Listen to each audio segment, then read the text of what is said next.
For round 2 of the Intercontinental GT Challenge, powered by Pirelli, we are in South Africa. We are at Kyalami for the Joburg Kyalami 9-hour race. The sun is shining, temperatures are off the clock, and it's going to be a fascinating battle, this, not only for the overall, but also for the Pro-Am competition. John Watson and David Addison, trackside, looking forward to what promises to be an enthralling race. Yes, it's going to be a long race. It's not the biggest of grids, but there's enough quality at the pointy end to make this, John, a real fight to the end.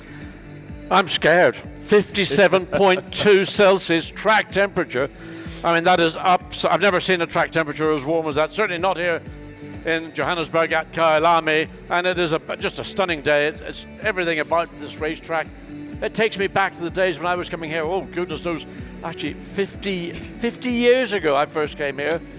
And certain things are not a lot different, but of course the scale of Johannesburg and the whole surrounding countryside, it's now just unrecognizable, but wonderful to be back here for the 9 hours. Now, we've had one round of IGTC already. That, of course, was the Bathurst 12 hours, where Jules Gounod, Kenny Hubble and Lucas Stoltz all teamed up in a pro car to win the race and therefore lead the championship. But they've all been split apart a little bit this weekend because Jules Gounod and Kenny Hubble go to Pro-Am, so does Lucas Stoltz, but in a different entry.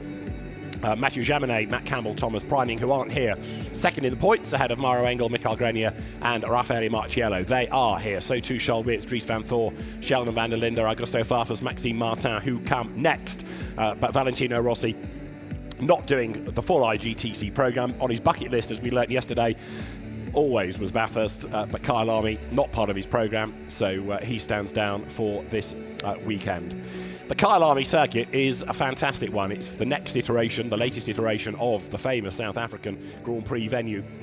It's got a bustling crowd here already.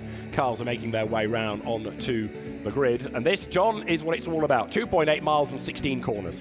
Yes, start-finish line, then you go through the kink, then down into the first big braking zone into Crowthorne, then exit through the very quick right-left of Yuxke, then a big break into Barbecue, then from Barbecue a short straight down to my favourite corner, Sunset, and that's a corner that can catch out the on-wires. Then immediately follow a big break again into Clubhouse, from Clubhouse all the way through the S's, and the climb up the hill up to Leerkop, and then when you get to Leerkop, double left-hand corner, drop down the mine shaft, and then another big break into the Crocodiles, the first of 2 Crocodiles, followed then by a quick flick to the right through Cheetah, and then you come to the final corner, Ingwe, turn 16, and watch track limit abuses. Now let's have a look at what the track is actually like. Augusto Farfus is your guide from Team WRT aboard the BMW, John. Indeed, so over start-finish line now, through the kink, and basically all you do, you barely turn the steering wheel. Here is a critical part of the racetrack. You're coming into the first major braking zone. Wide racetrack, lots of opportunities for overtaking. Some will throw it down the inside, but Augusto Farfus takes the traditional line. Then the first of the 2 sweeps through Yuxke, the right, then the left, then up to Barbecue, big break, then accelerate hard. Again, you can run quite wide on the exit, but be careful, don't get onto the dust. Coming along this second quickest part of the racetrack, and then into Sunset corner, get the nose in, get it in, Augusto, that's better, and then release the car, let it float out to the edge, back over to the right, on the brakes, swing to the left, into Clubhouse, then accelerate hard, use the curb yet again, and then you have this short sprint down into the S's. It's one of these slower in, fast out kind of S's, then the climb uphill, this is a very steep uphill, you don't see where the corner is, you go through that kink to the right, and then all of a sudden as you reach the plateau, you've got the first part of this double left-hander at Leerkop. So S is coming down the hill, now what they call mine shaft, so this is rapidly gathering speed. Again, the kink on, the kink is maybe mine shaft, and then again you've got a big braking area coming into the first of the 2 Cheetahs. Again, very wide racetrack, opportunities to pass up the inside, so swing right, run wide in the exit, then come back through the second part of Cheetah, then you got the final corner here, penultimate corner, then down to Ingwe, turn 16, and it is here where drivers are getting caught out on the exit. Track limits, abuse on that corner will see you receiving a penalty, and that's a lap here, 2.8 miles. So that is a lap of the circuit. There is the grid, which is now full of people, and amongst them is Kenny Hubble, who of course was the Bathurst winner, and he is ready to talk to Amanda Busick. Well, guys, welcome to the grid here in Kyalami. You absolutely have to love the pageantry that is race day. We have students from Johannesburg just lining the grandstands up there, but this car comes in here with the bullseye on its back. It was the car that broke the word in Bathurst, winning the overall win. Racing in Pro-Am here this weekend. Joe, I want to start with you and just the impressive year that you've had, but you're back in Kyalami to defend the win you had here last year. What's the secret to getting a win here? Yeah, it's amazing to be back in Kyalami. Thanks to Kenny that took me on board for this race. This race is going to be on pace, I guess, not so much safety car, so it's going to be pure pace the whole way, and then we see where we are. Kenny, right before we came on air, you put on your shirt that has been cooled, that's ice cold really, but when you think of the heat that is going to be with this race, how do you manage that? Right now I'm shaking, I'm so cold. They put all this fancy cream on me and dipped my undershirt in iced water. But I'm sure in about 20 minutes time after the start I'll be really happy because it is as hot as I've ever raced. It is crazy hot. Inside the car yesterday was 46 Celsius. When you talk about the celebration that was in Bathurst, I know you made a couple promises in that winner's interview. Just talk about that moment for yourself. Yeah, it seems to come up a lot, whether I ran around the track naked or not. I can say that I did. I didn't do the whole track because I didn't have enough energy, but I did part of the track. And there's some other things we can't talk about. Well, we'll leave it at that for you guys. Well, it is an absolute busy grid down here. We're going to make our way back up to the top. All of the 5 pro cars ended up qualifying together, and what you heard Jules talking about was that we don't expect many full course yellows here today with the car count, but we absolutely probably have the best GT3 drivers in the world racing here today on this 9-hour race in Kyalami. The team that ended up qualifying on pole was the 999 Mercedes. Maroc Engel is going to kick off that effort here today. You'll remember he laid down the record-breaking lap in Bathurst, but as I find Mauro over here, see the teams taking some photos with guys and stuff, but I don't see Mauro just yet, but I'll jump in with Raffaele. Welcome to the Kyalami 9-hour for the second time. You did win here last year. When you think of the heat here, we're going to be racing into the darkness. What's the strategy as you guys set the plan today? Jules said it's pretty much a pure racing race because there are not so many cars, unfortunately, so we have to push. And I think we have to take any opportunity when there is a full course yellow. So, I mean, we will see. It will be a long race. There was some words after Bathurst. Now you get another shot at the second stop here on the IGTC season. Getting a win here, how important that to the overall championship? I mean, it's a long championship. After this race, there will be Spa and a long break. Doesn't matter so much because you can cancel one result. So, I mean, there are not so many cars, so it's more or less important to score points rather than a win, because maybe at 0 we'll hurt more, yeah. Guys, it is absolute mayhem down here. I know we have a national anthem coming up soon, but back with more interviews with you guys from the grid here shortly. Amanda, thanks. So there is 999. Maroc Engel will start. 3 drivers, of course, to the cars, apart from 3, which will do just the first hour. They race for the Kyalami Super Cup. It is the local element of the race to add more cars to the grid, but they will race up to the first hour when the national flag will wave and their race will come to an end. But as we've been saying, the Pro and Pro-Am competitions very, very evenly matched indeed. And of course, a Pro-Am car could, over the course of 9 hours, be a factor for an outright win. Rather depends, though, on what problems the Pro cars have. With respect to Kenny Hubble, he's not going to have the pace of, for example, a Maroc Engel. But you can anticipate that over the course of 9 hours, the car will be there or thereabouts. Certainly in the hands of Jules Gounon, it'll be pitching. It depends how much time is lost necessarily by the slower drivers, who in their own right are still very, very quick indeed. Right, the Kyalami 9 hours is but moments from getting underway. In the glorious sunshine here outside Johannesburg, it is time for the national anthem.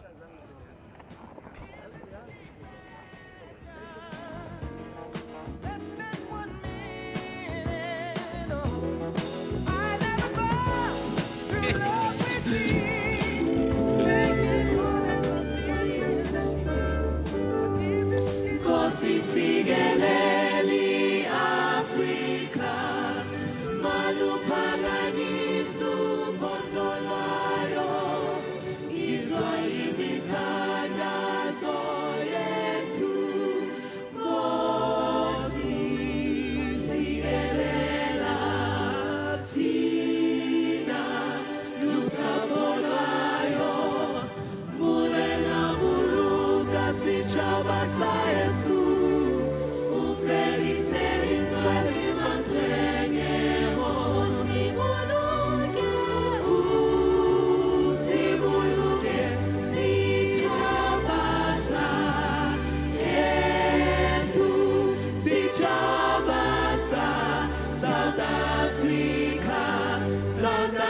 Afrika. Egy diplomát szegyen, egy dívde vágott szél, hol szélbe hechrebetesz, bánik ránce átfogre. Sounds the call to come together, and united we shall stand. Let us live and strive for freedom in South Africa, our land.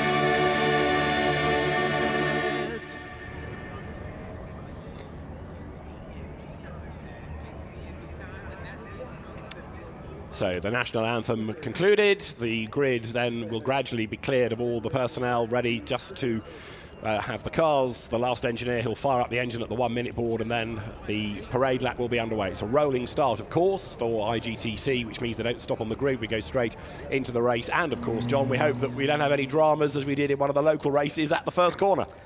Well, how often have I said, take it easy, opening lap, first corner. We've got a relatively compact field. Nevertheless, those 5 pro cars at the front of the grid, whatever they might have said, whatever the briefings prior to getting into the car from the team principals, the managers, the red mist does come down, even if it might only be for the opening lap. I just hope that we have a clean start, but more importantly, a clean entry and exit out of the second corner here at Crowthorne. Then that leads into the 2 Yuxke sweeps. And then by the time they get to Barbecue, which is the 5th corner on this 2.8 mile lap, they ought to be enough space. But the opening lap is always a difficult time for a race driver because you don't want to give anything up. At the same time, you don't want to be over ambitious and try and make it a move, which is a pointless move. It's a nine-hour race, for goodness sake. And it can be lost at the first corner, even if it can't be won at the first corner. Amanda mentioned earlier on about the quality of driver. Well, you've got a double Le Mans winner, of course. Earl Bamber, part of this entry. He's with Amanda now. Well, David Addison just threw out your accolades, a 2-time Le Mans winner. And Earl, you talked to me earlier about just the heat that the drivers are going to face here today. You said in the Porsche you guys aren't going to start with any of the double stints, but the lone Porsche on the grid here today. What is that honor for you guys? I mean, first, it's fantastic to be back in South Africa. I've done the race a few times before COVID, but it's always fantastic. Toby has done an amazing job with this facility. I raced here in the A1GP days, and now to see this facility like this, the promoter's done an amazing job, so it's just great to be back on the grid. And it's going to be a really hot one. We won't start with doubles, we're just going to single the whole way. That AC is going to be our friend today, and it's going to be a hard one because it's going to be, I don't think, any yellows, so it's going to be a real pace race. I've heard the drivers describe how technical this track is. For the new fan, can you define what that means to you guys? I mean, we're just always flat out. There's no rest. The back part of the circuit's really twisty and tight and high speed, so it requires a lot of concentration the whole way. And the grip's super high here, so it's tough, and we don't get much tire degradation, so the whole time you've got to be 110% to get the most out of it. The Pro-Am car of the 75 Sun Energy, you guys know that has just the momentum coming in here this weekend. What can you have for that car? Yeah, I mean, they've been doing a really good job. I mean, they did a fantastic job at Bathurst to get a win overall. That was an amazing drive by Jules, but we're hot on their heels. We want to give them a fight today, but they're going to be really, really tough, but anything can happen. It's motor racing. Well, guys, you've been talking about the cars that are on the grid today, and we would be remiss if we did not talk about some of the local entries that are here. The SRO Motorsports Mercedes in the 86, they'll be taken to the grid today with 3 local guys. You also have the 80 over here with a gentleman that raced in the Kyalami 9-hour last year. One of the other unique parts of this race is the Kyalami Super Cup. There are going to be 3 cars on the track day that are racing for the first hour of the race, 2 in the GT3 and 1 in GT4. I'm going to see if I can find Mikhail Hammer, who raced with us here last year. I heard you just took acquisition of this Mercedes on Sunday. How are you breaking it in so far? We're getting there slowly but surely. It's all a new experience for myself as well as the team. So we'll get there eventually to compete with the front guys. When you're going to be sharing the track with some of the best GT3 drivers in the world, what is that like for you? It's a dream thing. It's a dream come true for me. Since I was small, this is what I want to do, and I'm fortunate enough to be able to have such an experience. I'm really grateful for it. When you see all those students in the stands over there, what would you say to them? Just never stop working. your dreams will come true one day. You just gotta work hard for it. Good luck today. Well, if you hear those whistles, that means the drivers are going to start getting ready to get in their wheels for today. I did want to point out one more story. We have this guy right here, Joseph Ellerin, who's going to be racing in the GT4 car today. Joseph is joining us after racing in the Volkswagen Cup South America for the last couple years. This will be his first race in GT machinery. I'm so excited for this guy as he looks to step into the footsteps of the van der Linders and Jordan. As we keep going here on the grid. Guys, what do you have back up in the booth? Well, the excitement builds, Amanda, that is for sure. And you touched on Sheldon van der Linde as one of the local drivers. Well, for BMW, Sheldon van der Linde a potential winner. You're looking at the moment at the sister car, Maxime Martin, Augusto Farfus getting on board, and Philippe Eng. WRT, for over a decade, has been a champion team with Audi. Yes, it's had also an LMP2 sports prototype program with success, but it's now taking quite a lot of our effort to say WRT BMW, as Augusto is wished well by the family, ready to get on board. The Brazilian, who made a name for himself in single-seaters before coming into initially touring cars for Alfa Romeo and then BMW. He's been a mainstay of GT racing and the DTM for many, many years now for BMW. Great character, Augusto Farfus, and he'll be quick. But John, WRT and BMW, it's a new fit, but so far so good. Well, as Aldous Huxley said, it's a brave new world. Indeed. And Aldous Huxley, for those that don't know, was a great writer and prophecy and whatever. Anyway, yes, it's a new world for WRT. They've gone from the Audi, which we're so familiar with for 11, 12 years, and now you've got a thoroughly modern, one of the new generation of the GT3 cars that are going to come forward this year and following seasons. And of course, it's a straight six. I thought it was a V8, but it is a straight six, twin turbocharged. And it is a very, very impressive machine. And the team are just getting their head around it, but equally, the drivers, particularly Dries van Thor and Charles Verts, who are the throw-over from the Audi days, for them it's a new world as well, so they're just getting their heads around what that car has got the capacity to do. And I think as the race progresses, they'll drive themselves into the performance the car has got. Let's go back to the grid very quickly. Mattia Drudi is with Amanda, and Mattia Drudi, one of the Audi drivers in this Kyalami 9 hours. We're just talking about the performance that we're going to see here out of the different makes. You guys are in the Audis here this weekend. Where does the Audi platform work really well here in Kyalami? Actually, our car, it's really good on braking normally. It's going to be a really tough race, warm race inside the car. There will not be many full course yellow safety cars, so I think we have really to push the whole race long.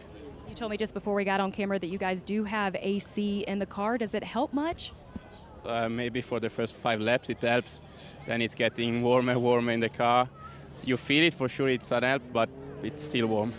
When you get out on the track, you're going to see a ton of fans that surround this entire track. We took a little track lap earlier today, just knowing everyone here that's supporting this race. How cool is that for a driver? Oh, it's really cool. I mean, when we drive, for sure, we don't have enough time to watch around, but on the formation lap, we can have a look, and it's always nice to race here in South Africa, again with the fans. So it's cool, it's a nice race, and we hope to have a really good race. Well, as the drivers continue to get ready, we are going to be talking about the heat and following that here today. The Mercedes are electing to go without the air conditioners here today in race day. Said it took about 15 horsepower from the cars, so they're not going to have air conditioning. But guys, it's going to be a hot one down here. Luckily for me, pit lane will be shaded by the time we get back over there. But I know you guys got AC up in the booth, so I'm a little jealous down here. We have AC, we have a drinks cabinet, we've got an ice cream machine, we have, no, I'll tell you a lie. We do have air conditioning, that's about all we have got. We are also surrounded by paper to help us through the next 9 hours, because strategy is going to be fascinating in all of this. You've heard one or two of the teams touching on whether they're going to single stint drivers, double stint drivers. John, just going back to temperatures in the car, of course, you could argue that the least pleasant job is being the start driver, because now you're strapped in with, 10 minutes before the start of the race. You're getting hotter and hotter. There's no air coming through the car yet as well, whereas you jump in on the first round of pit stops, you're straight into moving, whereas here you're getting hotter and hotter before you even set off. Well, one of the issues is there's a lot of heat soak just sitting on the grid. I mean, the track temperature is so high, the ambient temperature likewise is very warm, and I'm surprised that Mercedes have chosen not to run with air conditioning, because Well, I know 15 horsepower at altitude. We're at 5,000 feet above sea level. And when you consider one of your principal rivals, the WRT BMW team, it's the only team here running a turbocharged motor. So they are technically less disadvantaged at altitude with a turbocharged motor than you are with a normally aspirated motor. And that's probably the reason why Mercedes have opted to disconnect the aircon and say to the drivers, look, get on with it. But Kenny Habul is going to start in the 75 Mercedes-AMG GT3. He is physically a large man. He carries a lot of bulk. And it's, even though he's soaked his overalls in buckets of iced water, his core body temperature will rise so quickly that moisture will just start to steam. And I hope we don't have a broiled Kenny Habul when he gets out of the car. I mean, you might want to serve a few green beans and nice roast potatoes, but I mean, he will be warm. Well, we wish all of the drivers well going into this first stint, as I say, because it is going to be very hot indeed. Right, we are into the last 10 minutes. Countdown continues. They'll be getting underway shortly. Let's just quickly check back in with Amanda, see what else she's learnt before we go racing. Well, you guys are going to take a look at Sheldon van der Linde behind the wheel of that BMW. I was going to try to talk to him on the grid, but local media had him. He's going to be a popular guy here. You can hear the students now cheering for Sheldon being on the big screen. But I talked to him this morning. What a special weekend for the van der Lindes. Mom and dad are split this weekend. One is down in Cape Town, one is here. Brother Kelvin is racing in Formula E. So, gosh, must be just proud parents in Johannesburg and Cape Town today. Well, I reckon those that are here have come to the right place, because these are proper cars that make a great noise. You can differentiate between an Audi, a Mercedes, and a BMW, and a Porsche off the engine note. I think the other factor that appeals to me is that we're at a proper and permanent racetrack. Yeah, true. Yeah. And it's 2.8 miles, or whatever you want to call it, 4.5 kilometers, 16 corners. You've got a 43-meter sort of gradient climb all the way from the pit lane up to the top of Leerkop. So it's a proper racetrack, and that's what motor racing is all about, to race on proper racetracks. And the drivers love this place. It's technical, it's fast, it's got its challenges, and right now one of those challenges, the temperature. Enough of that, because very shortly the cars are going to move away behind the, as it is, leading car, which will then dive at the end of the lap to the pit lane. The race director, Sheldon, will give the signal to get things underway. That's the GT4 spec, therefore slower spec Audi R8 of Joseph Ellerine, the teenager for MJR Motorsport, Marius Jackson's team. And although that car isn't going to be as quick as the GT3s, it's all very useful experience for the young driver. Yes, but of course he's going to be under quite a lot of pressure, maybe after about 8 or 10 laps, when the lead group of cars will start to take your lap, that GT4 Audi. So being aware, keeping your eyes peeled, because very frequently in certain parts of the racetrack, a much quicker car will be catching you, but it'll not be in your mirror until it's on top of you. So you have to be fully aware. One eye on the mirror, either the two-door mirrors or your interior mirror, be it a mirror itself, or in some of the cases, they've got a video camera that provides them with rearward vision. So for Ellery, that's going to be, I think, his principle is to just get on and do his job, but be aware that there are 12 other cars on the racetrack which are going to be considerably quicker, maybe about 12, 14 seconds a lap quicker.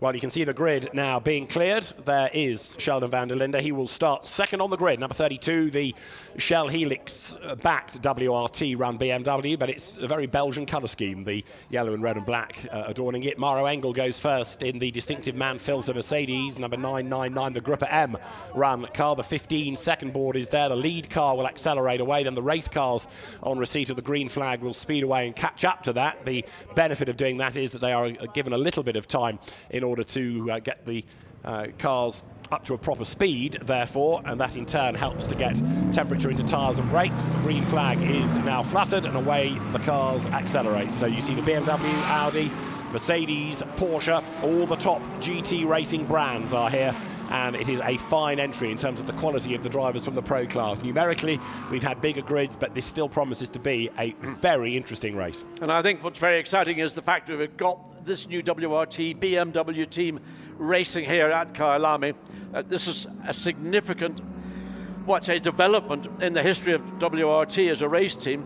But the fact that BMW have committed to coming back with a very, very sophisticated competitive car, I'm excited. Maroc Engel is the man that starts on pole position for Mercedes, and Sheldon van der Linde's BMW will line up second on the grid. Starting third, there is going to be Augusto Farfus for BMW, and then the better of the Audis, Mathieu Drudi, will start fourth for the newly titled, as it was in the Gulf 12 Hours, Trezor Attempto Racing team. Marcus Winkelhock, his teammate, goes from fifth. Kenny Habel, Pro-Am pole, he's sixth in the Sun Energy 1 by SPS-run Mercedes. Brenton Grove starts the family Porsche. He's seventh on the grid, and Reece Spa is new to GT3 racing. Reece Spa, BRDC Rising Star former mini challenge racer. Reece is in the number 20 Mercedes. He'll be eighth on the grid. Ninth is where you find Charles Arranges in the Stradani Motorsport Mercedes, one of the local entries. So too is the MJR Motorsport Audi alongside Quenda Mokina will go first. 11th on the grid is where you find the first of the Kyalami Super Cup entries, and this is Michael Patamba in his new Mercedes, and then Sun Moodley, 68 years of age, in the Bigfoot Express Racing Mercedes, lines up alongside him, and Joseph Ellerine in the MJR Motorsport Audi R8 GT4, therefore slower spec of car, will round out the Super Cup part of the grid as the cars then come over the brow up towards the Leucott hairpin, through that double apex left, and then they plunge downhill. They will get themselves shortly into that 2x2 Noah's Ark formation, ready for the rolling start. They don't stop on the grid, we go straight into the race. And although we keep making the point that it is a long race, it can all unravel at the first corner. You can't necessarily win it at turn one, but you can lose it, John. Oh, I'm fed up saying this. I mean, every time for the last, how many years have I been in a commentary booth, and rather than being in a cockpit, and I've made the same comments. Everybody knows what they've got to do. They also equally know what they are not entitled to do. But we've got two very competitive drivers and two very competitive machines on the front row of the grid. And both would like to, first of all, get into Crowthorne ahead of the competition.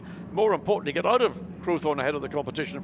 And because it's a very wide entry into turn two, it does tempt the quick and the brave, let's say, to think there's an opportunity. If it's not there, I'm going to try and make it. Well, you've got that kink going down towards Crowthorne, pole position, with this anti-clockwise circuit being on the outside for the kink, but the inside for Crowthorne, and that's going to be occupied by Maroc Engel, Mercedes, BMW, Audi within the top four as they come then now up towards the timing line to get this fourth running in GT3 terms of the Kyalami 9 hours underway. The lights on the gantry are red, they'll go to green to get racing now underway, and a great start by Engel. The Mercedes powers away down towards the kink for the first time. Sheldon van der Linde will slot into second if he can move across and block Farfus, because his sister BMW is up on the inside line there. Farfus breaks late going into Crowthorne and will squeeze through on the inside line, or will he? Runs van der Linde out wide. Sheldon fights back as they make the climb, rattles over the curb, but all of that has given Engel the advantage by a couple of lengths. Yes, the Audi trying to dive up the inside, likewise of Sheldon van der Linde coming into barbecue. So van der Linde, I thought, would have had a better start, but it was Augusto Farfus in the sister car who has made his way past and now looking to get on terms. He does not want to let Maroc Engel, who's got the benefit of the clear racetrack, get that advantage, maybe a second or so when they come across the start-finish line at the end of this opening lap. Farfus, remember, has won this event in the past, back in 2020, as the cars worked their way then out of Clubhouse for the first time. Now through that S's, and then the climb up the hill towards Leucott. The clock ticks on down. All of the laps in this will count, even if we were to get caution periods, for example. So it is the first time the leader will cross the line at the end of the 9 hours that gives you the result. And right now, Engel trying to build that lead up front. He's getting away slightly from the two BMWs. Yes, again, that's the advantage of having the lead into the first turn. Interestingly, just further down the field, Kenny Habel, who was the lead Pro-Am entry, he's dropped 2 places on the first part of this opening lap, so that'll be a reset. You can just see it coming in that blue Mercedes-AMG GT3. But here we go, back to turn 16, Ingwe. Maroc Engel leads comfortably by maybe just half a second. It's not a massive advantage, but he is trying to stretch that as Engel then comes up over the timing line. Farfus runs second in the first of the two BMWs, and then for third it is Sheldon van der Linde. Fourth is the Audi of Mathieu Drudi. His teammate Marcus Winkelhock is fifth. Brenton Grove doing a good job sixth ahead of Charles Arranges, Michael Patamba, and yeah, down to ninth Kenny Habel. Now van der Linde, I think, has got a bit fed up of being second fiddle to Farfus. He's having a go to try and find a way past, and these two are fighting, not working together. That's helping Engel. Yeah, indeed it is, and in fact I saw Sheldon van der Linde on the opening lap into turn 2 think about making the undercut on Augusto Farfus, who'd just taken that second position away, and he's still trying to find a way to get ahead of his teammate, because he feels that actually it's my entitlement. I'm from South Africa, this is my home racetrack, I want to be ahead, I want to represent BMW in their first race here at Kyalami. Kenny Harbel as well, having dropped back to now 9th place in and among some of the local entries and the Super Cup entries. So again, it is a long race. He'll be getting into a rhythm. He'll be picking up pace once the tyres are working for him. He doesn't want to do anything rash on the first few laps and cost the car time. Farfus ahead of Van der Linde, and then in 4th place, Matthew Drudy, number 66 Audi, staying with them. He's got Winkelhock and then Brenton Grove next up. Brenton Grove is doing a good job at the moment as well in that Porsche. We've tended to perhaps think of Earl Bamber as being the star turn in it. That's another one, of course, fighting for Pro-Am honours, and Brenton is matching the pace of the pros right now. Well, I think really what's happening is the pace at the front is a very, what I might describe as a controlled pace, albeit that Maroc Engel is stretching that lead marginally. But the battle that's going on for second place may in itself be acting as a means to let the two Audis following behind draw Brenton Grove in the 6th place Porsche up to the tail of this lead group of cars. So 2 laps in the book as the leaders go by. It was 0.8 of a second last time. It's 0.9 of a second this time between Engel and Farfus. There is Sheldon van der Linde in 3rd place. Engel has done the fastest lap of the race. And Matthew Drudy in 4th now, trying to hustle along and catch Van der Linde, and he is doing so by hundreds. So before long, if they're not careful, those BMWs are going to have an Audi right up with them. It'll be a WRT versus Audi battle. BMW's ahead of Audi. Fastest lap, Maroc Engel, not surprising, at 1:44. When you consider that they were qualifying around the 1:42 and a halves, and these cars are on a full tank of fuel. They're not running in a qualifying configuration or a qualifying mindset, so that's actually not a bad pace. Yeah. And the gap now you can see 2nd to 3rd, much the same, but 3rd to 4th, and it's Marcus Winkelhock in the second of the two Tracer attempt to Audis, who's beginning to close down on his teammate, Matthew Drudy. Yeah, what you've got for the Audi battle is a bit like the BMW battle, the second car wanting to be ahead of the first one in both cases, but with a 9-hour race, doing anything rash at this stage would not go down well. So Van der Linde still applies the pressure to Farfus, whereas Engel is getting away up front.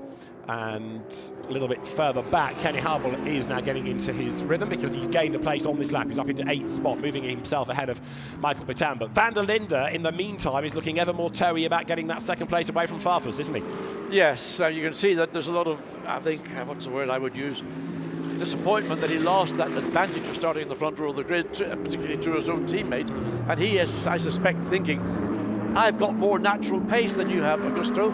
So, okay, you've got the track position. I want that track position, but I need to be aware that I must not, under any circumstances, do anything that would jeopardize either or both cars.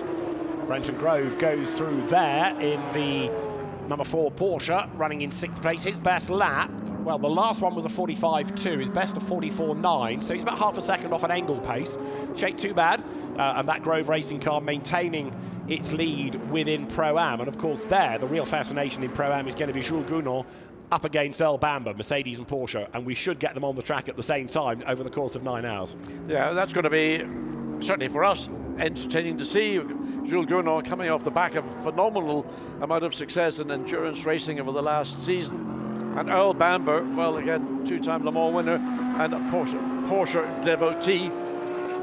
He was quick on Friday during those 2 sessions that we watched, qualifying and that pre-qualifying event. Sheldon van der Linde can't do anything. I mean, he's running in the wheel tracks as we look into the BMW pits. Conversation going on there. In the white shirt. The 2 bosses. Yeah, Yves Weerts, Charles Weerts' father, the money, if you like, behind WRT, and he was talking to Vincent Vos, the team principal, and perhaps saying, well, ought we to let Van der Linde through because, you know, he's being held up and he might be able to have a go at that Mercedes, so the conversation will be taking place. And who are the 2nd and 3rd drivers in that Shell livery BMW? Well, Dries van Thor and then Charles Weerts, the son of the man in the white shirt. What a coincidence. So, is Augusto Farfus going to get a phone call to say, all right, let Sheldon through, let's see what he can do about Engel. The gap last time, Mercedes to BMW, was 0.9 of a second. The gap this time, as they come through, is 0.9 of a second. And there, look, that's the swap. That's the hand signal, isn't it, from Vincent Vos? You saw him move his hands across to say, let's do the swap. And so the phone call's going to come, I reckon. it's a horrible thing to be the recipient of your team saying, look, step aside, we think that your teammate is presently better placed, looks to have more natural pace. The gap between first and second is slightly reduced. It was just that camera angle foreshortened the image. Look, Sheldon van der Linde is putting himself right in the right-hand door mirror of Augusto Farfus's car. Sheldon did the fastest lap of the race last time, so there's further evidence that he's got the pace. The call's not come yet. Family Farfus watches on, saying, come on, Dad, hurry up. Well, at the minute there's a look of disappointment on their face because they think maybe that they're educated enough to realise that maybe the team is going to play the team game here, and an instruction will be given to the number 30. It pulled over there. Oh, what is going on there? Wow, I don't know whether he intended to let the pass happen there, but in the process, he managed to drive into the curb on the right-hand side of the hill going up to Leerkop. Now, that was not intended, and it caused the car to hop, skip, and you can very easily cut a tyre down doing that, or potentially maybe damage the suspension on that right rear. We'll see that on replay again. Very odd moment, and having given the place away, he had a rather sort of cheeky dive back onto the tail of Sheldon van der Linde's car. Right, Yves Witt then looks at the car that his son will take over, now up one further place. Augusto Farfus has been around the block often enough, and he's a loyal servant of BMW to know that it might well be the right thing to do now, but at the end of 9 hours, he could be back up ahead of number 32 anyway, so really, it matters very little. Again, going back to the structure of this form of racing, these drivers drive for the manufacturer. They're employed by the manufacturer. They're placed within the team. Yeah. So their first loyalty is to the manufacturer. And if an order comes from the pit lane, or the pit box as it would have done on this occasion, then they are required to fulfill that obligation. So Sheldon van der Linde looking to increase the gap to Augusto Farfus. Sometimes when you make this swap over, it doesn't actually see much difference, but Sheldon van der Linde, just one lap ago, he was following Augusto Farfus, and then further on in that lap, let's look and see. Now, Farfus appears to pull over to the right pretty quickly, and either he misjudged it, well, he did misjudge it, because he then ran into the curb at that little kink, and I don't think he intended to do that. He was probably watching to see where van der Linde was, and, well, I'm not surprised Van Sant Vos is having a slug of water. That was a moment where, you needed a bit of refreshment. So now, Sheldon van der Linde has done 2 fastest laps of the race in quick succession, and we'll see what he can do about this gap to Maroc Engel. The starting point, 11/10 of a second, but look, he's easily gapping Farfus, isn't he? Oh, yeah. I mean, in spite of not running air conditioning, one might think that the benefit of turbocharging your motor at an altitude of 5,000 feet is something that would be the advantage that BMW is going to enjoy. So Maroc Engel is now going to have to cope. He's already coming up to the lapping traffic, and he's getting slightly compromised on the entry into turn 16, and that he found a way around, but it was slightly compromised on the entry. Sheldon van der Linde managed to deal with that slightly better. So the gap at that last point, coming across the start-finish line, 9 is just over half a second. So van der Linde he was the beneficiary, and look, he's virtually now on the tail of Maroc Engel, and Maroc Engel's having to use a lot more racetrack to basically maintain his pace.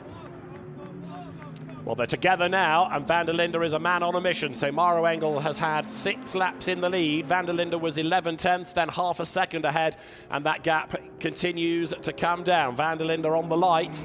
Now, what might happen here is if he gets stuck behind the Mercedes, that will bring back into the mix potentially Farfus. The Audis have split themselves apart. Drudy has shaken off Winkelhock for the moment, and Kenny Habel, along with Makina, both being warned about track limits at the last corner. But for the race lead, they're nose to tail. But Maroc Engel, you can see as they came out of clubhouse, using more of the exit, the curbing, than the pursuing BMW of Sheldon van der Linde. And in the process of doing that, that's putting a lot more effort into the tyres on the Mercedes-AMG GT3 than it is on the BMW M4. So Sheldon van der Linde will be seeing that. He will be understanding how Maroc Engel is trying to defend, and he's using everything he's got that Mercedes are providing him with. And still, Sheldon van der Linde has got more pace. Yeah, Sheldon, winner of the race in 2020 when he shared a car with Farfus. Here they are as rivals in opposing BMWs, but right now van der Linde's main target is Maroc Engel. loyal Mercedes servant, whether it's been in the DTM, V8 Supercars, GT Racing, you name it. Formula E, up towards the line he comes. Last time it was 0.596. This time it's going to be a gnat's crotchet as they come across the line. The margin is 0.4 of a second. This is on for the race lead. Watch how much track on the exit the Mercedes uses vis-a the BMW. A little puff of smoke came from that right front, or certainly brake dust. How much wider? Well, on that lap, not as much on the last lap. But again, Van der Linde closes down on the Mercedes, has to dive to the right to avoid making light contact with the rear of the Mercedes. And look, right now, quickest car on the racetrack is that number 32 Shell backed Audi. He's all over the Mercedes coming into Sunset. Not a great place to try and overtake because there's not enough space. Dive down the inside, that's being defended. Now make the undercut. Can he get the undercut on the exit coming out of Clubhouse? Oh.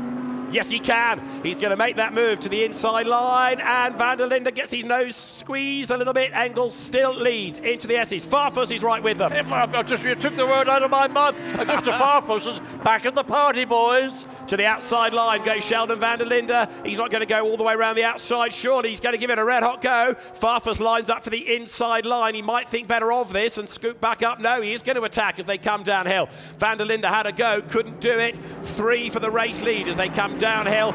And Watty, you owe 100 rand to the swear box. You called it an Audi. Down the hill they come, nose to tail. It's the Mercedes just ahead, and Van der Linde has not given up yet. I was talking about the 2 Audis behind. They have closed up to the tail of Augusta Farfus as well. So real gloves off motor racing between 2 of the greats of GT racing.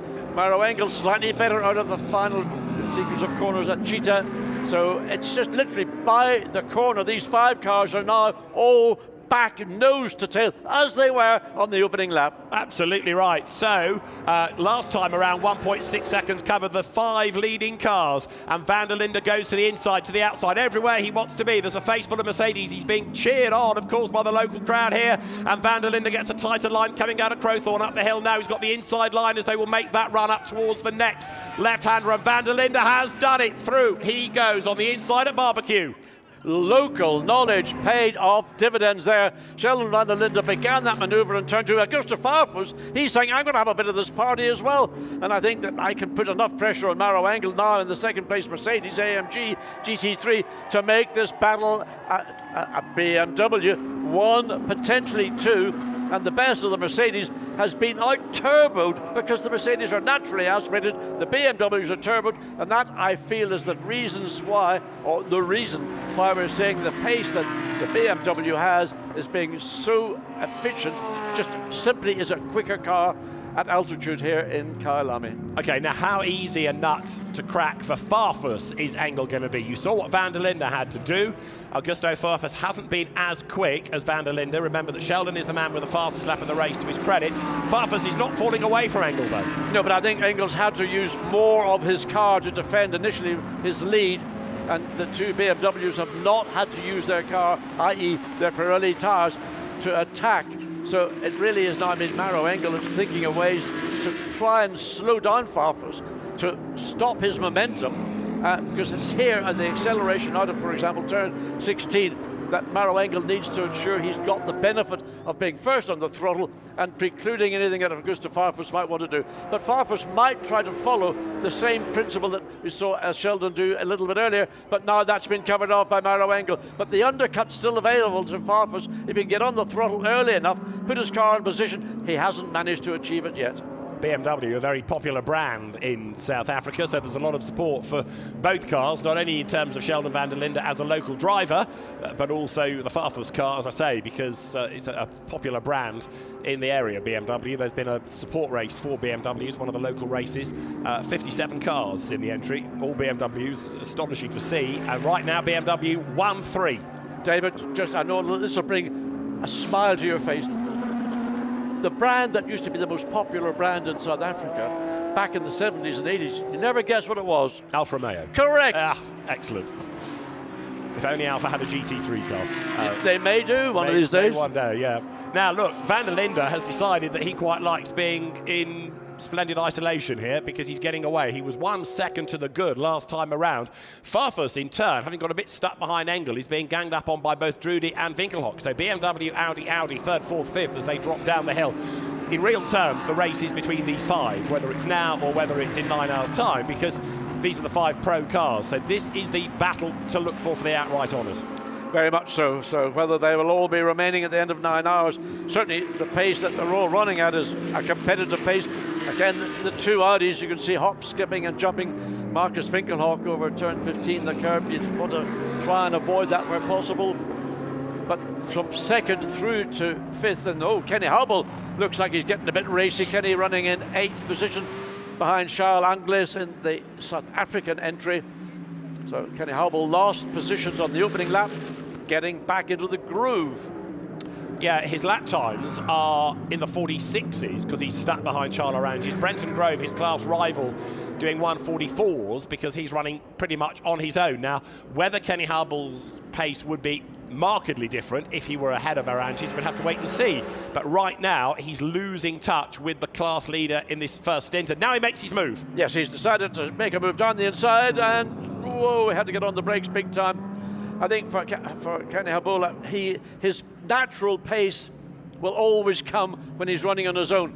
In traffic, it's going to be a slightly less committed or convincing drive. Well, we're talking about Kenny Hubble as he tries to get past Charles Oranges. Amanda knows more about this.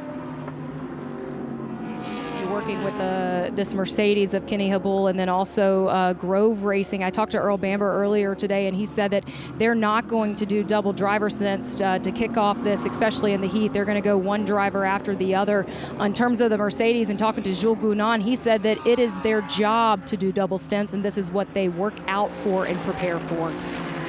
So in other words, Kenny Hubble's car is going to be in his hands for the first 2 hours of the race or so, and potentially, therefore, that gap is going to extend between Porsche and Mercedes. We'll have to wait and see. The maximum a driver can do, by the way, is 3 hours and 45 minutes over the course of the 9. Not necessarily all in one go. The stint that a driver can do is 65 minutes, but the total is 3 3/4 hours. Right, Hubble to the inside line, doesn't work. Farfus to the outside of Engel, does work. Good pass. Yes, and again, all on the exit of turn 16, and the BMW just, again, straight line performance enough to get him alongside. Now, I think that, as mentioned earlier, that Maroc Engel has had to drive that Mercedes very hard indeed to defend from the 2 BMWs, but inevitably he's had to bow to their superior out-and-out pace, and eventually Augusto Farfus, who was running in second place at the end of the opening lap, has found himself now back in second place, but maybe to his chagrin, it's behind his own teammate. And that gap is widening. So Engel, having done a good job on that first lap and sprinting clear by half a second or so, coming under pressure now, look, from Mathieu Drudy, upholding Audi honours. And Sheldon van der Linde is trying to build that gap up front. 1.9 seconds is the margin between the two. And as the cars climb the hill up towards Leucott, Engel running then in that third place, comes to the hairpin, having to fend off the challenges of those 2 Audis. Yes, we're just getting a little bit of news from the pit lane from Amanda, and she's just advised us that there was a BOP change for the 999 Group M Mercedes. Sometimes, well, in fact, it was not just the pole-sitting car, it was all the Mercedes.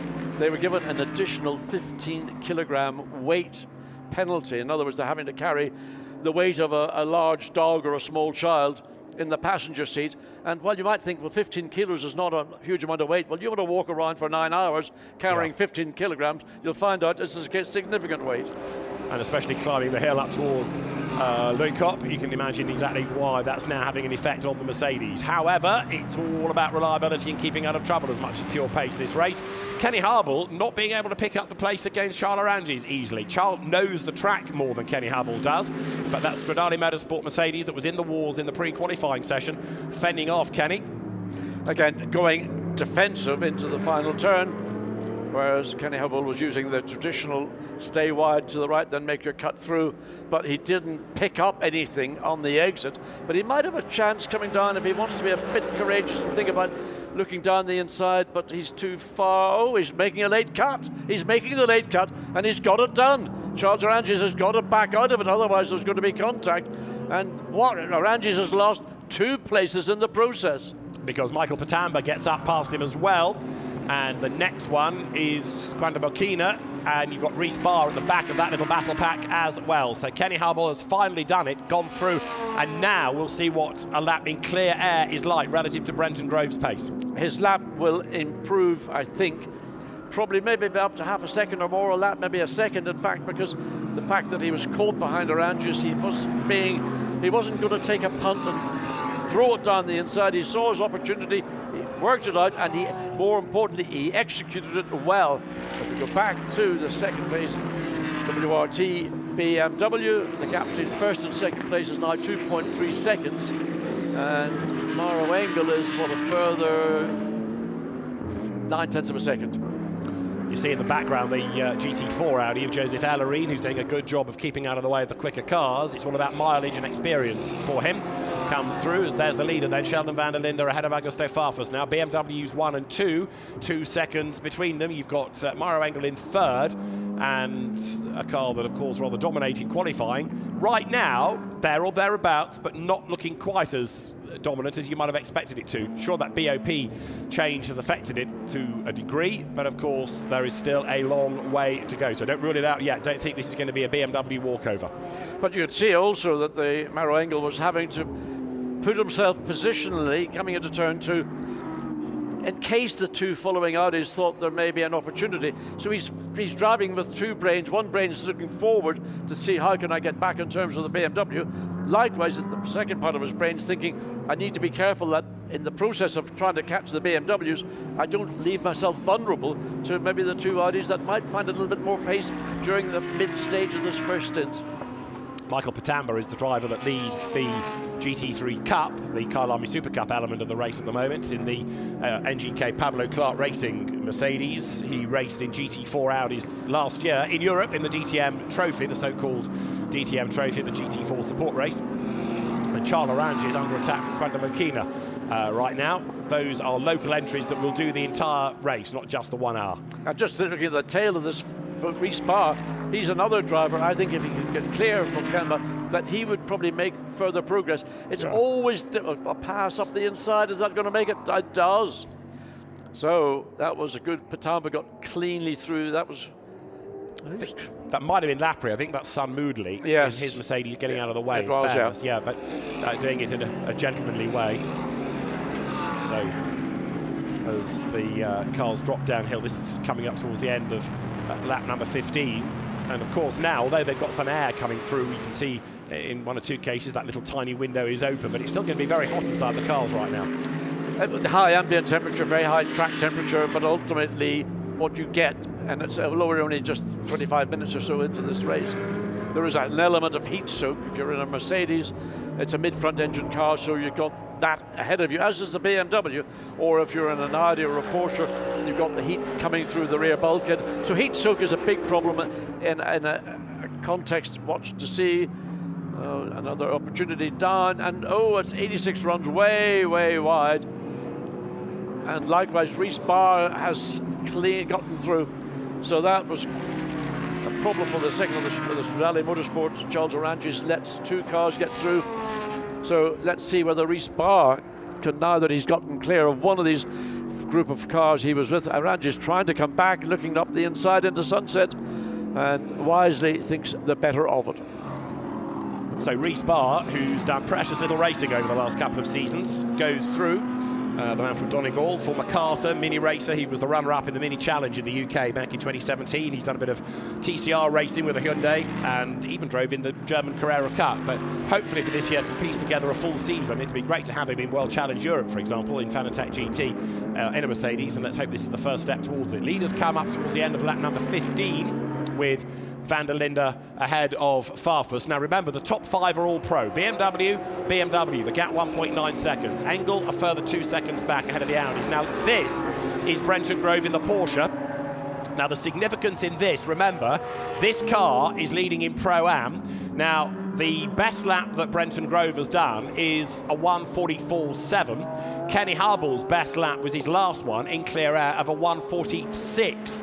So he's still over a second a lap slower for the moment, Kenny Harble, than Brenton Grove. And that margin was last time around 24 seconds. I can't tell you what it is yet because Kenny Habel hasn't crossed the line. He's just done so. 26.9. The gap is going up between Porsche and Mercedes, the point of which being Jules Gounon, who's won more IGTC races than anybody else, is going to have a lot of work to do when he gets into that car. Earl Bamber, we know he's quick. You've got the third drivers, Yannick Mettler versus Stephen Grove. Yannick, I would possibly say, is the quicker of those two, but I reckon Pro-Am is going to be absolutely fascinating right now with that gap building up. Absolutely, and there's no doubt that Porsche at Brenton Grove has done a very good job indeed. He was able to get dragged along with the lead 5 cars, and that's pulled him well ahead. Kenny Habul had a poor start on the opening lap. He's now got himself up to 7th position. Is directly behind in terms of track position to Brenton Grove, but of course that gap, 24 or so seconds, that's going to take a lot of hard work, either by Jules Gounon to attack or from Earl Bamber in defence. So Pro-Am is going to be an equally exciting conclusion as that would be of the Pro category. Now, further back in Pro-Am, Quanda Mokina there on the back of Michael Patamba. Remember, Patamba is not part of that Pro-Am fight. Mokina is, and Reece Barr on his tail, learning about the track, learning about the car. He's fighting the Audi, John. Yes, I think of the 3 cars, Reece Barr is the one that I think, can he make the move? Can he find a way past the Audi and then the lead Mercedes of this group? So it's just simply about being patient. You know, you've got another 8.5 hours of this race to go. You don't need to jeopardize it by making an impatient or a misjudged overtaking maneuver. So anyway, we'll wait and see what Reece Barr can do. He'll be back into the pit lane in just under 30 minutes. Right, so the cars go through. Just talking about pit stops, we anticipate those to be roundabout on the hour mark. You divide up the race. On the pit stops, you will refuel, you will change tyres, and in some cases, change drivers. And of course, right now, as far as the cup part of the race is concerned, that man, number 3, Michael Patamba, is a comfortable leader ahead of Sun Moodley and then Joseph Ellerine. So he looks as though he's going to take a race win within the GT3 Cup segment of this Kyalami 9 hours. Reece Barr, in the meantime, looking for a way past Quanda Mokina there in the Audi. Yeah, so it's just be patient, Reece Barr. I'm sure he'd want to find a way around the Audi as soon as possible. The pace is with the Mercedes rather than with the Audi. So a good exit out of Clubhouse, looks up the inside as they approach the S's, but again, not doing anything that would potentially jeopardize your car, damage to your car, or having contact and then any penalty that would flow. Because again, watching the way Reece Barr comes up into Learcop, takes a different line to Macambi, again just to get track position for this part of the track where you then start to drop down hill. So any contact, particularly between a Pro driver and an AM driver, will be an automatic drive-through penalty. But nevertheless, if there is contact, it'll go to the stewards, and they themselves can determine whether that was an avoidable incident or a force majeure. And of course, driver grading is taken into account there, isn't it? The onus is rather placed on the higher graded driver to avoid incidents. Now, this is 3rd, 4th, 5th. Maroc Engel is ahead of Mathieu Drudy and Marcus Winkelhock. The 2 Audis last time around did personal best laps. Perhaps understandable, fuel load coming down, tyres getting warmer. Well, the Audis are moving forward, and Maroc Engel's struggling again. You can see in the exit of Clubhouse. It's as if he is running with a car that just doesn't give him the level of bite and grip that he needs to attack. He's now having to think about the 2 Audis, which were never really in the opening laps in contention. Now you can see up the hill, Matteo Drudy and Marcus Winkelhock are both potentially, before this 1 hour of the race is up, maybe one of those 2 Audis can find a way around Maroc Engel. It's a big ask, but Maroc Engel is already, we saw that a few laps ago, coming into turn 2, making provision for an all-out attack from either the 66 or the 99 Audi. Yeah, I was going to pose the thought to you, maybe they would be content to wait to the first round of pit stops in 28 minutes time and gain the place that way. But actually, the Audis are also lapping quicker than the BMWs. So for as long as they're stuck behind the Mercedes, they're losing time in real terms to the top 2. So they really need to get up and past Engel and then try and bring down the gap to the 2 leaders. It's interesting that the 2 Audis have got more pace than the leading 3 cars have got. And I wonder whether in the course of the 2 BMWs fighting to get ahead of Maroc Engel, that maybe equally they've done a little bit more usage of their Pirelli tyres than the two Audis, who the reason they're going quicker is because they've got more grip. It's not complicated. It's not because the two drivers are better than the other three drivers directly ahead of them. It's because they've got more grip. G-R-I-P. And right now, there, Mathieu Drudi with Marcus Winkelhock, who was the 2017 IGTC champion, riding shotgun, inching up onto the tail of Maroc Engel. Right now, the cars swing their way up through Clubhouse, on towards the S's, rattle over the curb, kick up the dust. Still here, there's barely a cloud in the sky over Kyalami. No suggestion of rain. That's not to say there won't be, but there's no suggestion of it. And the gap between the BMWs is down because Farfus did the fastest lap of the race last time through, 1:43.949. So that lead gap's come down between the two of them. So downhill they go. We're on lap number 19, and as you look at 999, Maroc Engel at the wheel, Raffaele Marciello may have a thought about the car's pace. It did lead, was second, it's now down to third, and Lello is with Amanda. So with just over half an hour this race, when you look at the assessment of the first half hour from the performance of the Mercedes, is there any concern on pace with the car? I mean, this is our true pace. It's a pity because I don't see anymore so much a fight between brands. I mean, I'm honest, in battles we were too quick compared to other brands, and we only fight against Mercedes.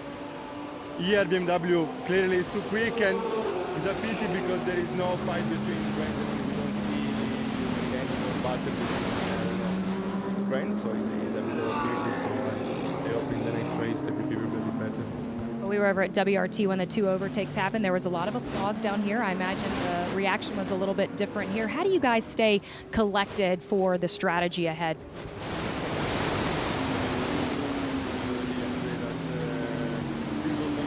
Because I mean, the race they have decided already on paper before the weekend. I mean, before battles we saw BP was way too strong.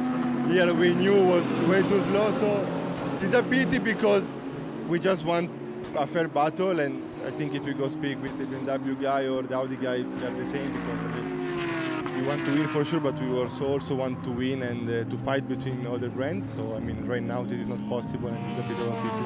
Is racing angry good for you? What, sorry? Is racing angry good for you? No, I mean, I don't care. I will do my job, and that's it. It's a very downbeat Raffaele Marciello so early in the race. You can understand the frustration if the BOP has gone against the Mercedes, but 8 hours, 25 minutes to go. The result's not decided yet. No, I mean, look, he's watching the same pictures that you're seeing in your home. We're watching here in the commentary booth, and the stopwatch and the timing and scoring is telling the story. Right now, Maroc Engel hasn't got the pace of the two lead BMWs, and arguably the pace of the two Audis following is quicker. So that's a story in itself for the team. They're going to think, why is that? I mean, okay, 15 extra kilograms of weight will make, what, maybe a few tenths of a second per lap of an increase in your lap time. So again, Maroc Engel just getting clear of some of the back markers. The gap between the third and fourth and fifth place cars hasn't really altered much in this last couple of laps. One of the difficulties a driver will face when you're running close to another competitive car is, even with a GT car, but the level of aerodynamics that these cars are now, the sophistication of the aerodynamics is such that you can get into an area behind a car where you lose a lot of the front end downforce. And again, this is where the strategy and the skill and experience of a driver can find a way to reduce that loss of downforce, but still maintain a pace that might give you the opportunity to overtake, in this case, the number 999 Mercedes. Fascinating to see the way this gap is just coming down ever so slightly. 1:43.949, Farfus' best lap last time, 8 tenths of a second, so he may not have been as quick initially as Van der Linde, but now Farfus is picking up the pace. As I say, he's coming back at his teammate, although sometimes, John, it's easier to chase than be chased, isn't it? I mean, it depends on the circumstances. That when you've got something there to aim for, you know, you can lean a bit further forward in the seat and start pushing the brake pedal harder, the throttle, all those things. Whereas when you're leading a race, it's more about consolidation of the lead. And you're there, you are the man who's leading this race. Take the least amount of performance that you need. Don't overdrive the car. Augusto Farfus, lap 18, fastest lap, I beg your pardon. And you can see how much time, a half a second on lap 19, a quarter of a second. So the gap between first and second is coming down in relatively large chunks, I would say.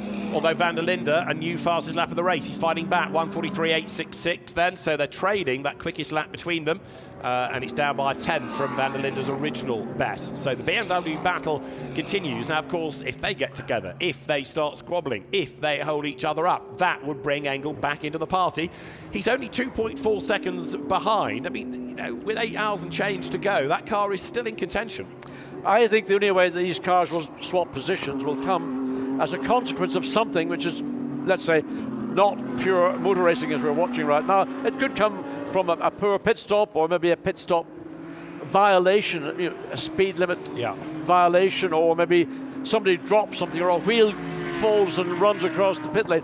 It'll be those kind of issues that most likely will lead to a change in position. But of course, when these cars are handed over, it'll be, I assume Dries van Thor will go into the 32 and into the 33, well, either Philippe Bang or Maxime Martin, I'm not quite sure, but I suspect it will certainly. So you look at the Mercedes. Let's just ponder this WRT situation a little bit more. Amanda down in the pit lane is, of course, able to get access to the teams that we can't. Amanda, what are you picking up on the subject of BMW? Well, when we were watching those overtakes earlier, we were with the WRT team for about the first 30 minutes of this race, and you could see the intensity of the body language. It was not calming down as we got this race going, but you can see them getting into a groove now, even in with the teams. But you guys will remember yesterday in pre-qualifying, the teams did work together in laying down rubber here on pit lane as they think about pit strategies and getting just 100th of a second or 1/10 of a second against the competitors as we get into that later in the race. But when I talked to Vincent about that strategy, he also told me that these two BMWs were going to be on different strategies for race day. So that's something to be looked for as we check out what's going to happen with the 32 and the 33 today. And that could be that they do different stint lengths. It could be that they do single stints for drivers in one car, double stint drivers in the other. We'll see how it all pans out. And also that driver rotation. You know, do you use one driver early in the race and sort of do driver one, driver two, back to driver one, or do you go through in order, driver 1, 2 and 3? All these different ways you can play it to maximise, because what you need, however you cut it, is your fastest driver in the last stint. Yes, and I think I referred back to how that lead between the two BMWs might change. I didn't think it was going to be a change that will occur on the racetrack as the two cars are running right now. It'll be because of either a strategy or another issue, which would end up with maybe a potential penalty for a speed limit penalty or whatever. So you can go and, whether they do a double stint with one of these two drivers at this phase, I think double stinting is maybe something you might think about later in the afternoon as air and track temperatures reduce. But I think it's pretty tough out there, and the pace the top 5 cars are running at, these guys are working really hard in a very confined space with a lot of superheated air in that cockpit and not a big amount of ventilation. Well, Rhys Barr in the silver Mercedes here you're looking at.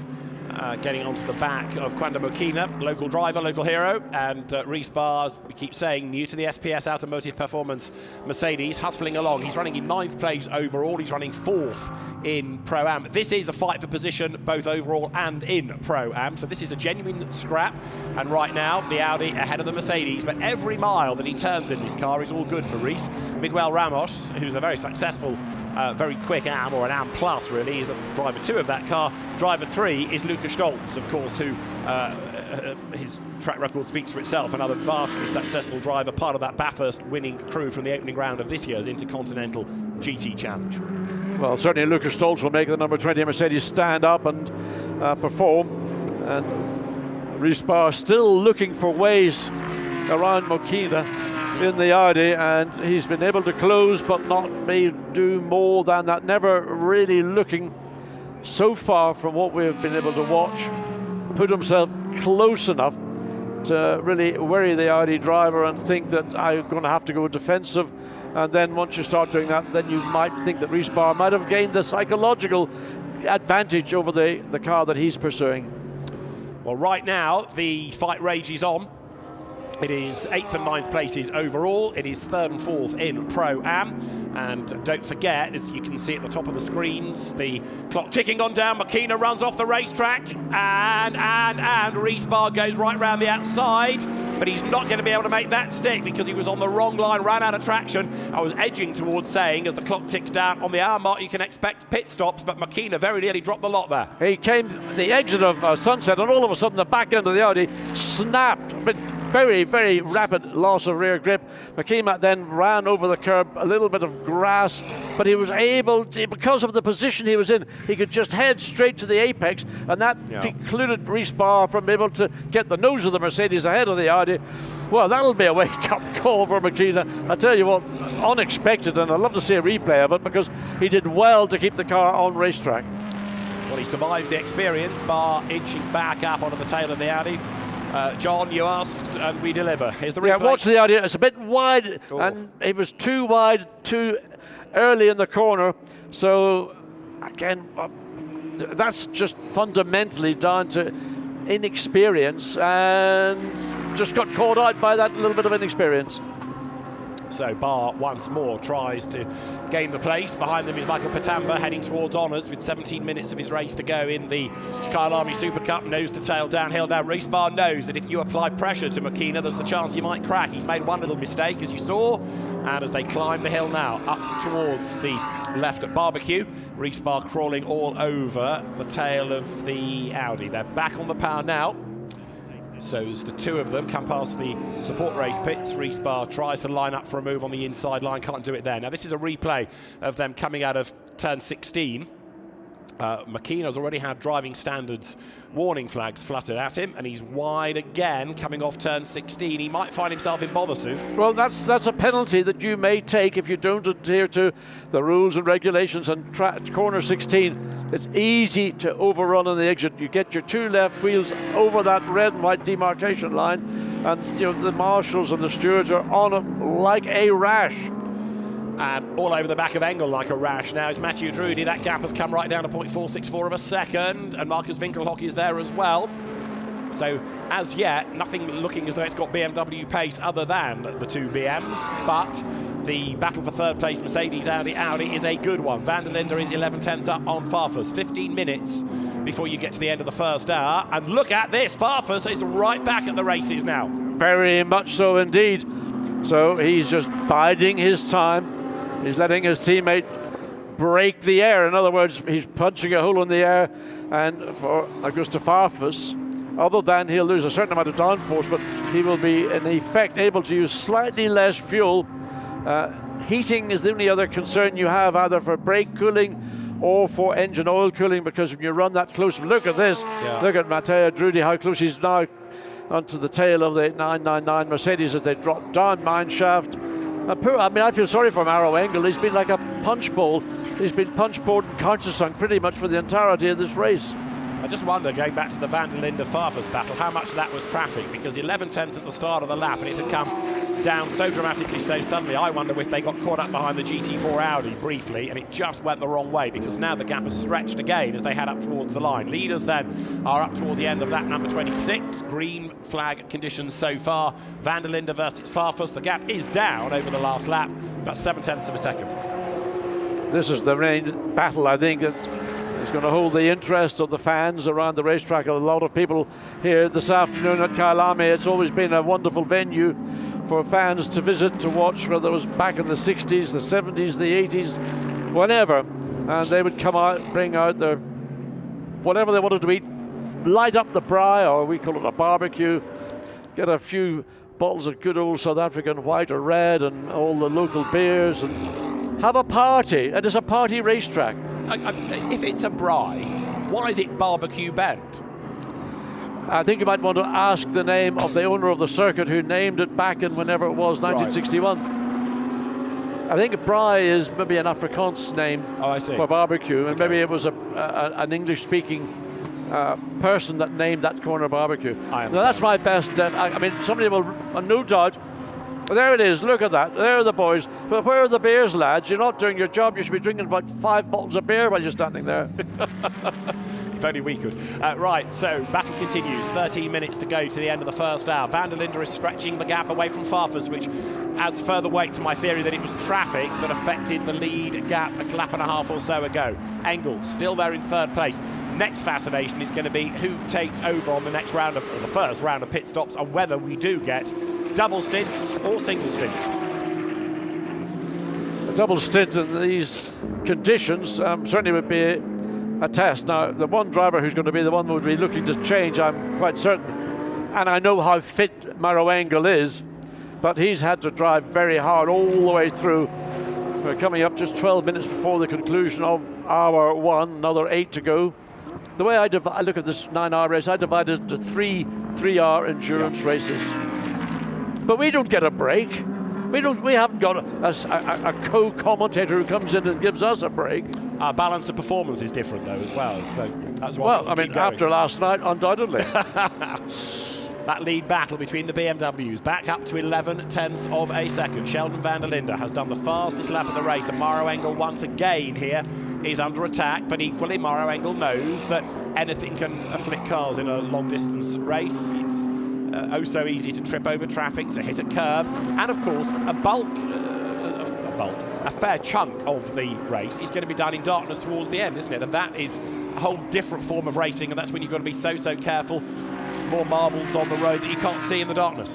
Well, at Kyalami, when the lights go out, it's black. Yeah. It is. I mean, there's no ambient light around the racetrack. There's no track lighting per se, other than the pit lane itself, and maybe along the support pit lane, which is at the exit of Barbecue all the way to Sunset. It is dark. Even leaving the racetrack when the race is finished, in a road car doing whatever you're meant to be doing, but forget all that rubbish. You can't see, the reference points are not very clear. So Engel comes down through Cheetahs, the Crocodiles, and as the Audis bounce over the curb behind him.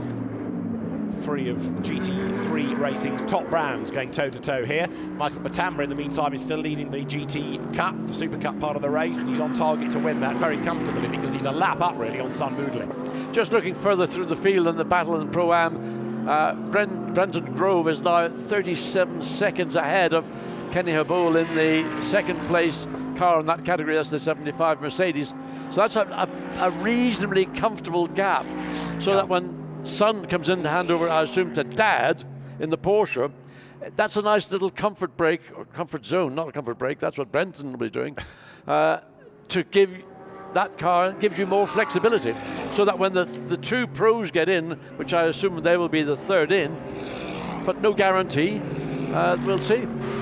Yeah, I mean, that, as I was saying a while ago, is going to be a really interesting battle over the course of the race. Batamba versus Moodley in the Super Cup. That's coming to its close. 10 minutes of that part of the race to go. We're just waiting for Kenny Habul to go across the line. And it's 38 seconds now that he's dropped back from the Porsche. It's a lot of time to make up. I wonder, with the Sun Energy team, 75 Mercedes, would they maybe play a joker and put Jules Gounon in at this first pit stop to enable him to either wrong foot the Porsche, and if they are wrong-footed, they can't do anything about it until the end of the next stop. In which case, Jules Gounon against Dad Grove is a bit of a no-brainer. Absolutely. And Gounon could do a double stint and then hand over to Mettler. True, as long as they keep a stint to the end. They don't want to use him too early because they've got to keep one of those stints towards the end. You're right, I still think Mettler versus Stephen Grove is advantage Mercedes, but Bamba versus Gounon, well, that's going to be very evenly matched, I should have thought. Assuming that that's what's going to happen, I think, at the end of the race, but it not necessarily might happen at this early phase. But I think Jules Gounon was talking, wasn't he, to Amanda about double stinting anyway, so you can anticipate if they do cycle the drivers through in the Porsche, it's still going to be Kenny Habul in the Mercedes. I'm not persuaded that when that comment was made, it referred to Kenny Habul. It certainly would apply to Jules Gounon and to Mettler. I wasn't quite clear as to whether that's what he was implying. This is the GT4 Cup entry. This is Joseph Ellerine, teenager, doing a good job, new to this type of car. He's raced in the Volkswagen Cup in South Africa. He's a good karter. But Joseph Ellerine pressing on, and he's about to go a lap down to Kwanda Makina, who has got Reesbar tucked right up behind him.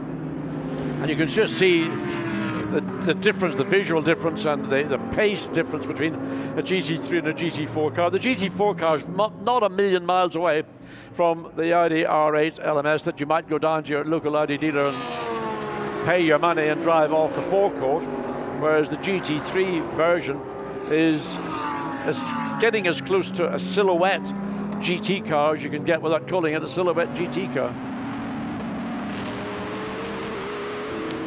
Right, this is the GT3 battle again. The GT3 Audi still tied to the back of Maroc Engel there. I mean, Maroc Engel is doing, I think, a very impressive job, having lost the lead, running at now what is fundamentally the natural pace of this car, carrying an additional 15, as are all the Mercedes, by the way, kilogram penalty. And Matteo Drudi has been the, I shouldn't say the dominant, but because Marcus Winkelhock has been able to run right in his foot tracks, but he has been the lead of the two Audis and closes at different points of the circuit up to Maroc Engel. Then other bits of the circuit, the Mercedes is able to stretch its legs sufficiently to stop any chance of Audi getting on terms with the third place 999 Mercedes-AMG GT3. So the two Audis running in fourth and fifth, and we're not that many laps away, as I keep saying now, from that first round of pit stops.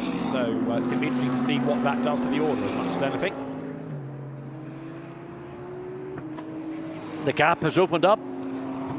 David, the gap has opened up. All of a sudden, there's more than a second between first and second. It's nearer to 2 seconds. It was 1.8 when they came across the line at the end of whatever the lap was. It's lap 30. So another fastest lap for Sheldon van der Linde. And you can see the gap, well, it's close to, I think, 2.5 to 3 seconds. So where did that come from? Suddenly, why does Sheldon van der Linde push the boost button almost? I don't think these cars have got boost buttons. In the old days, turbos always had a boost button. So where did he find that additional pace? 1.8 seconds was the advantage 1 lap ago. Now Maroc Engel still sitting securely in third position, being run down there. Comes across the line, race leader at 1.8 it was. What is it now? Waiting for timing, 2.1. It looks more than that, but it's 2.1 seconds. Matteo Drudi looks as if he and Marcus Winkelhock likewise are getting a bit impatient with only 5 minutes before the top of the hour. They would love to put one of their two cars ahead of the Mercedes, and I don't know. I know that Jules Gounon said that these drivers are prepared, they're trained to do double stints regardless of the conditions, and Maroc Engel is absolutely at the top of the physical game.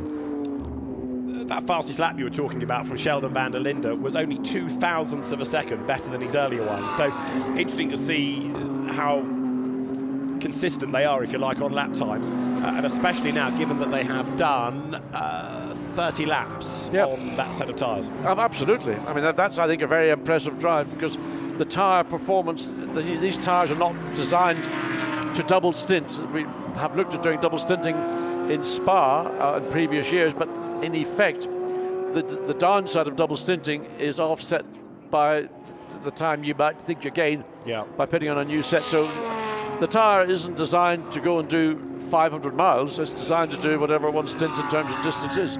So these cars will all change wheels, tyres, along with some cases drivers, and other cases just refueling tyres.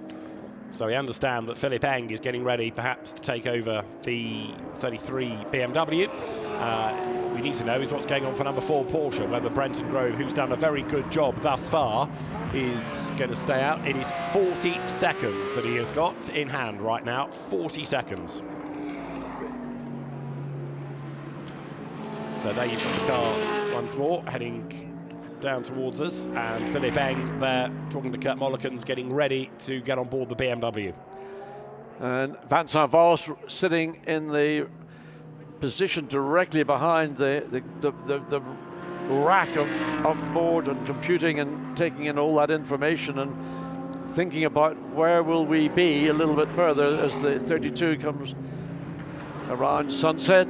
that gap 2.3 seconds. So again, increasing fractionally on lap as they come up to the conclusion of their first hour. And it's interesting that BMW have opted not to double stint, because Philipp Eng is now prepared. He's got his helmet on, he's got his hands device in position, various things got to be plumbed in, the radio and other accoutrements that might be available to the driver. Some drivers carry a drinks bottle, so he's got a spare pair of Sheldon van der Linde's overalls on as well. Ever get the feeling you were a late booking?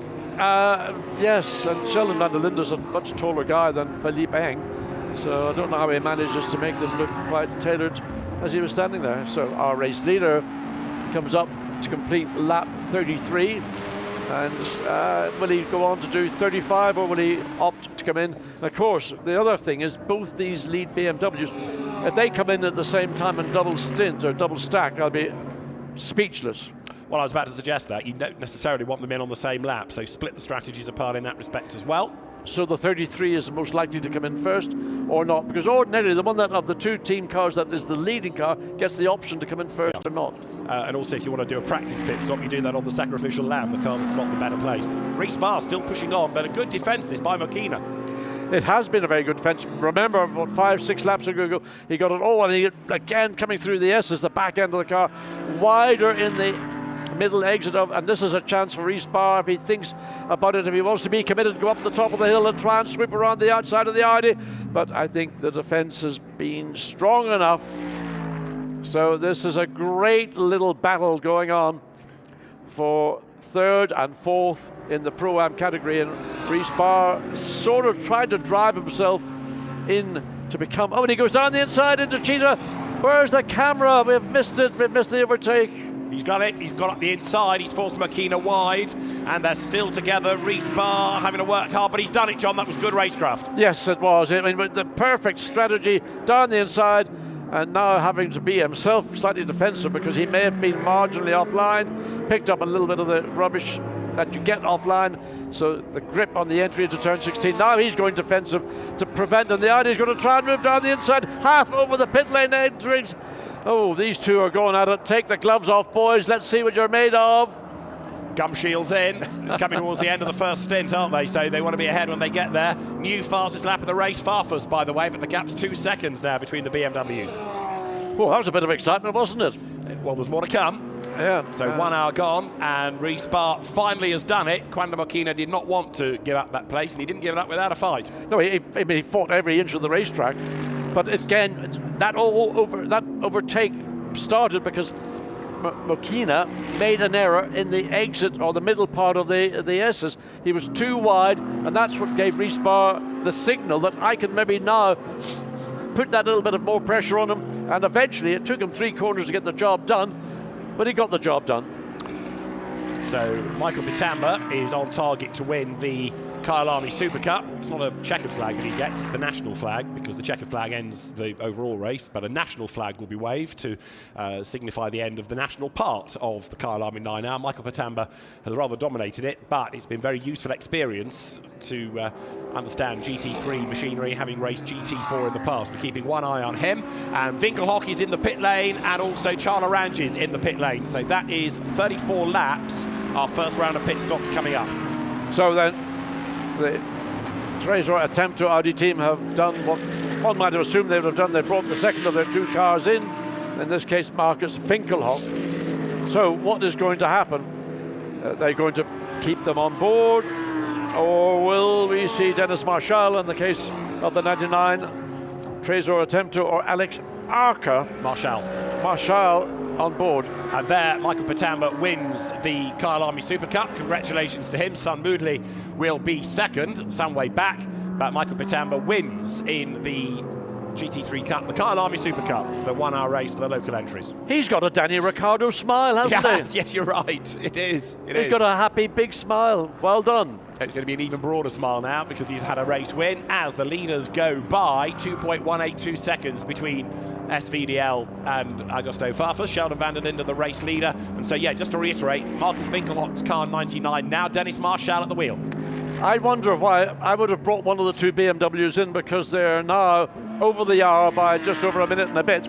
So it would be difficult to put one car in at the end of this lap and then still be within the driver time. Yeah. It's going to be very marginal. It's going to be a tight call. So what will WRT do? They are the masters, have been so for year upon year, of using pit stops, the strategy to take victory where maybe it wasn't available to them. So Philip Eng we expect for 33. Charles Weerts, I understand, is getting suited and booted for 32. And the gap is 2 seconds between them. So Augusto Farfus's car is due in, and Philip Eng, masquerading as Sheldon van der Linde with the overalls, stands ready to jump on board. And a nice set of brand new sticky Pirelli tyres waiting to be put onto the number 33 BMW. So Augusto Farfus will be in at the end of this lap, and it'll be one lap later we'll see Sheldon van der Linde. And again, assumptions are that van der Linde will hand that car over to Charles Weerts, as you pointed out there, David, a second ago. Well, neither come in this time. What about Engel for third? What about Drudy for fourth? No, they're all staying out. They're going as far as they can. One more lap. I reckon you're going to have the leading quartet in as one, and that should give Dennis Marciello, therefore, the race lead temporarily.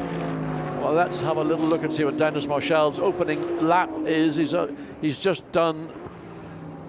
he's just done the out lap, so we're waiting for the first flying lap from that car. That's the 99.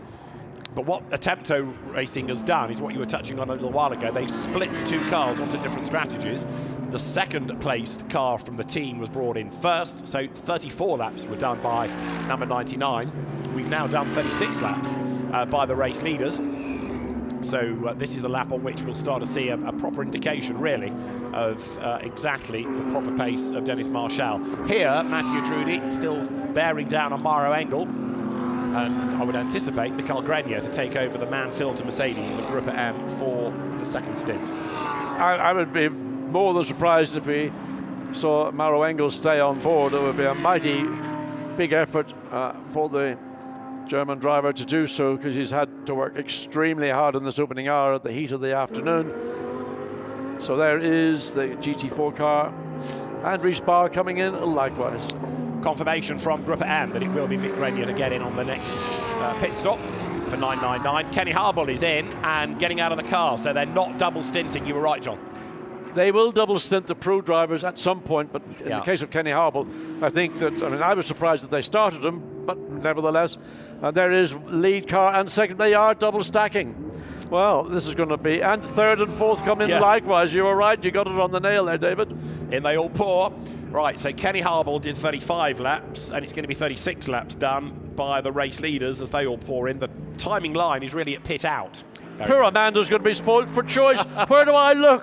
Where BMW, Mercedes, Audi, it's all going on, cracking off right now in the pit lane. Well, Maroc Engel comes to a halt in front of us, just looking out of our window, and I can see Michael Grenier is getting ready to take over. There are the BMWs then, as away blasts Yannick Mettler in number 75. We assume it's going to be Yannick Mettler in 75, and we will confirm that yet as he breaks the beam, and there it is up on the timing display. So good stint by Sheldon van der Linde, forced his way through into the lead. It wasn't a mega start, was it? Because he lost out to Farfus, but he regrouped very well. And a slow stop, I would say, from Rhys Barr. But don't forget, it's 68 seconds line to line for a mandatory pit stop. Lights flashing on both BMWs.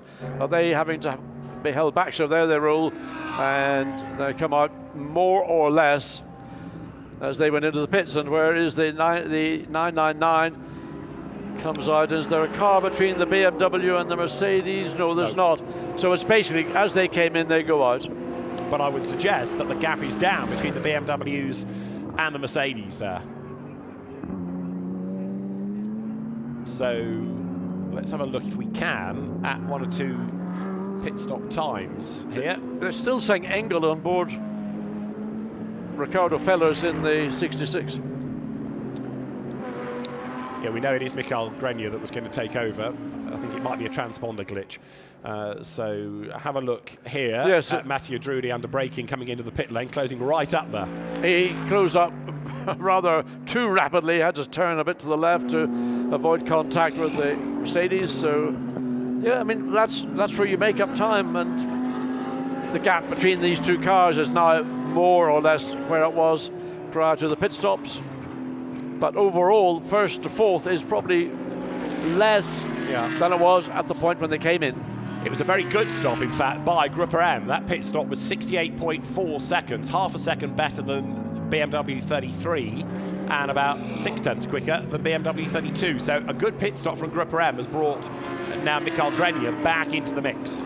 I mean, that's probably the best news they've had so far this afternoon. They did a great job in the pit lane, but it wasn't sufficient to see that the 999 Mercedes was able to slot itself in between the two WRT BMWs. That would have been their objective.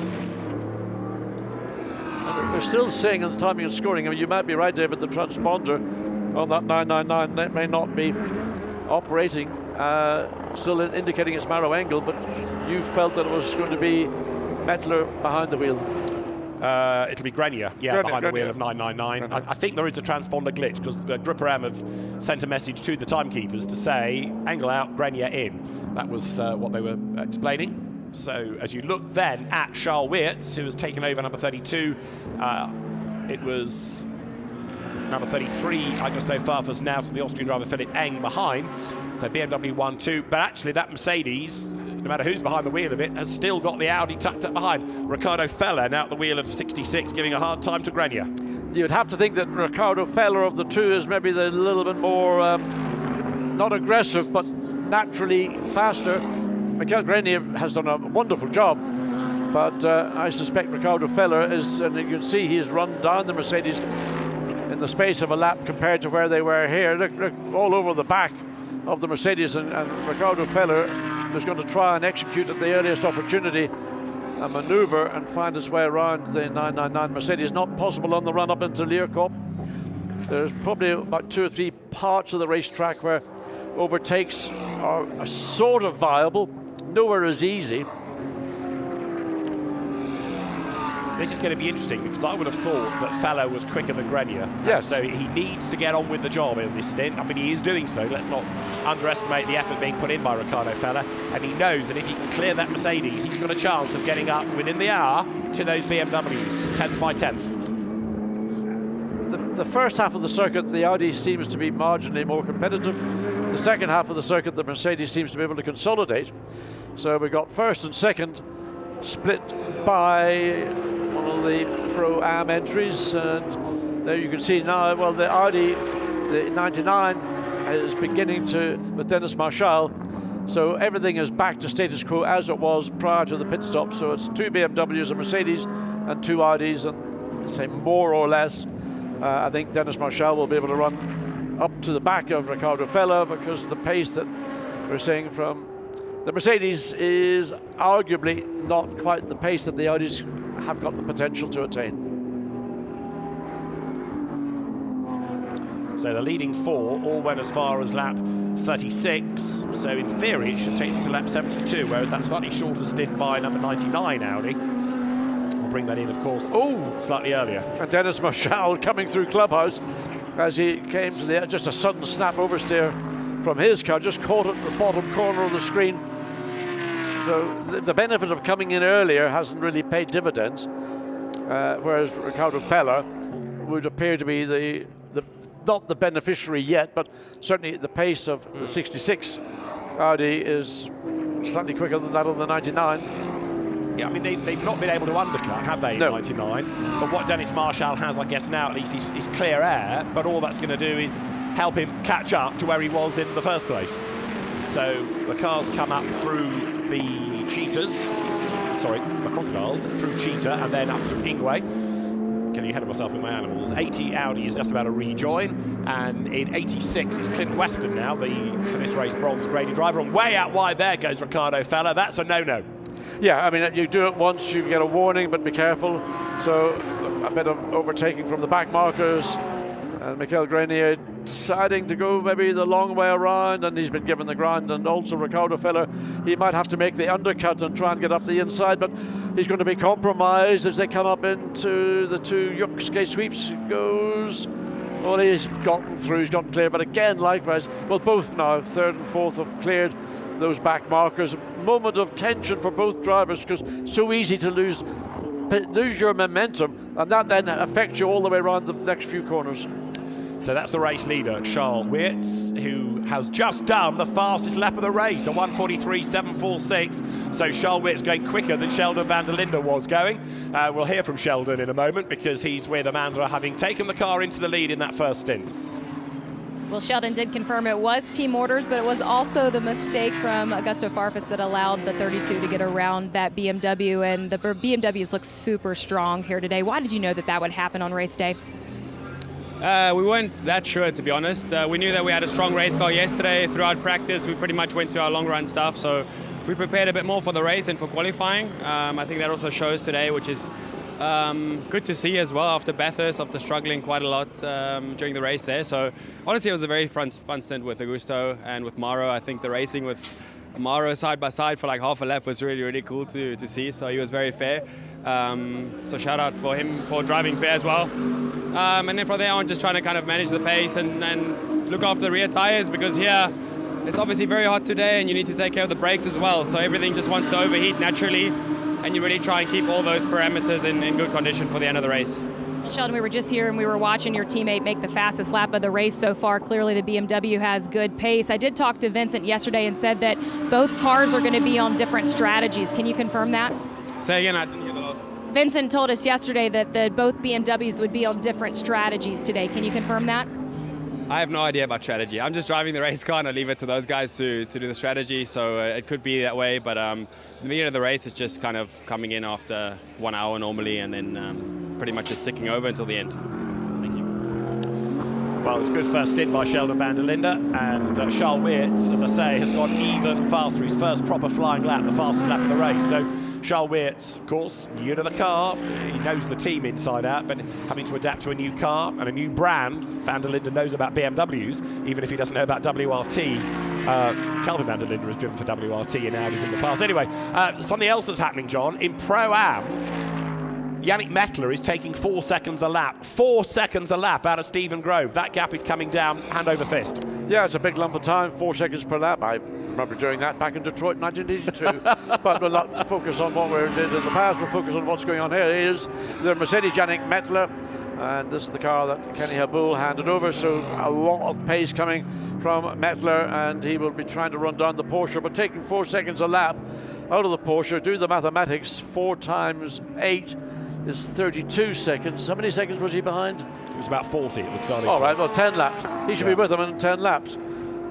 I think the reason why we're seeing Charles Weerts getting a new fastest race lap, remember Sheldon van der Linde had to race to get to the lead, and in the process maybe used again the Pirelli tire that little bit aggressively, whereas now that Charles Weerts is running in clean, clear air, he can choose and drive where he wants on the racetrack. He's not energizing the car or the tire to the same degree that Sheldon van der Linde might have had to do. So this is the aforementioned Yannick Mettler, who is charging along quite happily now. Yannick, who's been a regular in GT cars over the last few seasons, class winner in the Nürburgring 24 Hours, for example, as well as being very, very rapid in the Pro-Am GT endurance element of the Motorsport Games last year. The car is currently 7th overall, but getting closer and closer in Pro-Am all the time. There, 66, still hustling on Ricardo Feller. He's not yet found a way past the yellow Mercedes, but not for the want of trying. No, and I mean, we saw that in the first stint. A little puff of smoke came off the throttle from one of the anchors down to the left bank of Ricardo Feller's Audi. So let's watch and see as he goes up the hill again. Was that just a one-off, or is that something we need to keep an eye peeled for? But Ricardo Feller is all over the back of the Mercedes, but he's not able to do anything to seriously challenge Michael Grenier. Grenier is just sitting there driving his own race, keeping an eye on where the Audi is, not having to go defensive so far.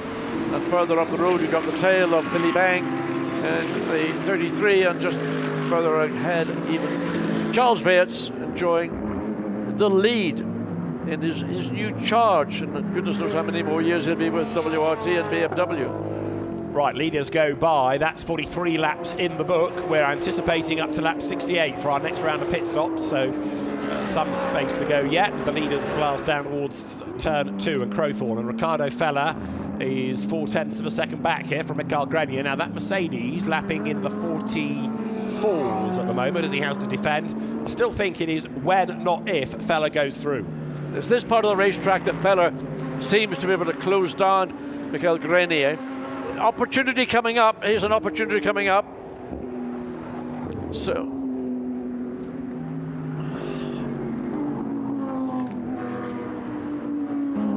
the cars coming up towards the Crowthorne.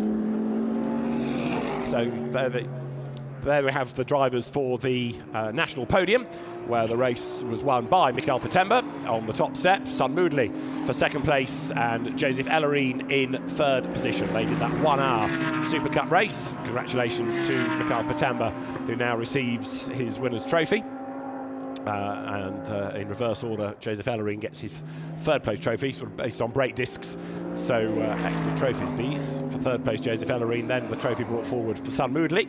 For second, the 68-year-old driver, who's a massive enthusiast for GT racing. And Mikael Patemba on that top step. I know I've made the point already about him racing in Europe in GT4 trim last year in the DTM trophy, but now learning about GT3 machinery, doing a very impressive job indeed. Good pace that he had in that. His fastest lap was a 45.4, which was within a couple of seconds or so of the GT3 Pro Cup Mercedes. So trophies for the Super Cup drivers. A very, very happy Mikael Patemba on the top step as he celebrates honours here in our first element of the race, if you like. So well done to the top 3. Mikael Patemba wins the Kyalami Super Cup. Right, now, we were discussing, I think, Riccardo Fella, John, were we not? yeah, there was a bit of traffic, and all of a sudden we went to do the podium, and that sort of stalled out on that particular situation. So there's the battle that's taking place for third place, and it was the potential you can see in the background, the 20 Mercedes, Lucas Stolz, I think it is, who's been, oh, can't work out. Anyway, this is the battle for third position, and Riccardo Fella once again closes at this point of the circuit until you get back to the finish line. Appears that Mikael Grenier can consolidate relatively easily, but the gap has been consistent over the last number of laps. 7/10 or 8/10 of a second between the two. Up the hill into Learkop, and Riccardo Fella trying to work out, well, I could do the hard yards in the first half of my racetrack, but for some reason from here to the finish, that gap opens back up again to what would be half a second, 3/4 of a second down the mine shaft. Then the hard brake into the crocodiles. That's the right hander. You can see Fella slightly quicker into, and then the final right, that's through Cheetah, then down to Ingwe. Big brake for everybody, then hard on the gas. Watch the exit, don't overrun. Oh! Well, our race leader has gone through. Second place, Philippe Eng, is 2.2 seconds behind, and the gap between third and fourth is still hovering around those few tenths of a second. Dennis Marshall is slightly frustrating me in fifth, because he's not actually closing back up, is he, onto the tail here of Riccardo Fella. Bearing in mind that the 2 Audis were pretty much nose to tail for the bulk of the opening stint. Dennis Marshall was put into the car a couple of laps early. He replaced Marcus Winkelhock, but he's not yet being able to find, what does he need, 2.5 seconds to get onto terms with Riccardo Fella. No, I mean, when he made that, or the team brought him in and made that early stop, he could have been the beneficiary of it, but it's not worked out. So there is an image of Dennis Marshall, and there he is. He can see the gap. He knows what the gap is. He got the information on his steering wheel. You can see there's 2.2 seconds. And whether he is concerned about that or not, I don't know, because it's Stephen Grove who's the next car up in terms of on the road in 6th position, but that's in the Pro-Am category, and that car is virtually a lap down. So yeah. Dennis Marshall, while it would be nice to catch up to his teammate, isn't under any particular pressure to do so. So he can sit and cruise, whether it's a half a second or 2 seconds behind his team car. It doesn't make a lot of difference. Just looking, as we've had through the pit lane again, Stephen Grove. Now, I was about to suggest that was one of the winners of the first stint, having gained a couple of places from its grid position, but Stephen Grove has just been through the pit lane, so that's a second pit stop. Now, I don't know why that has happened. He's back on track, but that's cost him the lead of Pro-Am now, so we need to unravel this, Amanda, please. Stephen Grove's had an unscheduled pit stop. Why? That's disappointing indeed for the Porsche. Your lead was being chewed up by the pursuing Mercedes, so we need to find out. Amanda will no doubt be down to the old Bamber operation to see what was the reason for that unexpected pit stop, and that's dropped them down. They were sixth now. Yannick Mettler has taken that position in the 75 Sun Energy Mercedes, and that was an easy, that was a freebie. If you ever want to say a freebie, that was a freebie. Yeah. As race leader now comes up to put another lap onto the Porsche coming through the SS, and Charles Vance will want to clear the Porsche quickly as possible, doesn't want to find himself being compromised, and makes sure he gets through. And good job by Stephen Grove to let the race leader go through. Pulled over to the right, and Charles Vance lost no time whatsoever. When you look at Charles Weirt's pace, because he's a pro, he's a quick driver, I'm trying to work out whether Stephen Grove's got a problem or whether it's just that Charles Weirt's is that much faster. But the Porsche doesn't seem to be as quick as it was. Now, okay, Brenton Grove's faster than his dad. It may have been a puncture, of course, that caused the car to come in.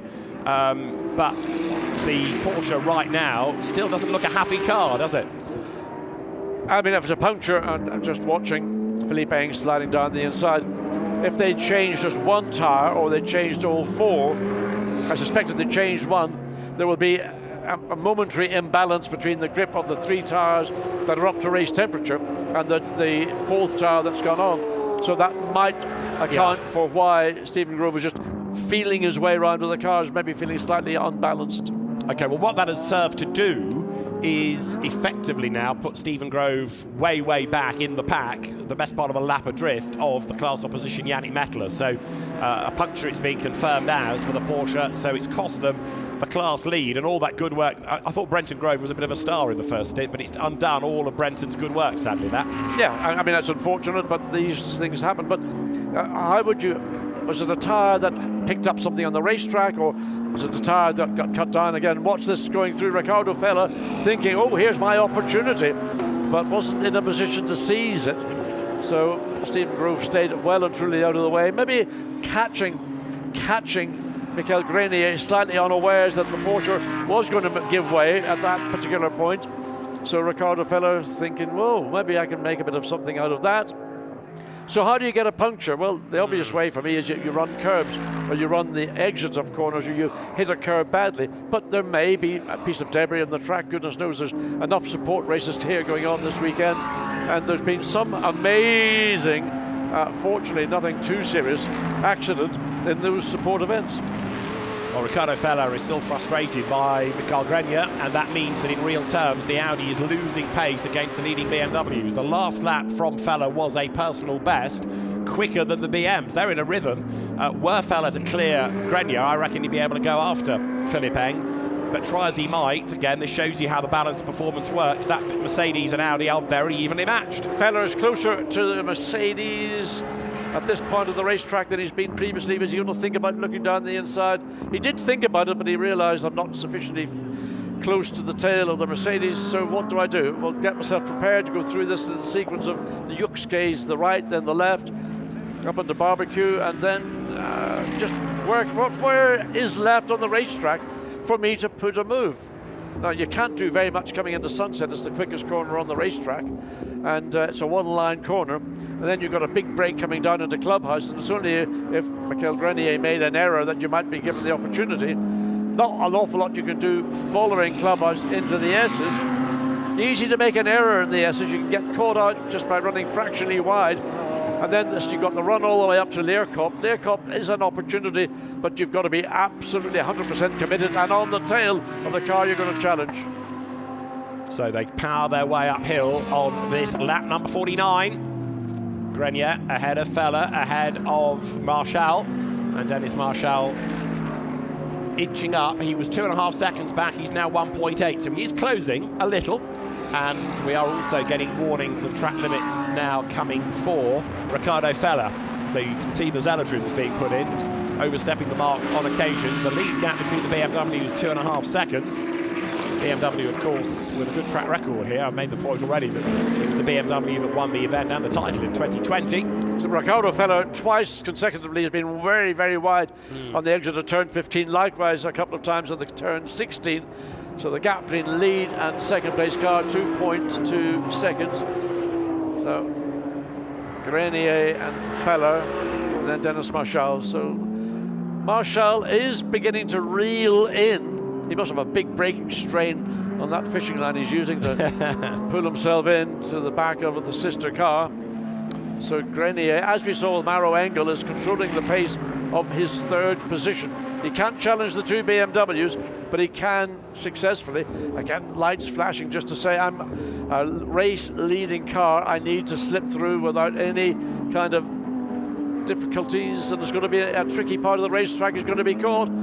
So, yeah, both third, fourth get through, and Dennis Marciello likewise. So, again, good work from those cars that are not running at the pace of this leading group of professionally driven cars. That was Mo Mir getting out of the way. Now that's Stephen Grove, who has lost 40 seconds to Yannick Mettler. Remember, he was about 35 ahead when we last looked in. Well, he's lost the lead and he's now 40 seconds back. We'll try and find out about that puncture, but also about a really good first stint by Brenton Grove, because he was way in the lead of the class, but their good runners turned upside down. Brenton's with Amanda. I absolutely want to start there, David, and I'll just pass all that information to Brenton. David Addison was just talking about what a stint you had to open up this race. It's still a long way to go, but take us through your first hour and what might be to come. Yeah, I was quite happy as well. I think surprised myself a little bit of the pace I had compared to some of the factory drivers, but look, the car's really, really nice to drive. Looks after its tyre, and it just allowed me to get into a rhythm and do my thing. So I think we've got quite a good car. Unfortunately, we had the puncture there, but it's a long race. Well, I just saw Earl Bomber go take his race suit behind. That means he's changing, probably getting ready for his driver's stint. Now you guys are 40 seconds back. Can you get this back? Yeah, of course. I mean, it also, funnily enough, helps us a little bit with strategy. We had to do a little dicky stint at some point in the race, so now we've done that. I mean, it's not a nice way to have done it, but look, Earl's a phenomenal driver. He made up a lot of time yesterday on some of the factory guys, and for sure, between the three of us, I think we've still got quite a good shot. So good to hear from Brenton Grove. Dad Stephen having that puncture, losing time. And this is the fight that still rages on between Michael Grenier and Riccardo Fella, but still the Audi unable to find a way through. It's the story of the race, in fact. You know, third place Mercedes has been able to control it, and no matter what anybody in the Audis behind was, you know, attempting, then, oh, I'm just watching Riccardo Fella drop a wheel. Now that's how you can't pick up a puncture. Little dropping a wheel off at a part of the racetrack with it edging to the side of those curbs is maybe sharper than blunter. So that's maybe some of the element of frustration that Riccardo Fella is feeling. He's looking every which way just to pick up a bit of corner exit speed. So down into the first of the two crocodiles. Then the second goes left, then you come into Cheetah. Watch the curbing on the inside, and hops over it again, runs very wide. I mean, Riccardo Fella's hammering his car. Yeah, I mean, he's making it dance, but I don't think it wants to. The leaders go by. That gap's coming down as well, isn't it? 1.976 seconds. Philippe Eng is on a mission right now. There is Grenier. It's interesting, the two BMWs seem to work well at different parts of stints, don't they? 32, the yellow BM, we saw really good early on in stint one when Van der Linde moved himself into the lead, and then late in the stint, Farfus caught back up again. Well, Charles Weerts did the outright fastest lap of the race early in his stint, but now as you work through it, so Eng is coming back at him. Discuss. John waves his arms as if to say, shut up, Addison. Listen, it's another stupid theory. If I could answer those questions, I could work for these teams and help them with their strategies and guarantee more success than they've already had. Right, Grenier has shaken off Fella, at least for a lap, and Dennis Marciello is coming back at his teammate. Now, this might be Riccardo Fella having to give his tyres a breather. What do you think about that for a theory? That undoubtedly, because Riccardo Fella has been hammering the car through that last sector of the racetrack. And so he lost time coming through turn 15. and maybe didn't have quite the traction. But look, Dennis Marciello, who was quite a long way back, is almost up into the rear wing of the sister car. So Dennis Marciello has been driving a much more, I would say, conservative style, where Riccardo Fellows been flamboyant, throwing the car around. The car looks sensational when you see it coming through turn 15. But of course, in the process, you're putting a lot more energy into the car, and therefore you're restricting maybe ultimately what the car's capable of doing.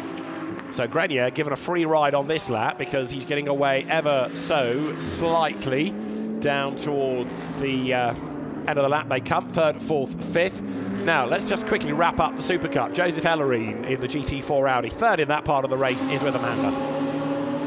Well, still a little red, I'm sure, from his stint for the hour in the Kyalami Super Cup, but maybe even from holding this heavy trophy here, guys. He was the GT4 champion here today, and we've been covering this story, 18 years young. You're stepping into the likes of the Van der Lindes and the Jordan Peppers of the world. Congratulations. What are your goals as you grow forward?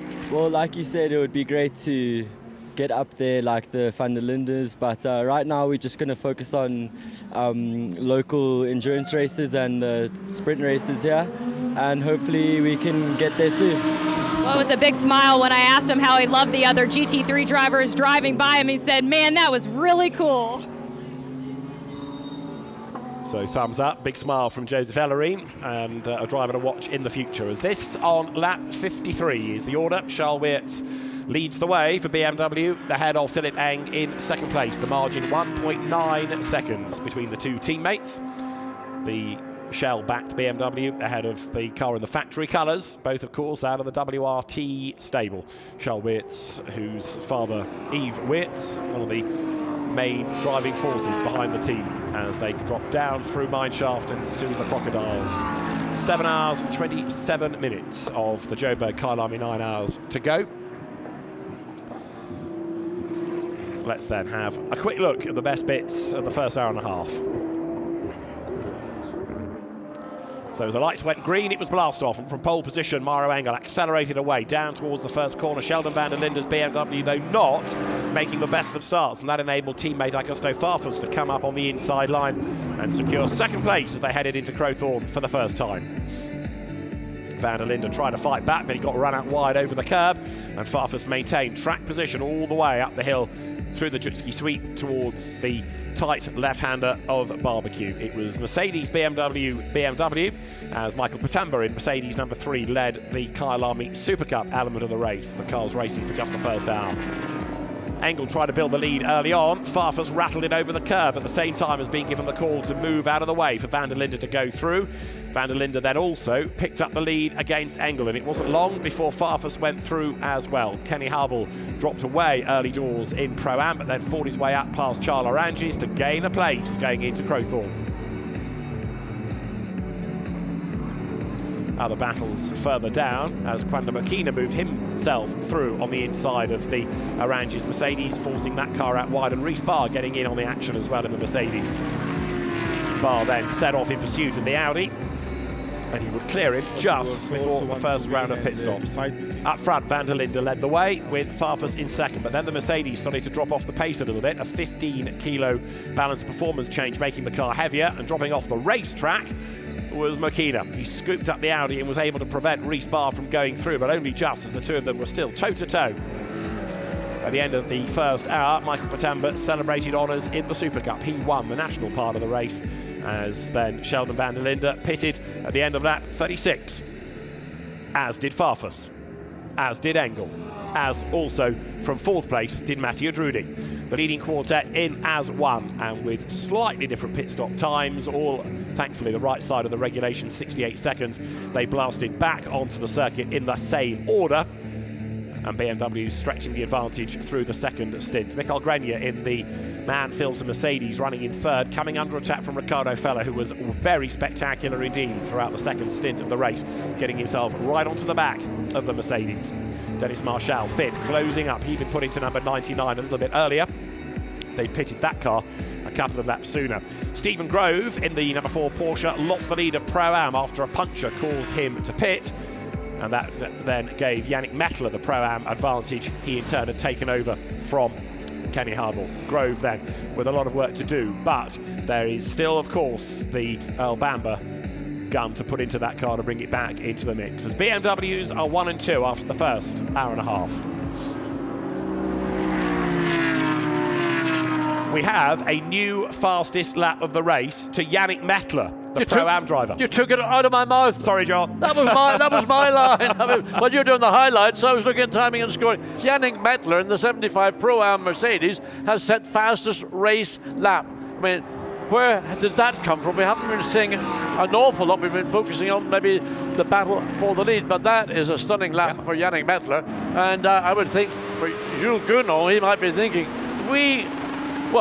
winning outright would be an unbelievable result. There is the car. That's the driver behind the wheel who has just set 1:43.701, running in clean, clear air, which makes so much difference. But that is an impressive. It illustrates that even with a 15-kilogram weight penalty, that car has got out and out pace. So where is that pace, let's say, with the 999, the car that's been running in third place, more or less all the way through since the start of this race? Good question is the answer to that. Yannick Mettler on this lap won't be so quick because he's getting caught up there behind Momir in the Audi. But Yannick Mettler, silver-graded driver. I think I touched on the fact that he'd been a class winner at the Nürburgring. He's raced in the International GT Open Championship, Dubai 24 Hours. He's another one that's flown under the radar a little bit. But here, he's being given a chance to shine, isn't he? And the car runs 6th. Now, of course, he's also not only done the fastest lap, but it means that he's catching Dennis Marshall ahead of him. He's got a lot of ground to make up. But again, if you keep out of trouble and deploy the right driver at the right time, this car could be on the podium. Absolutely. I think that was my very thought, that if they can run as they're running right now and run at the pace, we've got Jules Gounon to go back into the car, and then Kenny Hubble will take over. And Kenny Hubble, as Jules Gounon had pointed out, is doing an amazing job for the Sun Energy team. So it is conceivable, with 7 hours and 21 minutes of the race remaining, so many things could come into play. The one thing we're not expecting, by the way, folks, if you're waiting for a wet race and a race that's red flagged and then safety cars spinning off, all that sort of stuff ain't going to happen. It's going to be bright, sunny, fair all the way through. But this car potentially could find itself on the overall podium. A potential third would be a fantastic result. Well, stuck in traffic last time, lost a second, did that car. So Mettler needs clear road. It's amazing, isn't it? Even though it's a modest entry, drivers still suffer from traffic. Keeping out of harm's way then now as he comes up through Sunset towards Clubhouse. And then the field on lap 57. We're expecting Dennis Marshall in around about lap 68 if they are continuing on the same format. Now, it might have been, and teams often do this, that they'll run a slightly shorter stint by a lap just to make sure that they're absolutely right on the fuel calculations, and then they might stretch it a lap further in the subsequent stints. So you might anticipate that the Audi could run longer in the second stint, and that's what we're enjoying right now. So another 12 laps or so before we need to think about stops. Well, this is the third place battle. It's been getting a closer battle. It was 2 cars initially, but Dennis Marshall, who has run his Audi in a different approach to that of Riccardo Feller. Riccardo Feller's been, you might say, all arms and elbows, driving the wheels off it, trying to get away around the 999 Mercedes, and Dennis Marshall slowly catch the monkey up the hill, and he's going to put himself, and when these two Audis decide which way they're going to organise their pit stops, whether it will be once again the 99 that comes in ahead of the 96 or whatever, that'll be the team call by the attempt to Audi operation. Well, Riccardo Feller will be worth talking to at the end of this, because he has tried everything to get past the Mercedes for the next half an hour or so. Once he gets out of the car, probably all he'll still see is yellow in front of his eyes, because that's going to be sort of ingrained in him. It's all he's stared at for the last 40 minutes or so. Well, it'll be a toss-up for me between Riccardo Feller and Yannick Mettler. The two drivers, they are the two, I would say, drivers that are making progress. Certainly Mettler, in the case of his overall track position, is the next car up behind these group of 3 cars. Well, they turn through. Whoops, Feller again slides a little bit.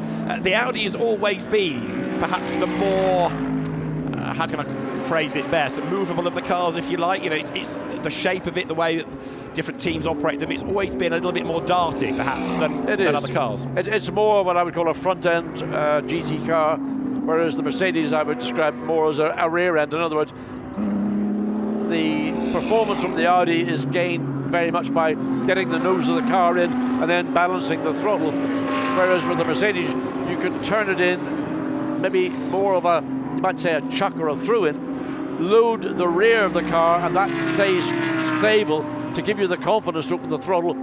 And also, yet within the characteristic of the car, you've got individual driver choice. Some drivers don't like a front-end car. Some drivers don't like a car that would be the style of car that a Mercedes might be. So you have to sort of work around the equipment that you have. Dennis Marciello looks like he's just sitting there, waiting patiently. And Riccardo Fella, well, best chance coming up shortly. I mean, Grenier is, 4 seconds back from the BMWs, and his last lap was a personal best. So, you know, he is still doing a very good job dragging Fella with him. But now, look, he's got a back marker to contend with, and so has Fella. They just encountered Momir at exactly the wrong point on the racetrack at turn 16. Yeah, that was going to be an opportunity, and those are the things that someone like Riccardo Fella will be looking for. It'll be an assistance from a slower car that gets maybe compromised in a difficult part of the racetrack, and then that gets passed down the chain, and Fella thinks, well, how can I make use of that? Again, he's closed back up, or up backwards and forwards to the rear of Michael Grenier. It's difficult when you've only got 10 cars running to find traffic that's going to be of assistance to you. And of course, look, make no mistake, Michael Grenier, he's likewise looking for traffic that he can use to put a sort of a block between himself and the Audi. So they're skipping up over the curb is Dennis Marciello. As I say, the Audis have always been spectacular cars, but Riccardo Fella just a joy to watch. It's a shame in a way that he's not being able to make the progress, but equally they're not falling light years off the BMW pace, are they? All it would take is for the BMs to be momentarily delayed and they'll be a lot closer. So this is far from over, this battle yet. The Mercedes upholding the 3-pointed star honours, the Mercedes-AMG then running in third place. And Yannick Mettler last time did another fastest lap, a 43.4 now, with an absolute best in the middle sector. You're looking now at second for Pro-Am. This is Stephen Grove versus Miguel Ramos, and this is on as well. Stephen Grove lost a second last time. Ramos about a second a lap quicker, so this should be able to change, assuming that Ramos is able to find a way through. But in terms of pure pace, the Mercedes-AMG there is the quicker of the two. Yeah, Stephen Grove takes an unusual line, in my view, certainly through the double left up at Learcop. Holds a very tight line on the initial entry. I'm sure now that having had that tyre replaced, he is feeling more comfortable with the Porsche. Miguel Ramos, I mean, within the whole sphere of these championships, he is one of the drivers that would come under the heading of the gentleman competitor. And a very effective one he was. I'm not sure he was professional in an earlier period in his career, but certainly enjoys his endurance racing and having experience with the Mercedes. I mean, Miguel Ramos has been racing for a long time, always at a top level, successfully in championships. I think he's probably an AM plus, isn't he? He comes down then now chasing Stephen Grove and turns through turn 2 out of Crowthorne. So the Porsche hanging on a position. Now, where does this put them? 68 seconds behind Mettler. So they're holding each other up by squabbling. Plus Mettler is the fastest man on the racetrack, so he's getting away. So really, within this second hour, the Pro-Am pendulum has swung completely away from Porsche towards the number 75 Mercedes-AMG. And right now, you've got Jules Gournot and Yannick Mettler, both drivers capable of running at the pace of the lead cars. There's not very much, I'm afraid to say, that Earl Bamber and the Grove family are going to be able to do. Again, you're going to have to rely on external effects on the racetrack, or penalties, pit stop penalties, punctures, or anything. We're not yet into 2 hours into this race, and the track will get the detritus that builds up on the racetrack, rubber and other odds and sods that might come from a car or whatever, get thrown up on the racetrack by somebody going off and tracking on a load of rocks or whatever. So 7 1/4 hours to go. Well, let's not get too excited. Yeah, I mean, just as the Porsche can have problems, so can any other car. Interesting that it was a puncture, and it's the only one of the sort we've seen, so it does suggest either a tyre issue or running over a curb and cutting it, but nobody else has suffered that. And again here, Miguel Ramos. Now, where was that car at the end of the first hour? It was in 8th place, wasn't it, after Reece Barr's efforts? Ramos is still in 8th place, but one suspects he won't be there for much longer. A big flash of the lights to try to distract distract Stephen Grove as they come over the timing line.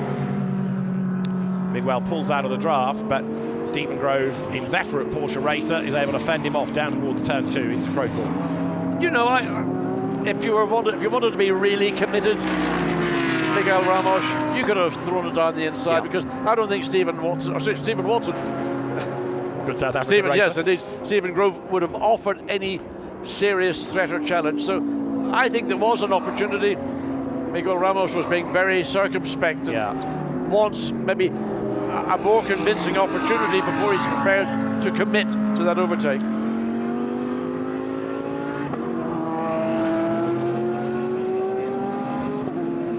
I'm still mightily impressed by Yannick Mettler. I was about to offer the thought, we are convinced, aren't we, that it is Yannick Mettler in the car, not Jules Gounon, but that's possibly being a bit unfair to Yannick Mettler. Well, I suggested they might put Jules Gounon in and try to wrong foot the Porsche team. But if that's Yannick Mettler's pace, then he's done a brilliant job. Absolutely, yeah. Again, look at Stephen Grove's line into. He holds almost goes round the inside of the corner, which is the only driver I've seen so far in the race choose to take that line, and it doesn't defect or detract from his pace. Again, coming up behind slower cars, so this is where Miguel Ramos has got to be thinking, looking forward, looking beyond the Porsche, looking to the Audi to think, where will we catch this, and what do I need to do? Do I run close to the tail? Is the Porsche going to get through? So this is a chance for Miguel Ramos. Now he ought to be quicker off turn 16 than Stephen Grove and the Porsche. Over the line they come then. That puts 61 laps in the book for the leaders, but 60 now because these two are a lap down. Stephen Grove and Miguel Ramos. We've had it confirmed that it is definitely Mettler at the wheel, so 75 with that fastest lap to Yannick Mettler. Nicely impressive. The second in Pro-Am. Here they come. And the margin between Mettler and Grove is 1:14. Grove to Ramos is 0.3 of a second. It won't be long before these two drop a lap if they're not careful to that Pro-Am class leading Mercedes. That's going to be very hard to make back up again unless it in turn hits problems. Yes, I mean, you're going to have to rely on something that's beyond these two car driver pairings' control. So Miguel Ramos looks one way, gets wide on the exit of Sunset, cuts back in, and no, you can't do it into the S's, you're not close enough. Just nothing wrong putting your car in the driver's mirror to distract or frustrate. Again, watch up the hill, watch what Stephen Grove does as he gets up to the top. He goes to the first apex and hugs it. So that's he really is quite slow at that point there. But that's the exit now we're looking at. If the camera's shot changed, you couldn't quite illustrate it in the way we could have seen it. So 10 minutes to go to the end of this second hour as the cars drop downhill. You're looking at the battle that's second in Pro-Am. Now this is third, fourth, fifth overall, where you've got currently Mikael Grenier, Ricardo Feller and Dennis Marciello together. Although now, maybe because he's abused the tyres rather, Feller has dropped off the back of that Mercedes, hasn't he? Yeah, I mean, Ricardo Feller's driven the tyres, everything off his Audi, trying to find a way around the 999 Mercedes. So Mikael Grenier has not been fazed by anything that Ricardo Feller's thrown at him. And maybe now Feller's beginning to pay the price of that exuberance. Great to watch, loved seeing it. But maybe that's now where the gap, the cause of the gap, beginning to sort of go more favourably towards the Mercedes. So downhill they come out of Loicott. Dennis Marciello then on the tail of Feller. This gives Grenier a little bit of breathing space. Now his last lap, a couple of tenths away from BMW's, 4.5 seconds back from Eng is Grenier. But as we've been saying, it only takes one problem or one drama behind a back marker for that gap to suddenly come right down. They blast their way through the crocodiles down towards Cheetah. Great corner names they have here as well. We've talked about this the first time we came to Kyalami back in 19, but I know we have on occasion referred to numbers. way to have a circuit with good old-fashioned corner names. Absolutely, and those are names of the area. This is the High Veld, Johannesburg based, 5,000 or a few feet, give or take, above sea level. When you get off the plane at the airport and you rush to get through immigration ahead of everybody else and get to the car depot before everybody else, you wonder why you're puffing and blowing. Yeah. But even on a running machine at the hotel the other night, I was puffing and panting. So the leading cars work lap 64. This is third, fourth, fifth then. Still Michael Grenier ahead of Ricardo Feller, ahead then of Dennis Marshall in fifth place. Yannick Mettler sixth. And the Mercedes in third spot, currently on lap number 64. Now, what am I suggesting? Pit stops for these cars around about lap 72, so still quite a way to go. And Michael Grenier, let's be fair to him as well, he's done a good job because for the bulk of this hour, he's been under big pressure. Again, Feller runs very wide coming out of the S's. You can see the amount of rubbish they kicked up in the air. No, I think what you're saying, Michael Grenier has done a very strong job for that car. He's been under pressure all the time from a very combative Ricardo Feller, and he's not made a mistake that we have seen. And he's not overdriven this car to try and drive away from the Audi. He's recognised that the Audi hasn't got enough out-and-out pace to make a serious challenge or threat. And wait and see what happens. Pit stops, that could change everything.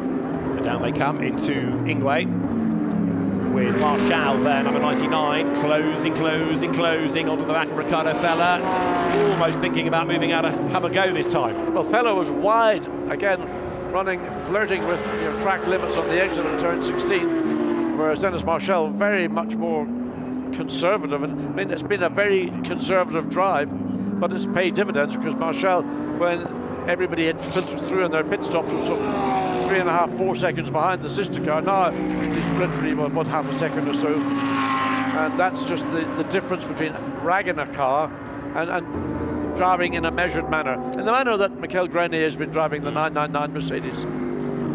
And of course, there's also an element of not wanting to get involved in too many battles early on. Yes, you don't want to be giving away places left, right and centre, but equally you don't want to get involved in jeopardy with still a lot of the race to go. Feller, again, rattles it out wide. Marshall the same over the curb. Every lap they are on the limit, aren't they? And Michael Grenier just on his last lap set his personal best lap.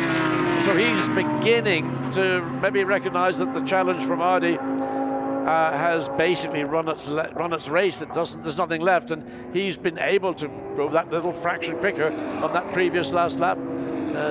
Still, Yannick Mettler has the fastest race lap, 1:43.457. Well, that's a very impressive race lap. And that 75 Mercedes Sun Energy entry, I mean, apart from looking stellar and exciting, it's been pretty exciting on the racetrack.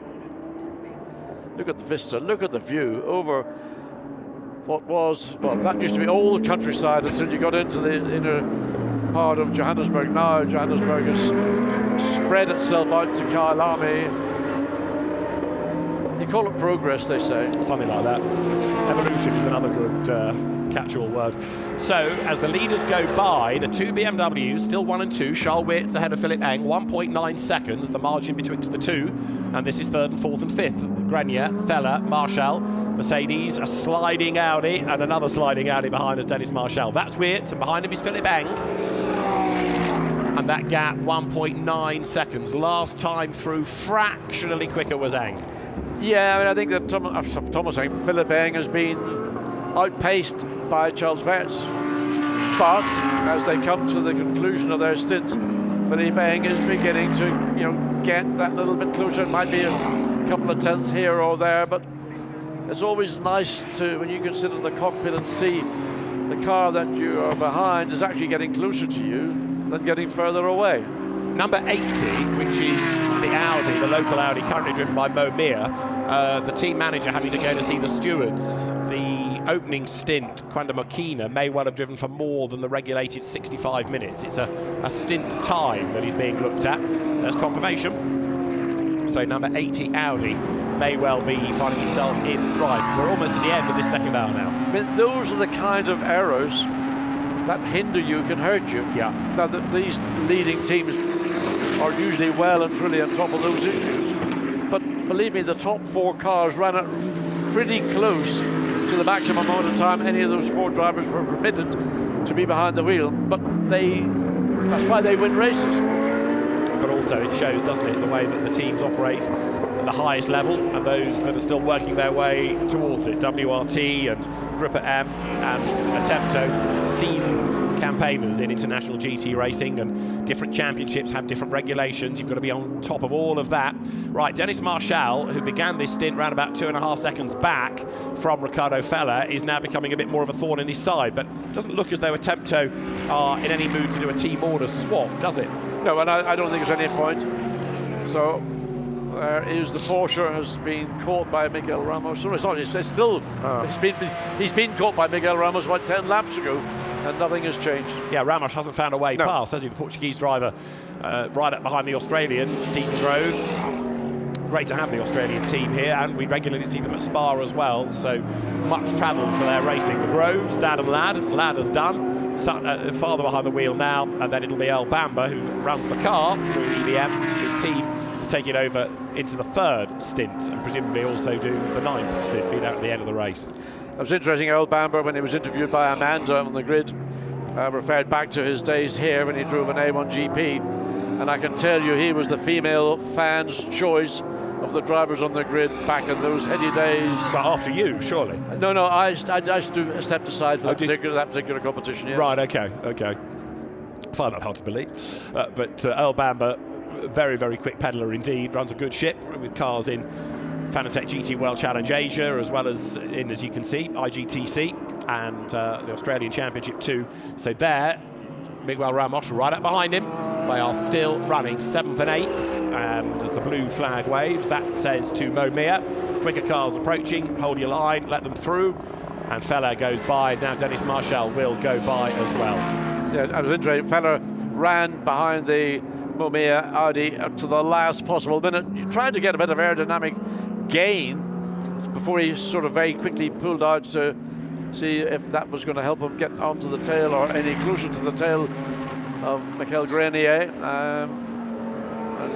Basically, you're right, David, I think the 2 Audis, they're going to hold station until their pit stops come, whether they stagger them as they did the first time around or whether they bring them in both at the same time. But I suspect that Dennis Marciello, because he made that earlier stop, will be again the first of the 2 Audi stoppers in the 99. Yeah, they've got a bit more leeway with Marciello because it was a slightly shorter stop by Winkelhock to put Dennis Marciello in, but again, you're still going to measure that 65 minutes, as now Fella all of a sudden has decided that playtime is over. He wants to be 3rd by the time he brings that car into the pit lane, and he was much quicker through the S's to the I there, closing up on Grenier. Yeah, again, it was very, very wide at the exit, but he seems to be able to control it. He knows the limit, and again, seeing the exit of Leerkop as you drop down Manshaft.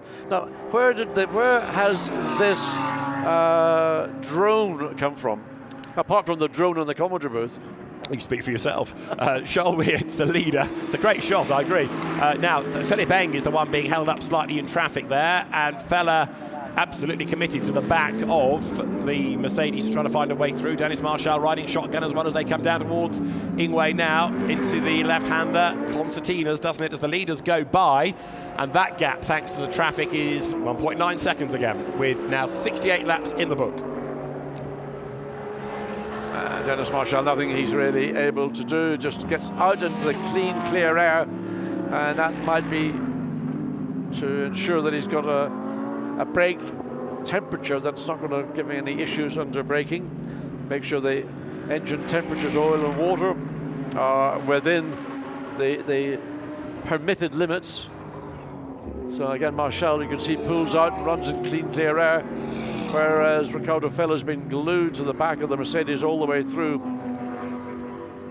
and having to contend with the limitations of running that close to a competitive car. Well, Marciello thinks about it. He's looking, maybe I've got my opportunity coming. Maybe I'm going to catch my teammate somewhat unexpectedly. So through the S's, then that climb towards Leukop. So that's 2 hours done. And the BMWs 1 and 2 in the same order as they were at the end of the first hour. So we've had this hour-long battle. And as the number 999 Mercedes accelerates downhill, let me wave a microphone at Maroc Engel, who I'm delighted to say has joined us in the booth. Like that, Mauro. And welcome. We've been watching this great battle with your car and the two Audis. It must be frustrating that you're not battling for the lead, I'll grant you, but Mick's done a really good job of keeping the Audis at bay, hasn't he, in this stint? Yeah, definitely. Obviously, we'd like to see the car with a bit more space behind the rear bumper. You know that the Audis are putting a lot of pressure on us. They're fast, and Mick's done a great job. So yeah, it's going to be an interesting one for sure. The rest of the race, yeah.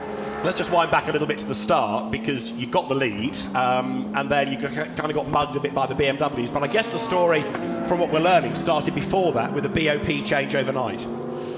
Well, first of all, I was pretty happy to actually keep the lead at the start, because we know the BMW is pretty strong in a straight line, and so that was the first sort of important part. Yeah, sure. But then they, coming here, we knew BMW should be strong, BMW will be strong, and now they are strong in the race. So I would say that's probably not a surprise, and yeah, we just have to hang in there and fight and see what we can do.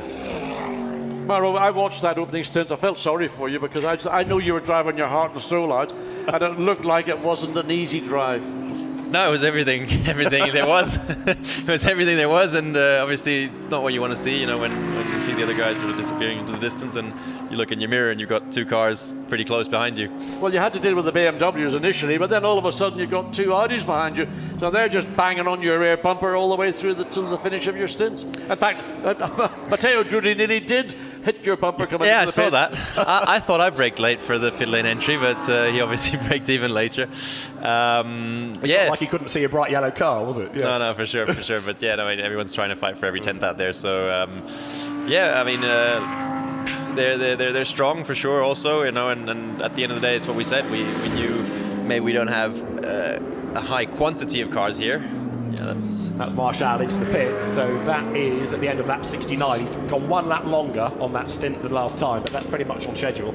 You've got another 3 or 4 laps, I guess. Are you thinking all the time now about, every lap, every stint has got to be absolutely flat out, or because I know it's an endurance race, but equally it's pretty much a 9-hour sprint? Are you thinking we need to look long term, or is it absolutely flat out all the way? No, this race is really challenging because what I was just saying, we don't have a really high quantity of cars, but we have a very qualitatively, high level grid. So those 5 cars I expect to be basically, fighting all the way through. And the fact that we don't have many cars here, or that many cars here, will probably create less safety cars, which makes it, like a proper sprint from start to the end of the 9 hours. We could have this race without a safety car, and so every single second or tenth that you gain or lose is important. Maro, the circuit's going to change. There's more rubber going. Well, look at this. Oh my! How close can you get? Ricardo Feller almost kissing in the back of your car as the sister car goes. But will the circuit come to you as it gets cooler, as more rubber goes down, or is it sort of even Stevens for your competition as well? What we will see is that the lap times for everyone will drop when the temperatures drop, as we saw a little bit yesterday in qualifying already, and it'll happen as sort of the day goes on and the track temperature drops. Everyone will get faster. I don't really expect us to be gaining on our competition. If anything, let's say turbo cars are known to potentially gain a bit more when the ambient temperature drops. So I would still see BMW as the people or the team in the box seat at the moment. Right, while we've got you, talk us around the lap. Pretend you're Mick Grenier for a moment. You've got an Audi right up behind you, over the timing line, go. Well, he's got his mirrors full, that's for sure. And there he goes, he looks in the mirror, tries to gauge if the gap's big enough that he doesn't have to defend, so he's sort of half defending. I think it's be a big move there, and a bit early in the race to make it. That's why I think Ricardo is probably going to hopefully sit back for a bit longer. But yeah, Mick's obviously got his mirrors full, try and drive tidy. The big thing here is if you have to move offline at some point, the tires pick up a lot of small dust, pick up and stuff like that, and it takes a good lap and a half to clean that off. And it just looked like Mick had to do that at some point, and or maybe even slightly ran wide or whatever it is, and then it takes a while to sort of get the grip back. So hopefully he can get that back now throughout this lap. Now we're expecting the car in at the end of this lap 72. So he's just going to defend for half a lap more, John. Also, Maro, coming out of Clubhouse, you were running much wider than the two cars were pursuing you. You were getting the right rear wheel over the curb and kicking up dust. I was using every bit of centimeter, every bit of centimeter out there, every bit of road. Yeah, I mean, just trying to go as fast as possible. Not more to it really. So now down the hill, this must be a great feeling for a driver in this section of the circuit, sort of plunging downhill, diving down. The whole circuit has a great flow to it, and you're really busy because there's, I mean, there is a long start-finish straight, but at the rest of the track is you're constantly sort of turning right, left, always in a nice flow. So it's just really one of those great tracks. There are the leading BMWs. They're going to go 1 lap extra then. This will be the end of lap 72, so they're going to do a 37-lap stint potentially. So's the Mercedes then in 3rd place. Another lap, just about another lap that he's managed to fend off Riccardo Fella. This is some drive by Grenier. Yeah, for sure. He's giving it everything. Yeah, it's tough, obviously, and it will be, I think, potentially a fight for a long time still. Hopefully they stay behind. I mean, it's interesting watching Michael Grenier because he has been, he looks totally unfazed by the pressure that Riccardo Fella is being applying. Some drivers react to pressure, but Michael seems to be able to absorb that without having any negative reactions. No, Mick's a completely seasoned professional. I mean, you happily hand him over the car any day, and you know you're going to get a professional, really good job, really good stint, and that's what he's doing here. What's your plan as a team for the remainder of the race? Is it always going to be 1 stint in order, or are you going to double stint potentially at any point?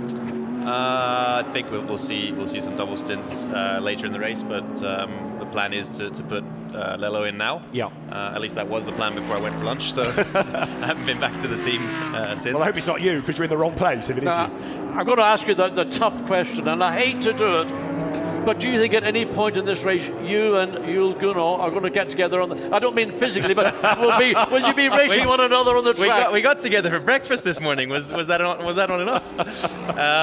I don't know. I mean, to be honest with you, I think we're obviously trying to get as many points as we can in the Pro class, and I think the 75 car is focused on taking as many points and try and take a win in the Pro-Am class or invitation. Sorry, this year it's changed. Replay of Riccardo Fella there, giving you a bit of a free ride by running us a bit of a breather, yeah. Yeah. But he's been doing that pretty much lap upon lap upon lap. That was the worst. When he got a car, he got the wheel right and truly off onto the red dust, but he's been running that curb on the exit all the way through his stint. It's a tough corner, that, because you're trying to take it flat out, and it's sort of just if you hit it right flat or not, and in that case, obviously, he ran wide. I remember that from 1975. How was it? How was it in F1 around here? We were on the original circuit, a totally different racetrack, but we had some of the corners. Barbecue was a flat-out 5th gear corner, 170 miles an hour. Down into Sunset, if you were brave in the ground effect days, maybe you just go down 1 gear and nail it, and then you'd arrive at Clubhouse going far, far too quickly. Sounds amazing. I wish I was born 30 years earlier. Yeah, exactly. Another quick question before we let you go, because we've got pit stops coming. Your car has now done another couple of laps, all the leaders have, in fairness, 2 laps extra in this stint than the first.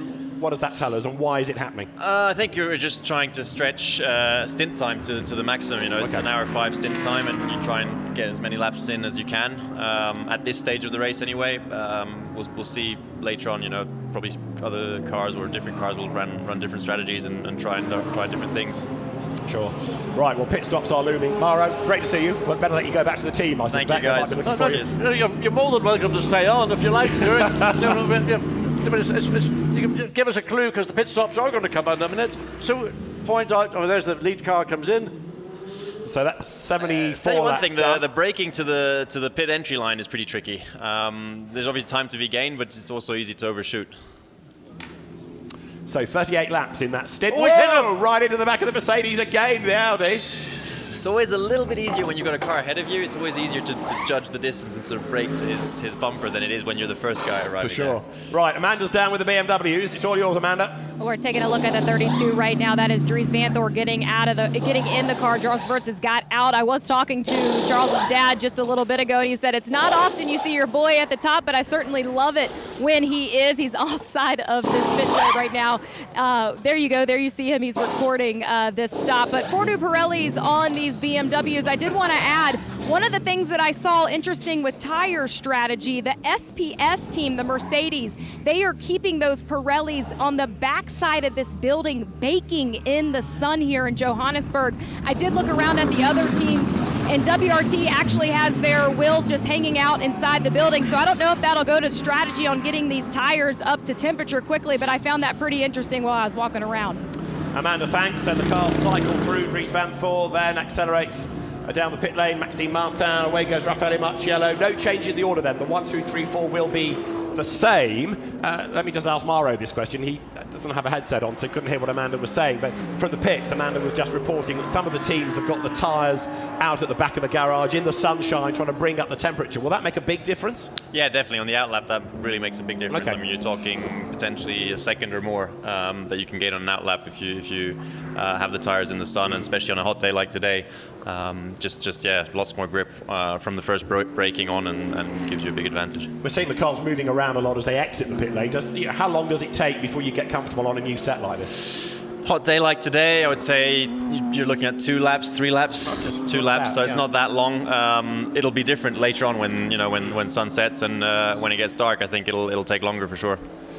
Right, so we are on lap 75. Do you need to go back to your team, or are you quite happy up here for the moment? You guys have got aircon in here, so it's quite nice. Oh, you only want us for our aircon, I see. Fair enough. All right. On that subject, Mercedes opted to disconnect the aircon to give you an additional maybe 15 horsepower. I mean, that's a tough call for you guys. I doubt it's that much, but I mean, in the pro cars, obviously, in our car, we have, in the AMG GT3, we have the option of connecting an air conditioning unit, which is mainly, used for gentleman drivers or when it's extremely hot. For us, as running in the pro category, we usually don't have the aircon unit on board. So, I mean, I'm looking at you in your race gear and your race underwear. You're not running a cool suit. Some drivers like to wear cool suits. Mercedes is actually a car where you do get a lot of airflow into the car, which is nice. So even in extremely hot conditions, we're usually able to do double stints, and even if it does get hot, it's manageable. Well, there's the face of one of the owners of the team, of both owners of the team, Philippe Eng, having completed his stint, Van San Vals, but now Dries Van Thor and Maxime Martin and Raffaello. Why Raffaello? He comes across as, is he an Iceman or is he just cool? No, he's a cool guy to hang out with, for sure. His personality, when he's interviewed, comes out like this. I want him to be animated. I want him to give us it as it really is. That's the beauty of it. I mean, there's different personalities out there, and he's pretty chilled, especially on TV and interviews. Not always so much when behind closed doors. Obviously, the fun thing is all of us, and I would say the whole group of Mercedes-AMG drivers, we travel the world together and are lucky to go racing, what is our passion, and we have a really good camaraderie. So there's a lot of laughs shared, and I can assure you, Raffaele also has a bit of a different personality when the camera's off. One question, sorry again, I've got so many things I want to talk to you about. One thing you've been doing recently is pounding around the Nürburgring in Mercedes, I don't know what you call that, super duper supercar they've got. Have you managed to beat the Porsche lap yet or not? Yes, we did, and I have to agree, it is the most amazing piece of engineering. The AMG 1 is, it's crazy. I mean, it's the grip on road tires, and the power and the way the whole powertrain system works is incredible. I mean, doing the Nordschleife at 1,063 horsepower, which is the combined total output, was definitely amazing, and we actually beat the record, by 8 seconds on a day where it wasn't fully dry. So we had a wet patch, so it was quite special, and very honoured to obviously be tasked with driving the car. So you're going to be back in 999 on the next pit stop, presumably?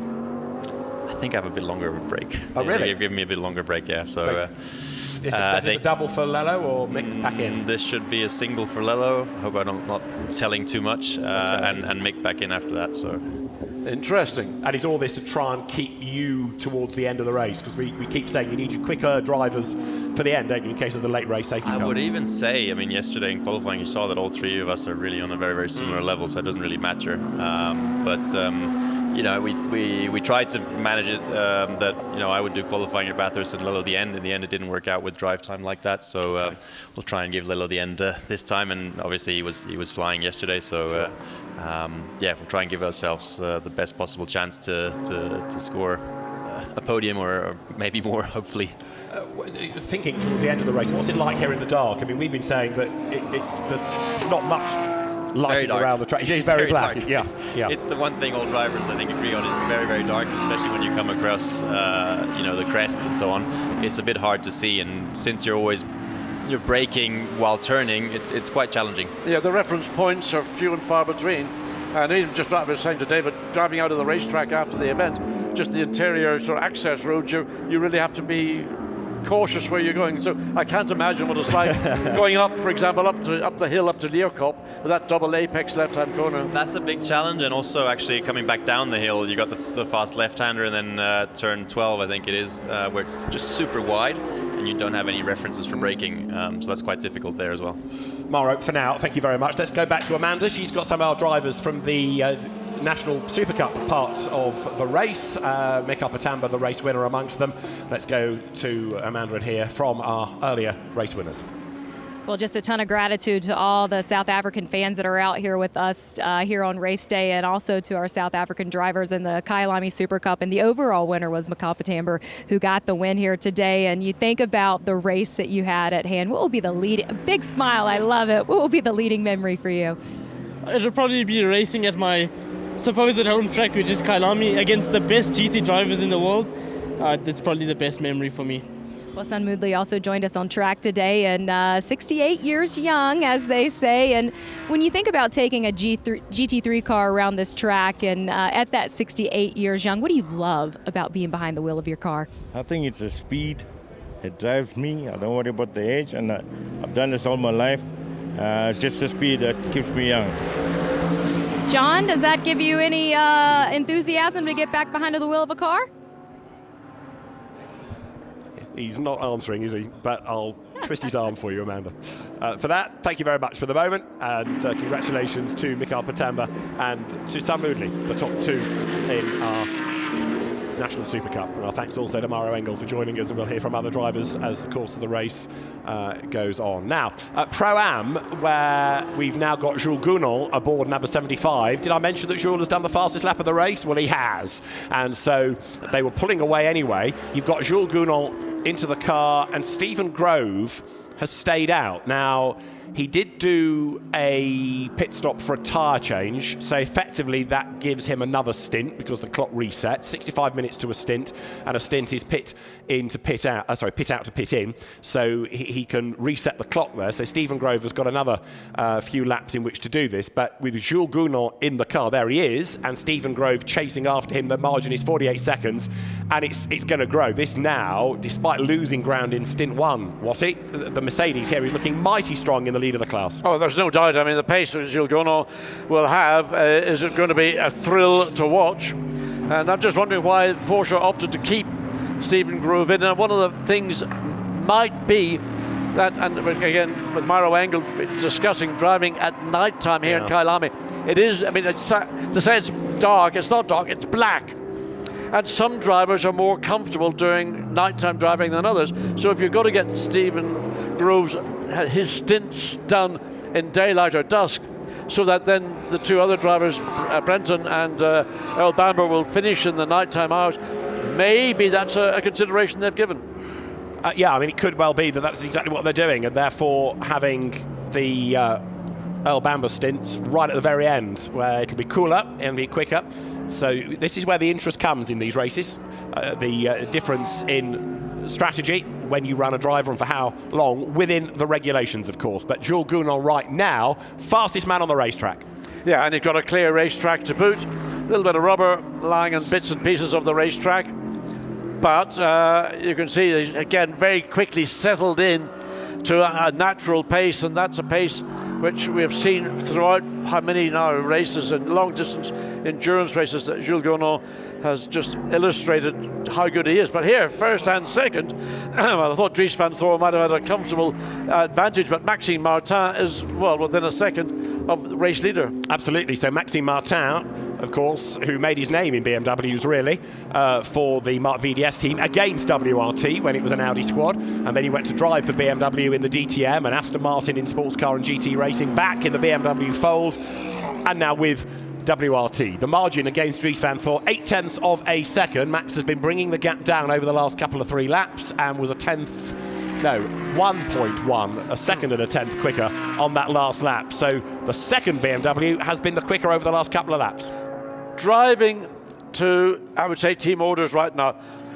I don't anticipate Maxime Martin threatening Dries van Thor. They've got a reasonably comfortable lead of 5.5 seconds between second and third. And again, it's this issue of if you want to push really, really hard, you take a lot more out of the car, out of the tyres.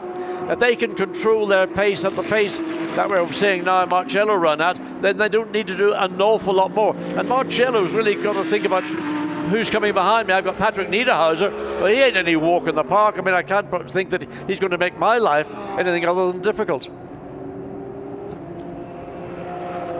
Cross start-finish line. The 2 BMWs, and just waiting for Marciello to come into view. There he is. And the run down into Crowthorne.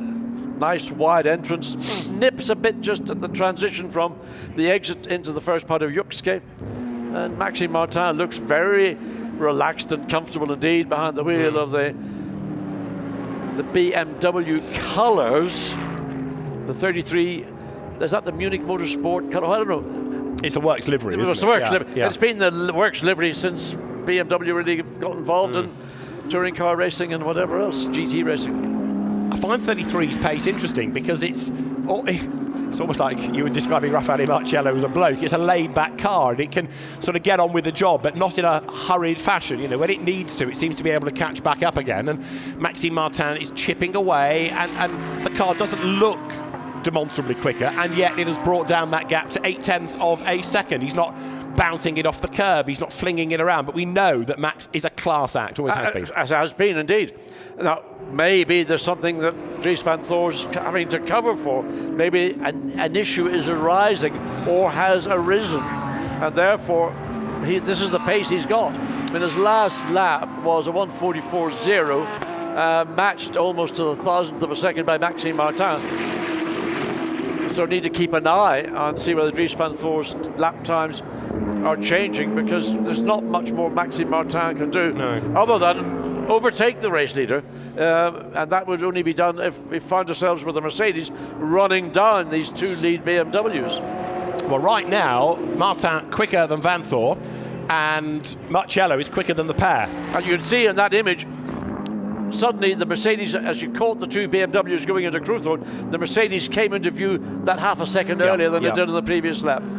So it's not a threat yet, but WRT will be monitoring this, and if that Mercedes gets much, much closer, they might need to make that phone call, except this time in favour of 33, not against it. Maxime Martin, whose father, of course, Jean-Michel Martin, a great exponent of touring cars in the 1970s, multiple winner of the Spa 24 Hours, which Max himself finally won a few years ago, after many, many years of trying, but his father and his uncle, Spa 24 winners in the days of Ford Capri's in touring car racing. And Maxime Martin, whether it's been in GT cars or DTM, a very, very fast driver indeed. That is Marciello third.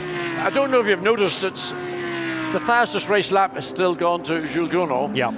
The fastest race lap of this car is 0.4 of a second slower, I think. Let me just see, Marciello best 43.4 for the 999. But for the 75 and 43.0, that's a bunch of time.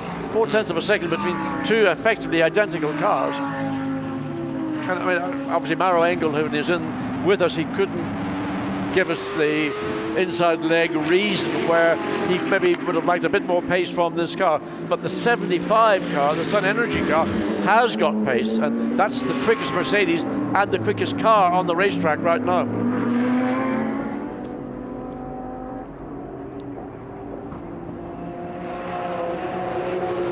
So the leaders have gone by, and it's 0.4 now between the top 2.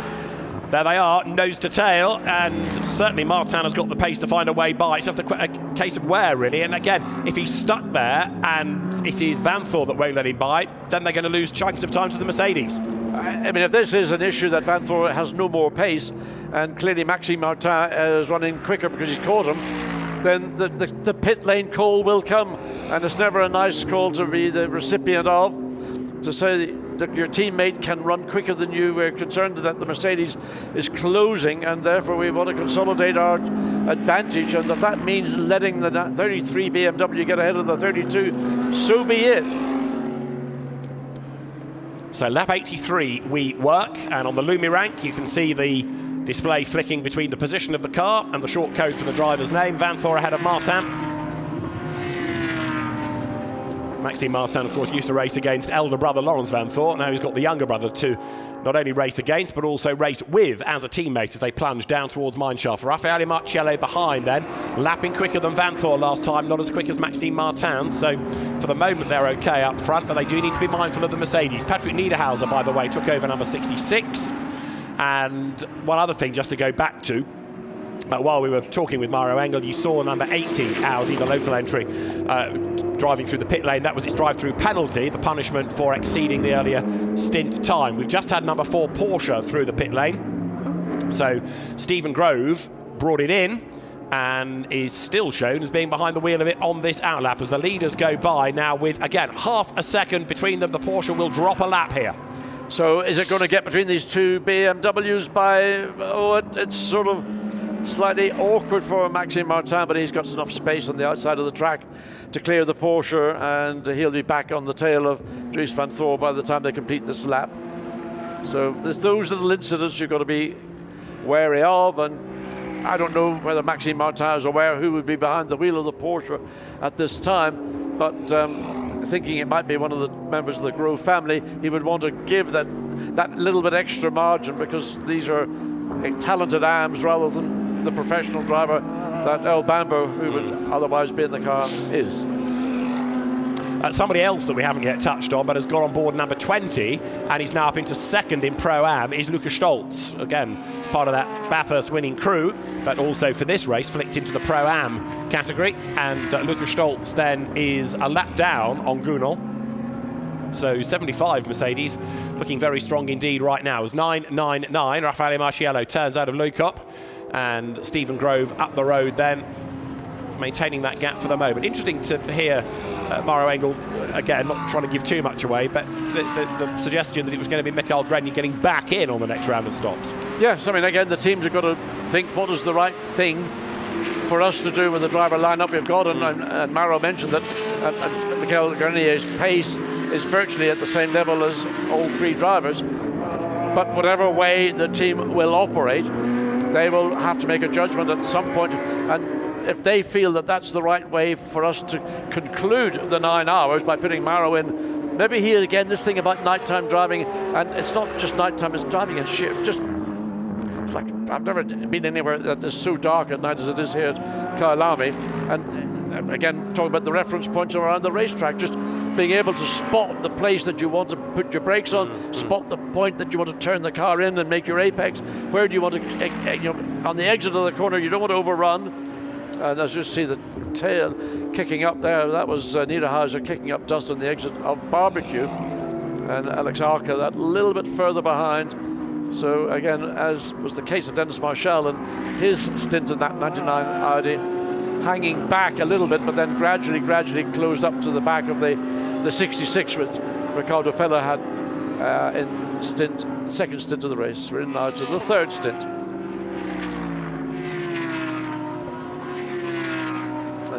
Just looking skyward, we've got, I thought it might have been a drone shot that we're looking at, but there is a helicopter flying around, so those aerial shots, I don't know whether they were drone or helicopter, but there's a helicopter up there, and again gives you a different perspective of this Kyalami Grand Prix circuit. I'm slightly puzzled, and increasingly puzzled, by 99 and why they did that short first stint, because now that they sort of locked themselves into short stints and having stopped earlier, my fear is that they're going to have to make an extra pit stop over and above the leading quartet. So 99 Audi might here be a bit of a phony fifth.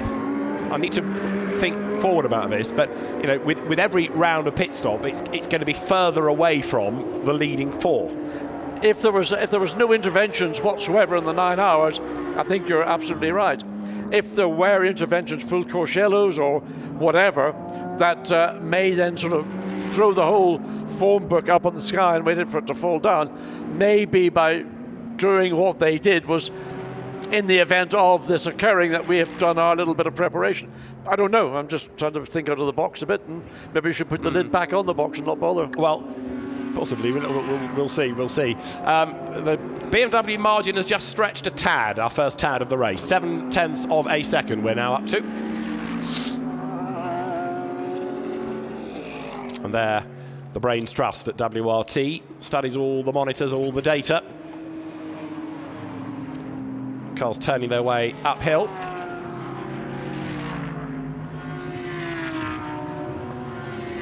So through Leukop they go. Now, whether this is a Tempto's, going back to the Audis, their plan to split strategies and see which comes out first, yeah, I get that. But as I say, my fear is they're going to have to make an extra stop for 99, which surely would be a handicap because they are therefore going to lose the time in the pits anyway.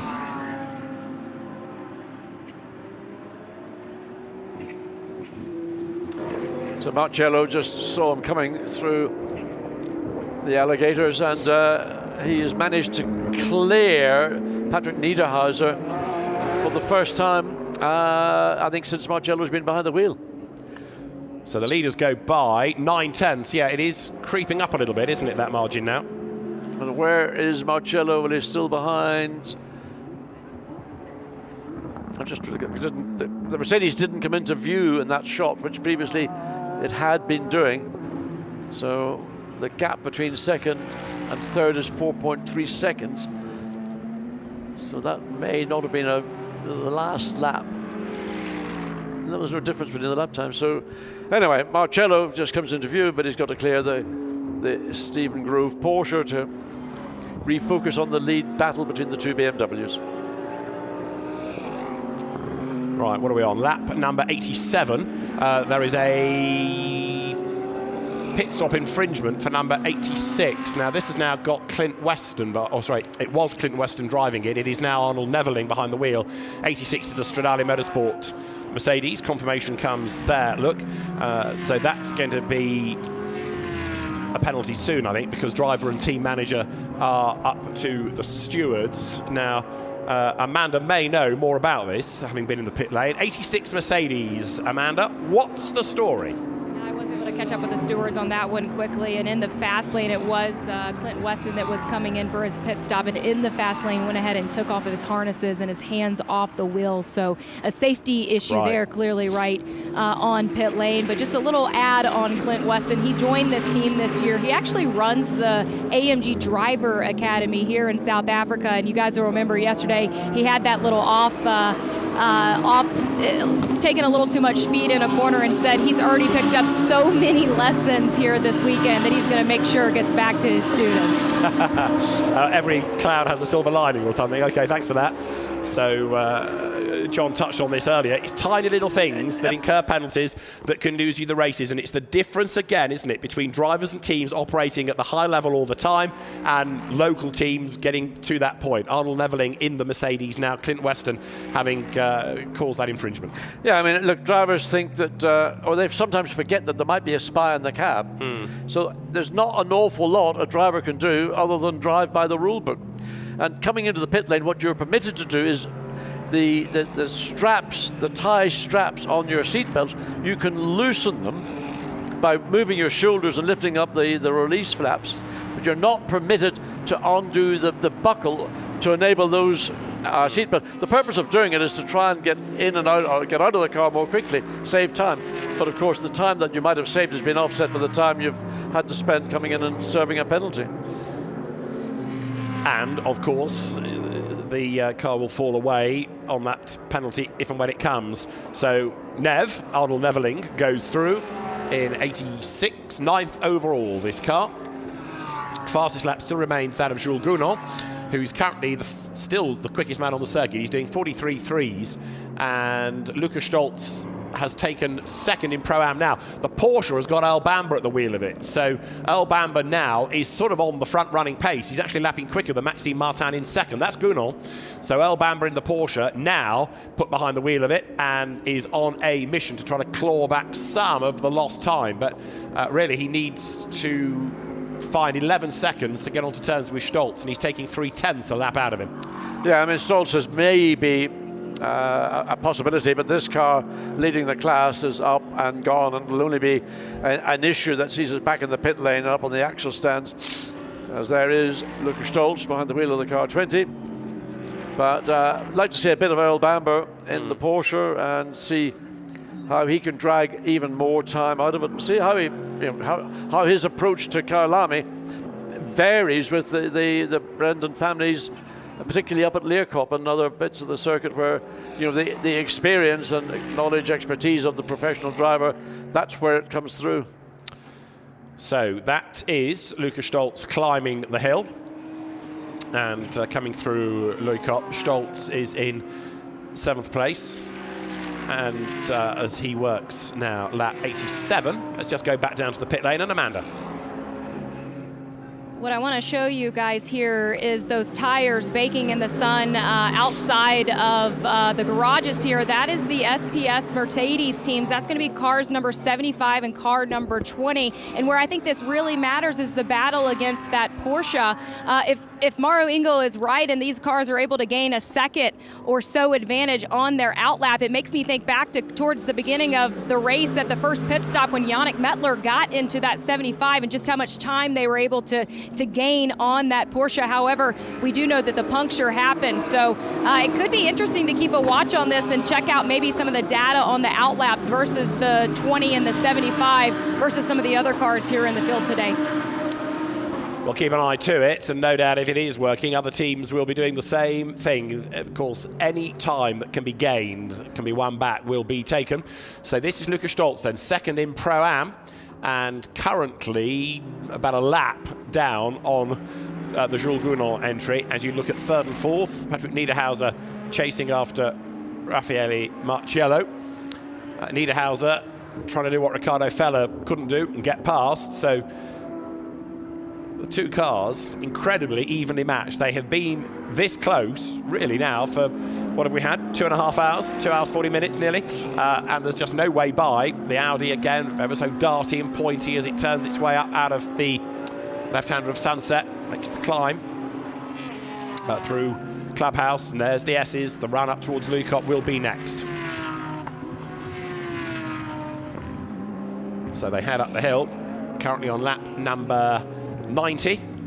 But yeah, Attempto, I think, are going to have to try and do this on pit stops now, aren't they? Because they can't find a way through on pace and on driving alone. Feller threw everything at Grenier. Niederhauser is throwing everything he can at Raffaele Marciello, last year's race winner here, of course, and also last year's German champion, as well as the GT World Challenge Endurance champion as well. So great CV in GT terms Raffaele has. Came out of single-seater racing. He was the Formula 3 Euro Series champion back in 2013. And there is Niederhauser coming through behind as they break the beam. The BMWs 1 and 2 go by, and it's now up to 1.2 seconds. Interesting now that Van Thor seems to be a bit happier behind the wheel of that car, getting into a rhythm and pulling away once again. So there, 3rd and 4th, down towards Crowthorne. Still Marciello ahead of Niederhauser, that margin. About a second, in fact, when they crossed the line last time. And it's Alex Archer in 5th place. Still would like to know from the pit lane if Amanda gets a chance to go and ask Arkin Archer, the team owner, the thoughts behind the cars on different strategies like this, and whether or not 99 is going to be able to get away without making a final extra pit stop if we have no interruptions. But they'll have gone through all the data, no doubt. They'll have run different race simulations to come up with plan A and plan B. The plans sort of converge because to begin with they were only a couple of laps apart, but then on the last round of pit stops they were 5 laps apart, and you project that out over the course of the race, you can see how it's all going to add up. So to Learcop once more comes Marciello. And it should be round about lap 94, therefore, that number 99 is in, and isn't going to be that far away if we're continuing on these 35-lap stints. So Alex Archer behind the wheel of the car at the moment. What we don't have on the timing system for this race is a stint time. We have pit stop times, but not a stint time. So Alex Arca is the one I'm interested in, and he's running currently in 5th place. There he is, down towards the left-hander of Ingwe, which is leopard in Zulu, in case you're wondering what it's all about. And that's turn 16 in new money. So over the timing line goes Arca in that Trésor Attempto Racing Audi. And as I say, we can't be that far off another stop for that car in terms of, what, another handful of laps. So 99 goes through.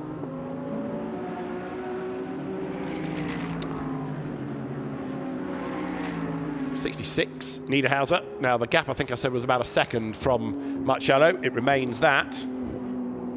And as the cars turn their way now through sunset, if anything, I think it is fair to say now that Marciello's got the better of Niederhauser, because the Audi not staying with him, and not for the moment, John, looking as though it's going to come back at him anytime soon. I think it's been the story of the race that the two Audis have been pursuing the 999 Mercedes, but they get to a point at different phases, either of a lap or into a stint, but they just can't, regardless who's in the Mercedes, Maroc Engel, Michael Grenier, or right now Raffaello. So they're doing all they can, and likewise Raffaele can't really do very much himself to find a way to close down the gap between himself and Maxime Martin. That's a 3.6 second gap, and it's a 5.2 second gap to the lead car of Dries van Thor.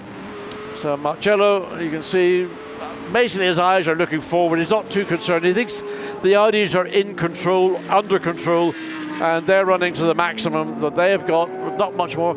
Alex Arca a little bit aggressive in that curb coming through Cheetah. I never like to see a car being driven at a curb and then the deflection and the load shock loading that goes into the suspension. But anyway, look, these are racing drivers, and I'm in the commentary booth just trying to bring you the story. Down into Crowthorne. Max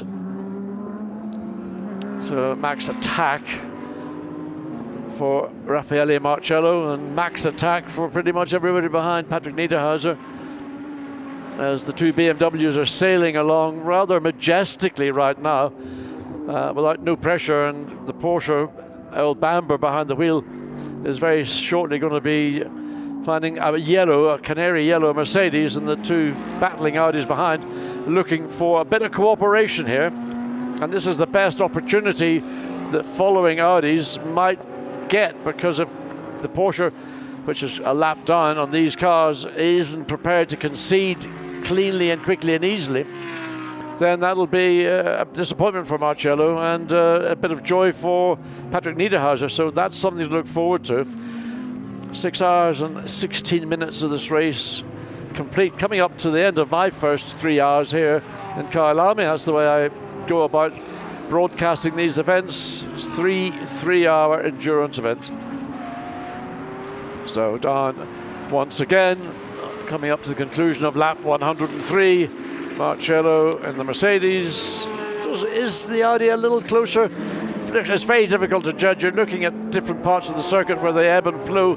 But right there, I would say that Niederhauser is as close to the back of Raffaele Marciello as he's been at any point. And still, Earl Bamber is still running at a sufficiently good pace that Marciello's not really running him down particularly quickly, David. Yeah, Niederhauser half a second closer, isn't he now? So he's back at the races.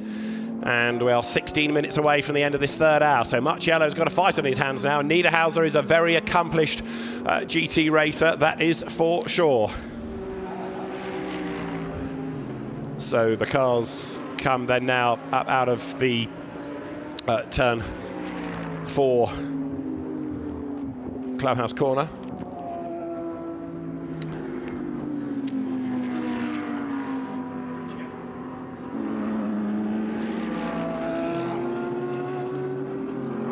'66 still hammering away. Patrick Niederhauser and Alex Arca running in his slipstream. Ooh, Patrick just getting the Audi a little bit unstable on the curbs. You run the curb on the entry into you take as much of the curb as you can because that shortens the corner, but equally you can find yourself with a slightly messy outcome at the exit. That's what happened to Niederhauser, but I mean, the gap between the Mercedes in third and the Audi in fourth, well, it has extended fractionally 3/4 way around this lap, David. It has, hasn't it? Now, the one to watch out of these three is Alex Arca in 5th place, the second of the Audis, because if it's another 35-lap stint, he should pit on this lap. And if he doesn't, then we know they're going to try and stretch the stint length a little bit. We move away from that fight as the leaders come up towards the timing line, BMW 1 and 2. And I'm not seeing Arca dive down the pit lane yet, so I think he stayed out for another lap, which is interesting. Marciello goes through 3rd, Niederhauser 4th, Alex Arca 5th, yep, so he is doing an extra lap. So what they're doing with 99 is sort of stretching it each time here by, last time it was by 1 extra lap and another lap here, so that they're stretching the stint length, getting them back on terms with the others. I think they're just trying to get back onto the same pace or measurements as the 66. In the meantime, just interestingly for those that follow these sort of things, but Dries van Thor just set his fastest race lap on that last lap. So he's still pushing hard, and he's got Maxime Martin, sniffing the fumes. And again, Earl Bamber running at the pace of these leading 5 cars in the Porsche. So Marciello is looking at the Porsche and saying, well, I'm not going to get on terms with the BMWs because I can't even get on terms with a car that's a lap done. Yeah, but Earl Bamber, of course, we know is on pro pace. There, 99, Alex Arca goes through, makes the climb up towards Leucop. So, again, this is a team that cycled through each of its drivers thus far, whereas we now know that in the Mercedes Group M strategy, things might shuffle a bit. It won't be as obvious as going 1, 2, 3, 1, 2, 3, 1, 2, 3 all the time. It might have driver 2 jumping back in from what Maroc Engel was suggesting earlier on. So there, closing up under braking into the Crocodiles comes the Audi of Patrick Niederhauser. And behind the pair is Alex Arca. They sweep up through Cheetah down towards Leopard. And another lap then done by Alex Arca. So last time around it was a 35-lap stint. 38 is what the leaders were doing. That's now their target. David, you're getting very excited here. You're calling the race, you're understanding it. I don't like being confused by teams, but what they're doing now is, as I say, bringing 99 closer to the number of laps completed by the sister car. But I understand that they only have 1 fuel rig, which is why they need to keep them apart. But in that case, they're still going to have to bring 99 in on a different lap, aren't they? So they might be able to stretch it to a 38-lap stint, but they don't want it to be the same 38th lap that 66 is in, if you're with me. Well, what they don't want to do, and it would be a real shame if that, they don't want to have to stack the 2 team cars. So it's lots of issues that have got to be worked out in the pit lane, let alone what the 2 guys are doing in the cars on the racetrack. So the teams have got everything else to think about, and therefore when to bring the car in, very, very important, because you've got to, of course, get things ready in every sense for that next stop. So there are the Audis 1 and 2. 66 from 99. They're running 4th and 5th overall, and Alex Arca will get the call shortly, I would have thought, to dive for the pit lane, whereas the number 66 car of Niederhauser ought to be able to go as far as lap 112. Now, you've posed the question on the last 2 laps. Why don't you pose it this time and see if you get it right? Oh, all right, okay. So is Alex Arca going to... Go off, people, Watson. Is Alex Arca going to come in this time in number 99 Audi? Because this is another lap completed, and he stays out for 1 more. I'll repeat it. You can go off, people, up to the timing line. Oh, you couldn't make it up. You couldn't make it up. They've got to be careful, though, at this rate, that he's not outside the stint time. They're clearly trying to go to the same number of laps to a stint. That's all well and good, but you've also got to make sure you don't go over the 65 minutes for Alex Arca in 99. On another subject, Lucas Stolz in the 20 Mercedes. He's just set his fastest race lap just a couple of laps ago on a 1:43.3. And that, I need to see what the 99's best. I tell you what, those Mercedes with the pro drivers, none of them have gotten quicker than a 1:43. They've not gotten in. Oh, I beg your pardon. Sorry, Jules Gounod, you're the one that's done it. Yes. But the Group M Mercedes has not, and the SPS likewise. So one Mercedes has got out and out pace, and the others are that little bit, 2/10, 3/10 off that pace. So that's Alex Arca in 5th. I'm going to keep on about this until he finally comes good for me. This is his 38th lap of this stint, the most that we've had out of anybody so far. The leading 4 cars last time through was a 38-lap stint. I tell you, if that Audi can make fuel as it's doing, who needs electric cars? Absolutely, absolutely. So he comes downhill. So the 99 Audi, if he doesn't come in this time, the calculations not only for this car are going to be interesting, but for the rest, because you can anticipate all the other teams to keep pushing the envelope. 39 laps to a stint, 40 laps to a stint. It's the time, potentially, that the drivers are allowed in the car. Yeah, another lap done, so up to 38, 39 laps potentially in this stint. This will be 38 done, which is the most that we've had out of any car in the race so far, and he's not done yet. So Alex Arca goes through. Now, is this partly being helped by temperatures dropping a little bit? We've now got ourselves to 10 to 4 local time. The air will be getting marginally cooler. It's not cool by any stretch of the imagination.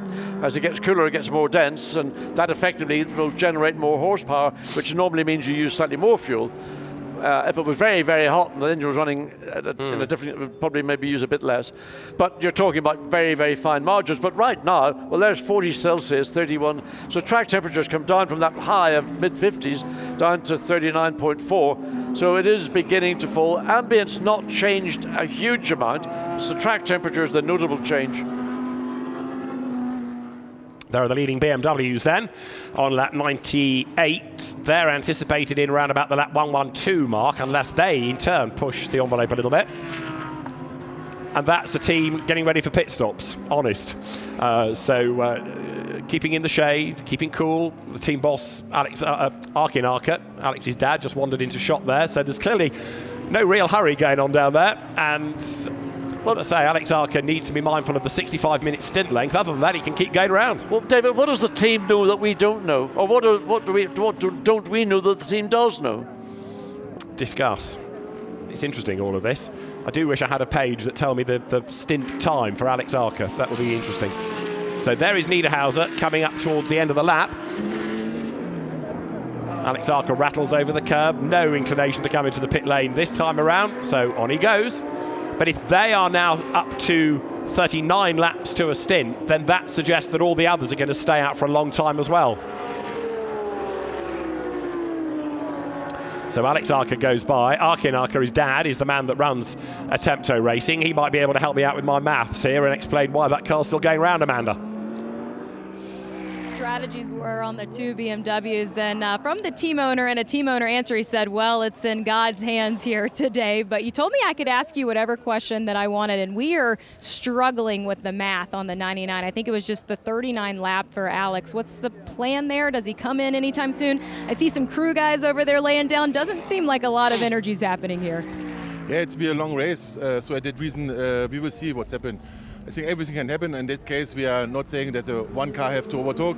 We stay behind. We are waiting to the mistakes from the others, and hopefully we can overtake the Mercedes. When you compare the Audi to the Mercedes, to the Porsche, to the BMW out here, where do you think that it stands up on this track, and where do you feel the advantage is?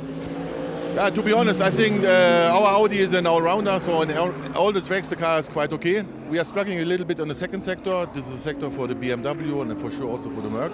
But at least we are trying to survive. We are pushing really hard to get the best result what we can gain.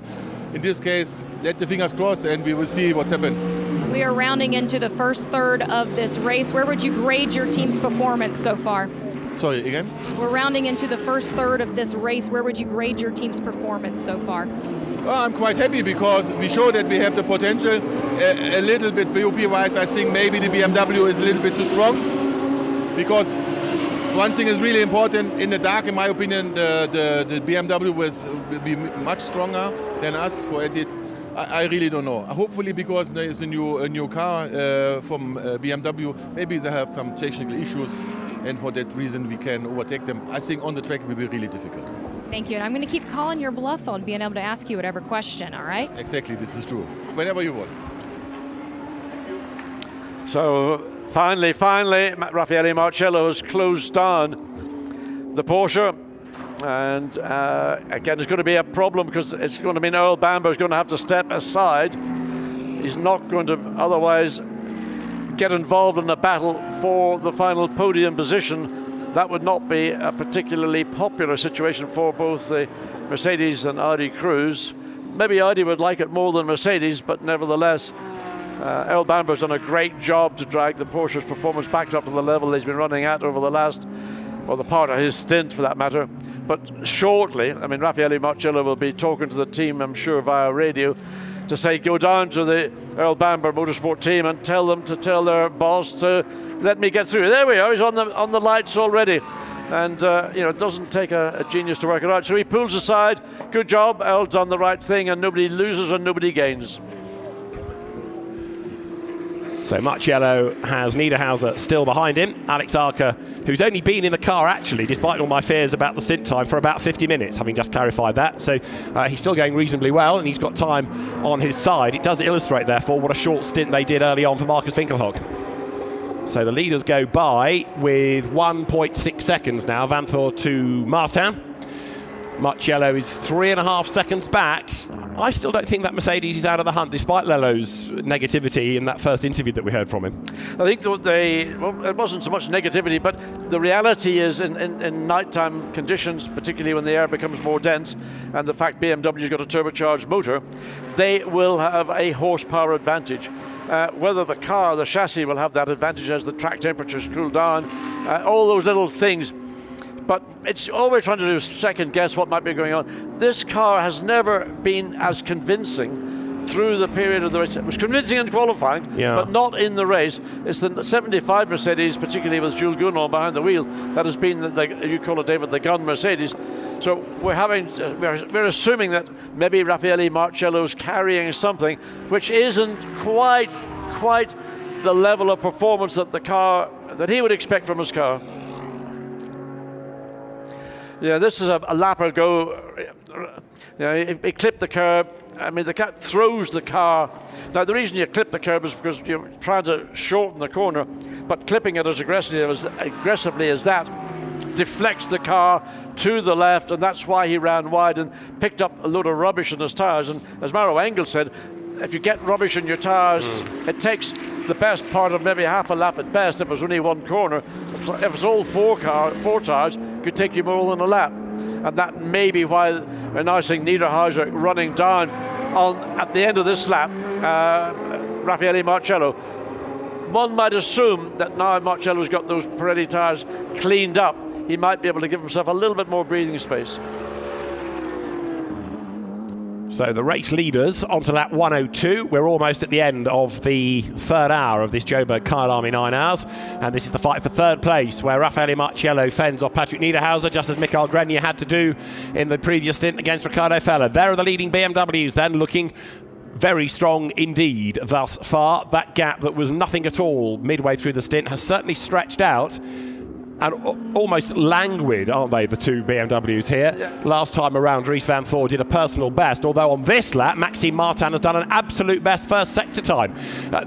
We talk about the Audis looking nervous, looking darty. The BMWs don't, as I say, languid almost in the way that they have poise on the racetrack. And yet, last time around, with the fuel load coming right down now, Dries Vanthoor does a personal best lap. Maxime Martin with an absolute best on this lap in Sector 1, a personal best by Dries Vanthoor in Sector 1 also.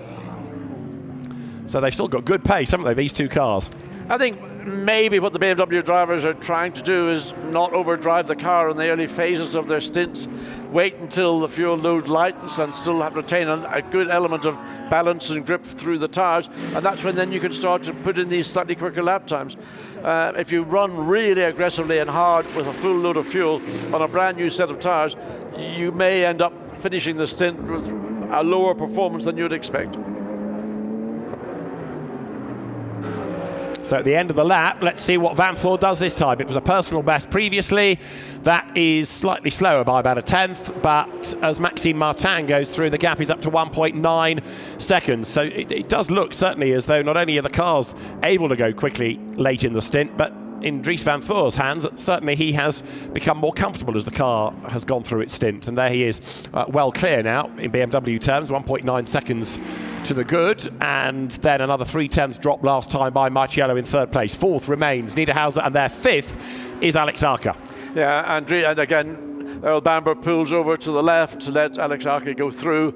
And that's good, good etiquette from Earl Bamber not to get involved in a battle for the top 5 positions. And I know it's disappointing for Earl to have to do so because he's been running very competitively with the top 5 cars.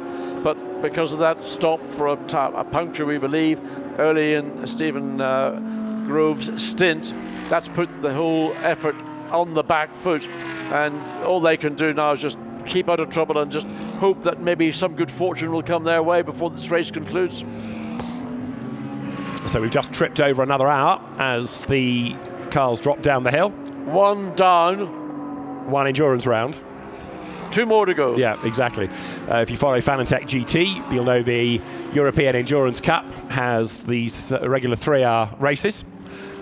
And we'll have another round of pit stops in a moment. So as they prepare for that, let me quickly offer a microphone to Philippe Eng, who has been out in his BMW already, and it's the car running currently in second place. Philippe, it's looking good for BMW at the moment, this race, isn't it? Yeah, first of all, thanks for having me. It's great to be here in Kyalami. It's my first time to this country, to South Africa, so really enjoying my time here. Fantastic track. And as you say, the race is running pretty smooth for us at the moment, but it's still 6 hours to go, and a lot can happen. We had an interview from Raffaele Marciello a little while ago, who was a bit grumpy because the Mercedes wasn't as quick as the BMW, but like you say, it's a long race still. Yeah, I mean, I think the track evolution is pretty high, so it changes also during the stint, the grip levels. So it will be very interesting who will turn out to be on top, and I really hope it's one of our cars. Philippe, well, another 3 or so hours we're into darkness. We're sort of second guessing whether that's going to be an advantage to you, because you've got a turbocharged engine. Everybody else has got an aspirated engine. What do you suggest? I mean, don't give anything away, but tell us the truth. Well, if you look at the pure facts, in theory it should help us. But in my 25 years of racing experience, I learned that sometimes theory doesn't really comply with the practical term. So yeah, let's see. It's difficult to judge. Our car has very good balance. I think that's very important in such a long race. And up to now, it's running pretty okay. Again, without giving too much away, as we look at your car, what's the plan for a stint? Because it's interesting that late on here, we've had last time through Maxime in your car doing its best lap. He's just done a personal best in the sector. You know, it's low on fuel, but equally the tyres are being worn. But as you say, the balance looks good because it can push at either end of a stint. Yeah, the tarmac here, the asphalt is very smooth, so tyre degradation is pretty low for everybody. Pirelli, I think, did an outstanding job with this tire. It's very durable, and when you run the fuel down, the impact of the fuel is quite high on this track. So, yeah, it's definitely possible, and we've already seen this in free practice with other manufacturers that the fuel effect is quite big. Why are you wearing Sheldon van der Linde's overalls as well? This is a funny story. So I'm ready. I only realized when I saw his story. I walked up and I looked at my phone and I saw the story, and then I looked at the suit and I said, "Oh, this is not mine. This is his." Just put the wrong one on by accident. I just took the wrong one from the hanger. But Philippe, he's a bigger guy than you. Yes. But mine is a bit baggy for my size, so his suited perfectly, and I always wanted to be in his suit one day. That's what I achieved today. Philippe, I always preferred a baggy race suit. All these modern concepts of model style, tight. Oh. I like your style. I like your style. Philippe is now, I have to say, everybody, in his own race suit. But does that mean you go quicker? Let's see. Let's see. And if not, I will use Sheldon's for the rest of the year. You heard it here first. A word about Kyalami. You say it's your first time here. It's a great circuit, isn't it? Yeah, it's very technical. You have to be very smooth, especially in Sector 1. You have to nail the apexes. You have to nail your braking points. And it's a good mix between fast, slow and high-speed corners. So it's a very, very challenging track, and to do a stint as consistent as we see also from the other guys, they're all professionals, is very difficult to do. What about night time? Because it's very, very dark here. That must be another challenge. Will you be in for much of the night? Or I think I will drive into the night. That's the plan at the moment. But yeah, it's as dark for everybody. It's the same amount of darkness. But you definitely have to adapt because none of the boards are illuminated, so the braking markers, and you have to find different references.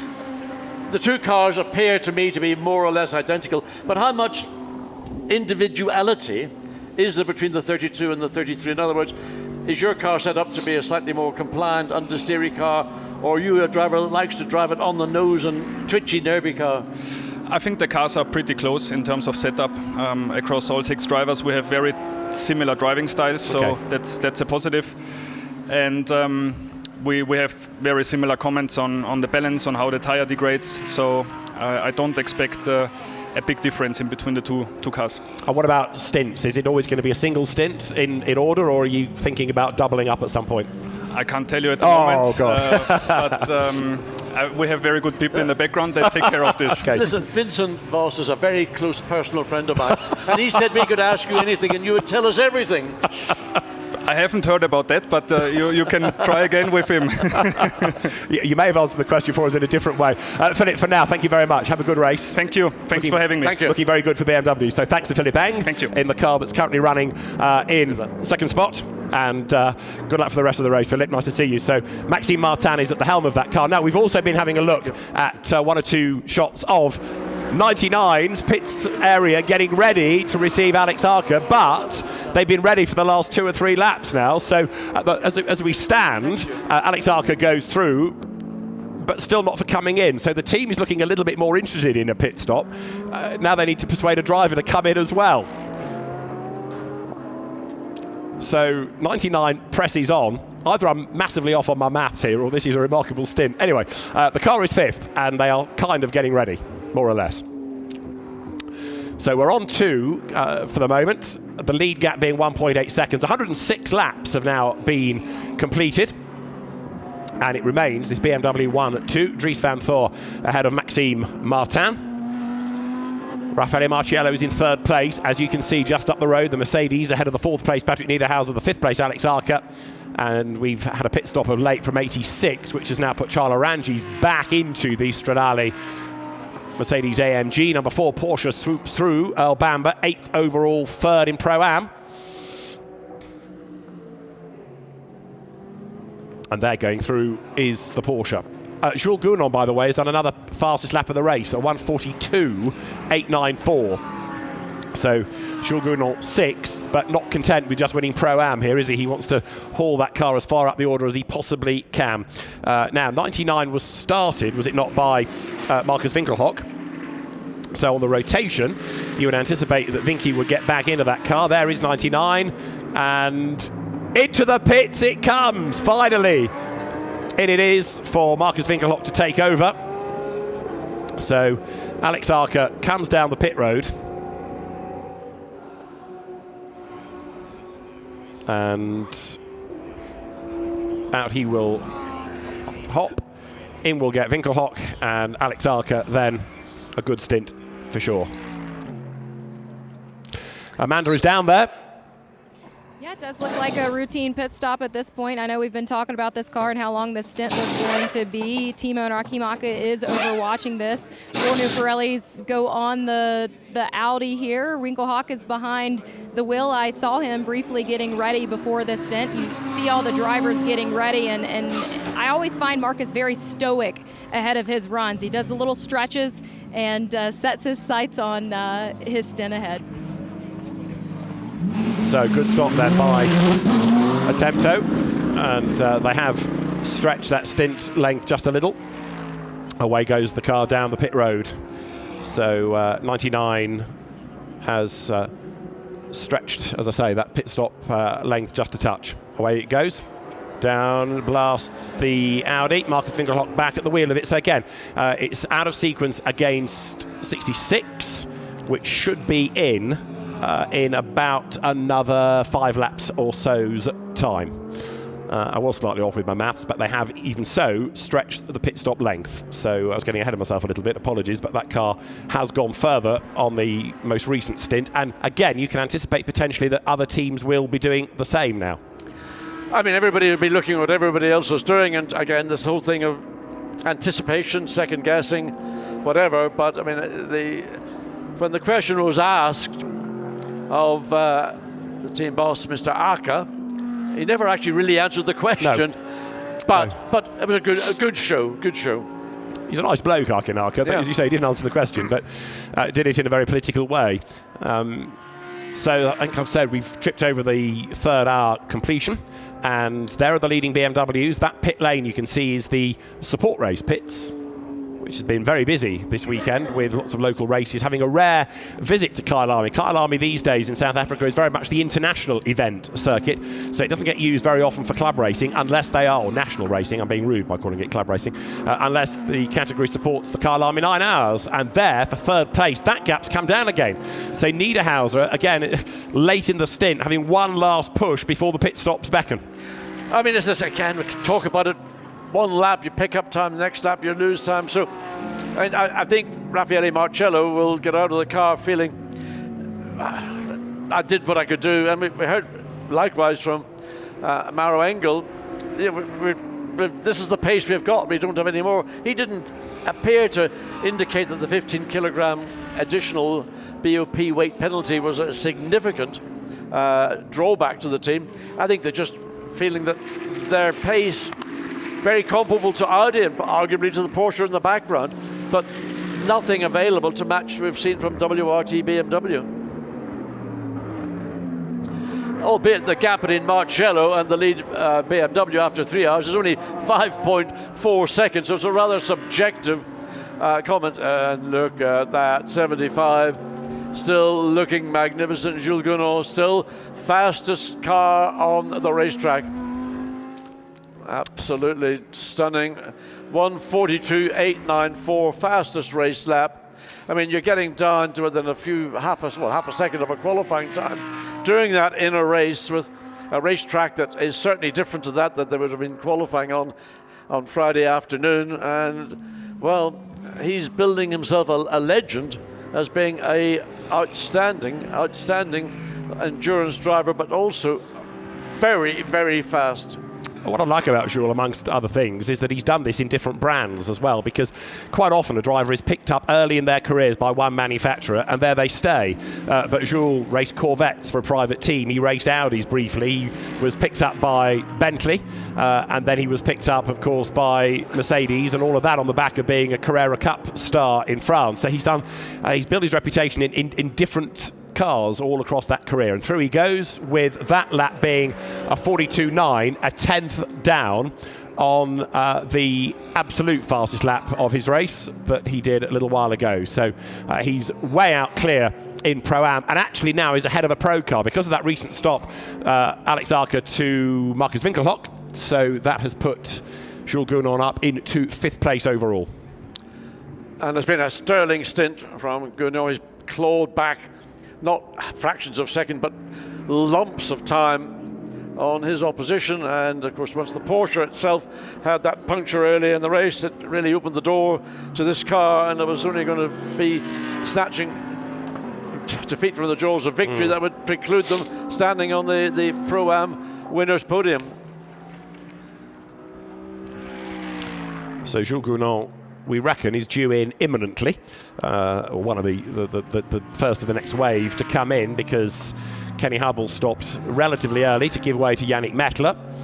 And remember that although we talk about the lap on which a car is due in, basically 65 minutes to a stint, so you've got to be in just before 65 minutes elapse.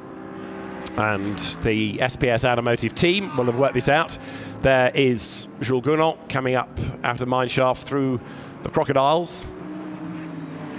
5th overall, Pro-Am leader, and the answer to its impending pit stop is in this lap. So Jules Gounon with a mega stint, as we anticipate from Jules Gounon, comes down the pit road, and he became a real GT star, if ever, last year. He wasn't one to begin with, partly because of his exploits in IGTC and the ADAC Championship, but also in Fanatec GT and British GT. And if ever you want an ambassador for Alton Park, I tell you, Jules is the man. Having interviewed him after qualifying, he couldn't praise the place high enough, and won many fans that weekend. I think he began to understand the phrase old school. Yeah.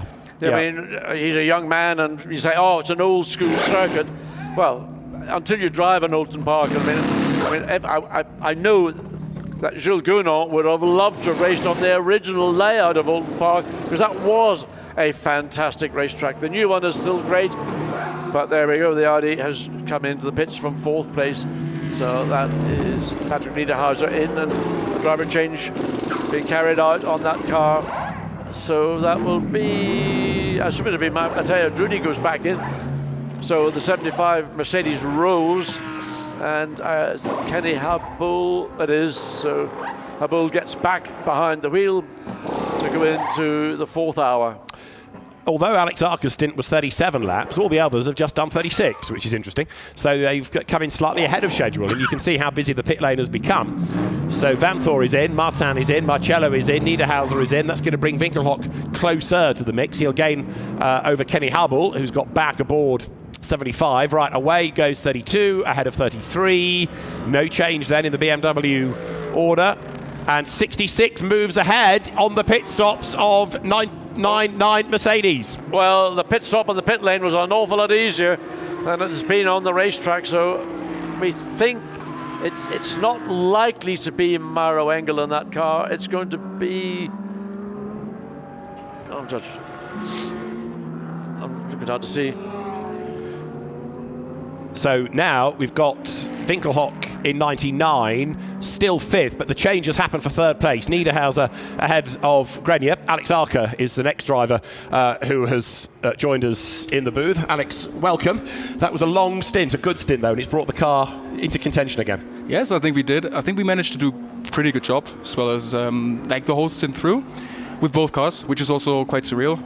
The field is quite strong, yeah, and really quick, which I wasn't expecting first of all. But yeah, now we're here, and I think we're all doing a good job.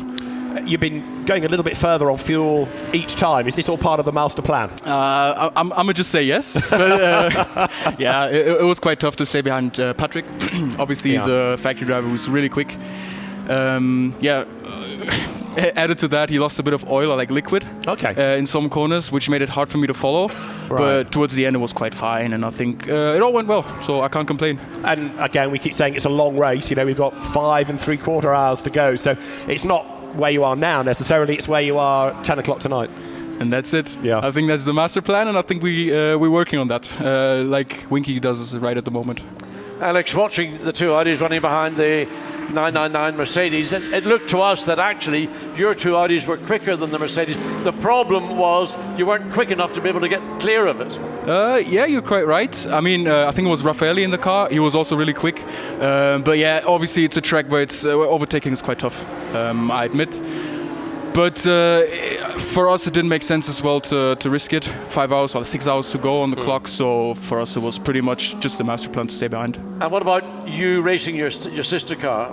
Is that something you don't do until the last hour, or are you free to race as you feel? Currently, it's pretty tough to tell. I think we're running on different strategies as well. So. But I think, yeah, we have to wait for the last hour to see how it develops. But right now, it seems quite fine for me as well. So I'm not complaining. Physically tough racetrack? Yes, indeed. yes, indeed.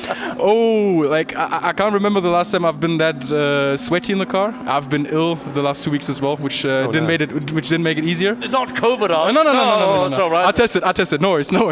Now look, your car here is right on the back of the Mercedes, so you've said it's not easy to overtake, but the way that Vinky is going, this could be on. Well, Winky is crazy, fast, and yeah. Listen, you're a racing driver, you're a commentator now.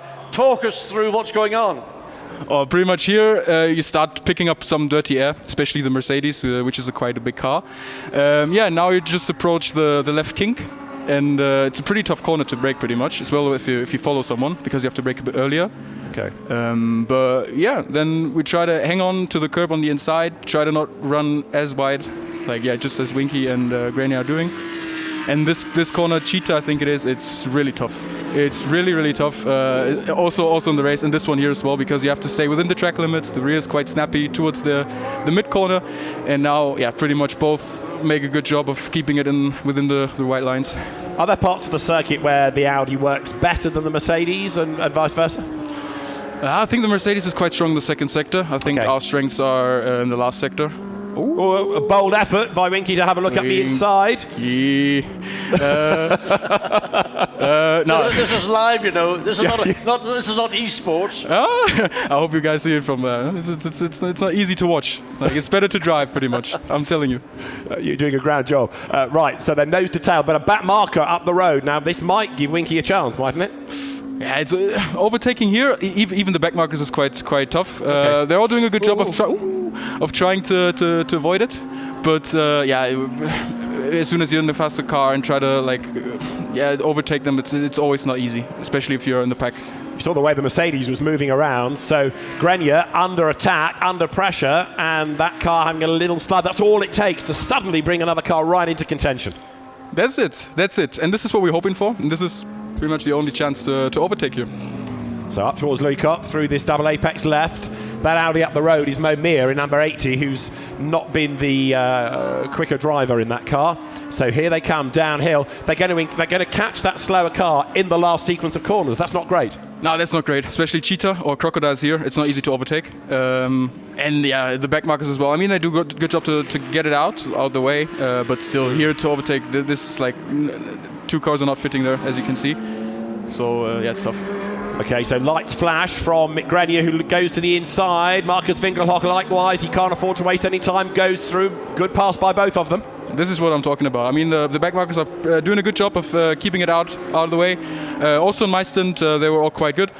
Made a good job, and it's important. Oh, now he gets a good run. Goes to the inside to defend, does Grenier. Winkelhock to the outside. He needs that undercut as they come through the corner. Gets up the inside. Can he do it, Alex? Wait. I'm not saying anything. Side by side. I'm not jinxing. Inside line for the next corner. Go. Marcus Winkelhock. Yes, he's done it. There we go, Winky. Oh, boy, that's good. No. Runs out wide over the curb. Grenier fights back, but the Audi's going to have the inside line. They touch. And that fires the Mercedes to the outside line, but Winkelhock has done it. Alex don't look at the moment because his car is now up into fourth place. It's Audi 3 for Drudy, Audi 4 for Winkelhock, and the pole-sitting Mercedes is down in fifth. But I think finally now we can say that Winkelhock is through. I've almost jinxed it. I think we almost jinxed it. But, well, it went quite well, so I'm not complaining. Good, really good overtake. It's tough to overtake there, but a good one. What do you think of an old guy like that, racing like that? You didn't say that, huh? I'm the old guy. No, you're not as well. Huh? He's quite young, huh? He lets it fly like a young gun. No, it was a good one. All his experience. I mean, obviously it helped him. I think I would have done it differently. I would have stayed behind a bit more, but yeah, it was Where good. would you have stayed behind? I think I wouldn't be that aggressive, but I mean, this is experience because I'm a bit of a shy guy as well. So he's the boss in the team as well. He's a good one. Are you learning a lot from Marcus? Yeah, of course. Yeah. Also from Dennis, also from Niederhauser, also from Drudy, also from Fella. It's a privilege for me to be here. Privilege to join the IGTC that many times right now. And yeah, obviously I learned a lot, and I think it paid off. And I think you can see it also on the timing screens that we topped them quite better than we did in the past. So it was good for us. Okay, well let's have a look in a moment at a replay of all of that because that was one of the best moves of the race from Marcus Winkelhock. Here we are. Alex, talk us through this. Yeah, I mean Grenier covers up the inside. Winky does the undercut.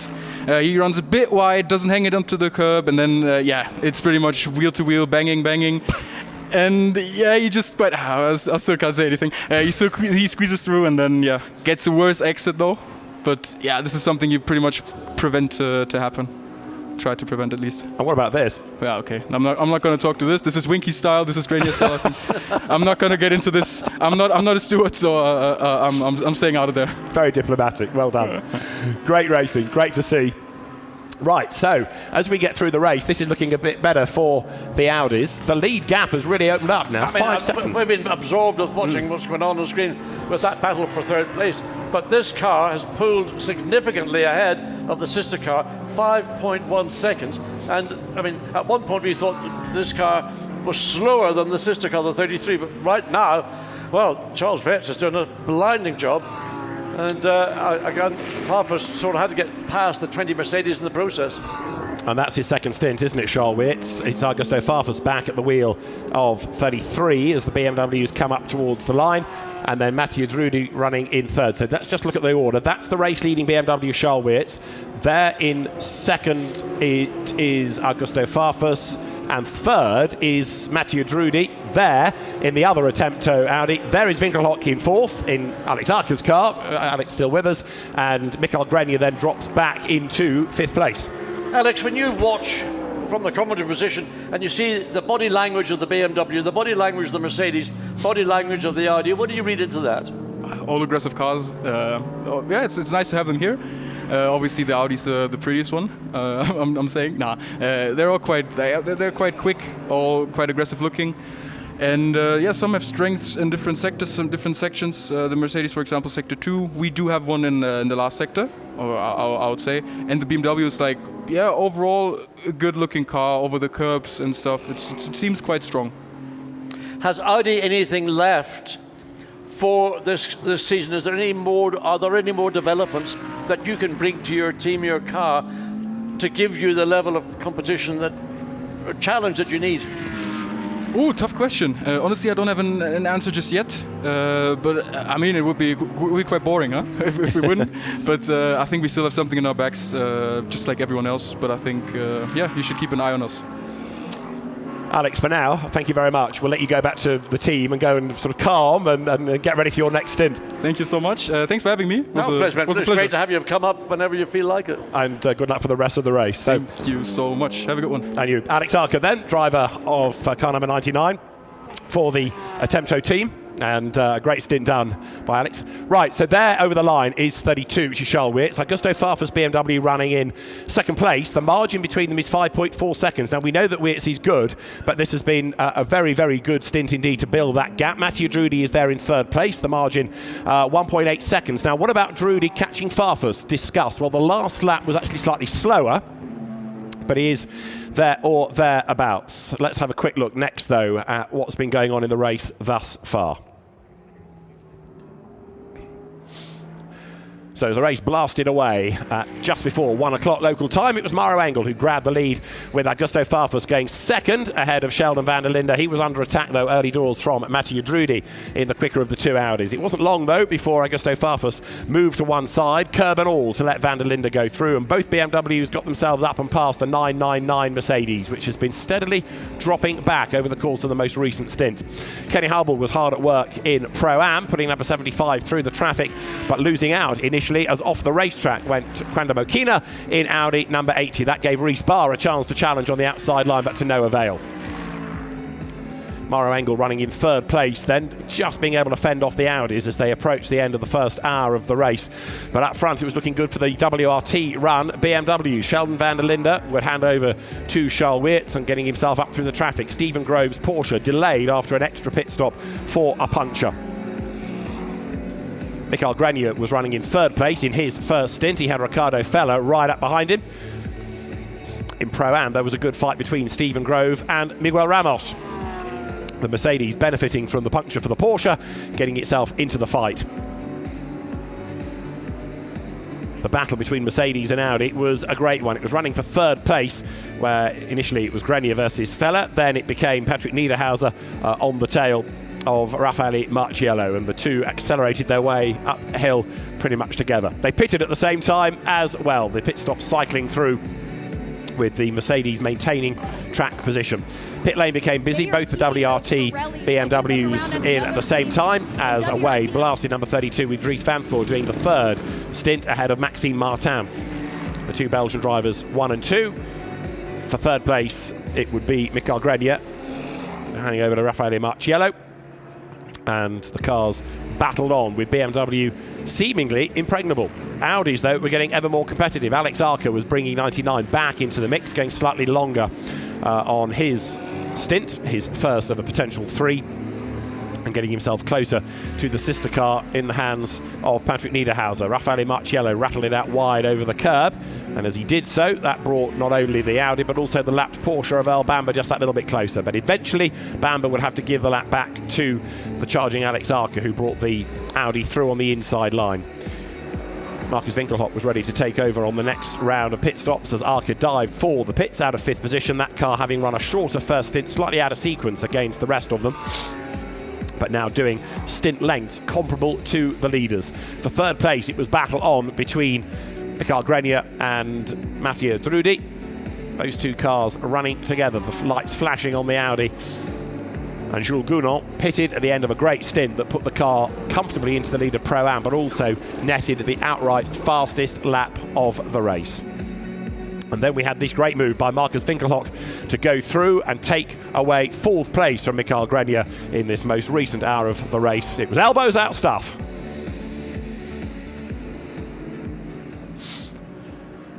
So Charles Weerts is the race leader then in BMW number 32. And now, look, it takes a while to get both BMWs in the same shot, John. Yeah, but also look behind. You've got the 3rd place Audi. Matteo Drudi closing down. He's just under 2 seconds behind the 2nd place BMW. Here is our race leader driving, wheel perfect race yet again from Charles Weerts. Goes into the S's. And still waiting to get to see how far back it was. 5 seconds, almost 6 seconds at the time they crossed the start-finish line. So looks like Charles Weerts has maintained pace momentum, but we're still curious to know where that speed from the 33 BMW has gone. There's just, again, no clear and obvious reason. We don't think it was traffic related, but we don't know.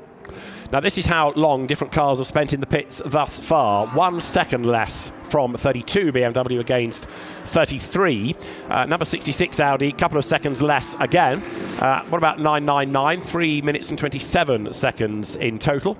And that's a legacy of the scheduled pit stops that we've had thus far. Looking at the Grove Racing Porsche, its overall time in the pits shown as being 2 minutes and 55 seconds, but that I would argue with because it's had one more pit stop because that car has also had a puncture. So that may be a slight discrepancy. But as far as the BMWs are concerned, not much to choose on the track, not much to choose in the pits. That's the underlying message of all of that. Yeah, that just sort of summarises the level that these individual teams are running at. Well, now that gap, it's down to 5. Is it 5.8? It's still 5.8. First to second, and then Matteo Drudi is just over 2 seconds. So he's lost a fraction of time. It looks like Farfus might have begun to, again, find a little bit more pace. And there's the big loser. This is, really the surprise of the race to date. The car that sat in pole position and led the initial laps and has just gradually fallen down the order. First to second place, then ran a long time in 3rd place. Then the 2 Audis have found their way around. And the last of those overtakes was that very exciting moment with Marcus Winkelhock, or as the teammates call him, Vinky. And that's out of respect of his age. And it's been Mikael Grenier, who did a sterling job in his opening stint. He's been caught and beaten up in this second stint. One of the nice things about this race, with having drivers joining us, is that we're being able to get some characters out of them as well. We knew that Maroc Engel was a good character, and Alex Archer, I think, shone as well, didn't he? And he's somebody that's just got better and better and better season after season, and he's quite a humble character. At the start of last year, in the first of the 2 Gulf 12 hours of last year, he got a number of penalties for track limit abuses and speeding in the pit lane, and was totally honest about it. He kept saying, entirely my fault, I need to learn, and I'm really disarming, honest, good character, I think, Alex Archer. Yeah, he's one of the young generation of drivers now in GT racing, and he can be around as long as he chooses to be, but he can carve himself a very nice lifestyle, career, whatever, out of racing highly competitive GT cars and being very good at it.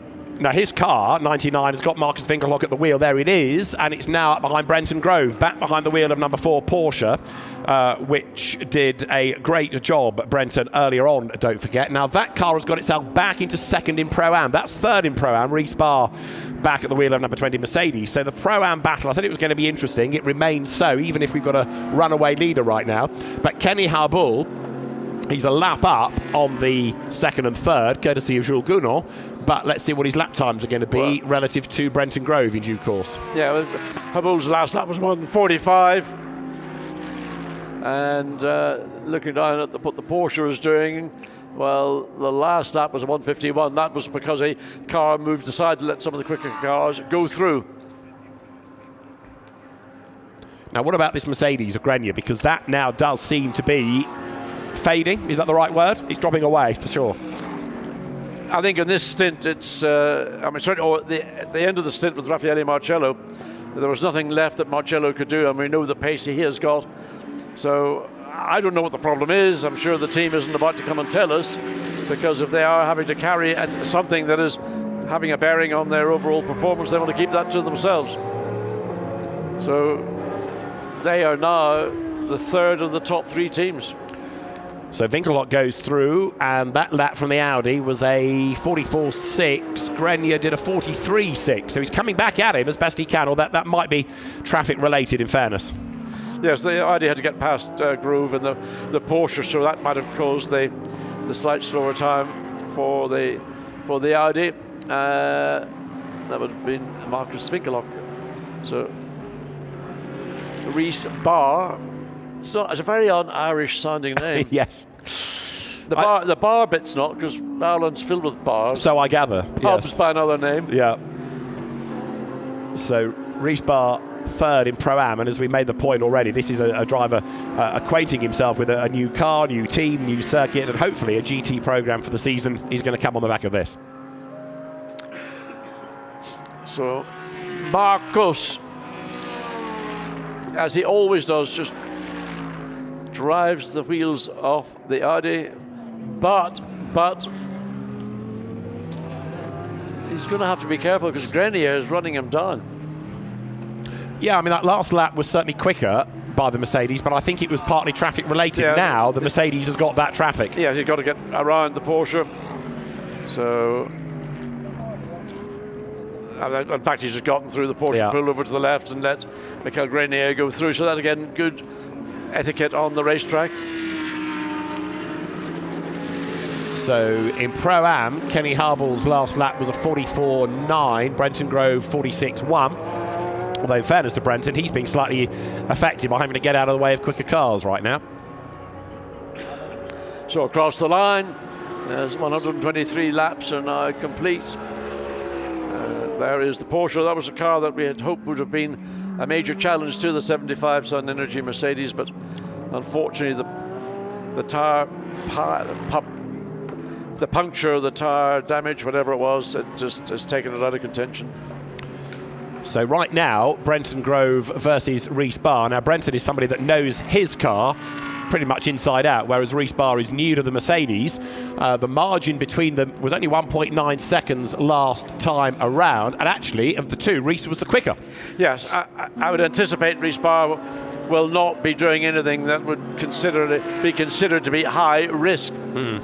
He will do his stints, and rather than taking a risk and thinking there's a gap and then finding it's a closing gap, from what I've seen of him so far in his stints, he's driving to the finish rather than trying to make ground and put the car into jeopardy. So there is the Porsche, the Grove family, but El Bamba run car, and Brenton Grove accelerates downhill. We've got used to seeing him in European races with his visits to the Spa 24 Hours or the FIA Motorsport Games, but has been a regular in Carrera Cup Australia as well as GT racing down under and the Bathurst 12 Hours for many, many seasons. El Bamba, of course, Porsche Super Cup champion, double Le Mans winner for Porsche, double Carrera Cup Asia champion, so it's very much a Porsche family in that car. So that is the SPS Automotive Performance Mercedes number 20, Reese Barr. For my money, he's doing a good job here, because to be thrown into that after very, very little racing for the last couple of 3 seasons and on a circuit like this, no, that was my observation, that what he's doing is the job he's been asked to do. He's not going out and trying to create a reputation for himself as being the quickest gun on the field. He's going out to bring that car to the best possible finishing position it can do. So there it's the Mercedes. The race leader's on lap 125, by the way. 20 minutes to go to the end of another hour as we rattle away. And the lead gap is 5.5 seconds. I'm intrigued to know what's gone on in Farfus's car, or Farfus himself in this stint, because that is the biggest gap we've had race long. And is this the tipping point now? But I know I think we had Philippe Eng in here, or was it Alex Aka? We never noticed why that gap opened up from about half a second or 3/4 of a second to 5.5 seconds. No, I mean, it's crept up since by a couple of tenths here, but as you say, there was something big that did it. Anyway, right now we have the Pro-Am fight with Kenny Hubble getting into a rhythm, but last time was being caught again by Brenton Grove. Now, that said, there's still a lap in hand pretty much. Yes. The pace of the cars is what's interesting here. So we're into the 4th hour. We're just over halfway, 2/3 of the way through the 4th hour.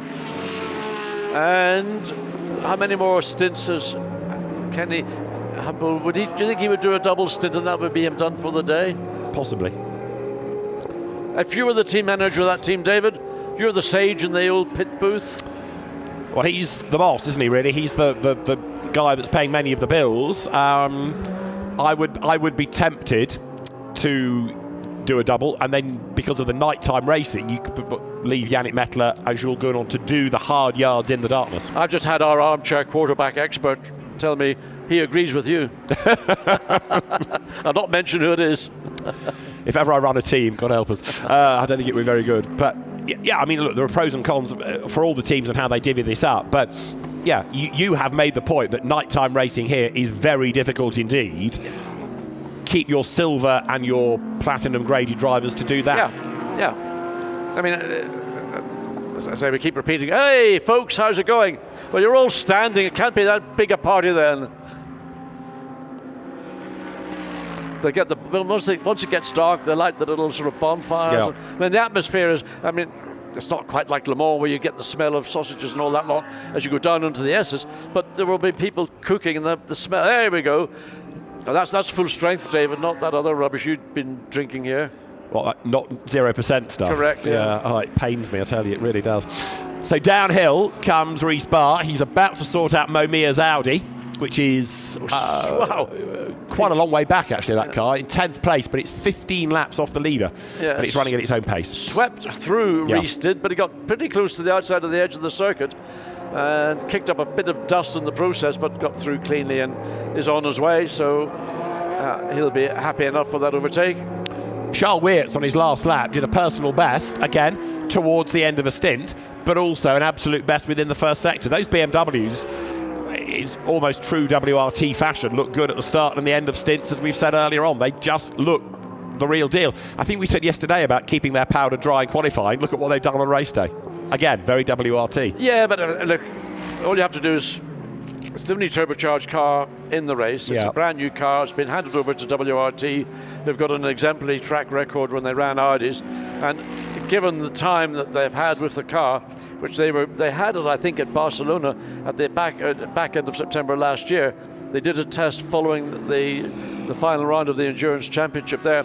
So they've been working with the car, and they're getting to know it better and better. And it's the Audi drivers that have transferred over to the BMW are the ones that have to learn to drive a different car. Now this is the aforementioned Kenny Hubble. We've seen him racing in Europe in what was the Blancpain GT Sports Club. We've seen him, of course, in IGTC. And we've even seen him at the Goodwood Festival of Speed when he brought his Peter Brock Holden, the 1987 Bathurst 1000 winning car, on which he was a tyre washer as a 14-year-old. So a great motor racing fan. He has a house on Conrod Straight at Bathurst, but he's not gone the V8 supercar route. He's gone the GT racing route. Started off as a stunt driver and, by his own admission, a bit of a lad, but has become a very successful businessman and gets better and better as a race driver all the time, and a pretty humble bloke as well. But right now, he is, with help from his co-drivers, dominating Pro-Am. Yeah, he epitomises the concept of the gentleman driver, the owner gentleman driver, and he cherry picks the drivers he wants to co-drive with them, and he is doing an excellent job. He doesn't pretend to be a professional driver, and I think that's an important contribution in what he achieves. He's not trying to go out and match Jules Gounon. He wants to go out and make sure he supports the pro drivers he brings in, or the silver and the pro driver. he has become a very, very good AM, certainly, and he would do because he's had good tutelage from Jules Gounon and from others.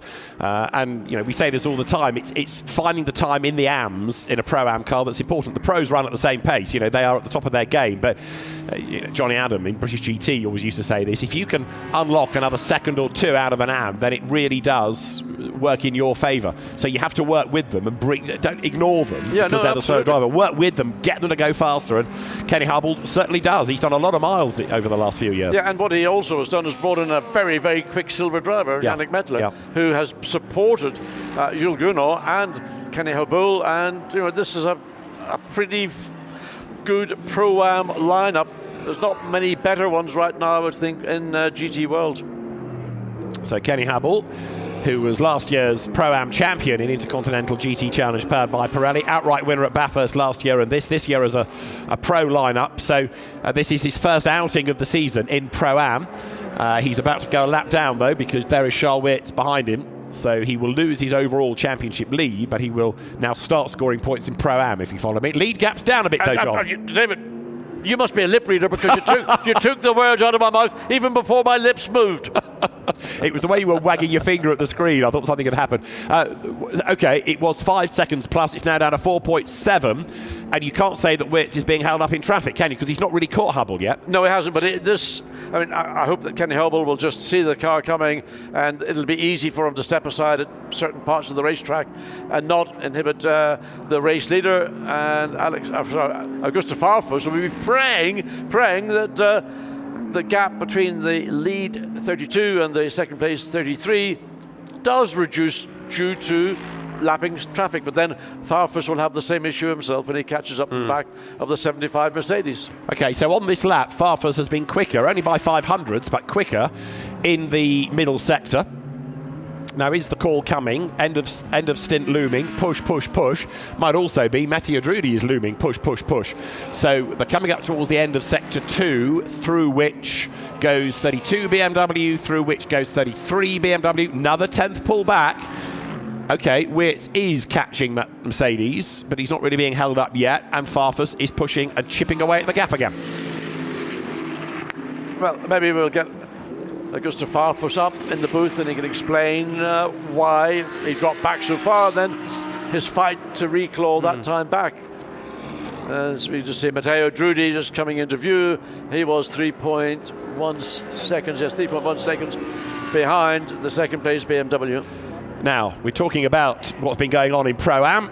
Earl Bamber has joined us. I feel like I should be on my knees to royalty like this as you watch the race leader wriggle his way up past Kenny Hubble. Earl, it's been a bit of a tough race thus far, hasn't it? Because Brenton's first stint in your car we were really impressed with, and then a puncture out of nowhere. Yeah, we had a bit of a puncture out of nowhere, and that was a shame. But you know, those things happen, and it can happen to the lead 75 or the 20 at any moment. Yeah. And then you know, Steve did a great stint. He had to go a little bit longer because we could extend the stint, and then I just got out, and we came out right in the middle of the leaders there, and yeah, we got a little bit of aero wash from the BMWs, and then eventually we got pace back at the end.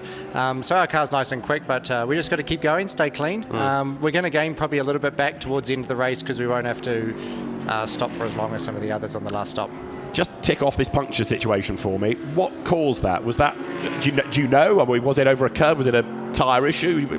It was just a big cut straight in the tyre and almost instant failure. So I think it was just a bit of debris off a curb or something like that. So, you know, that's motor racing. That's a bit of bad luck. But Brendan's done a fantastic stint so far. You know, and obviously our target is IGTC the whole season and scoring points. So we've got a great battle with the 20 right now. And it's going to be a long, hard 5 hours because I don't think we're going to get any safety car or yellows in this. So it's going to be a pure pace race. Well, thinking a bit further forward, we saw the 2023 GT3R at Spa. This is not the 23 car here. Are you going to get a 23 car? Yeah, absolutely. So we're going to run the 23 car at Spa. We're also going to run a new 992 in GT World Challenge Asia as well. So yeah, we're looking forward to getting those. We should have our first one late March and then our next two in late April. So we're looking forward to getting some. Have you driven it, and is it much better than the current car? Actually, I'm no longer a Porsche driver, so I have never driven it. I'm just a customer and customer team, so we had to purchase it like everyone else, and I have never driven it. Okay. I've driven, most recently I've been doing the Cadillac stuff and getting ready for the WEC. So I've been in the last 18 months developing that car. So I actually haven't stepped foot in a new GT3 at all. Because the Cadillac's pretty exciting stuff, isn't it? Yeah, I mean, it's fantastic. I think it's really exciting for the future of motorsport with that prototype racing. We saw a great display at Daytona, and I think we're going to have fantastic racing at Sebring. And it just shows the strength around the world. You know, we had nearly every single series, especially in SRO at the moment, is oversubscribed. You know, you can't get an entry to GT World Challenge Sprint, GT World Challenge Europe, you know, all these series. So it's fantastic that there's such high-level competition. And, you know, even these customer teams now, they're like factory teams, mini factory teams. Hey, politically, you're ticking all the boxes. Now, I remember I said to all our fans earlier in the thing, when you were here in 2007 or 8 or 9 in A1GP, do you realise that you were the female fan favourite of all the fans here? Even more than Watty? No. I was in the 70s. No, actually, I didn't realise. I just heard a clip when I got out of the car that you said that earlier. But no, it was fantastic to come here. You know, that track was absolutely amazing. And it's great that, you know, Toby has managed to get hold of this circuit, and the upgrades that he's done is absolutely fantastic. When they were building it, I was actually down in South Africa and came out and had a look at what they were doing here, and it's something special. They've put so much effort into motorsport. He's a huge fan of motorsport, and it's great that we can be down here and, you know, supporting them and doing this big international race. And I hope that we get more races down here and more cars on the grid, because it's a fantastic track. The only thing that's disappointing, there's no rain predicted this year. I drove in the rain last time, and I ended up on slicks in the rain, and I can tell you it wasn't that fun. So I'm kind of glad that we don't have any rain this year, because when the rain comes here, it comes so hard and so heavy. I remember nearly crashing into the pit lane just trying to get back. You know, it was crazy, but it's really cool. You know, the track surface is great as well, so tyre degradation's not hard. So it's a flat-out sprint the entire way. Tell us again about how bad it was in the wet on the slicks. I remember nearly spinning myself and you only doing 50 or 60 trying to get back, and we had to do one extra lap under code 60, and we couldn't hold 60. We were doing like 20 k's an hour trying to get back. So it was honestly terrifying in the middle of the dark. But you know, that was a great race. That was when Nick Tandy, Dennis Olsen. That's right. Yeah. Can't remember the third driver, but they managed to win the championship for Porsche in IGTC, and that was, I think, one of the great races. We know it's dark here. When the lights go out, it goes black. How much more difficult was it when it was lights out, black, and raining? Oh, yeah, that was a terrible one. Like I said, you couldn't see anything. But this one is really a difficult night challenge, this race, honestly. It's so dark out there. For us, obviously, Steve, he's looking to, you know, get a great result at Spa 24-hour. And it's great night practice for him, because it is so dark out there and it's so hard. You know, and also for Brenton, he's going to have to do a decent night stint here. And he stopped racing a couple years ago, and now he's getting back into it. So he's been doing a good job. Are you working out the rotation so that you cop for the bulk of the nighttime driving because you're probably better placed to deal with it, or is it not quite like that? I think I've got a double at the end. I think I've drawn that short straw. Okay, yeah. So, you know, we're going to go just another rotation here. You know, Brenton's going to go Steve and myself, and then I think it's Brenton and then myself again. You touched on earlier being a customer team now, and EBM is your team. How hard is it standing here doing this, being a driver, and also keeping an eye on the overall elements of running the team and keeping the car on track? I mean, I've got some fantastic people that run it and organise it for me. So I always say to people, they say, oh, how can you come and drive? And I said, well, honestly, if I had to be in the garage doing something right now, then I've done something wrong. I don't have the right people there. So, you know, on a race weekend, operationally, it runs itself. We've got, you know, a fantastic team down in Australia where we run Carrera Cup, and we actually do a scholarship for young New Zealand drivers where we bring people through Porsche Carrera Cup, Porsche Sprint Challenge and Porsche Carrera Cup that you'd remember the Gill Traps from the A1GP days with Porsche, with Team New Zealand. They're a big supporter of ours, so it's fantastic that they're continuing to support young drivers. And then we've got the stuff over in Europe, which I thoroughly enjoy. Okay, I'll stay with us because we've got a replay coming, I think, of the yellow Mercedes 999, which has had either a drama or maybe having a drama. We've got vision of it in replay. So there you are. That's the car now. And the replay is coming over the line. and indicator goes briefly on. What does that tell us, if anything? Or is that just an aberration? Somebody's hit the wrong switch? I would say he's probably hit the wrong switch. I think those things have got like the normal road car switch in it, so maybe he's just bumped it there. But in all honesty, I would have no clue why he's blinking the blinker. But we often use the blinkers just to signal to each other, let each other go by and say thank you. It's obviously sort of like the unwritten rule to say thanks for letting me by. Okay, final question for you, because I know you've got a car to go and run. Just tell me a little bit about why New Zealand, as a country, which is this tiny dot on the other side of a globe, produces so many good racing drivers. That's a really good question. I mean, I think it starts from go-karts. We've got a fantastic, go-karting team. We've got, I think, like 10 or 12 go-kart tracks, and we've got 8 international racetracks down there. So we've obviously got the Toyota Racing Series down there, which breeds a lot of great young drivers. And then we've got a fantastic support network of individuals that support young drivers. For me personally, the Gill Traps gave me a chance at A1GP. Yeah. That was now 08, so what's that, like nearly 15, 16 years ago, and they're still sponsoring us with what we do. And without people like that, we wouldn't have motor racing, so that's what makes us strong, is because you've got those fantastic people that do get behind us young drivers, give us the chance at an international stage, and then we get picked up. And I think many countries don't have that luxury, and we've fortunately got a lot of talented people. So honestly, it's very, very difficult to choose. This year we did our scholarship, we had 5 young drivers, and we could have chosen any of them. In replay there, Mo Mir having an off in the Audi, but thankfully keeping out of trouble. And again, it's good to see these local teams in the race, isn't it? I know perhaps they're not as quick as some, but it's good to have them on the grid. No, it's fantastic to have them on the grid, and honestly, that's what IGT is also all about, is it's the fact that the local teams can also come and join the big races. I bet you he's actually got a radio failure. He'll have a radio failure and he'll be using the blinkers to say yes or no. That's what he'll be doing. Okay, that's a good thought. That's a good thought, yes, because there you saw the indicator on again, as he came over the line.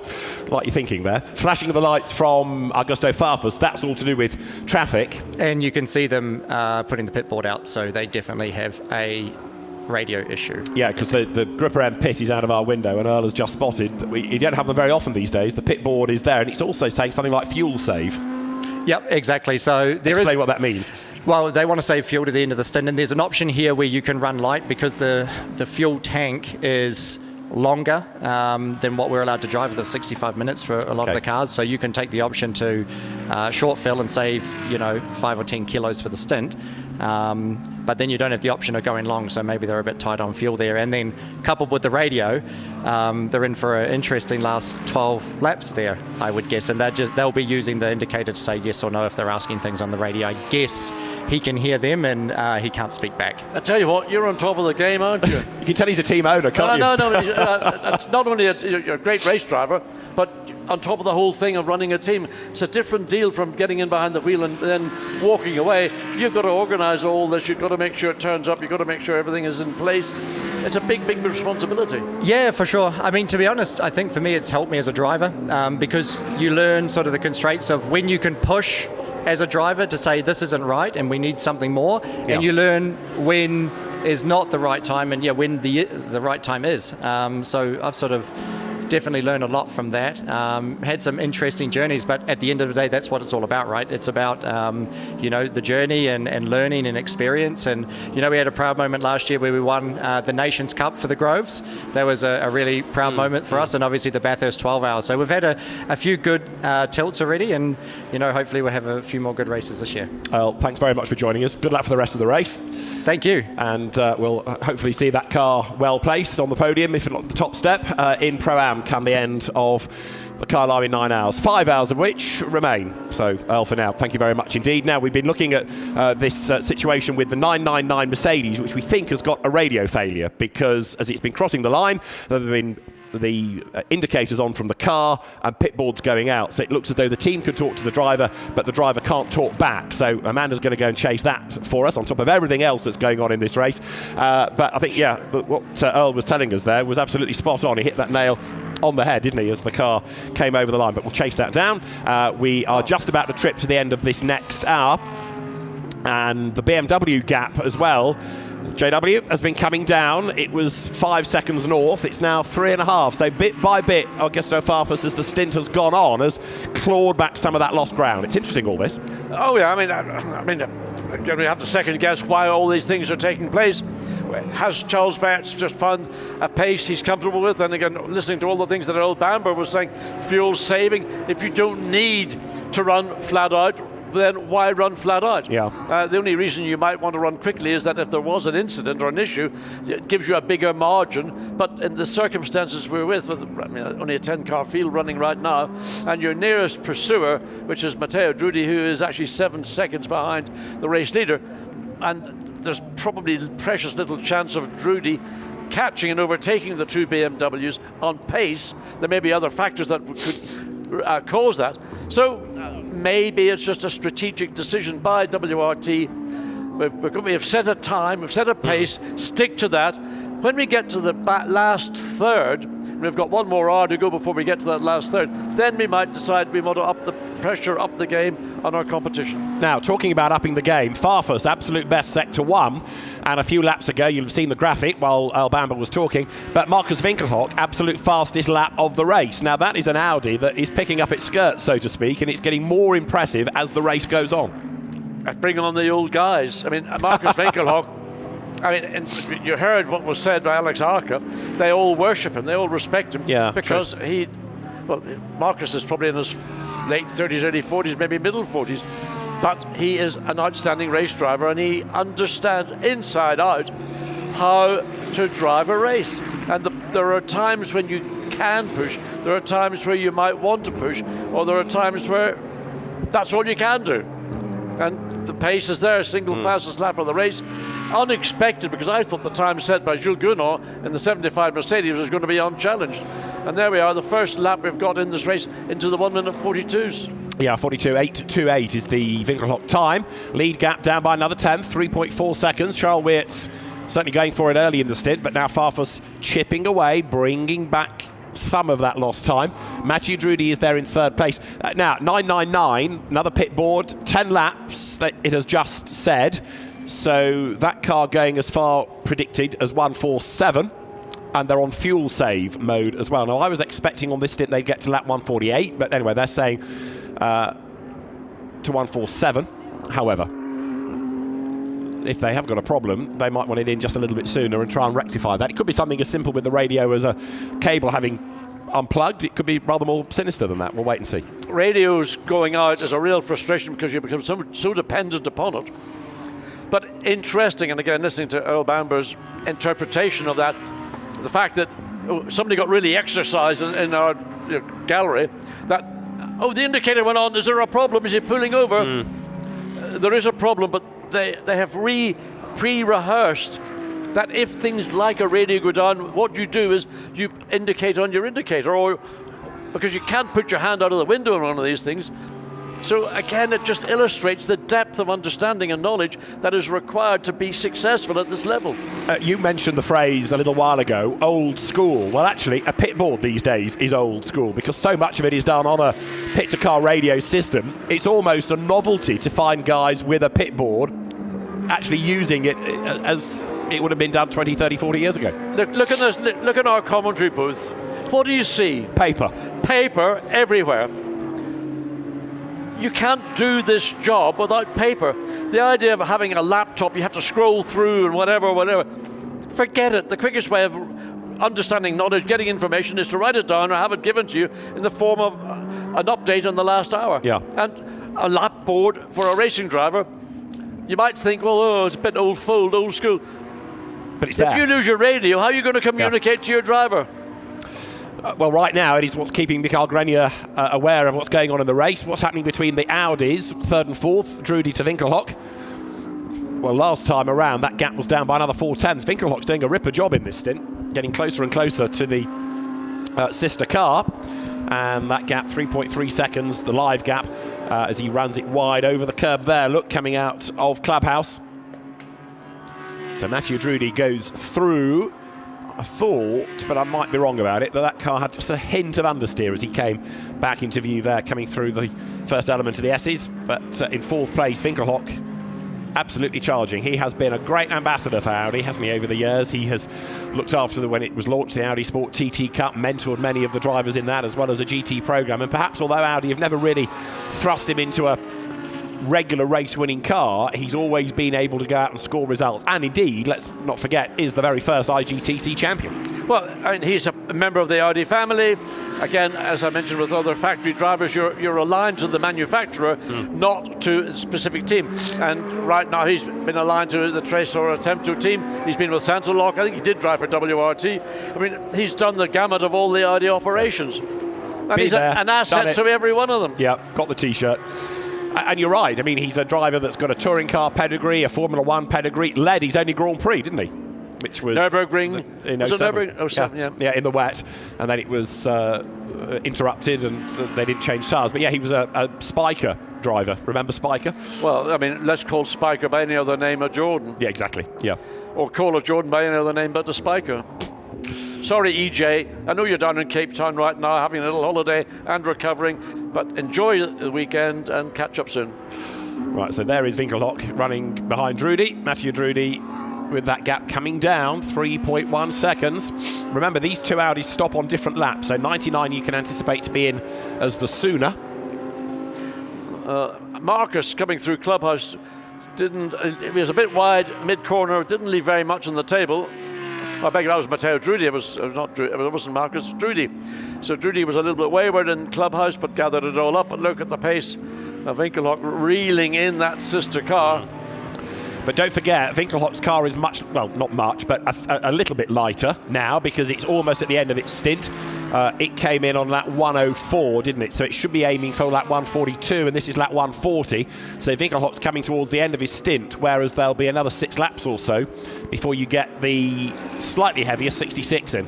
Yeah, I mean, the weight differential would probably represent 3 or 4 tenths of a second per lap, favouring Marcus Winkelhock. There's the gap, first to second. Well, that's closing again. It is, isn't it? 1.6 seconds. Dear me. I'm going to give up this job because all that's happening is the drivers are confusing everybody. Well, it's fascinating to see because, as we've said, 5.5 seconds was that gap between the BMWs relatively early in the stint. Now it's down to 1.6 seconds. Mathieu Drudy is third. I mean, the car that really has lost out in this fourth hour the most is 999, which is having its own emergency in a sense now because it has fallen to a rather distant fifth. It was on pole, it was third at the end of the first, second and third hours, and it's going to be fifth. So that's the one that has dropped more than anything. Well, I blame the radio for that. I think it's the radio's the fault. If it wasn't for the radio fault, the car would be probably leading this race. Well, I mean, there's Apple CarPlay to resort to if you can't get the radio to do what you want, surely. There was a podcast or a talking book to listen to. Well, there is Grenier, who's had to deal with this, what we believe to be a troublesome radio. And on track, he's coming up behind Kenny Hubble. Running with the lights on, so Michael Grenier is wanting the drivers ahead of him to be aware that he's coming through. So it's not yet time for the lights to be switched on. There'll be the bewitching hour when it's determined that everybody must put on their headlights, taillights, and then that's considered the time of darkness. Now bear in mind that these cars, 999, the yellow Mercedes is 5th, Kenny Hubble, Pro-Am leader, is 6th, but he's about to lose that lap to the 5th place car, so they're in the wrong sequence on track, but of course the Pro-Am leader is Kenny Hubble. This is his second stint. Might double stint, they might, he goes very deep there to let 999 go through. They might keep him with a bit of a rest and put him back in the car. We'll see how they pan this out. I mean, my feeling is that, as with Stephen Grove, they may do the same with Kenny Hubble. They might double stint him now and then let the other two do then the balance of the race, the remaining 4 hours. But keep Jules Gounon for a double stint at the end, like Earl Bambra's saying he's got for a double stint at the end. So the leaders go through, 1.4 seconds between them. Now, what about Grenier in terms of pace? The pace is ebbing away. I know he's had to get past traffic on that last lap, but it's 1 minute 44, so he's not as quick as the car was doing earlier on in the race, but only by a second and a bit. And you heard Raffaele Marciello talking about how the car had been suffering under this balance of performance change. Well, no one tells Jules Gun on that because, of course, he was doing the fastest lap, and Yannick Mettler was doing the fastest lap even prior to that. 75 in the hands of Kenny Hubble, now being told about track limits at the last corner down at Ingwe. Needs to be careful. Yeah. You know, one little slip too many, and that would be another a penalty. Track limits must be respected at turn 16. So you don't need to, you know, just restrain yourself fractionally. Don't let the car get free too early on the exit of the corner. I know it's tempting to let it run out and free the car up, get maximum speed off turn 16, but it's of no use or value to you whatsoever if you end up having to have a penalty. Well, 4 laps, it says on the pit board for Grenier's Mercedes. Kenny Hubble goes through once again in the Pro-Am dominating Mercedes, as it really has become now, with pretty much a lap in hand over the Porsche. So that car really has to have a problem, I think, to bring the Porsche back into the hunt. But you never give up, as Earl Bamber was saying. Any problem can suddenly strike. You just don't know. Michael Grenier rumbles his way out of turn 16. He will now get that 4-lap board, and he will get it at the end of lap 142. Just thinking back when Earl Bamber was in joining us on the commentary, how insightful it is to have a professional racing driver who is also a team owner. Yeah. And you're wearing 2 hats here this weekend. And you know, you get, obviously, a racing driver's got one perspective of what it's all about. And then you get on the other side, management and team owners have a different, but to get one person who's able to embrace those two, and just listening to what he said, I think you know, Earl Bamber has come a long way in his motor racing career, and as a man. I mean, I remember back in those days in A1GP when he was, you know, the hot young thing. Colin Giltrap, a great supporter of young talent in New Zealand, supported him and drove for Team New Zealand, and he's now a grown man running a team, and I mean, just the level of maturity is you know, very noticeable. Yeah, absolutely. Having had a real leg up from Porsche, winning Carrera Cup Asia, promoted to the main game, as it were, of international sports car racing, going on to win twice at Le Mans, and now also, of course, in demand from other manufacturers. As he was saying, he's not a Porsche factory driver anymore. He runs teams of Porsches, but driving for Cadillac in this new era of sports car racing. Right, BMW's over the line. It was 1.4 seconds. It's 11:10. So Farfus intends to end this stint as close to the sister car as he can.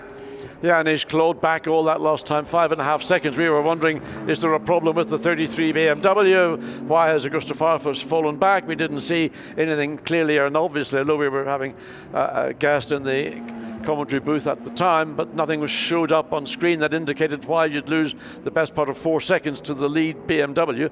But now Farfus has clawed it back, you know, just bit by bit by bit. Vert's running at a metronomic pace, and I'm sure that is very much a team decision. Now Winkelhock is in, so at the end of lap 143, effectively, Winkelhock to the pit lane. So actually doing a 39-lap stint there. So they're stretching it time and time again, that team. They're doing a good job. And Winkelhock comes into the pit lane. So 99, Attempto Audi comes in. Now, last time around, the BMWs came in just slightly anticipatorily, but we'll see what they can do this time. They should be going to about 148, I would have thought, but 999 looks like it could be coming in earlier than that. 2 laps on the pit board now. So Alex Arco out behind the wheel. Returns in 5th position, so the last of the pro cars, but that's just at the end of a pit stop. So we had Alex Arco join us in the commentary booth an hour and a bit ago, so he's now back at his day job behind the wheel. The sun beginning to get lower in the sky, another factor which you have to take into account racing here at Kyalami. When the sun sets, there are bits of the racetrack, it hits you full on in the face, and you know, it only lasts for maybe about 20 minutes, half an hour till the sun sinks behind the horizon, but it makes it difficult. And I'm just looking to see get an idea where the sun is in relation to where right now Alex Arca is. So Alex Arca back into 99 rather than Dennis Marshall, interestingly. So he was the driver that did the second stint, but for the 5th stint, Alex Arca put into the car. So 4 hours and 46 minutes to go as we get to the halfway point. 4 hours, therefore, completed. And at the end of each of those hours, 32 BMW has led the way. So 999, 1 lap, it says on the board. Looking at the pit board that's just out of our window, and that car due in, therefore. So as 33, which is Augusto Farfus, is being warned about track limits at turn 13, interestingly. I think, I don't know what track, that might be the first of the crocodiles. It is, yeah, coming to the next part of the racetrack, really. So you can tell that Farfus is committed to the task. Yes, just literally down the hill through this left kink and then hard brake, and then you get the first of the crocodiles, which is the right-hand bit, then followed by the left. So Alex Arca goes on to start another lap, and he'll get up to speed pretty quickly and just get your body reattuned. Having come and have a bit of a spoof time here with us in the commentary booth. Traffic coming into the way. Now, as the Mercedes heads down the hill, let us find out more about 999. We're very concerned about its radio, but Amanda, complete with pitboard, can tell us more. Well, you're exactly correct on the radio communication. There is nothing that Mick Grenier can hear from this team. You see the old-fashioned pit board, as you guys were talking about. I've watched this guy take out numbers lap by lap, one down. There is 1 lap left that Mick's going to see that's going to signal that he needs to come in and pit. I talked to the team about what operations are going to happen at that moment. They don't know if they're going to do a driver change. They're going to absolutely assess the situation at hand. But when I talked to the pit board guy here on just racing and the things that happen here, he's like, well, it's always something. So that's something else for the team to worry about on that next pit stop. So the next board he'll get will say in, and the Grupper M squad then will try and attend to that radio when the car heads to the pit lane on that next scheduled stop. Not an awful lot of time to try and troubleshoot a problem, an electronic problem, whether it's maybe in a connection on the helmet, whether it's a function somewhere else within the radio loop, whether it's the radio itself. I don't know what you do. It's not like, just take the steering wheel out, put another one in, because, well, while there may be some radio controls, maybe it could be something as simple as just change the steering wheel. Yeah, I mean, they won't necessarily know until they get the car back in, and it might be a quick fix, it might not. I mean, whether they can do a complete radio change, whether it's, as we say, is a cable that's pulled out, they will not know until the car arrives in pit lane. So, Mikael Grenier coming towards the end of his stint, accelerates then now up the hill, up towards Le Cop. This, for that car, is lap 146. It's still on the lead lap, which is essential. There's a phony fight in Pro-Am for the moment, because Kenny Harble has got Brenton Grove on the road behind him, but in real terms, they're a lap apart. So Brenton Grove's got to get past that Mercedes and then catch him up again. 2 Aussies getting together on the racetrack. Oh, the square up. There we go down the inside, but no chance. Oh, Kenny's pulled across. He's given him room. He has. Well, has he or hasn't he? Make up your mind, boys. Yes, he has done the right thing. Yeah. That's clever thinking from Kenny Harble. He's not lost anything, and he's moving forward. So I think that car's due a pit stop anyway, Kenny Harble, but the Porsche goes through. So yeah, he's got to go all the way around again, Brenton Grove, to get himself into a challenging position, and that's not going to come, I don't think, because of the fact that we've got the pit stop due for 75 anyway. So yeah, catch it. I mean, again, all that would have been, I'm quite certain the team would have said to Kenny Harble, look, let Brenton Grove go. You're going to come in the end of the next coming lap. So there's no point in having a battle on racetrack, which could have a detrimental effect to what right now it looks like a victory for the 75 in the Pro-Am category. Right, if 999 is due in, and we know it is because the team in front of us is ready, it is going to be Maroc Engel to get in. So Maroc is going to hopefully have a radio that works. So that will put that car through the 5th hour of the race, or the bulk of the 5th hour of the race, with Maroc Engel at the wheel. Can Maroc bring it back into the equation ahead of the Audis? Well, on pace between the 3 brands right now, the Mercedes, and well, certainly the 999, isn't going to be able to challenge the Audis. The 75. No. That's the car that Jules Gounon has been in, and now Kenny Harble is in. That car appears to have more inherent pace, but the 999, for some reason, this afternoon has not been as convincing as certainly it was in qualifying. No, I mean, Raffaele Marciello is putting the blame, if you like, at the door of the BOP 15-kilo edition. In it comes, earlier than the others, you'll notice. So Grenier is in, but it's not all about the BOP, surely, because as you rightly say, Mettler and Gounon have been doing outright fastest laps of the race in a similar car. So the 75 has got the same weight penalty. Now, I don't know where there's a sort of brand new Pirelli's going to be. I don't know where that additional weight penalty, it is, I believe, mandated where any weight penalties can be fitted, so you can't swap it around to alter the weight distribution of the car. It's just suddenly you've got a 15 kilogram additional weight to strap into the car. Right, so Maroc Engel gets in, and can they fix the radio even? Because at the moment, as there you see 75 also presumably going to put Mettler in the car, so that answers the question as Kenny Harbaugh walks away. He's not going to be done stinted here. But I've not seen anybody crawling all over 999. No. I mean, the areas that might be the radio connection to Granier's helmet. Then there might be on the button on the steering wheel to activate the radio, change the steering wheel. Those are the easiest things to troubleshoot. But if it goes deeper than that, then you're looking into a wiring loom, or you're looking into other connections within the interior of the car, and that is just I don't even want to go there. Yeah, sure. Right, so 1 lap shorter on that stint. The car was in fuel save mode anyway, which is interesting. We'd seen that on the pit board. So from our point of view, actually, that last stint from Grenier has been an interesting one, because having to look at the old-fashioned way of doing it has given us more information than we get normally. Yeah, and I'm assuming that the board, I can't see it from where I'm sitting, I'm just slightly blindsided by other monitors. We'll know very quickly whether the old pit board is still in action, or whether they've rectified the issue. So it could be Grenier's helmet, or it could have been something a steering wheel. The team didn't appear to be concerned about it. Exactly. As I say, there's nobody crawling all over the car other than doing what they normally did. Now, a mechanic is walking to the pit wall, and the pit board remains. So we'll see in a moment whether information comes on the board or not. There is 32 and 33 and 66 all in, on target at the end of lap 148.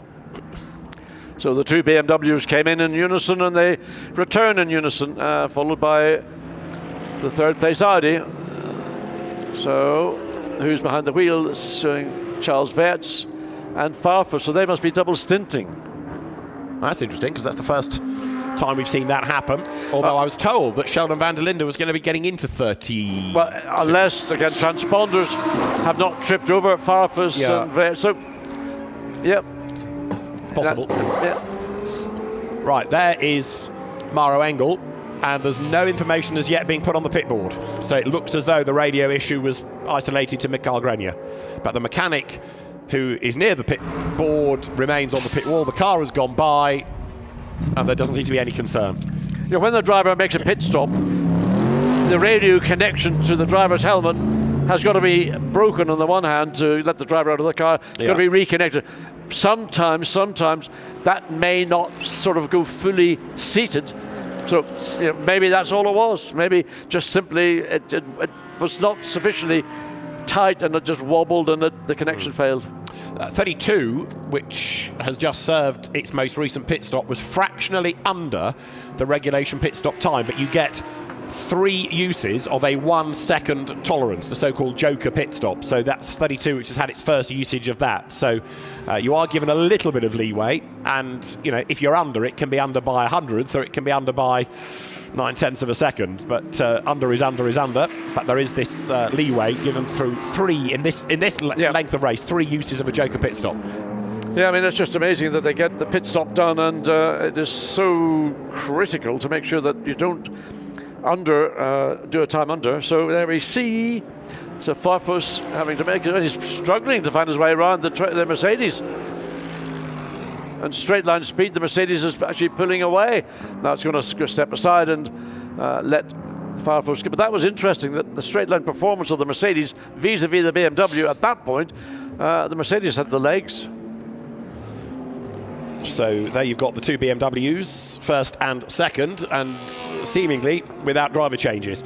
Mikael Grenier out of 999 is watching on. Because he is looking at his 5th place car. Mikael Grenier out of the car. Maroc Engel is in it, and Mikael Grenier now with Amanda. Went immediately to his team on the performance of the Mercedes. The radio communications actually wasn't at the top of the list. They already knew they had that problem when they left, when Mick left for his stint. Maroc Engel is now in communication with the team, but you said there's a gearbox issue that's developing with the car. What can you give us on the latest? Yeah, sometimes the upshift is not going through, and also the downshift, and sometimes we are stuck in gear. So, yeah, hopefully we can finish. It's not constant, so some lap is fine, some lap it's not working. Let's see. How hard is it to do a stint without communication to the team? There's no feedback you can give. You're kind of in silence in there. What kind of mode do you jump into as a driver? Yeah, it's not the end of the world because we have the pit board. So after like 2-3 laps, they knew I could not hear anything.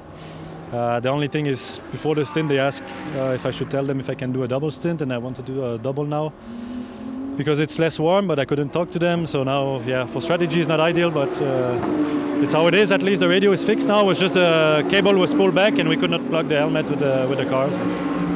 Thank you.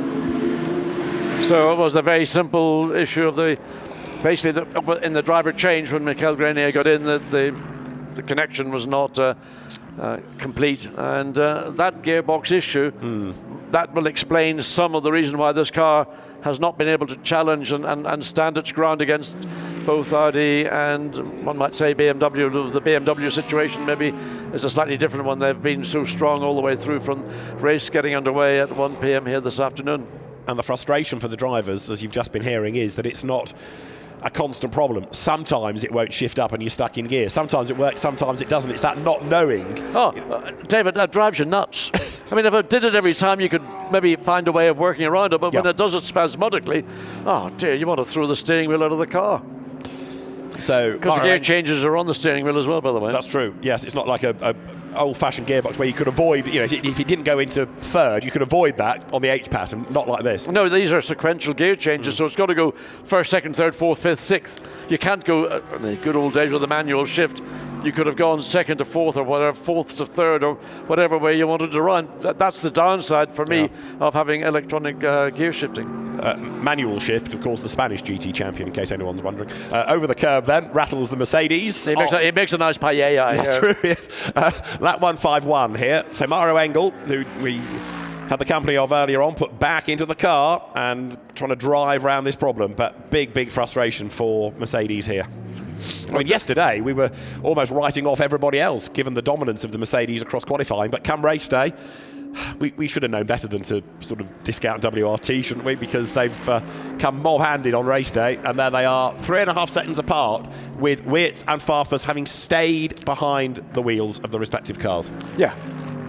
I think what is impressive, and we don't need to blow the WRT trumpet, we've been doing that for a decade or more, but the fact is that they've gone to an entirely different brand, a different car, and every concept. I mean, it's a front mid-engined, it's a turbocharged motor, and whatever.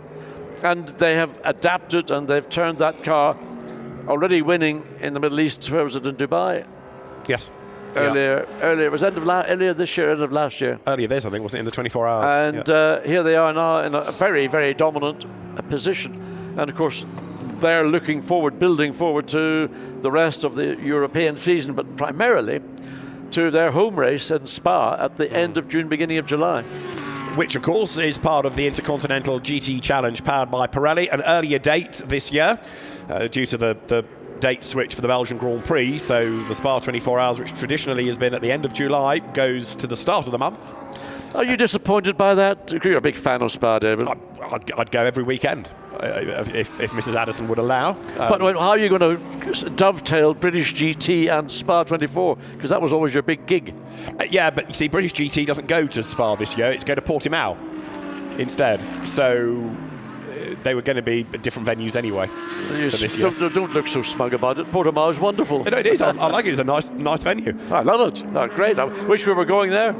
So I think July goes Spa, Silverstone, Misano, Portimao, Croft. Over the line, Clint Weston in the Stradale Motorsports Mercedes-AMG, and that car, which is in 9th place overall, is effectively winning its private battle against the MJR Audi, the two local teams, which is really good to have both cars on the grid, and let's not discount their efforts. You've got Clint Weston, as I say, in this car. You've got now Marcus Jackson in the number 80 Audi, and they're having their Marius Jackson, they're having their private battle. last year Marius drove a GT4 Audi in the Kyalami 9 hours. This year stepping up to the GT3 version, but that car lost a bit of ground early on, and so the Mercedes has the upper hand at the moment. Yeah. And for the South African drivers, it's a bit like going from a sort of a club football team to playing in the Premier League. The difference between the two levels is so big, and the learning that will benefit these drivers, no doubt when they go back into their own local championships, will carry them forward. So 86, which we've had Arnold Neveling behind the wheel of, the former kart champion who did a bit of racing in Europe, in fact, in Formula Renault well over a decade ago. Augusto Farfus, last time through, fastest lap of the race. Yeah, and that's pretty 142.7. There's only two other drivers who've gotten below the 143, and that was Marcus Winkelhock and Jules Gounon. Jules Gounon was the first to do it, Marcus Winkelhock followed, and now Augusto Farfus a 42.7. And let me just have a look and see what pole the fastest, maybe I don't have the fastest single lap for pole. 142.6. That was the average lap. Best lap was 142.0. 142.0. That was by our good friend Raffaele Marciello. So 7/10 of a second off the fastest lap. And that fastest lap was by about 3/10 of a second over the rest of the field. So that's a pretty impressive pace from in race conditions on a racetrack that is 4.5 hours old.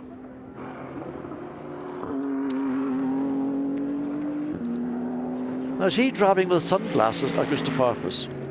Just looking into the cockpit of the car, I wasn't sure whether I was looking at a driver wearing a kind of sunglass to take into account the fact that the sun will be getting down. And so it's possible. So I mean, it might be good to see another glimpse into the cockpit. Just a little sort of aside. Well, there's Yannick Mettler back at the wheel of 75, which means that Kenny Harbull is out of the car. Good stint that he has just done. He's now with Amanda. Is indeed out of the car and pointed to the box of scotch. It's a Johnny Walker Black that he's going to take in now, indicating that his stints here are done at Kyalami, and we're almost halfway into this 9 hours so far.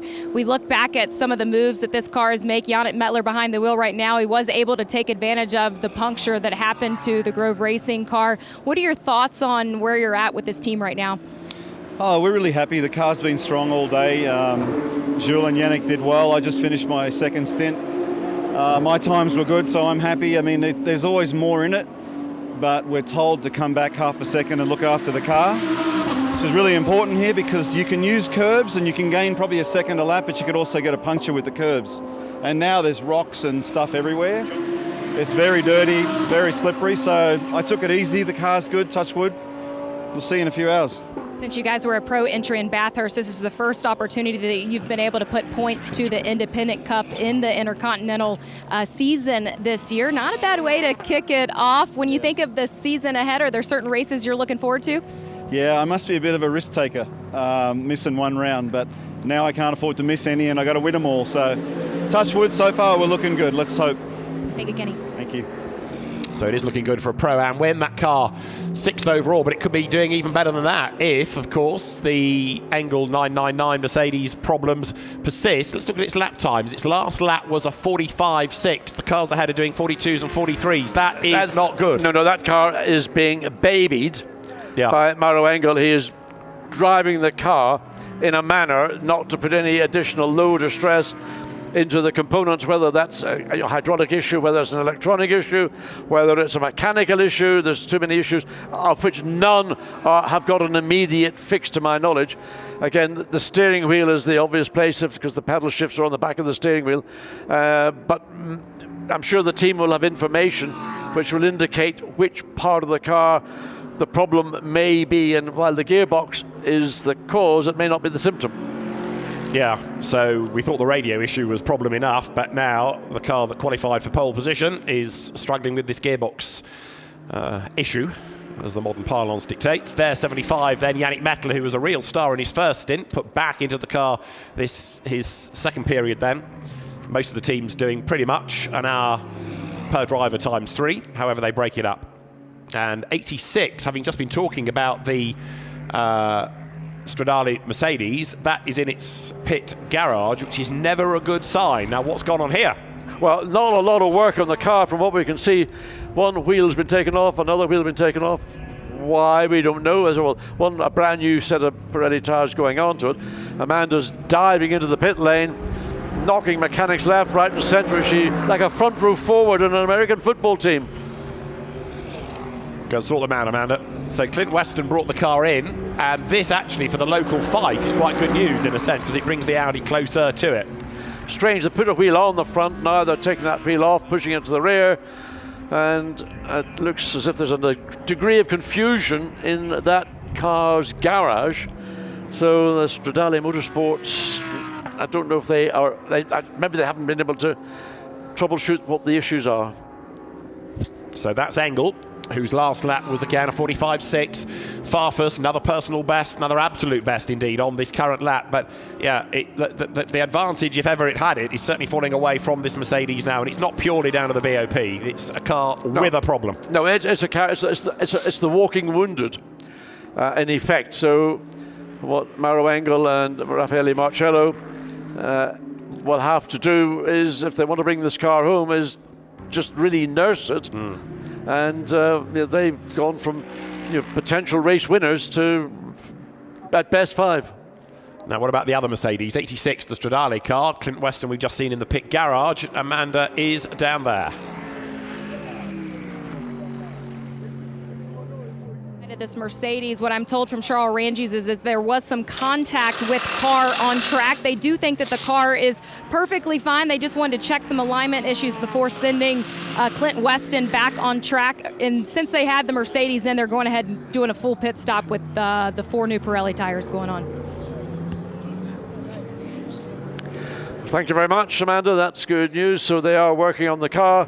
We didn't see any contact between the 86 and anybody else. And our eagle-eyed cameraman around the racetrack, if there's anything at all of interest, they will bring it to our attention. So it's a sort of somewhat leisurely pit stop. And of course, they're losing lap upon lap. Work going on under the bonnet, and again, just wondering at what part of this. I mean, you can see the layout in the Mercedes. I mean, it is just a work of art when you see what Mercedes have done with these cars. AMG, the competition end of the Mercedes brand. It poses the question, if there were contact, with whom, and therefore has the other car suffered anything? Well, I'm just saying we were not aware of it, and normally the cameraman will pick up any incident around the circuit, and that will get offered up, and undoubtedly we'll get a replay of it. But we haven't seen anything, so the gap first to second, they come across the line. What is it, 1.2 points? It looks like it's 2 points, 2.9, is it 3.0? 3.9. It's gone up again. What is that? What's gone on? We can say traffic, but there ain't a lot of traffic out there. Yeah, it's rather elasticated, this gap. There are certain periods of a stint where Charles Weert seems to have the advantage, which is normally early in the stint, and then late in the stint, Farfus brings the gap down again. Stephen Grove to take over from Brenton Grove, I would offer you in number 4 Porsche now. Out he goes. So that's the Earl Bamber Motorsport entry. What happens to Grove Racing? Sorry, John. Yeah. What happens to this car is going to be superseded by the new GT3R. Where do these cars go?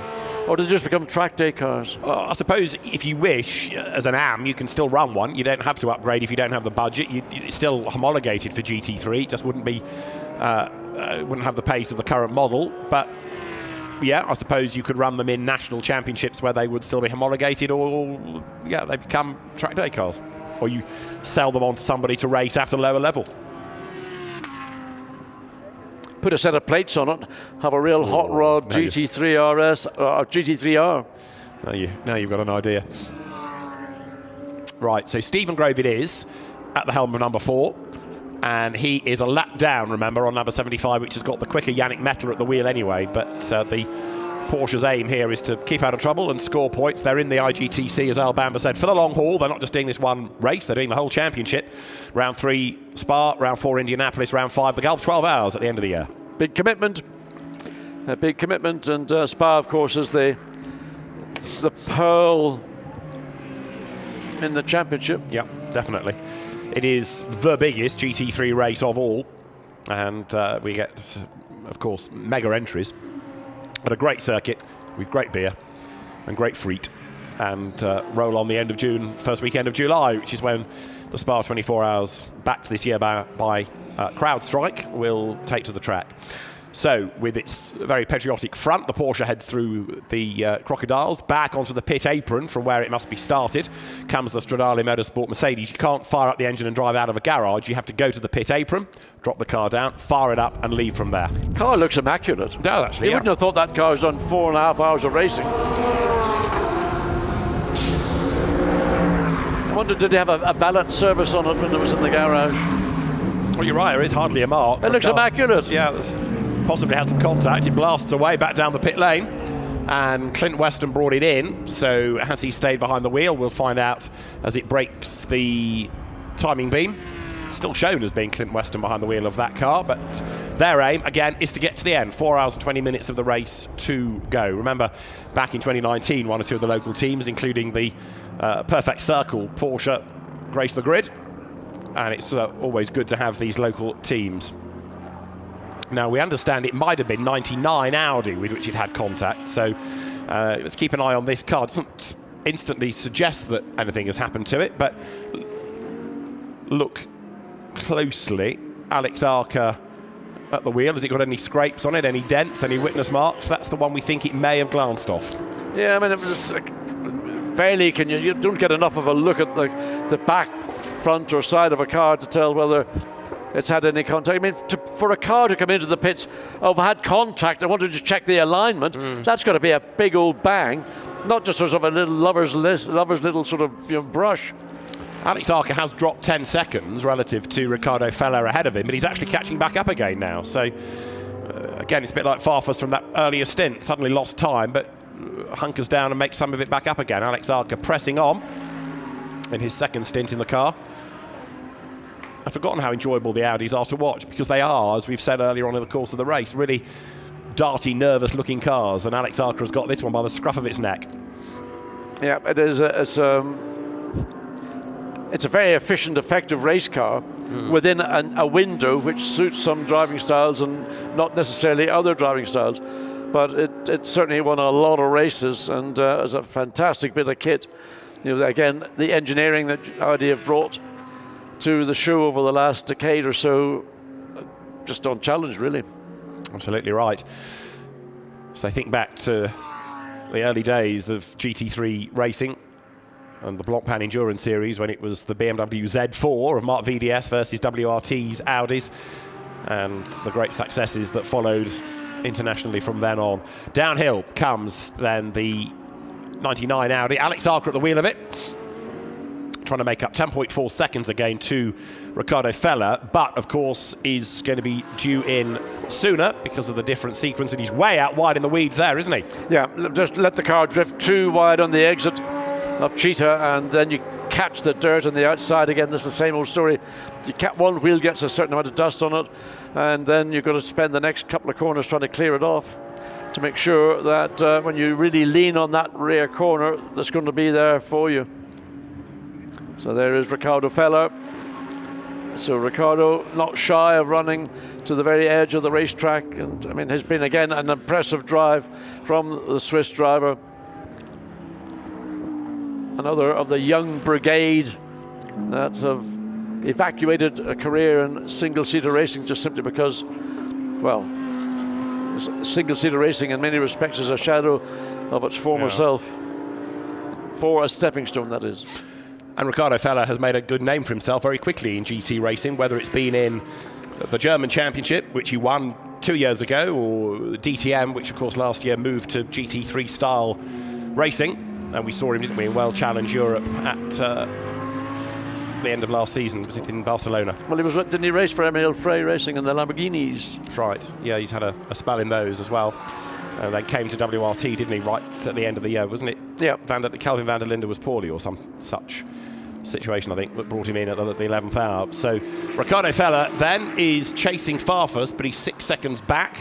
Actually, this is a very different stint for Ricardo, because his first one was all over the back of the yellow Mercedes. And this one, he's got no playmates. Maroc Engel's lap times are in the 48s now. That car has got big issues. I think that car is going to be unlikely to see the end of this race, to drop that amount of time. He was doing 45s, what, 10, 15 minutes ago. Now he's on a 40. Okay, it's a single 48-second lap, but let's watch and see what it does over the next 3 to 4 laps, if that's going to be the consistent pace.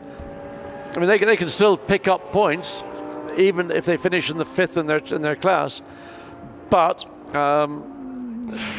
it doesn't look as if the car is really very healthy at all.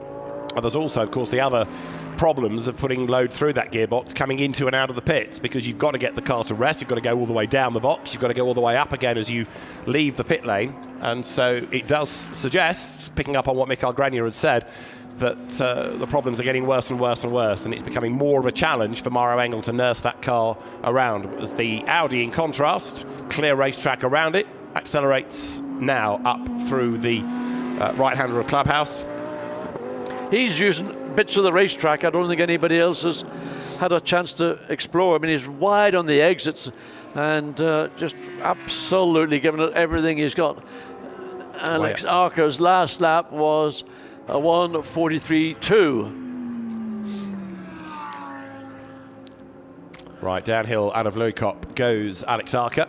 And again, he's up the curb there. Yeah, he's all over the curbs. Yeah. I wonder whether running on his own means it's harder to have a line to follow. He's got to almost be a pioneer now, make his own lines, and getting it slightly in the wrong place on occasions. Interestingly, is it another new fast lap for Augusta Farfus? Has that been standing for a while? I think it's been standing for a while, yeah. 42.7, that's the best. No, Alex Arca is running on his own, and he's just taking full advantage of having a clear racetrack and not having to adjust or compromise to take into account a car that he's been following. So there's no aero wash, his brakes are not getting overheated, his car, engine oil, whatever, staying stable. So yeah, he's just out having a nice drive as the sun's beginning to drop. It's now what, 1:45-ish, 6 o'clock here at Kyalami, and in another hour the lights will be going out. Indeed, and then the drivers have a totally different challenge, totally different racetrack as they go through the darkness. 4 hours, 14 minutes remain.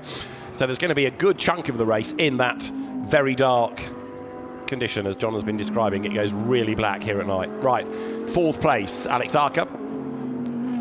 Maroc Engel's last lap was a 1:46, slightly quicker. Now let's have a quick look at the incident between Arca and Clint Weston. So Alex Arca dives up the inside, and yes, there was contact between the two. That delayed Arca. That's why he lost some of the time against the sister Audi. Yeah, a bit of hip and shoulder, and the right rear maybe got a bang, and that's why maybe Clint Weston brought the car in, because he maybe felt it, it feels really funny. Yeah. So there was a reasonable amount of, it was wheel on wheel really. There was no scuff marks. We've not seen scuff marks in the bodywork of the Audi. But just a wheel-to-wheel contact, and that loading, that horizontal loading going into the rear wheel, the suspension, the drive shaft, can all be just set off alarms in the driver's mind. And that incident, now that we've seen it, has been noted by race control, so they'll hand that to the stewards and see if any action needs to be taken against that driver. Well, that was would you call it a pro on an AM or? It's a Pro Cup car, isn't it? Yeah, and normally, if you don't get a spanking, you have to do 100 lines saying, I will not do that again, I will not do that again, I will not do that again. Was that Alex Arca doing a Marcus Winkelhock style move? He was talking about Marcus being a bit aggressive, wasn't he, in that pass against Grenier earlier on? Yep.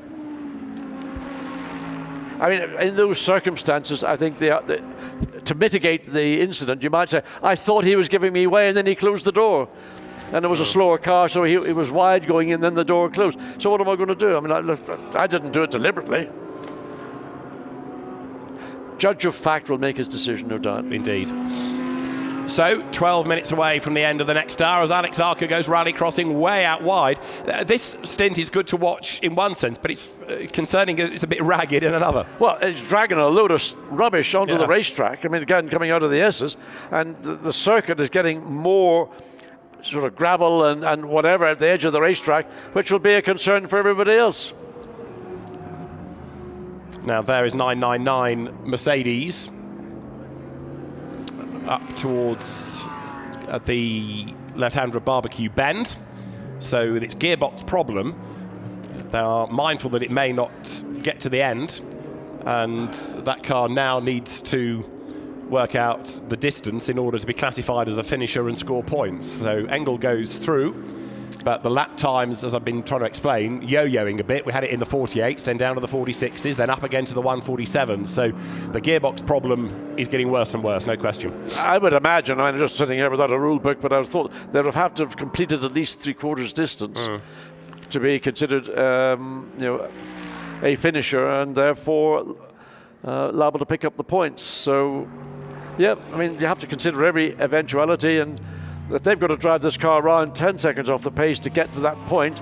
I suspect that's what they're going to do. So downhill comes Nurse Engel as he tries to cope with this gearbox drama and keep on going, but effectively with another 4 hours to go, okay, we'll have just got to the end of 5, but he's got very nearly as much again. It's going to be a very, very tall order. Yeah, and maybe the rule book will determine whether this car continues or it's eventually withdrawn. I mean, the other element is, and I can't remember off the top of my head, whether you need to take the checkered flag to be classified as a finisher or whether it's purely on distance covered. So that's also got to be factored in as well. Over the line goes the Mercedes then. So it's really the only car we're aware of with any sort of underlying problem, and it's becoming more and more serious. That lap for Maroc Engel was a 1:45.8. That's actually, in recent terms, a good lap. Yeah, but I mean, he's losing 3 seconds consistently over the 4th place Alex Arca, so falling back, he's dropped a minute. Yeah, then the next car up is the 75, which is 1 lap down. But that's in a different category. That's a Pro-Am car. That's the Sun Energy Mercedes. So, yeah, it's a real disappointment. You can just see now as the cars come through Sunset. That's why that corner's called Sunset, David. Not because the owner of the racetrack, he likes barbecues, but because the sun hits you right in your eyes. So there is Maroc Engel, still in 5th place, but the car getting a little bit squirrely as we saw coming out of Clubhouse that time. Sun drops to his eyes. He makes the run up the hill towards Leucop onto that little plateau. Through the hairpin he will turn and turn again, drop down the other side towards Mineshaft. But Maroc Engel here is mindful that, okay, imminently there'll be a pit stop and it's somebody else's problem for another hour and 5 minutes or so. But the fear is the car ain't going to get to the end. Well, it just kicks the heart and soul out of your motivation. Now, the motivation that Maroc Engel will have, as will have the 2 other drivers, is whatever the rule book says, we will try and follow that to the point where we can actually get 5th place points and make a decision as to what we do with the car thereafter. But it's no fun having to baby a car because carrying an issue for just over 4 hours. That would not be something that certainly the racers in the 999 would be happy to do. And of course, this is all part and parcel of Intercontinental GT Challenge. Yes, we're talking about this as a 9-hour race in isolation, but it's part of a championship, points on offer, and therefore that is what the team is thinking of, the points and how they score them as best they can. That's another of the local cars, Marius Jackson in number 80 Audi. He's taken it over from Momia on that most recent round of pit stops. That car's lost quite a chunk of time, like 27 laps on the race leaders, but it's still circulating. And after earlier delays, the intention again, get to the end. Yeah, I mean, just finishing 9 hours of Kyalami in itself is a great achievement. People sometimes forget how long a 9-hour event is. Forget about a 24-hour event. I mean, that's goes on forever, it appears, but a 9-hour event, you start at 1 o'clock in the afternoon and you finish at 10 o'clock at night. You've done, in some cases, some drivers will have double stinted, some will have just had single stints, and I suspect that the local drivers are doing a single stint per driver rather than trying to do the professional thing and use your own drivers, your professional drivers to your best advantage. Now you see coming down the hill there in the background, Engel looks rapid, but that's in comparison to a slower car. Oh, yeah. But when the gearbox allows, then there is some pace. It's not that he's at crawling pace yet, but as we've been saying, that car is certainly struggling. I don't know how you can adjust if you've got a gear change issue, because with the paddle shift, it's not like you can sort of feel it into gear as you would do with a manual shift. You just you flick the paddle and it does it. So if you've got an issue, it's not going to be really a comfortable thing. So all you can maybe do is just be more sympathetic in every element of driving the car, how you use the throttle and the time at which you might want to make the gear shift. You might want to shift slightly lower.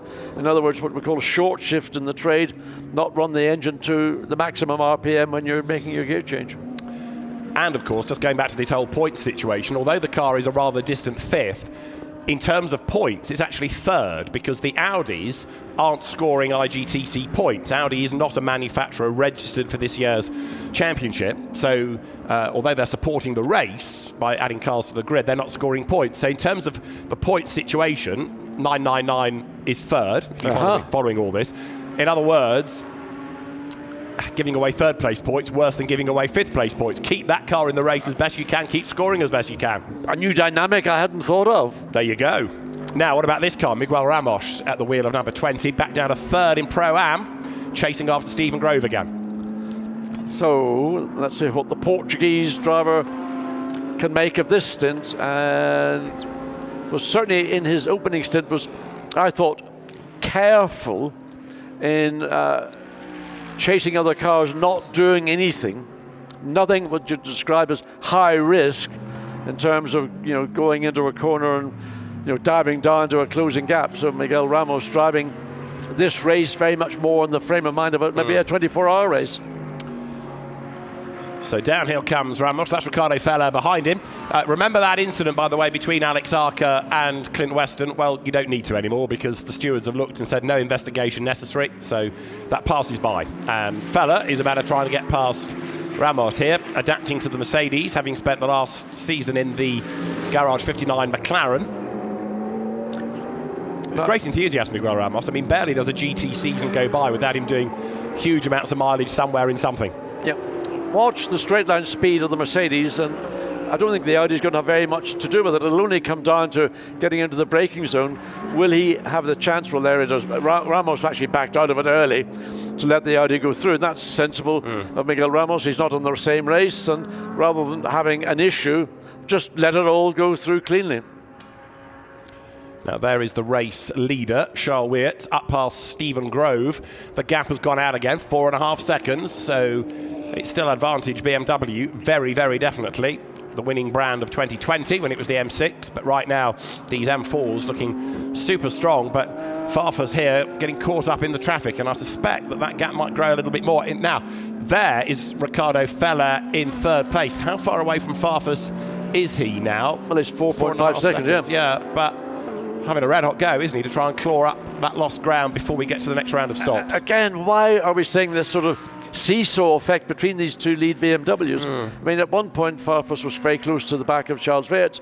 Then, when we get back to watching the lead cars, there's a gap, and we can't really understand if it's been a traffic issue or whether there's been maybe put a wheel offline or whatever. So we're just trying to sort of second guess where Farfus is losing that lap time compared to the race leading Charles Weert. The flippant thought is there's not enough traffic for it to be that big an issue, but I suppose it depends where you encounter the car. That's my line. I make the flippant comments. But if you I know what you mean. Get somebody at the wrong part of the racetrack. Now, we have a car under investigation, and it's the number 4 Stephen Grove Porsche for a pit stop infringement. Oh, not another one. So the problems for the EBM Giga Racing squad, Grove Racing, get worse, seemingly, as there Alex Arca hustles the Audi out of Ingway, or Leopard if you prefer, up towards the timing line, turn 16. Goes through. Lead gap's shot up again, 5.6 seconds. That last time, Farfus lost 1.1 seconds. Hard to understand. Anyway, here we go, into the sunshine, into Sunset Corner. And you come out of the corner and the sun is right in your eyes. So there is the Porsche. 7th place, Stephen Grove. And as he powers his way out of Clubhouse, there's a replay coming up. And this is it, as the Audi runs way out of road coming down the hill.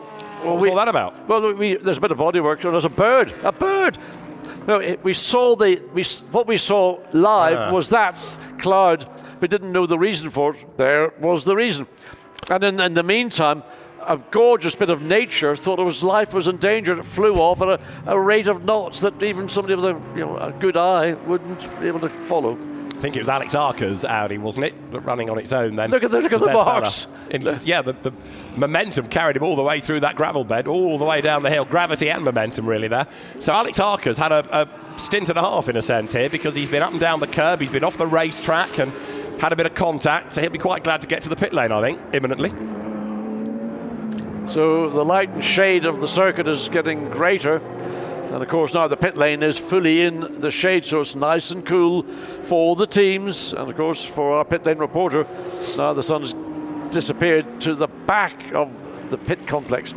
So down, Ricardo Feller slides past, and that was just now how close is he to Augusta Farfus? It was just only 2.5 seconds. Yeah, he virtually halved it, give or take. I mean, the lead gap's gone up to 6.5, and it's 2.5 between second and third. So has Farfus got a problem? That BMW is dropping, and he's definitely being caught by the Audi. So as the race goes on, 66 is becoming more of a factor, isn't it? No question about it. There it is, look.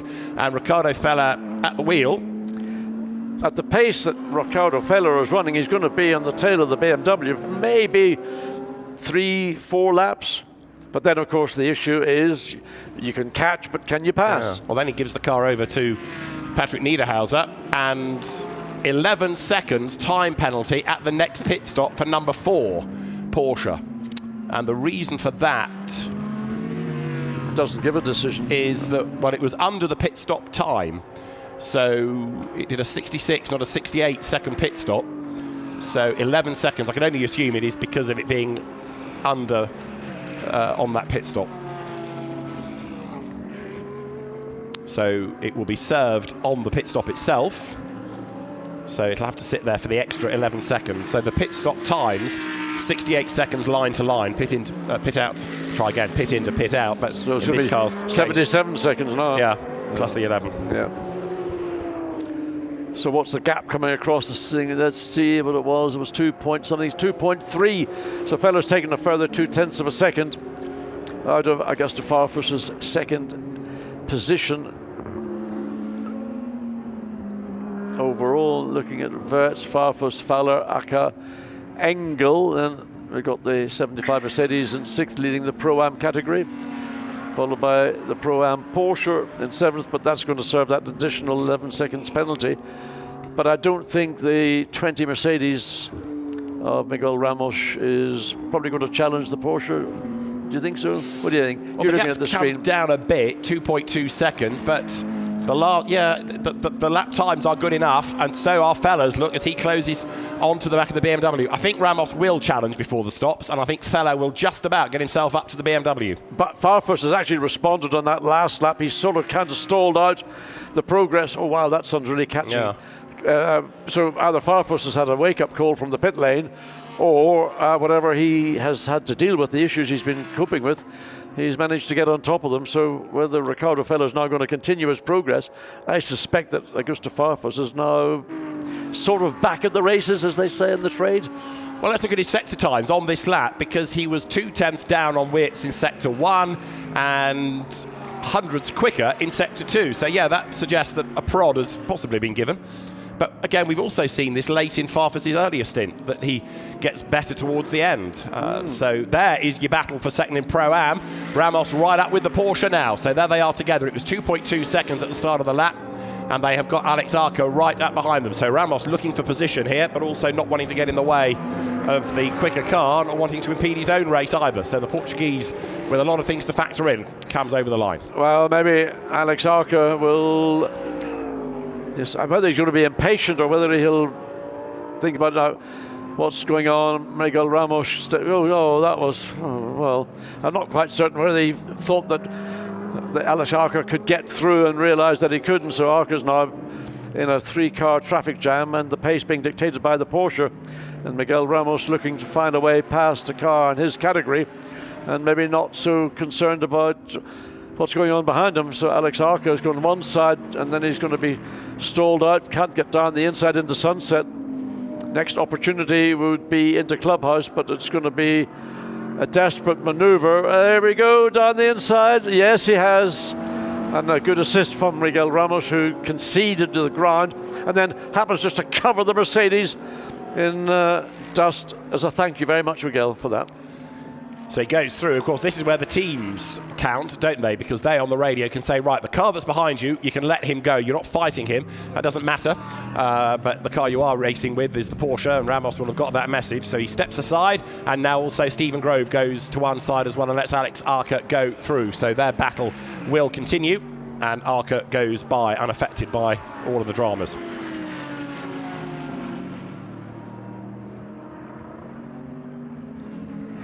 And there Ramos to the outside line, giving a real challenge now for second in Pro-Am. So as they come up through the crocodiles, then the two of them running together, nose to tail. The Mercedes right there on the back of the Porsche. I don't think there's going to be a chance to dive up the inside into Ingwe, but Ramos gets right there onto the back. He was quicker through the corner, no question about it. Over the timing line they will come, end of the lap then. So 5 hours and a bit done.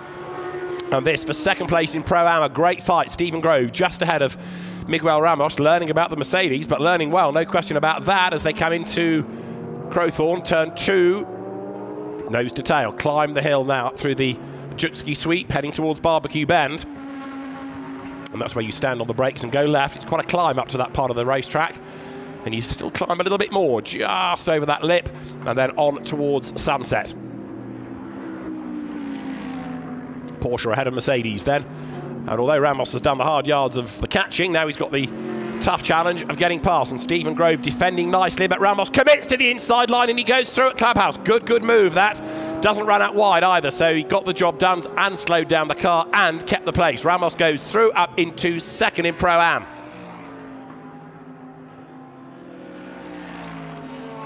So the Mercedes goes through, picks up the place, and behind the Porsche, Stephen Grove then has to sort of regroup.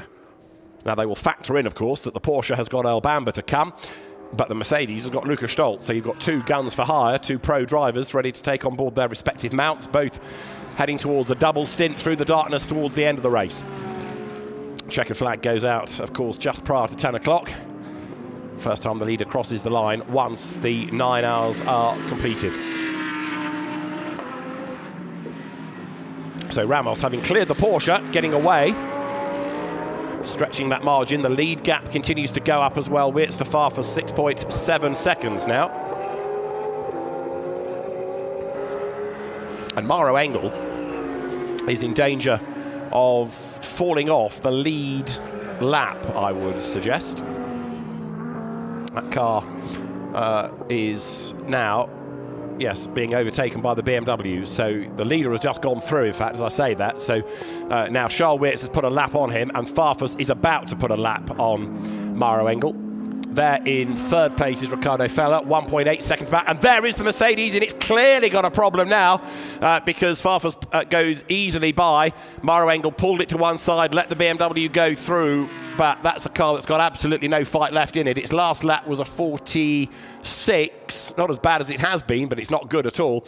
And so Maroc Engel getting out of the way, limping. This is damage limitation now for the Mercedes. Try to drag it home and score some points, but they can do no more than that really now.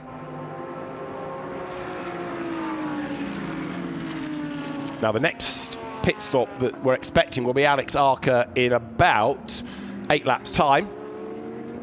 And Engel is about to be negotiated there. Look by Ricardo Feller, but the Mercedes just with no drive out of the corner, no fight, even though Maroc Engel tries to get it up the curb and I think has accidentally put the indicator on this time, coming down towards Ingwe. There's no suggestion on the pit board that they've got a radio problem and the indicator having to be used to respond. So there goes Farfus, there goes Feller, and that margin is down to 1.6 seconds between them as they go by. So it's game on for second place now. The lapped Mercedes, I didn't think we'd be saying that given its pace yesterday, goes through still fifth, but it's fallen off the lead lap. So Maroc Engel, as I say, damage limitation now. Can that car get to the end? Well, it's still going. And we're into the final 4 hours of the race now. We've tripped over the halfway point. And as he accelerates down towards sunset, there is the Engel Mercedes. Let's go to Amanda, who's got more information. Well, I guess I could say that there's a lot of activity around this 999 garage, but even the team, I think, has accepted the fate that has happened here today. They look just as almost as miserable as some of the team. But just a little update on what can happen here for the 999. We did talk to the sporting director, Jackie Groom, on what needs to happen for them to at least earn points here today. They have to finish 70% of the laps that the winner completes. They do not have to finish the race to the end to be classified. So I was up in the office upstairs talking just to confirm all this information, and one of the team members from here, Wolfgang Martins, was also up there to confirm the information. So as this Mercedes continues to limp around the track here, they're going to try to figure out how many more laps this Mercedes needs to go, considering we've seen green flag conditions all day long. And what I'm hearing is this could be a record distance on the books for a Kyalami 9 hour. What I'm told is that the last one was set in 1970 with a full distance of 1,518 kilometers. But I'm sure John Watson above me probably has more information on that, guys. I don't know what the longest race was, but of course that was on the original Kyalami circuit layout, and that was a faster average speed than the current circuit. And of course those cars were Group C race cars, amongst which was the Springbok Championship, but that was for essentially 2-litre sports cars of the day, Lolas and Chevrons, the Audicella. But in those early days of the 9 hours, you used to get factory Matra, Ferrari, the Gulf Mirage team came here. I mean, it was a fantastic event, and it was on that original circuit with the straight that was over a mile long, whereas this circuit is 2.8 miles long, but it's got 16 turns, so it's a more complex, it's a more modern style racetrack, and there's only that one quick corner on the circuit these days, which is Sunset. So what Group M is trying to do now is not only second guess how many laps it's got to do, but it's also got to second guess how many laps the leading car is going to achieve. And so that car at the moment has done 176. Maroc Engel is a lap down, and as the cars come then now down towards the end of the lap, the gap you can see is coming down and down and down, 1.4 seconds between Farfus and Fella, and the battle is on between these two. Down they come towards the end of the lap. Wirtz, Farfus, Fella is the top three. Charles Wirtz goes through. There is the BMW in second place, and Augusto Farfus is still just ahead. He's 11 tenths ahead of Ricardo Fella now. So over the timing line they go, and still Wirtz has cracked the other BMW, hasn't he? There's no suggestion at the moment that Farfus is being able to respond. We talked about how it's elasticated, all of this, but at the moment it's very much advantage 32.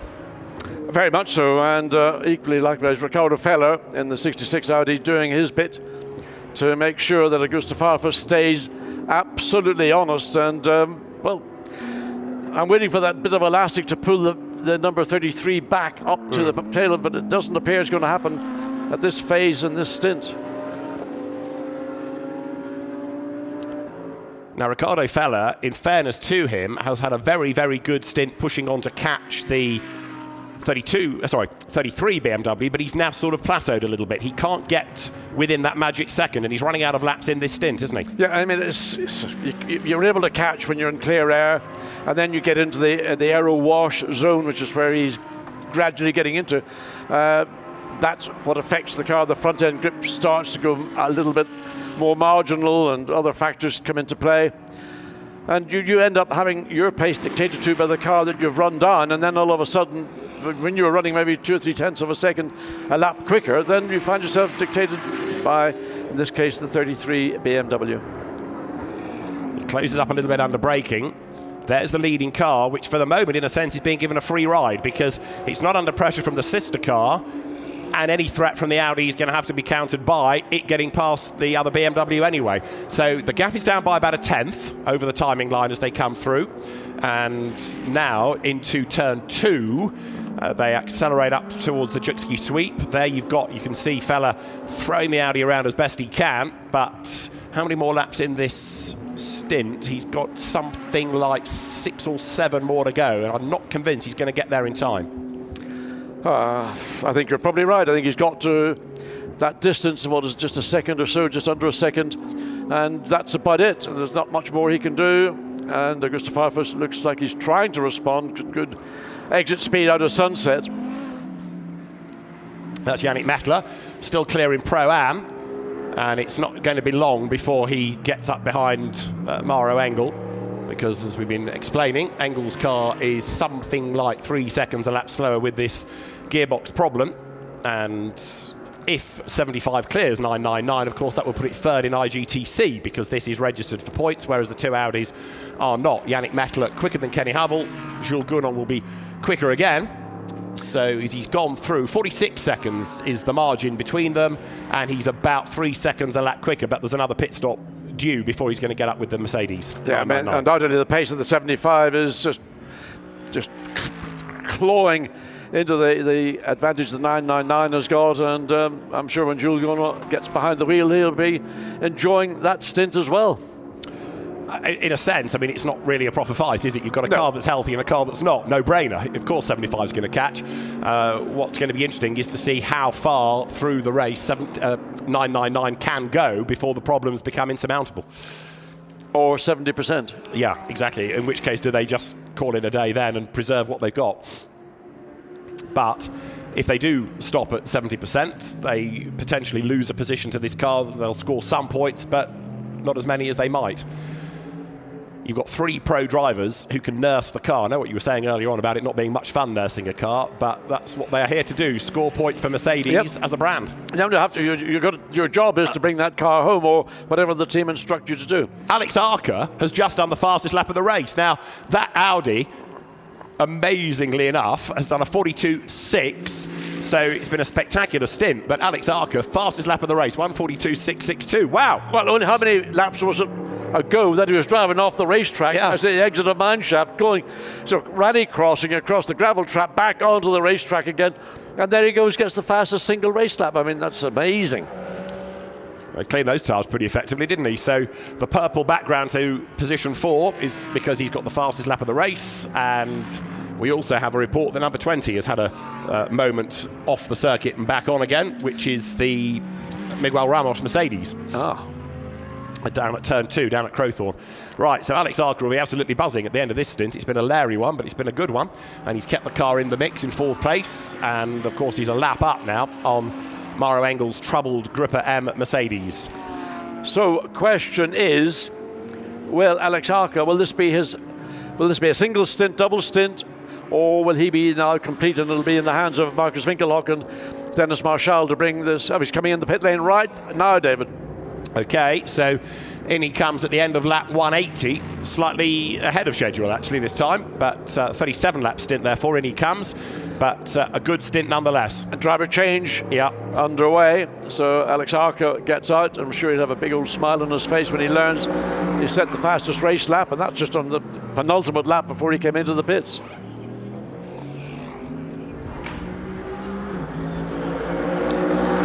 So we've had 2 stints out of Winkelhock, 2 stints out of Arca. Dennis Marshall needs a second to sort of balance all of that as the new Pirellis go on.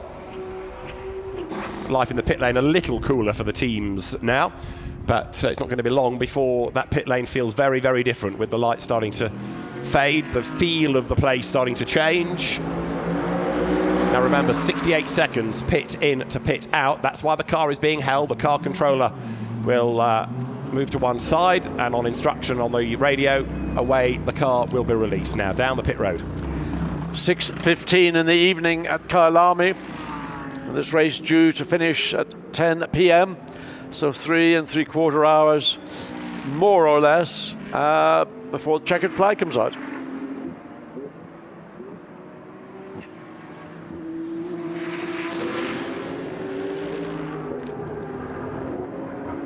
Nose to tail, this is the fight for second.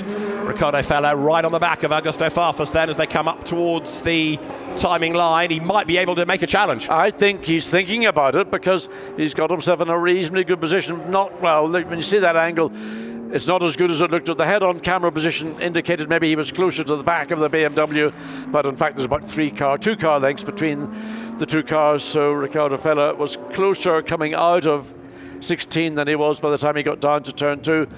So nothing that Fella was able to do, but watch on the exit, oh, barbecue, there he goes again, drops the wheel off. Okay, so this is a bit like Fella from the first stint against what was Marciello at the time, wasn't it? He's hustling. Now it's the Farfus BMW that you've got to try and attack.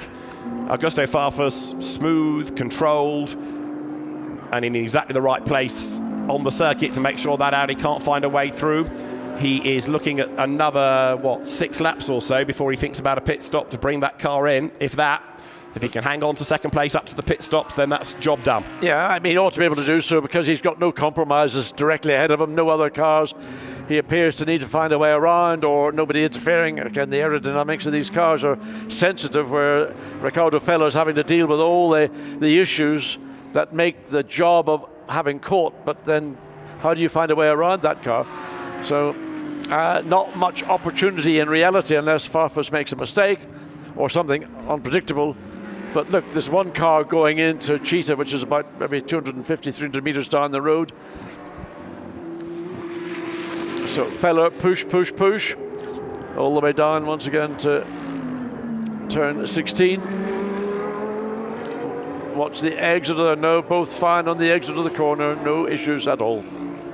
So the leaders go through, and now that Farfus is having to defend, he is 7.5 seconds behind Scholwitz, but he's only half a second up on Riccardo Fella, who again closes up under braking, going down through turn 2. So no change between the pair of them. Let's get back down to the pit lane.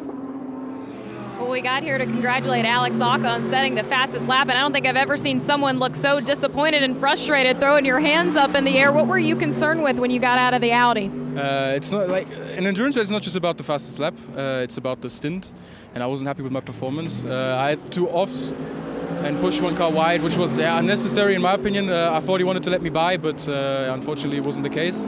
Other than that, I think the overall balance of the car is good. It's also good to see that the Audi is quite competitive over the course of the lap, and now it's the hunt is on for the BMWs. Well, the interesting thing, guys, you were talking about how the mood is changing here at Kyalami. You can feel it differently. There's some breeze coming through pit lane. We're about to get into some nighttime conditions here. Alex, how comfortable are you with driving in the dark? I love driving in the night. It's better than driving through sunset and don't seeing anything. I couldn't see my bare hand in front of my in front of my eyes.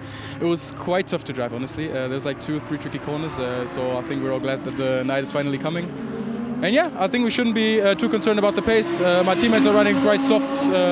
Dennis in at the end, and Winky now, which is also good. And I think we've done a good job for now. Thank you.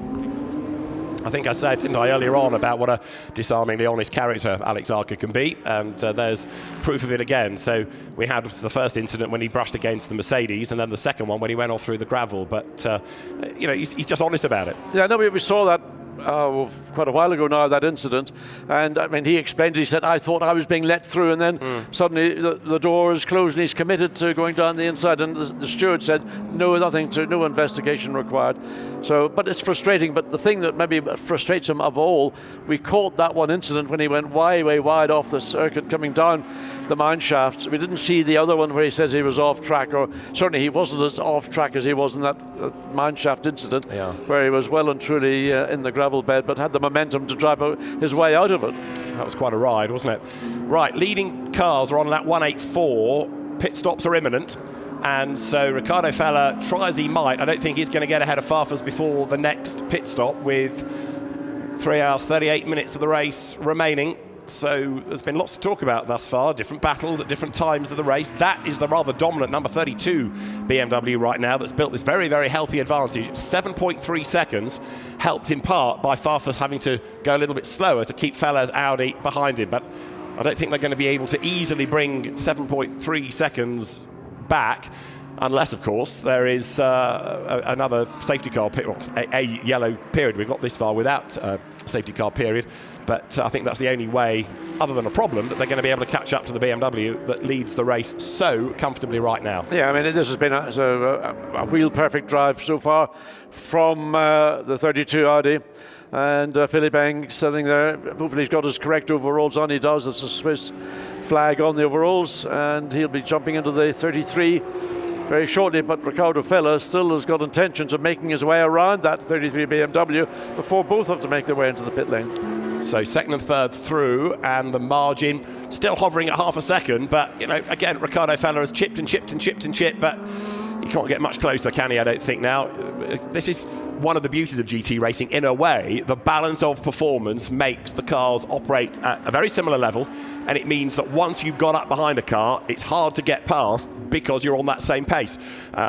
Even if you've been a real star in clear air to be able to catch up, this is the really difficult bit. And so Riccardo Fella, maybe if we were in the last half an hour, would be a bit more toey about this, but with 3.5 hours to go, I suspect not. Into the pit lane has come the 999 Mercedes, the Grupper M car then with its gearbox problem.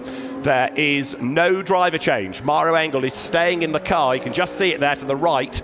So Maroc Engel, he's just outside my window. That's how I'm talking about all this. They're putting what look like used tyres on one side of it. Now, yeah, they look like old tyres. There's no point wasting new rubber on a car that's not got good pace, would seem to be the theory. So they've kept Maroc Engel in. It's a used set that look like they've gone on. So Maroc Engel is going to try and do another stint to nurse it. 75's come in behind, look, you can see there. So Mettler to Gounon this time, unless they're going to double stint Yannick Mettler, but they need to just push the car back out of the way. Oh no, Kenny Hubbell's get back on board maybe. No, tell you a lie. I thought that was Kenny Hubbell's overalls hidden behind the graphic. He's not, he's standing to one side. So away now goes 999. So Engel is away, staying in the car. Well, there's good reason to keep him in the car because he's accustomed to the characteristics that the car is now providing. So if you then change one of the two other drivers, they've got to go through that whole process of adjusting and learning it, and ultimately determining whether they can get to 70% distance to be qualified as a finisher. Keep Maroc Engel in because he's doing a sterling job with a car that's having to be babied for the last stint. So the 75 starts to roll down the pit lane, and the lead BMW in up on its jacks. We see it now back off the jacks.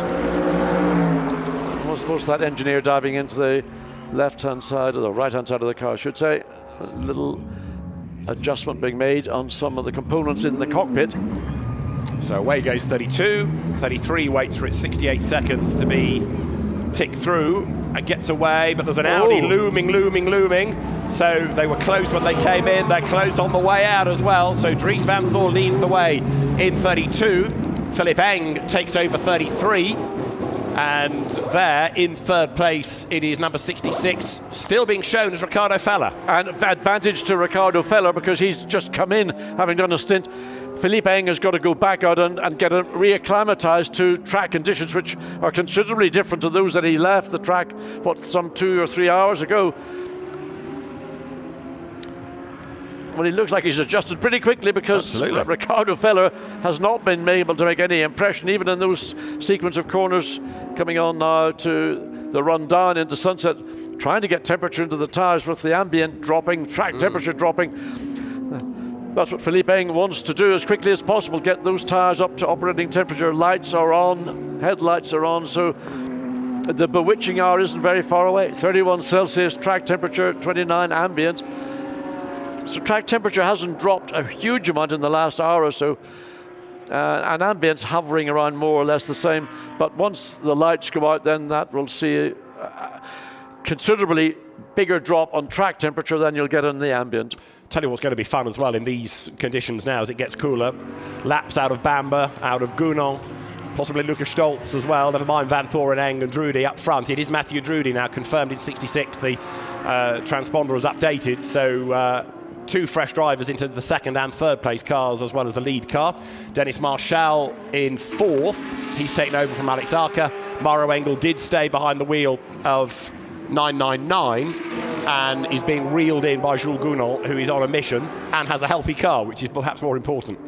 So there is the lead car going on to the first flying lap, having left the pits the lap before. There is the second place car,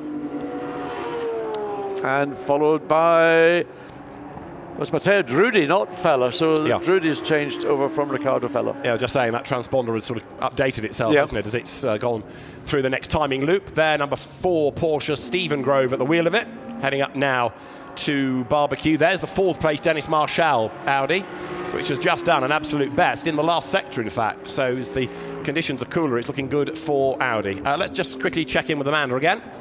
Well, based on the round of applause that we saw here at Team WRT, it was a successful pit stop for them, but you have to start questioning, is this now when strategy comes to play? They've told us that they were going to run these BMWs in 2 different forms. I know that they've been performing well here today, but maybe this is where we start seeing a split. I did talk to Augusto Farfus. He's done for the day, so you wonder if they're going to start doing some double stints with some of these drivers. I'm sure most of the teams are starting to consider that. We are roughly less than 20 minutes from sunset here in Johannesburg. So you have to think the drivers in behind the wheel in the cockpit right now, these are the first drivers that are going to see nighttime conditions here around the 16 turns at Kyalami.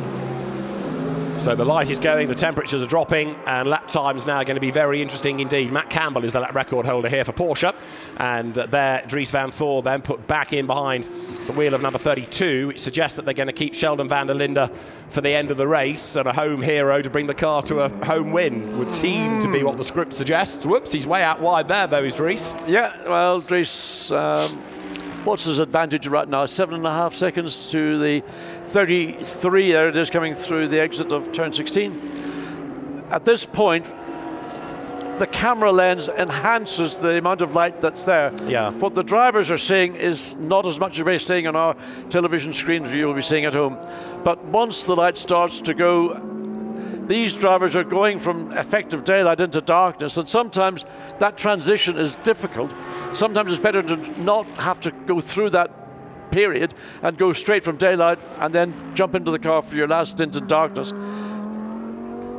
You could hear that, who was it? Alex Alka was complaining, and not complaining, but explaining that on 2 or 3 parts of the circuit, he couldn't see his hand in front of his face because the sun on certain parts of the circuit coming up into sunset, as we're now doing with the Audi, is one of those places. So going to the dark part, where at least it will stay dark, and there's dark and dark, you know what you've got for that stint, whereas it's been changing as the light has been fading over that last hour or so. 3.5 hours still to go, which is a bit more than a regular Fanatec GT Endurance Cup race in the European Series. And still a lot can yet pan out of all of this. You know, out of nowhere we hear of cars having issues, there's suddenly contact, there's suddenly a car off the road. So things have been happening all the way through this. Maroc Engel then still soldiering on, lapping in the 44s in the 999 Mercedes, and he's running in 5th place with Jules Gounon, 28.6 seconds behind him now. Just looking at what Maroc Engel is doing, I mean, in fairness, 44s. That's pretty impressive. Yeah. If he's carrying a sort of a car that's not performing at the peak of its level, that's a pretty impressive time from Maroc Engel, and well, it's not going to make any difference to his overall position, but at least it's looks like he's found something, or maybe just simply because the track conditions are now maybe becoming a little bit more favourable. That's where the time's coming from. Dries van Thor, fastest lap on pretty much his first flying lap of the stint, or maybe his second flying lap. 1:42.5 then. We could be on for a lap record here before the end, couldn't we? Dries van Thor, 1:42.574. He's now 8.7 seconds clear in the lead of the race. So the BMW that leads looking even more comfortable. Dries van Thor charging away. There he is, absolutely out on his own now. I mean, he's got nobody behind him and he's got nobody in front of him. I mean, in time he will catch up to the field, but make performance while the light is with you, and you have nice fresh set of Pirelli tyres. You've settled back in very quickly after your time out of the car, and enjoy it. And that's what he's here to do. Don't take a risk. He doesn't need to take a risk. He's not being threatened or challenged, and the nearest challenger to him is 8.5 seconds behind. That's his own teammate. So it's all set fair right now, and we've got still 3 hours, just under 3.5 hours of this race remaining, but all set fair for a victory here this evening for the Shell-sponsored WRT run BMW M3.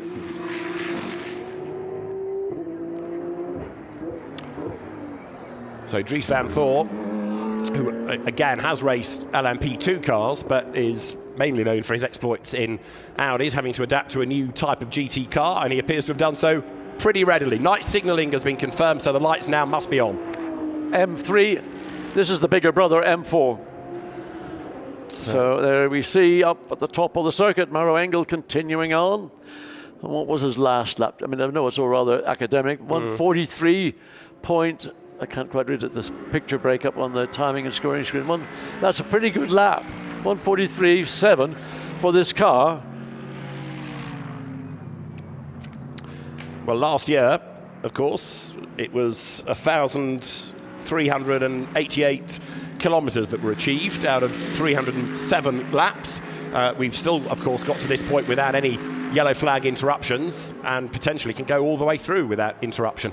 Philipp Eng, absolute best in the first sector. So he's doing his best now, not only to get away from Drudy, but also close back up onto the tail of number 32. 75 is Jules Gounon. Not yet doing greens nor purples in sectors, but they can't be far away as he hunts down Maroc Engel. But again, to make the point, you know, you've got a car with a problem and a car that doesn't, so it's a no-brainer. He's going to get there in due course. Yeah, I mean, getting there in due course, I would say, would be the priority. I don't think it is necessary to try and run the car to its limits to catch a car which is not in your class, and eventually, with just under 3.5 hours remaining, you will undoubtedly catch anyway. So, again, run to a pace. The team will set a pace that they want the driver to try to maintain and stick to that. Don't go all creative and put a virtuoso performance in purely for yourself. And equally, although Jules Gounon has the pace to catch the troubled Grupper M car, that's not his target. His target is to win his class. 100%.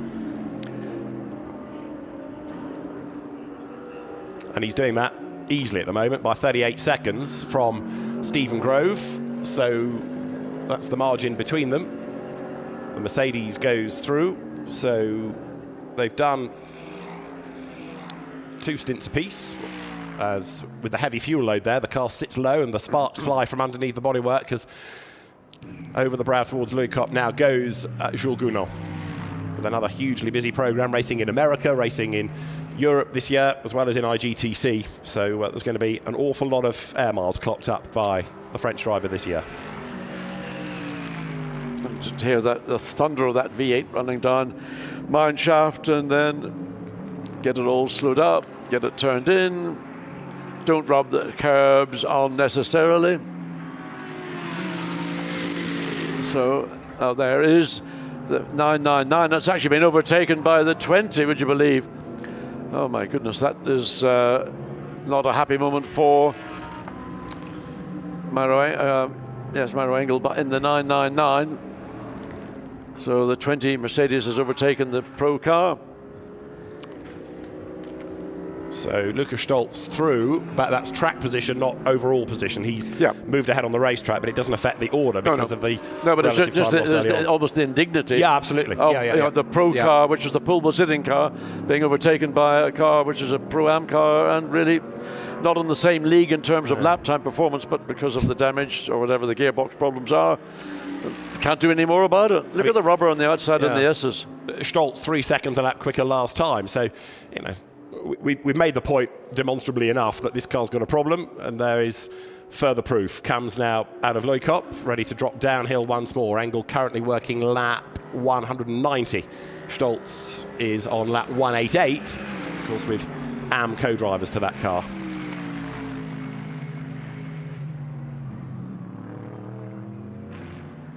So there is the Pro-Am car.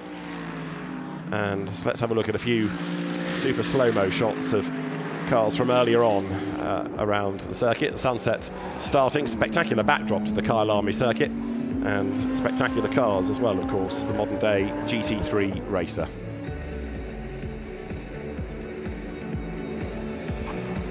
So there you've got the BMW for the race-leading car. Dries van Thorn out the wheel of it, up the curb.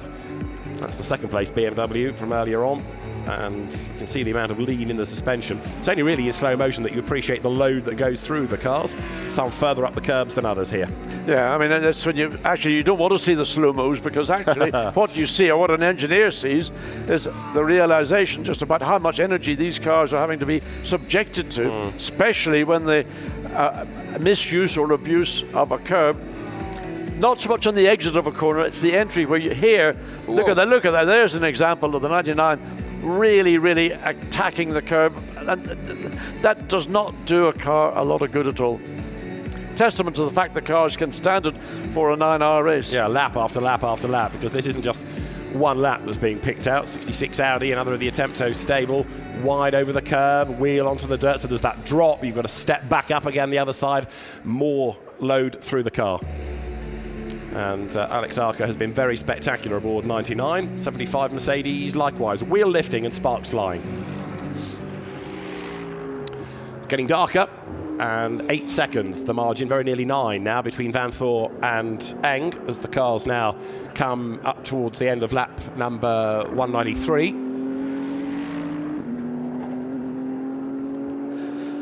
Oh dear, familiar sight, lights gone out, racetrack getting dark. And so this transitional period, sometimes this is actually the most difficult period of the race, because the picking up your braking points, picking up the entry points, where the light blends into darkness and the headlights themselves are not able to give you the illumination that you will get in full darkness. So the orders have gone out. It is mandatory that everybody now runs with their lights in activated position, and it'll only really get another 20 minutes or so when the darkness falls in totality around the Kyalami racetrack, that then drivers will be able to understand just how powerful the headlights in these cars are. There is the sun, beautiful sunshine over the back of the racetrack, and back to our race leader, Dries van Thor, comes across start finish line, goes on to his 104th lap. Just out of curiosity, his last lap was a 142.7, still a very impressive lap when you consider he's not under any threat or challenge, just driving around the racetrack as if it was a leisurely Saturday evening drive here in South Africa. No abuse of the curbs on exit. I mean, flirts with the curb, kicks up a little puff of dust, but nothing that is going to impede the car or damage the car. Then into sunset, get the car in, run it out. Oh, there's a bit of creative photography for us. Lovely clouds, lovely cloud formation. I'm sure somebody can tell me what those clouds, what the formation of those clouds are. And probably it's irrelevant now, because we have to go back to the action on the racetrack as we watch Dries van Thor exit through the S's up the hill into Leerkop. Again, it's part of this racetrack is where you look up skyward, and you might want to put your hand across the front of your... here we go! This is why we all come to Kyalami for a 9-hour event. There's going to be a bit of cooking going on there, and the guys are having a great time. So I wonder what's on the menu tonight. We can see there's big old sausages on the Barbie, I beg your pardon, not Barbie, the Braai to the left of picture. Ooh, I could do with one of those shortly. I feel a bit peckish myself. That's a little bit more organized and a little bit more sophisticated. Nevertheless, it's all part of the enjoyment of coming here to Kyalami, and I know that, well, there you can see in the public parking areas, it's a family affair. It is about coming out, bringing your braai, bringing a picnic or a load of meat and whatever else you want to cook on your barbecue, having a great time. The Porsche fans are out in force as well. Great to see that. There's only one Porsche, unfortunately, here this weekend, and that car, where is that car? I'm looking to see timing and scoring wherever it's gone. The number 4, well, it's in 7th position, I think. So there is the second place BMW, and it is 8.8 seconds behind the lead BMW, with Philippe Eng behind the wheel. Dries van Thor is building this lead very effectively, isn't he, now, getting away all the time. Like I was saying before that last round of pit stops, it's going to take a problem, seemingly now, for them to suddenly be able to buy back 8.8 seconds, because Philippe Eng, quick as he is in exactly the same car and is not therefore going to have any performance advantage. He needs Van Thor to be held up with a back marker, but it's, you know, even that wouldn't cost 8 seconds, or to have a problem. But of course, we're heading into the darkness. Anything could yet happen. Yeah. I mean, I think in reality the effect of traffic is not very great this year. If you had a 30-car field, then you'd have an issue with traffic, because you get a group of cars all battling amongst themselves and probably being somewhat unconcerned about the fact that the race leader is getting caught out in that individual battle, as we see. Jules Gounon in the 75 Mercedes, and a nice exit, a nice switch back through Yuxke, up the hill into Barbecue. Let's see what he does on the exit. Is he, relatively, for Jules, relatively conservative on the exit of Barbecue. And there we go, down into Sunset. What's he going to do into Sunset? Does he ride the curb on the inside? Yes, he gets the right rear wheel on the curb, but just using the racetrack to its maximum effect, and then launches it in to Clubhouse, and then the short sprint down to the SS. Skims the curb at the left, brushes the curb on the right. Still the sparks fly as Jules Gounon presses on. He's down to 12.5 seconds behind Engel. It is when, not if, he's going to get past. And it will be within the next few laps for certain, because in fairness to Engel, his last lap was a 44.9, which is good going for a car with a problem. And actually, Jules Gounon, a 43.0, that's about 3/10 off the two leading BMWs. The two BMWs have been very impressive indeed, but Jules Gounon is not racing the two BMWs. No. He's not going to catch them, other than through some unforeseen incident. So his battle is with the next car in that category, which is probably the number 20. Lucas Stolz behind the wheel, and that's a lap down on the 75 Mercedes. There is Jules Gounon starting another lap, going into one lap. Was it 106 or 18? I can't read the timing and scoring. Blurry. He is now on lap 195, and he's just done a personal best lap for that car. Ooh. That's the one he's chasing, rattling up on the curbs, Maroc Engel. He's still trying as hard as he can, make no bones about it. But his last lap, a 44.5, there's Gounon behind, catching. I can't imagine what Maroc Engel's trying to do, just drag a time out of a car that's only parked there with him. And the uncertainty of the upshifts or the downshifts, what you're going to get when you pull the lever.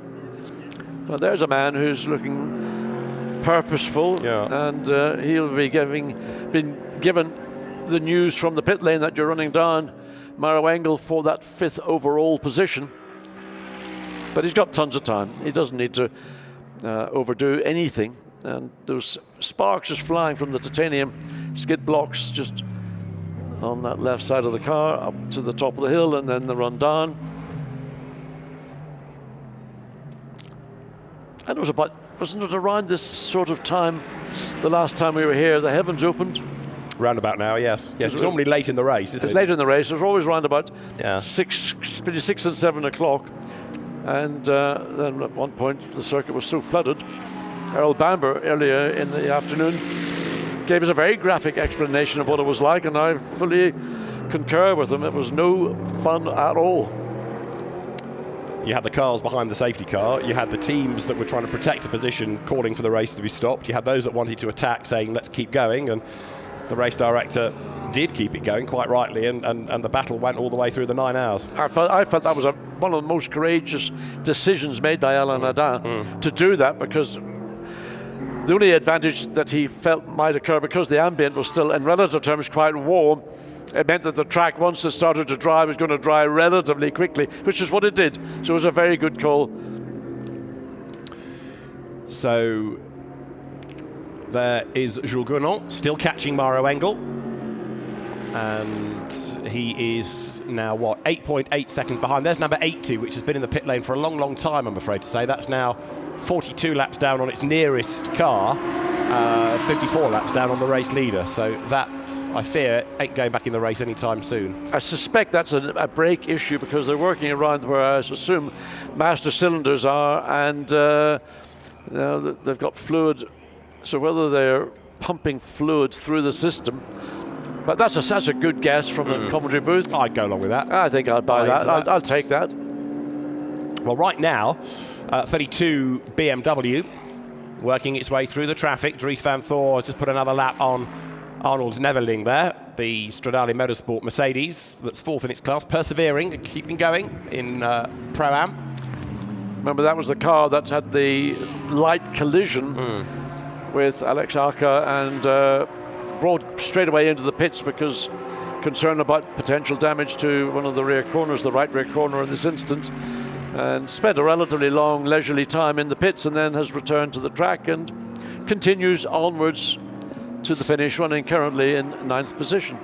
Engel is now 6.8 seconds ahead of Gounon as that gap continues to plummet. Fastest lap is a 42.5. A 42.0 is what we're looking at for a new lap record. 42.021 to Matt Campbell. Are we going to get there? Well, Matt Campbell's not here, and he's not in a Porsche either, so one might suggest it'll be... Well, there's no need to break the lap record, No. put it that way. Previous years, there was something to chase down, but right now, the only chasing is coming from within the BMW team in reality. And that gap is going up, in fact. Philippe Eng falling away from Dries van Thor as Engel... I take my hat off to Maroc Engel because he is doing as good a job as he can with a car that's not compliant, and yet he's not crawling around. He's doing his absolute level best. You can see the commitment. He's up the curb. He's throwing it at the apex. He's not driving in a disheartened fashion. No, and I think on this stint, he's a double stinting.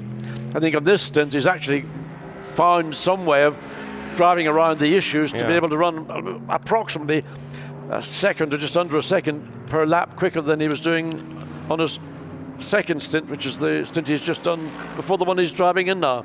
Get all that out in one breath. I think he did very well. I know what you mean. And all the time, of course, they're trying to second guess how many laps the winning BMW, assuming it is a winning BMW, will do, and what 70% of that is going to be, and whether they need to try and limp on over and above a given number of laps. But if you get the calculations wrong and you're 68% of the winning distance, then you're going to look rather silly. So they can't afford to bail yet. They've got still 3 hours and 10 minutes to go. At best, they can only probably save themselves an hour of the race. So there is 75. Yeah, now I was going to say, Gounon has now got full sight of the 999 Mercedes, so I wonder how long it's going to be before Jules Gounon will put himself and Maroc Engel out of misery and get past. Hopefully, I did ask Maroc Engel, are they going to get together on the racetrack at any point? A bit of a tongue-in-cheek at that one, bearing in mind the incident that had taken place in Bathurst some few weeks ago. And here we are, about to see a battle, albeit a battle at different levels of pace between the two protagonists that had that controversial issue in Bathurst. In Australia, yeah. I mean, in theory, it shouldn't take you long to go by, should it? Because he's got the healthy car, but it'll be interesting to see how much of a fight Maro puts up. Let's wait and see. Yeah, true, yeah. What goes around, it comes around. You never know.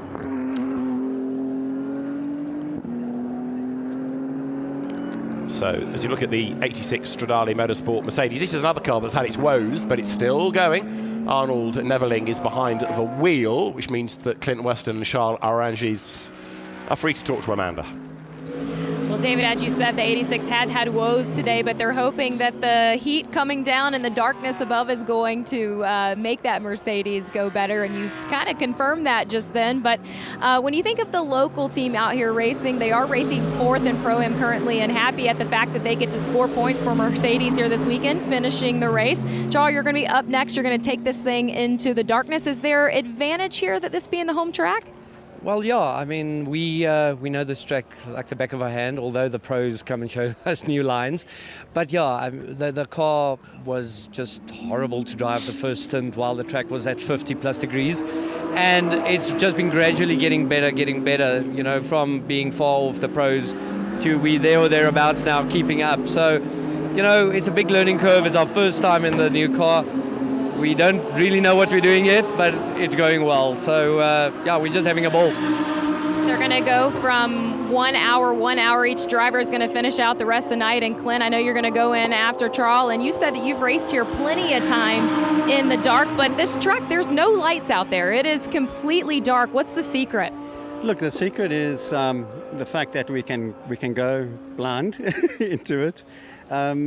It's you can follow the lines, you know exactly where they are if you know the circuit well, but it is you tend to miss the apexes and all that sort of thing, and that's where you really need to keep your eyes open.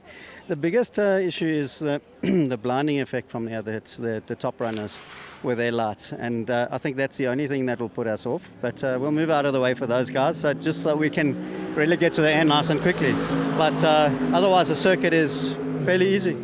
Thank you, Clint. Now, of course, one of the benefits of a modern-day GT car is that the nature of the design means you don't have a rear window, which means that gone are the days of needing lots of black tape. There the Mercedes do, but other cars, the Audis particularly, just have a camera. So the Mercedes drivers will suffer a bit from blinding, but others may not because they don't have a rear window to worry about. You do get it in that screen, but think back to the old days of lots of black sticky tape to reduce the glare during the night. Yeah, I mean, certainly you can do nothing about the wing mirrors because they are there, but the mirror, I assume there would be an interior mirror in the Mercedes. I would just turn it down, I would just turn it away. I wouldn't want the powerful effect of these headlights. They would light up a football stadium at 1,000 paces. And there you see the effect that Maroc Engel is now going to have to cope with. So he will, again, the team will be saying, we've got the 75 chasing you down. And I don't want to be mean about it, but Maroc Engel is a thoroughly decent person, and I don't think he's a person that would hold a grudge or would try and do something to disadvantage or to pay back for something which he felt could have maybe seen his car take victory in Bathurst. Earl Bamber has just done a lap a tenth slower than Dries Van Thor, which included an absolute best middle sector. So maybe we're getting towards the sort of so-called happy hour period of this, where we are going to see new fast laps, and Gounon is right with Engel now. Yeah, and it's a question of more about whether Maroc Engel, well, there he goes, he's done the correct thing. He's got his indicator going to the left, and he's let Jules Gounon, and that's professional behavior from an exceptional driver, Maroc Engel, giving Jules Gounon every opportunity to take a position away, to demote the 999 down from 5th to 6th position. And I respect what Maroc Engel's done. I think that's an example to every professional racing driver in GT racing as how you behave on a racetrack when you're carrying a wounded car, but you could have made life a lot more difficult than he did. But equally, it's a factory Mercedes driver, and it's a Mercedes registered for IGTC points, passing a Mercedes factory driver in a Mercedes registered for IGTC points. Hold on, Vicar. Who told that to Gounon and Maroc Engel and Bathurst then? Very fair point. I think it's a very fair point. Yes, Your Reverend. So, Dries Van Thor remains as the race leader. Jules Gounon is now up into 5th. His next target, if he wants another target, is to try and catch Dennis Marshall's Audi that's yo-yoed its way a little bit closer and then dropped back and then closed again on Mathieu Drudy's sister car. And Engel, again, fair play, keeps on going. Now this will get us in a few moments, about 4 minutes, towards the end of the 6th hour. It's really from this point they can start to, in earnest, work out when they can park the car. Well, I suspect they've got a pretty good idea. 70% of 9 hours. You're the mathematician there, David. Well, it's got to be 70% really of the number of laps rather than time. So that's what I've been saying. They need to work out how many laps that car's going to do if it is the winner. And then 70% of it, they'll probably give themselves 5 laps of leeway. Okay, in 6 hours, it's done, 38 laps? So 38 times 7 or 8 hours should get you there. As an average, maybe it might be 39 laps, but yeah. But this BMW now just looks mighty. Stint by stint, it's just edged its way clear, hasn't it, of 33. And now there is Philippe Eng, 9.3 seconds back, not looking as though he's going to be able to do much about Dries Van Thor. Sheldon van der Linde is owed another stint or 2. So we'll work out in a moment the next round of pit stops, but I would imagine that Sheldon's going to be put into that car for the end of the race. Well, it'll be 3 hours. Will he do 3 hours? Doubt it. He's done about 65 minutes, and you can do 3 3/4 maximum, so take an hour and 5 off 3 3/4. There's going to be another stint for one driver, and then a double at the end for Sheldon, I would predict. Yes, I think I suspect that we might see Charles Vert back in again, and then Sheldon will do the final 2 hours. That's a sort of a layman's best effort, but we wait and see what the team choose to do. But we were given the indication that Sheldon van der Linde will do the closing 2 stints. I reckon about another 19 laps before we are due the leaders into the pit lane again. You can see now light fading fast, isn't it? Yeah, it is. It's a very, very quick transition from dusk to darkness. And then, of course, the issue, the headlights are so powerful, they just literally the camera lens gets almost burned. It's only when you get the rear view of a car that it's easier. Even the Linde rank is not the easiest thing of all to be able to read on the windscreen. Now, I was talking a moment ago about when Sheldon van der Linde might next get into the car. We'll find out, because I'm delighted to say he's joined us in the booth. Sheldon, first of all, it's going really well for your car, isn't it, after a really good first stint? Yeah, definitely. I mean, first of all, good to be here. Good to be back in South Africa again. It's been a while since I've raced here. It's been, I think the last time was 2020 when we won this race. So it's been a while, but it's been a pleasure to be back, for sure. So how was it for you? I mean, in a brief sort of 5-minute dialogue, how was it? That was good. I mean, the start was obviously very good with Mauro. I think he was pretty fair with the wheel-to-wheel battles as well, which is quite nice to see. Had a pretty bad start, I would say, because I was kind of surprised by the lights not going green. I kind of thought that they would go green, and instead he accelerated before. I don't know if that's a normal rule in IGTC, but I was kind of surprised and caught out by it. So, yeah, could have done that better. I've heard from other drivers that the opening hour, because of the extreme track temperature, the track was really difficult. Yeah, it was, definitely. I mean, the car felt very lazy and heavy in the heat, for sure. And I think that just has to do with the tire temperatures being quite high and the tire just kind of sliding on the rear the whole time. So the car definitely comes alive in the evening, for sure, especially with the turbo car as well in a BMW. So we all know that's the case here. And I expect the car to be even better than what it was in the early stints. We've been watching, obviously, your car and the sister car, and how over the course of a stint, yours sort of is good at the start, 33 drops back, and then it catches up a little bit. You know, are you on different setup markedly, or do you not really know about 33? You're just driving your own race? Yeah, to be honest, I don't really know what 33 are running on setup, but I think it couldn't be too far away, because I think we both found a good baseline on Thursday already in testing. So I don't assume that the car's upside down. Maybe a roll bar here or there is maybe the case, but yeah, we've been strong all weekend long, which is good to see as well. I think it's deserved as well after Bathurst being very tough for us personally. So yeah, obviously a home race as well. Would love to get back on the podium again and obviously win the race. It's just a shame that there's not as many cars this year. I would have hoped for a bit of a bigger entry list, to be honest, but yeah, it is how it is. Give us a sort of a layman's view of what it's like to drive this BMW M4, because it looks stellar out on the racetrack, but from your perspective, what's so good about the car? Why is it leading this race relatively comfortably? I think we're pretty good on tyre wear, to be honest, which is a surprise to me, because normally we're not the strongest. Merck's always up there when it comes to tyre wear. And medium high-speed corners are really our thing with this new car, which you have a lot in the middle sector, for example. So I think the track layout suits our car pretty nicely. We've seen that in the M6 as well, that we were able to perform there quite nicely. So I think it's a bit of a track layout thing as well. And I mean, obviously the car is set up extremely well by WRT. It's only their second race, or third race actually, with this car. And it's impressive to see what they've done with it so far. So, yeah. Now, what about Dries in this stint? He's got, if you like, but perhaps the worst stint of all in terms of the visibility. He got into the car in one type of light, and it's changing even as we're talking. It's getting darker and darker. This must be quite difficult. Yeah, it is. But in saying that, I think it's actually, in a sense, it's easier because you can adapt your eyes a bit better to kind of the light getting lower. Whereas to jump straight into the dark, luckily I had night practice on Thursday night. And that kind of helped, because this track is very, very dark at night. You don't have a lot of natural light coming from the outside, so it makes it particularly tricky, which for Dries is less the case, because he's got kind of time to adapt to his markers lap by lap as it gets darker. Well, what have you guys done? You never have a moon here at this time of year. I mean, you get a bit of moonlight, you think that might give you a bit of ambient light, but you guys don't bother with the moon. Well, I'm just happy it's not raining this year, because every year we have a red flag and it ends on a red flag. So, I mean, that's for me the most important part here, is that we actually get a green flag race. Yeah. Has there been any safety cars? Not yet. I believe no. It's going to be arguably the quickest, certainly on this configuration of layout, the quickest race out, maybe one with the most distance. So that we're waiting to see. Touch wood, where's any wood? Safety car deployment. Don't want to see it either, particularly.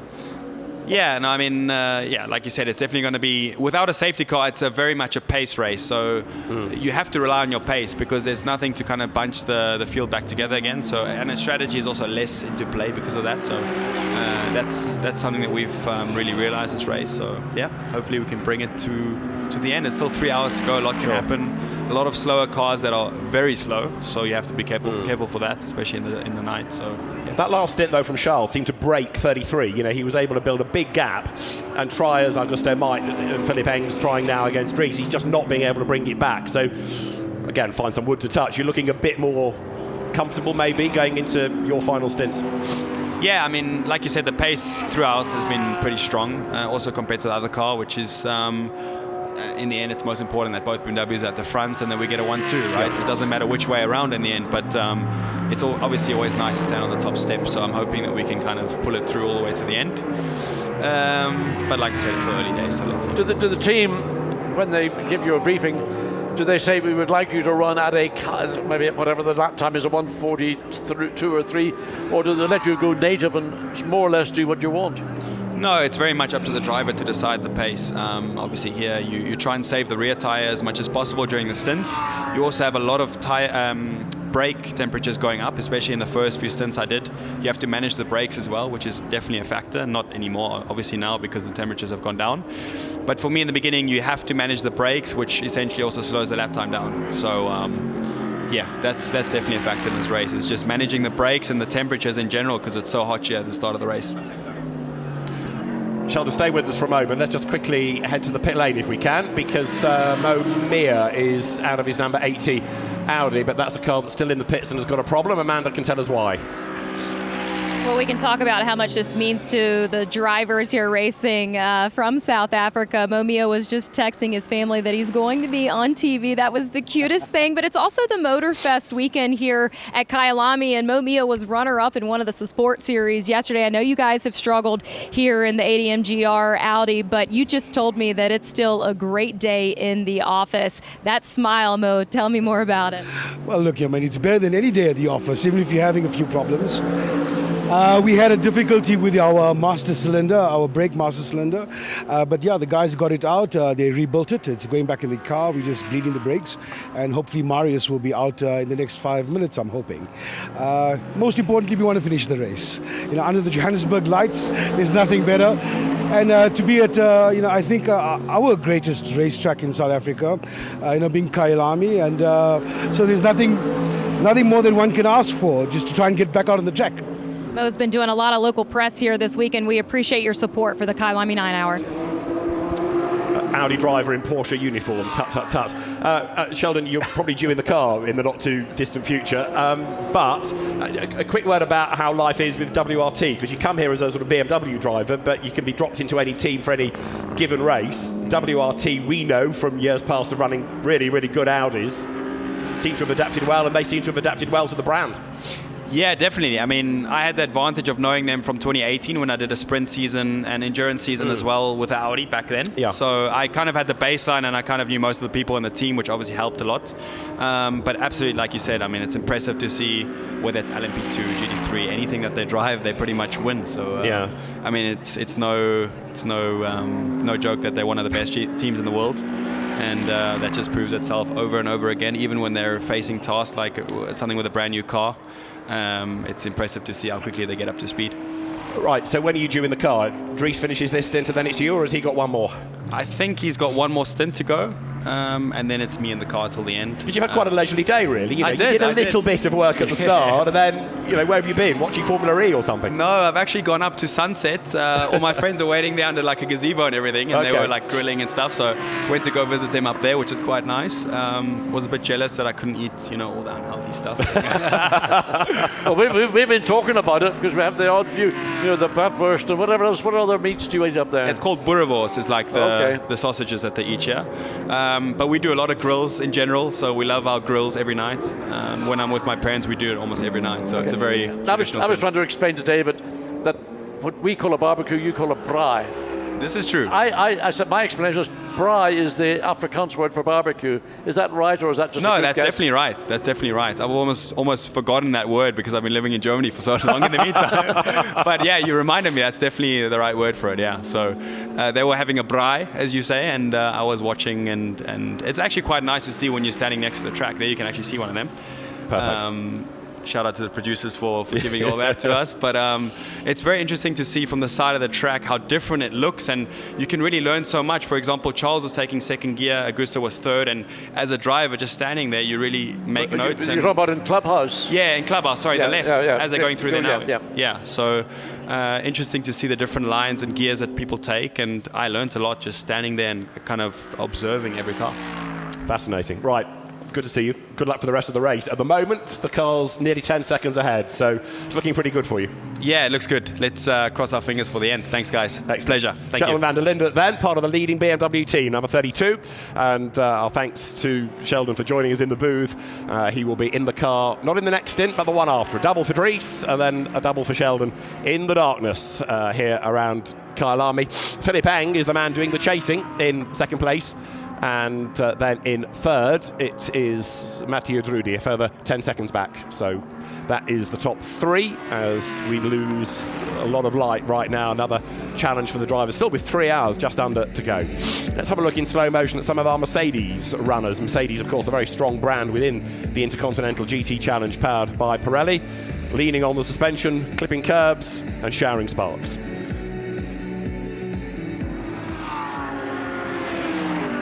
Interesting to hear from Sheldon van der Linde that he went and stood on the corner and was able to identify what gear they were in, and a professional driver admitting to learning. That doesn't happen very often. Found that very interesting.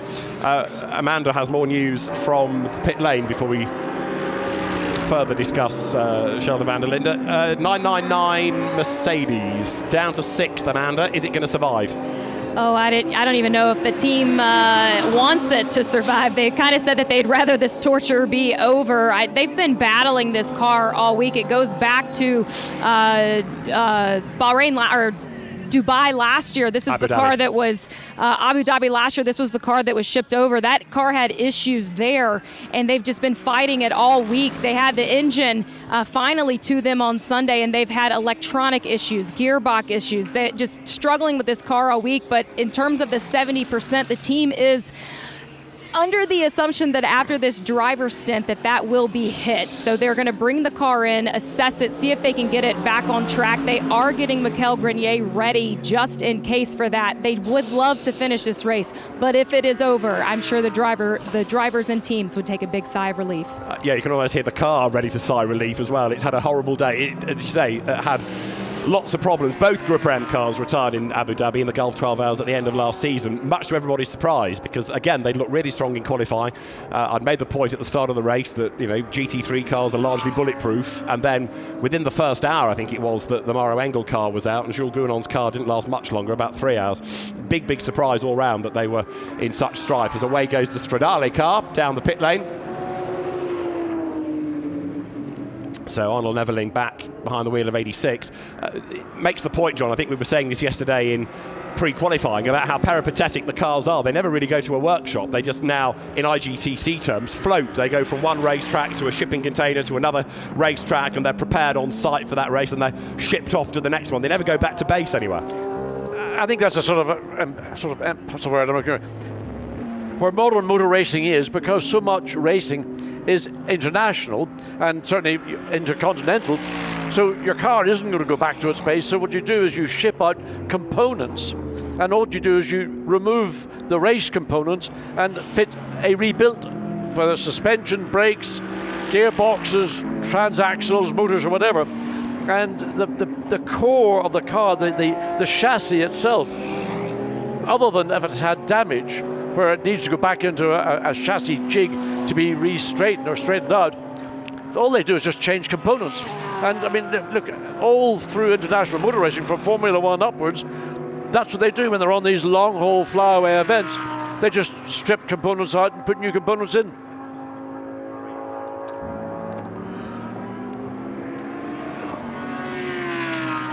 Looking there over the cityscape, the lights in the background.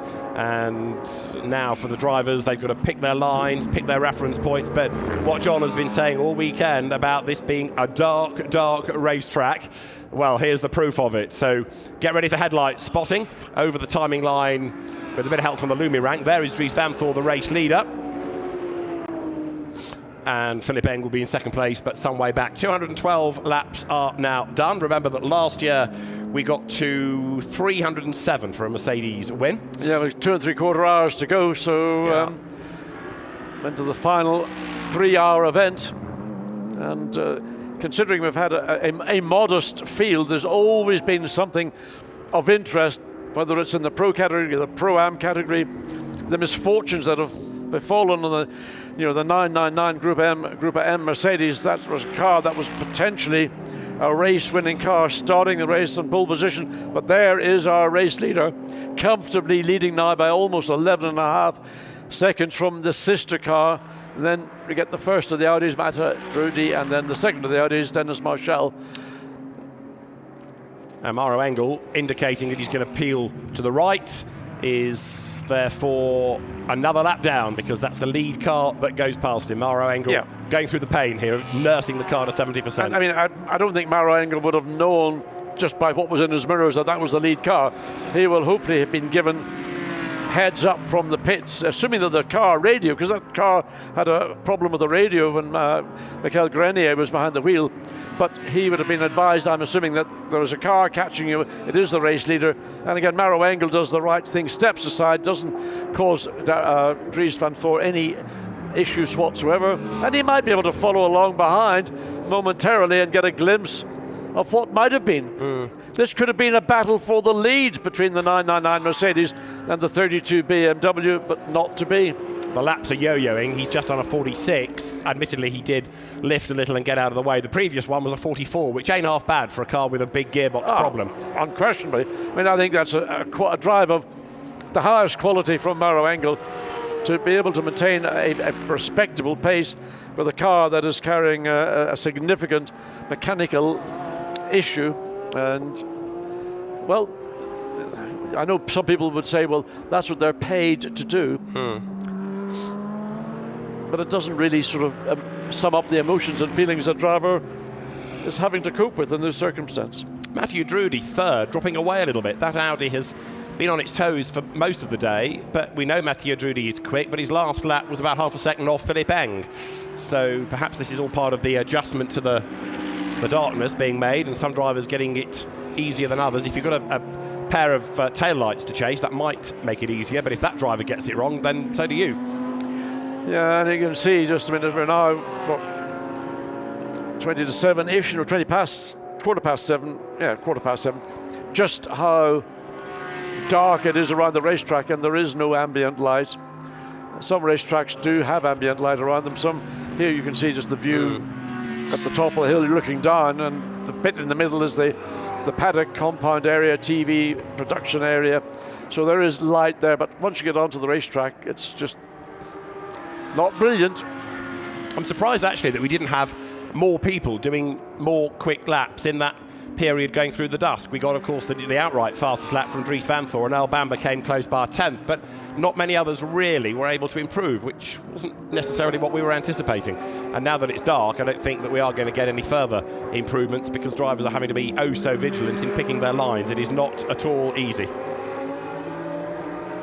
So over the timing line comes Mattia Drudi, goes through, and he is still dropping back. Another half a second lost to the BMWs up front. So the Audi that's come close is still clear of its sister car, and Dennis Marciello fourth is in turn 2 laps up the road from Gounod. So the pattern of the race more or less has been sort of cemented. There's no challenge at this point to the BMWs, and even within the BMW team, the sort of differential between the 32 and the 33 is beginning to extend in favour. Having said that, the gaps come down fractionally between Philippe Eng is now down to 9 seconds. It got up to 11 a couple of laps ago, but that may have been when we were watching Dries van Voor looking and threading his way through some of the cars that he had to pack, the 86 back in the pit lane. I'd suggest to you that it's only really in this last few minutes going into this 7th hour that actually the order or the race has really quietened down. We've always had some battles to talk about. This is the first lull actually that we have had. This doesn't look necessarily great news for Stradale. You've got the car on that little trolley jack and ready to swivel it round and go into its box. But equally, John, just going back to my point about it being calm for the moment, now that it is dark, if ever we're going to get an incident with the car off the road needing a caution, this is it. I think that's a fair, yes, I would say so, because if you make a misjudgment and you run wide, you get into a gravel trap and you get beached there, then for sure you're going to have to throw a full course yellow, and undoubtedly then you'll have a safety car deployment. And the worst thing of all would be a red flag, but I don't anticipate that happening. But we did see in some of the support races red flags having to be thrown because there were a couple of fairly substantial incidents, some of which was coming down from the man shaft and going into Crocodile. Right, Stradale's Mercedes to its pit box. In a sense, they can afford to do this because they're not threatening anybody. They're not being threatened. They just want to get to the end. So if there's an issue, take the time, sort it out. They're learning about this car. They all said it's new to them. So hopefully that can be brought back to the racetrack. Jules Gounon in number 75 Mercedes powers his way down the hill and comfortably ahead in class, 2 laps down on the next car. So really, Jules Gounon here has got himself into no man's land. As I say, he's not being caught, he's not catching necessarily, but you never know what might be up the road to trip up the opposition. He's got nobody ahead of him and no one behind, and all he can hope for is just keep it on the island, stay in the rhythm, let a little flick of blue flame coming out of the exhaust. That was a nice little photographic moment for anybody who happened to be in the exit of turn 16. So it's just, with the number of cars we've got, you're going to have them spread around the racetrack pretty uniformly, and that's where we are. You can see no other cars in the background at all. Where are they? Have they all gone home or something? And really nobody ahead either. Where are the race cars? So Vanthoor is clear up front. We're waiting for Philippe Eng to break the timing beam at the end of lap 2:16 and just see what the gap is. Dries's last lap was a 42.8 and the gap is 9.6 seconds. It's advantage Dries Vanthoor on that last lap. He's just gone quicker by a couple of tenths over Philippe Eng. Sun Energy Mercedes comes through, still running fifth, forgive me. And Maroc Engel is still circulating despite the problems. Now, the leader being warned about track limits at turn 16 at Ingway. Really? Oh, well, at turn 16, corner onto start, finish straight, and race leader, why would he need to be running to the limit of track limits there? Because he's not under pressure, he's got a comfortable advantage over his teammates, and, well, sometimes racing drivers are racing drivers. And I think it was Lawrence Vanthoor, Dries's older brother, when I tackled him about track limits and how I am anti-abuse of track limits. He said, well, if it's there, we will use it. Yeah. And I think that sums up modern day racing, to be truthful. Yeah, the whole track limits issue is one that's constantly being discussed, whether or not there should be more barriers put in the way. And of course, the majority of circuits on which we go to these days have to accommodate cars and bikes. So you can't have very high curbs to prevent cars running over them because they'd be dangerous for bikes. So actually car racing has suffered as a result of motorbike racing. I agree, and I remember racing here, Kyalami, and you had curbs that you didn't want to touch. But of course at that point, to my well, maybe they did have motorcycle racing, and it was only after incidents like Wayne Rainey, who fell down and got a spinal injury, which has meant that he's now not able to, well, he got on a motorbike at Goodwood last year, in fairness, but he's a wheelchair athlete these days, and so for motorcycling, the nice curbing that precluded drivers attacking it were dangerous and caused severe injuries to the motorcycling community. And then the other argument is that you put in gravel traps, so people run wide and fall into the gravel, so you get more interruptions. So do you want a race affected by track limit penalties or constant safety car interruptions with cars in the gravel? And Motorsport UK has just launched another discussion about clamping down even further on track limit abuse in the UK, so giving drivers even less leeway. But drivers are saying, well, that doesn't give us any scope at all for having to go wide to dodge somebody that's having a slide or a spin, or you get a tap and you get forced off. It sounds a bit like they're doing what highways authorities in the UK did with introducing smart motorways. Listen, as far as I'm concerned, I raced on tracks where the limits were very clearly defined, and my generation did, and we learned to respect track limits. But we've now got a couple of generations or more who have grown up without any kind of self-discipline whatsoever. I took a pride in driving within the track limits and trying to beat my competitors. Anybody can abuse track limits. There's nothing to be proud about in doing so. Well, there's Maroc Engel in 6th spot, still going. edging that car closer towards 70%. They may aim for 75 to be on the safe side and score points, but with the leader having done 218 laps, remember last year's car, the winning Mercedes, it was the ACA ASP Mercedes. We're looking at the Group M car there. No ACA ASP representation here. Mercedes giving Group M and SPS the opportunity to race here. But Marciello, Gounon and Timo Boguslavski, last year's winners, they did 307 laps, which was 1,388 Ks. That's the target, and I think they're going to annihilate that. Not only have we gone without caution, we've gone without rain, which, you know, both are going to help the outcome of a fast race. Yeah, and also because we've got a small field per se, the likelihood of contact occurring was hopefully and has proven to be reduced. So that was a factor in, you know, 25 or 30 car entry where people would get together and you get bunches of cars, and then the balance of the fast cars elbowing their ways through and the independent or amateurs being, you know, beaten up basically by the pro drivers. There you saw Maroc Engel getting out of the way of El Bamba. The Porsche goes through again. Maroc indicates, pulls to one side. So this very, very good iteration of the Kyalami circuit. It's not the one that you would have seen years ago, either live at the time or in historical footage nowadays of the Kyalami South African Grand Prix, but it's a great circuit. We touched on this yesterday, but seeing that we have a little bit of time, let me get John to reminisce. 1982. Hold on, how long do you want? How long do you want? Oh, I can listen to you all day. I'm well versed in it. Okay, well let's give it a go. Right, 1982. You rock up to race in a Grand Prix. You went on strike. I mean, you're not a postman, you're not a nurse, you're a racing driver going on strike. What was all that about? It was all about... Okay, well, let's talk about the driver's strike. We understand 999's about to box. In the meantime, the driver's strike was about an abuse of our individual rights to negotiate our own futures. Formula One management and the FIA were trying to implement a kind of football contract between the football clubs and the players, wherein the clubs had all the issues and rights, and the player, or the driver in this case, had none. And it raised the drivers' concerns to the level that they did something which was probably an anathema to any sportsman, that was go on strike. Yeah. So you all dossed down in the local, not the Kyalami Ranch, was it? Somewhere else? Oh no, we went to, I forget the name of the hotel we went to, but we're all in a big dining area, a big room with about 30 or they not bunk beds, but something similar to that. Yeah. And it wasn't a very pleasant experience because some of my co-competitors.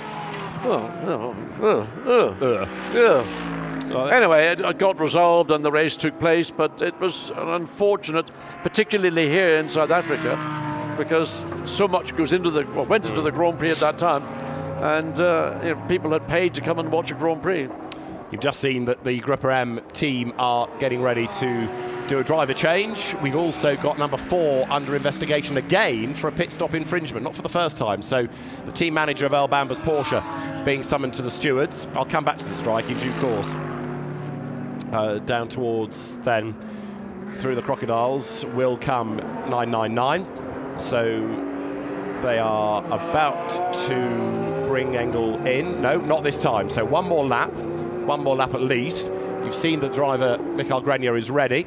So they're getting closer and closer to their 70%, but they're going to potentially do a driver change at least. So we reckon we've now done 71% looking at the timing screens graphic. Now that's admittedly a kind of projection, but it's the right side of 70. Yeah, and I mean they may want to do an extra 2 or 3 laps, assuming that they've got the fuel on board to do so, just to make sure they don't make a misjudgment of the number of laps they need to complete to be then classified and put the car finally out of its misery back into the team's garage and pull the shutter door down. So we've done 71% of 9 hours, not necessarily 71% in this car's case of the winning car's number of laps, don't forget.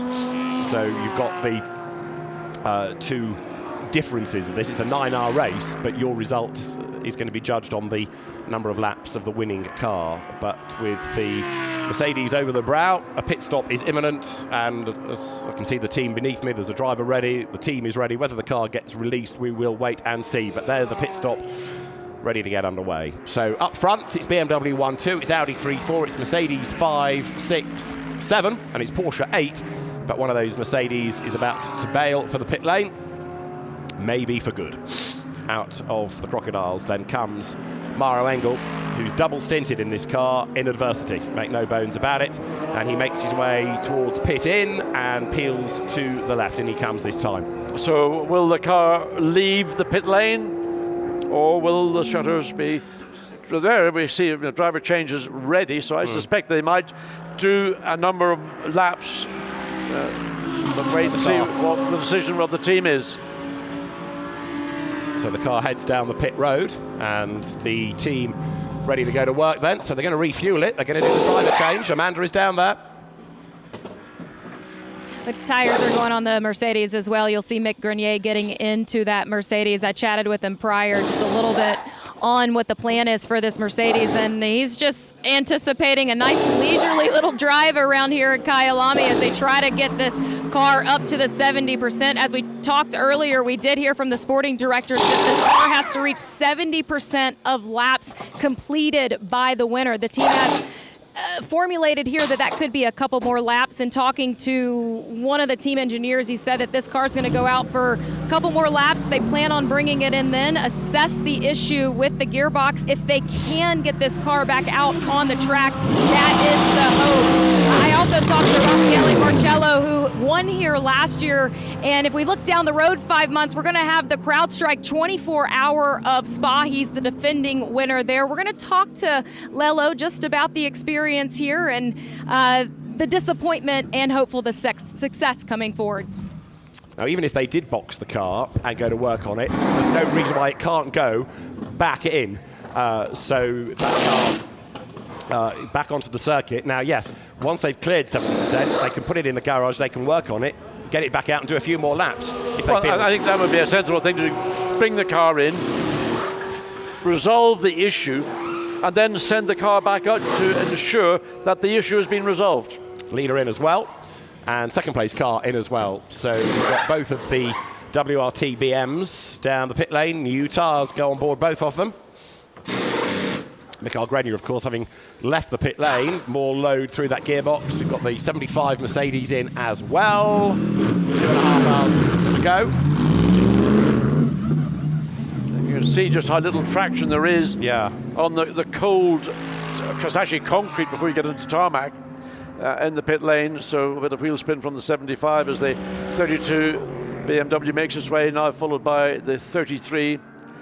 So there is 33 waiting to see whether the driver changes were carried out. It's still saying Philippe Eng, but Dries van Voor is still being shown as the driver in the lead car, number 32. I think Sheldon van der Linde did say, didn't he, there was one more stint for Dries and then he was going to get in for the end, and I suspect they've done the same with Philippe Eng. So there in comes number 20, Mercedes. Lucas Stolz stays behind the wheel. Oh, what was all that about? Well, that's a weird one. That, I think, is a stint reset, isn't it? Keep him behind the wheel. So if he was coming to the end of his 65 minutes, come in, let him go, and then it resets the clock. Yeah, indeed.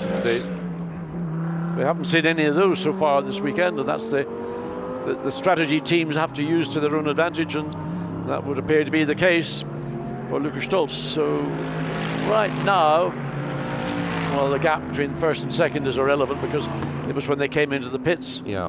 So wait and see once they come back over start-finish line to go on to lap 223.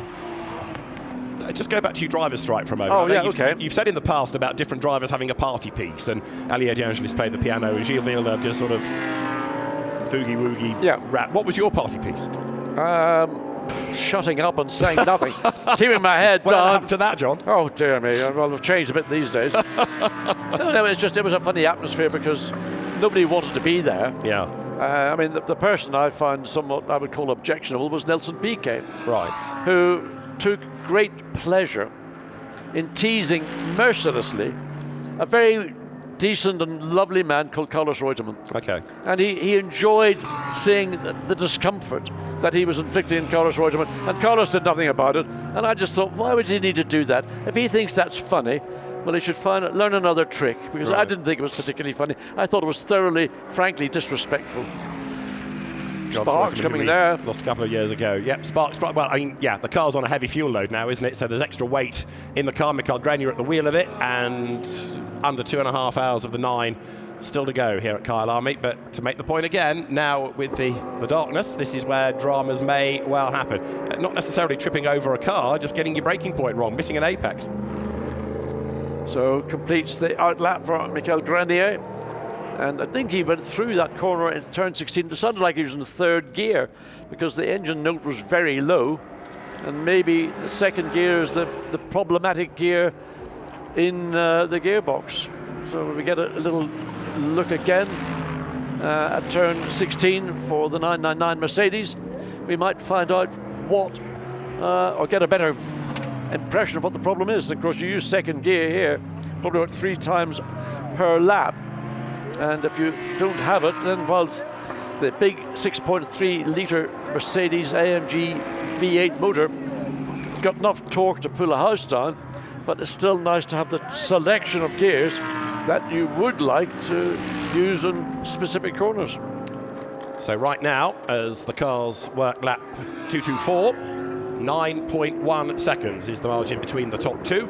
And there is number 32 BMW then. So turning its way through once more is Dries van Voor. Now, stewards have given a drive-through penalty to number 4 Porsche Bamba. It's a pit stop infringement, and that is the second one that it's had, I think I'm right in saying, in the race. So we've already had an 11-second time penalty, and now a drive-through for a pit stop infringement. We're not being told what the infringement is. It might be too many people working on the car. It might be that it's had the engine running when being refueled. There are lots of things that could go wrong within the pit stops. But anyway, a report comes from the officials in the pit lane. That goes to the stewards, and they will adjudicate accordingly. But a drive-through penalty. So it's not the end of the world, but it will be time that they can ill afford to lose against the second-placed car in Pro-Am, that Mercedes of Lukas Stolz. So after a very good opening stint, things are unravelling a little bit now for the EBM team. That is Michael Grenier going through in 6th place. That car is now 2 laps down, and the car that is chasing it is a further lap down, Lukas Stolz. But Stolz, of course, has a healthy car. Grenier does not, so there's 5 seconds a lap between them. And peering into the pit lane, there's more activity around Group M, but I think actually it's marshals more than mechanics down there, so concern ourselves not for the moment.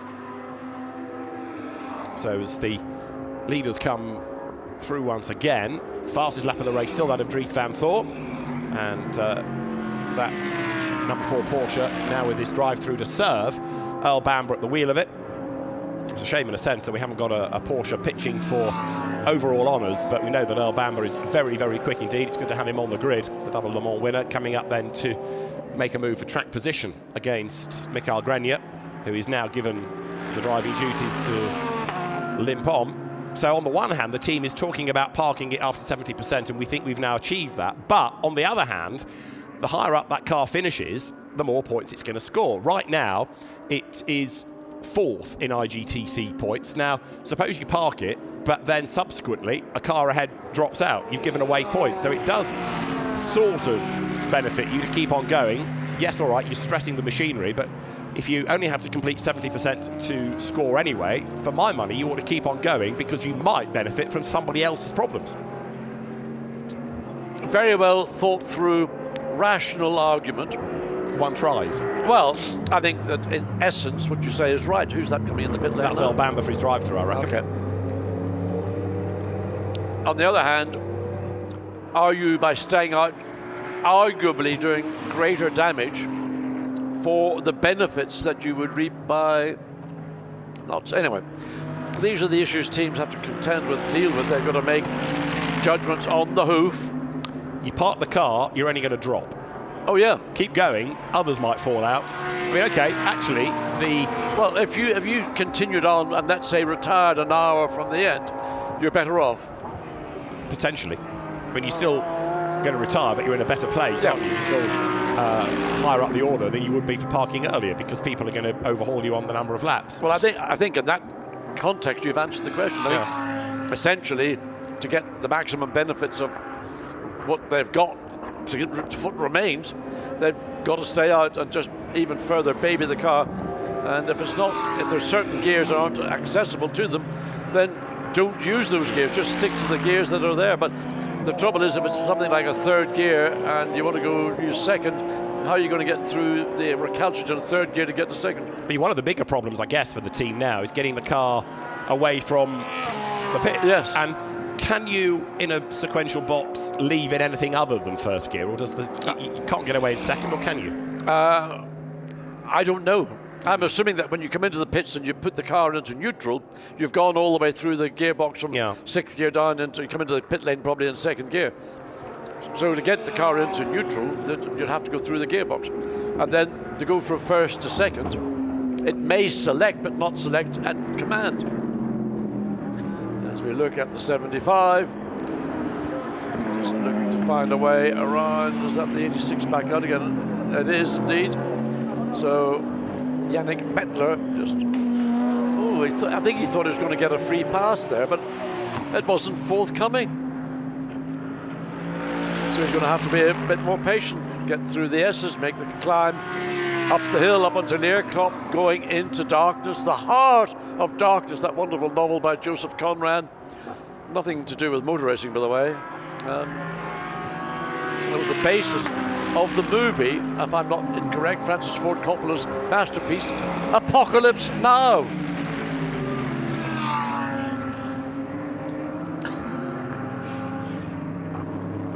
So there we see the Pro-Am category being led by Yannick Metzler, Lucas Stolz in second, 17.5 seconds behind. Earl Bamber, third place, 54 seconds back. So Lucas Stolz isn't necessarily out of this. So we could still see a change of position from the 999 from 6th down to 7th before this last 2 hours and 20 minutes of our 9 hours in Kyalami are concluded. And still Lucas Stolz hasn't found a way around the 86. So that's a little frustration, because Charles Oranges, he's doing his bit out in the circuit. And, well, 75 would like to clear that car as quickly as possible.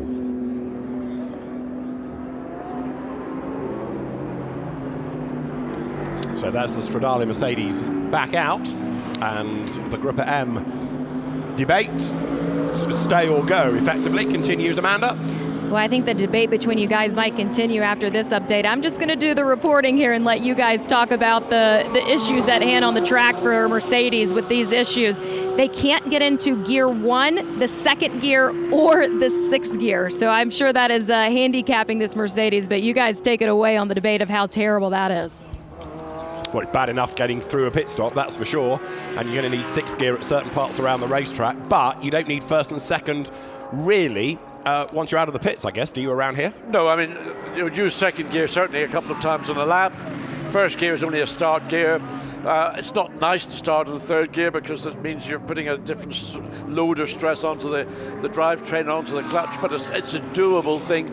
If you've got any sort of mechanical empathy. I don't know whether that applies to racing drivers today or not. But anyway, if you've got mechanical empathy, then you can do it. But if you're restricted to third, fourth, and fifth gears, well, you're down to half the gears available, and your overall performance is going to reflect that. But because of the nature of this circuit, there's only probably 2 parts, or maybe only 1 part of the circuit where you're going to use 6th gear, and that's into turn 1, turn 2. The bit between Barbecue and Sunset, I suspect, would be 5th gear only. Coming down the hill, down the mine shaft, I'm not sure. Maybe you might clip 6th gear, but certainly it's not the most critical gear. Second gear would be a loss, and it would be a gear that a driver would really be moaned not having access to.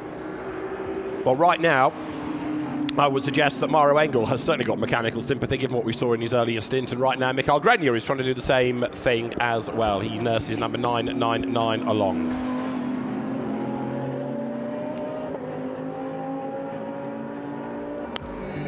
We've got 2 hours and 18 minutes to go, so let's have a look at how we got to this point of the race. Remember the daylight, remember that glorious sunshine about 7 hours or so ago? Well, this is when Maroc Engel stormed into the lead ahead of Augusto Farfus, and Sheldon van der Linde initially dropped places. He was down in third, and then as Augusto Farfus clipped the curb, he was told to move aside. Van der Linde got past him, and they both got past Engel. The Mercedes started to drop away in that stint as Kenny Harbel made his move for the Pro-Am lead, going down towards the first corner. But already ahead of him clearly had gone the Brenton Grove Porsche, and we lost off the racetrack Quenda Mokina's Audi. Reece Barr came up to have a go, but couldn't find a way past him. Mikael Grenier then had Ricardo Feller and also the number 99 Audi for company. In Pro-Am, battle raged on, which was between the number 20 Miguel Ramos and the number 4 Porsche of the Groves and Earl Bamber. But as we got through the third hour, so the pace of number 999 Mercedes started to ebb away. Ricardo Feller was throwing everything at that Mercedes, but news started to come through of a gearbox issue which was affecting the pace of the car. They came in nose to tail, and they remained nose to tail all the way down the pit lane. BMW, though, at this point of the race, starting to strengthen its grip on proceedings. Dries van Thor, Maxime Martin went out together. Rejoining third was the Grupper M Mercedes, fourth Attemptos Audi, and that was very much the way the order continued up until the halfway point when the Grupper M Mercedes gearbox bothers started to cost it big chunks of time and places, and then ultimately laps. There were some good fights lower down as well. Number 99 was being hustled along. Marcus Winkelhock couldn't get back behind the wheel of that car, and when he did, took the battle to the Grupper M Mercedes in spectacular fashion. 99 Audi, having done a longer job on its last stint, putting from Alex Arca, Marcus Winkelhock behind the wheel. Wasn't long then before 99 started to gain ground, and the Mercedes from the Grupper M stable was wilting. That gearbox problem was getting worse and worse. More pit stops, more fuel, more sets of Pirellis from the teams up and down the pit lane as the leading quartet now running as one, all coming in on the same lap. Raffaele Marciello also having to contend with a radio issue as the Mercedes started to lose places. Winkelhock got up and passed Mikael Grenier. It was a bit of hip and shoulder, but through went the Audi. Also moving back into contention through the traffic was 75 Mercedes, but that went a lap down as the leading BMW went by. So Grenier, with no radio, had to reply to pit instructions by the indicators as he went over the timing line. The number 80 Audi had another off-track excursion. Mo Mir at the wheel as he turned it around at Crowthorne Turn 2. The Attempto Audis running in third and fourth, hustling on and closing all the while. As to the pit lane, slightly early came Grenier. He'd been told to go to fuel save mode. There was also this radio issue to contend with, and Maroc Engel was put back into the car going into that next stint. But the Grupper M Mercedes was certainly struggling as Alex Arca bounced off the Clint Weston Mercedes. No drama for the steward's point of view, but it did put 86 into its pit box. And then Alex Arca later in that stint had this wild old ride coming down through mineshaft, skittering his way over the gravel. And although he got the fastest lap of the race in that stint, he wasn't happy with his performance. The Grupper M Mercedes a lap down. Ignominy for the car that started on pole position. Philippe Eng was being chased by Audi 66, and the cars continuing their battle as Jules Gounon eventually moved himself up and past number 999. So as the light faded, the Grupper M Mercedes dropped away, but 32 BMW cemented its position at the head of the field. That car looking ever stronger, with number 33, the sister BMW, falling away a little bit. The stint that took place for Augusto Farfus just before the darkness came was when that car seemed to lose time and it dropped away from the lead car. But it's a 1-2 for BMW as the cars continue to battle on with just over 2 hours to go. We're in the darkness now at Kyalami, and although there you see 999 on track and other cars going through their most recent pit stop, there's yet more drama to contend with here in the Kyalami 9 hours. 2.25 hours to go, and we're not done with that drama just yet. There is 999, and the moment has come. It's in the pit box. So they've done now provisionally 75%, which I think was what we were saying they ought to aim for, just to be on the side of caution. But anyway, they put it in the box. Now, here's the discussion. Do you work on it and get it back out, or do you just give up? Personally, I would work on it and take the car back out and see how they resolve the issue.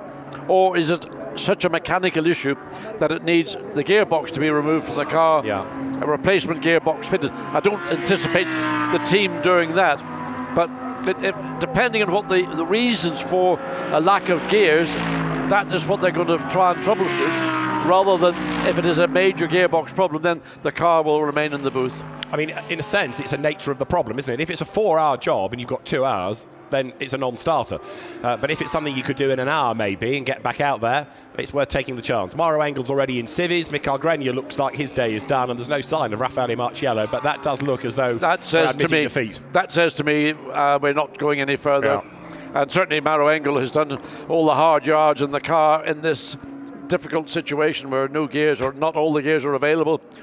Mikael Grenier, likewise, he's just sort of, I suppose, frustrated. He went through the motions of getting into the car. The team sent him out. They did another two or three lap run to guarantee that they'd done sufficient percentage of the race distance, and the car is back in the garage. And I feel from that signal from Maroc Engel that I don't think it's going to be going back out again. Having said all that, I'm just thinking back to Abu Dhabi last year when we had the same situation. The Group M cars, 2 of them there, retired, and Maroc Engel explained to us that was it, that was game over. And then about 4 hours later, the car went out again and did a couple of laps. And we said, I thought you said it had retired. Well, the guys have been working. We just wanted to see whether that was the problem cured, and that's it now. That's done. So they may work, because in a sense, if you can get it done in time, it's a test session. Well, I mean, they'll have to diagnose the issue. And the diagnosis will be, is it a software problem or is it a hardware problem? Is it something that a sensor related issue that we can, or hydraulics related issue that we can basically fix in a relatively short space of time, or is it something that is internal in the gearbox itself, and the only fix for that would be to remove the gearbox and fit a replacement gearbox. I don't know how long that would take, because you're going to have to put the car up, not just an axle stand, you're going to have to get the car relatively high up to be able to get the engineers to get underneath it. And these cars are very, very, the packaging of the car, there ain't a lot of spare space around, so it's not necessarily an easy access for an engineer to do. And anyway, we'll see. Maybe they will be forthcoming and give us a heads up as to what their intentions are. And they're not going to lose anything in terms of strategy now by doing that. So if somebody in the team would be happy to speak to Amanda and communicate what their program is now, certainly get rid of all our ifs and ands and buts. Well, we have done 233 laps, and we've got just over 2 hours of the race to go. And really, as far as one of the leading cars is concerned, that's the first mechanical drama. With a small grid, there's always that fear that lots of cars have problems and you end up with very few running. But actually, we've gone through just about 7 hours, and there's your first serious mechanical malady for one of the leading cars. These cars are designed, engineered, and manufactured to run for 24 hours, and nothing touches the sides.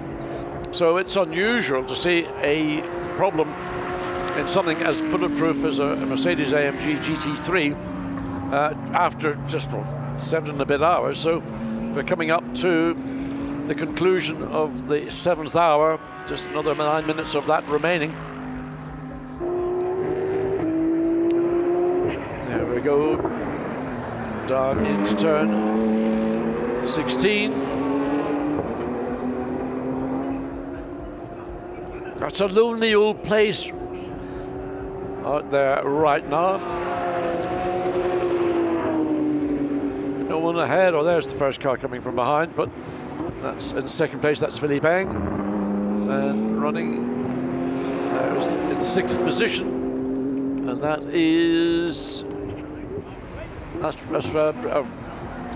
Respa. Yeah, back at the wheel of number 20, yeah. So as the leaders work lap 235, Let's see if we can put the hat on the 999 story once and for all. Michael Grenier can explain.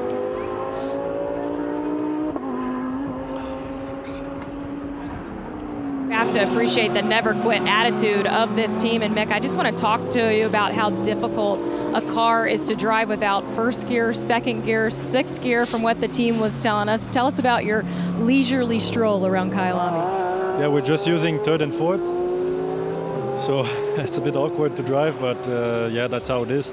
Now we just want to see if we can fix the problem, maybe just do a test, and then we will see. Not much more we can gain now anyway. So. In situations like this, when you consider the points implications, we've been debating in the booth if it's better to just go ahead and park the car for the night, or maybe take advantage of someone that might have trouble later. Is there a decision or kind of overarching idea that's been sent to you guys by the team? First of all, it depends how long it takes to fix the problem. If we can fix it, then we will see. But yeah, if someone stops, we can probably gain some points. Now we're taking 5th place points, I think, because of the Pro Class and Pro-Am stuff. So yeah, let's see. It's a shame because it was a good chance to score some points here with not so many cars before Spa. And yeah. Thank you, Mick. Thank you. Well, the engineers and others around the car plugged into a laptop. So they'll be downloading the information from the onboard computer to see if they can glean what has caused the problem, and if they can identify it, is that something that can be remedied in a relatively short space of time. But if it's going to be a major component removal, replacement, then I think that's a job for a different day. So Philippe Eng up into sunset.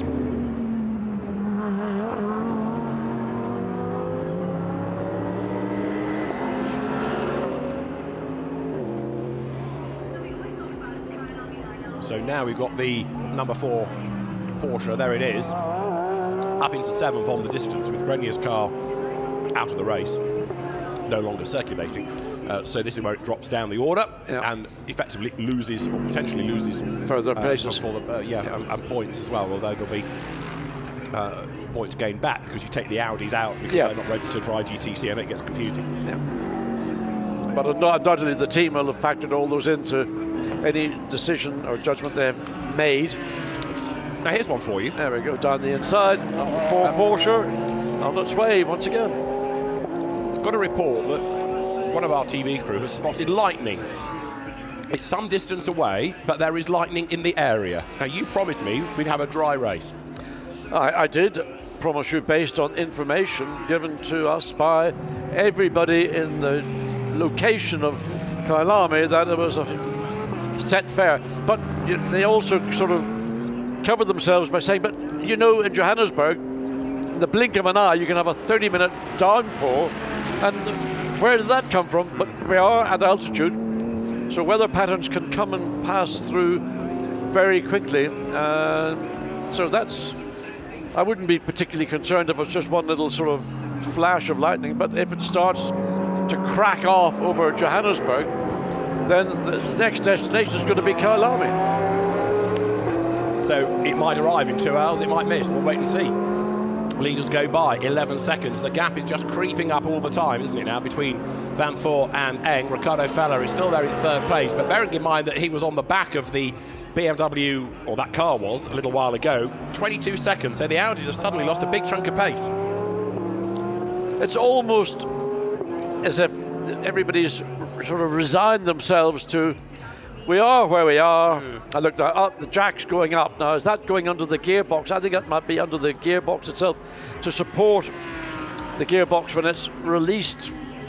Was that lightning or was that just a incidental? Flash the camera, So I think the gearbox is actually going to be removed from the Mercedes 999. And wait and see, because it's a heavy old lump. Yeah. And you need a lot of support around the back of the car. It's more a transaxle than it is a traditional gearbox. Well, they are working. I mean, that's obvious, but it's important to note that they've not given up, they've not all trudged away, and it might just be that one driver is brought back to say, go and turn a couple of laps, and we'll see what the problem is. And the other thing is, the car is not on its air jacks, it's on you can see a proper jack itself. So whether they're going to try and raise the car higher, because the jack man is now around the front of the car looking for a locating point to place the jack, so he's going to get the front of the car. Here we go, up she goes. There it is, look at that. So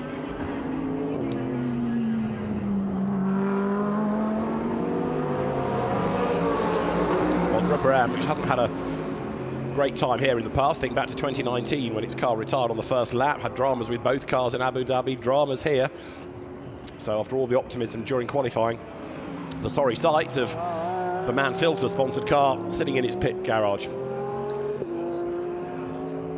So he does the same on the offside of the car, going to the jack, or the stands that the car is on, they're being raised to give the engineers more room to get under the back of the car and get that transmission transaxle. As Alan Arca, he says, not Alan Arca, that's Aranges, Charles Aranges. Now, Charles Aranges here will be the next driver, or that car will be, because it might not necessarily be in his hands when it happens, that will overhaul the 999 Group M Mercedes. Now, it's not really a battle in as much as there's one car that's immobile and there's one that's driving round, but it will keep doing laps and eventually, on its distance, will move up one further place. Yeah, I mean, currently that car is 18 laps down on the race leader, which would have been in effect 17, I think, down on the 999, or maybe 16 down on the 999. So in the next 30 minutes, one should see the 86 Mercedes climb one more position up to 8th from their present 9th. We made the point, and I don't want to dwell on it, that it's a smaller grid than everybody would have liked.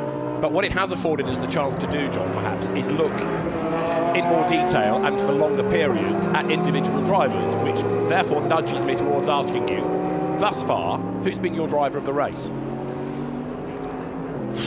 I mean, we've seen some very good individual performances. It's easy to say, well, look at the BMW drivers, they've done a stellar job, they've commanded the race all the way through. On the other hand, I did like the attacking style of Marcus Winkelhock, and to a different degree of Alex Arca. I think what Maroc Engel did was, it epitomized the level of professionalism that he brings to a team.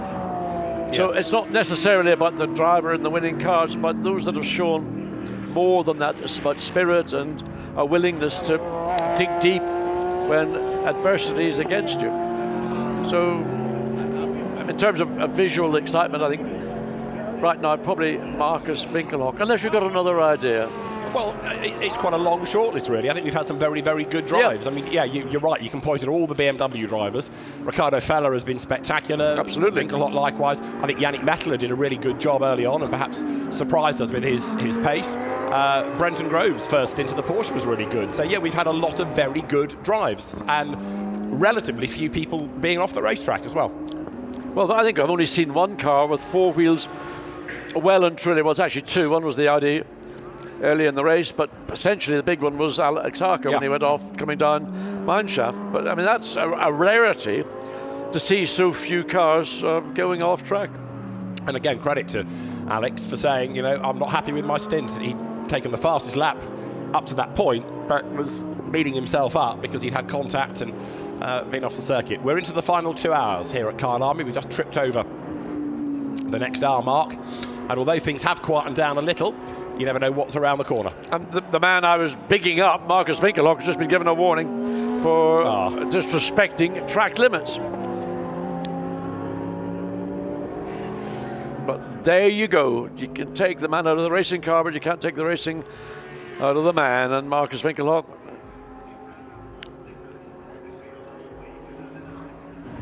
so Dries van Thor leads the way and is 11 seconds to the good now. So just looking at the clock, we're assuming it's going to be all around one final round of pit stops, wouldn't you imagine, for most people? Or do you think one or two might get caught short and have to do a splash and dash? let me work on that. I was thinking 2 more pit stops, not just 1, but I've rather lost track of the last round of pit stops. I think I got distracted by interviewing people at the time. Not many people have stopped at the change of the hour from 2, no. So therefore most likely it's going to be 2 more stops. If somebody stopped now and refuel, driver change, fresh tyres, then they'd only have 1 further stop. But if people are midway through or 3/4 way through their stint, they'll be stopping at maybe 1 minute, 1 hour 45 or 1 hour 40. So that's going to be a 2-stopper, isn't it? Yeah, because it's an hour and 5 to a stint. Yeah. Exactly. So yeah, we've got to try and work it back from that. I would think 2 more stops, but I'll be willing to be corrected on that. As I say, I've made such a mess of pit strategies in this race, I've given up now. So it's not that bad.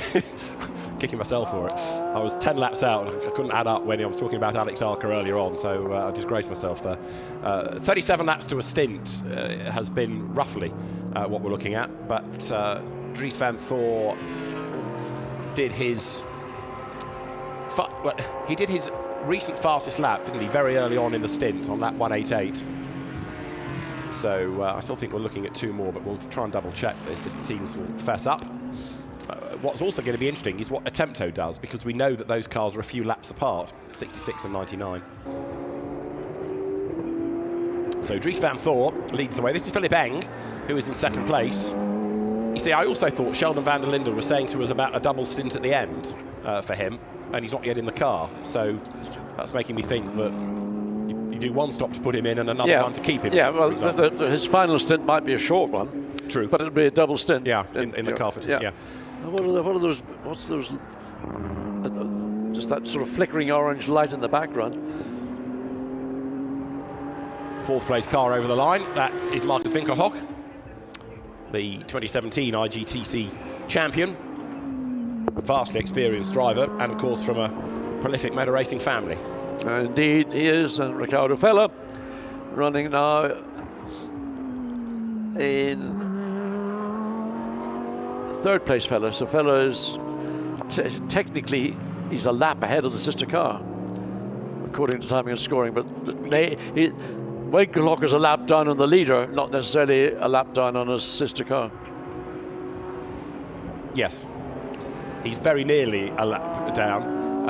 99 is up at the approach to the S's, and 66 is almost behind. So yeah, 99 has lost a massive amount of time over the last couple of hours, which might be as drivers are struggling in the darkness. But yeah, the 66 is absolutely shot away from number 99. Yeah, and again, another warning for one of the 2 Audis, this time Riccardo Fella, for again track limits. So yeah, it's become from a 5-way battle a 3-way battle. It's a 3-way battle now. And Riccardo Fella needs to be improving his laps, because he's now dropping about 4/10 a lap to the BMWs. Yeah, 24 seconds behind the 2nd place Philippe Eng, and so it's effectively. Well, I'm trying to make it as optimistic as possible, but it looks very much like a BMW 1-2 comfortably.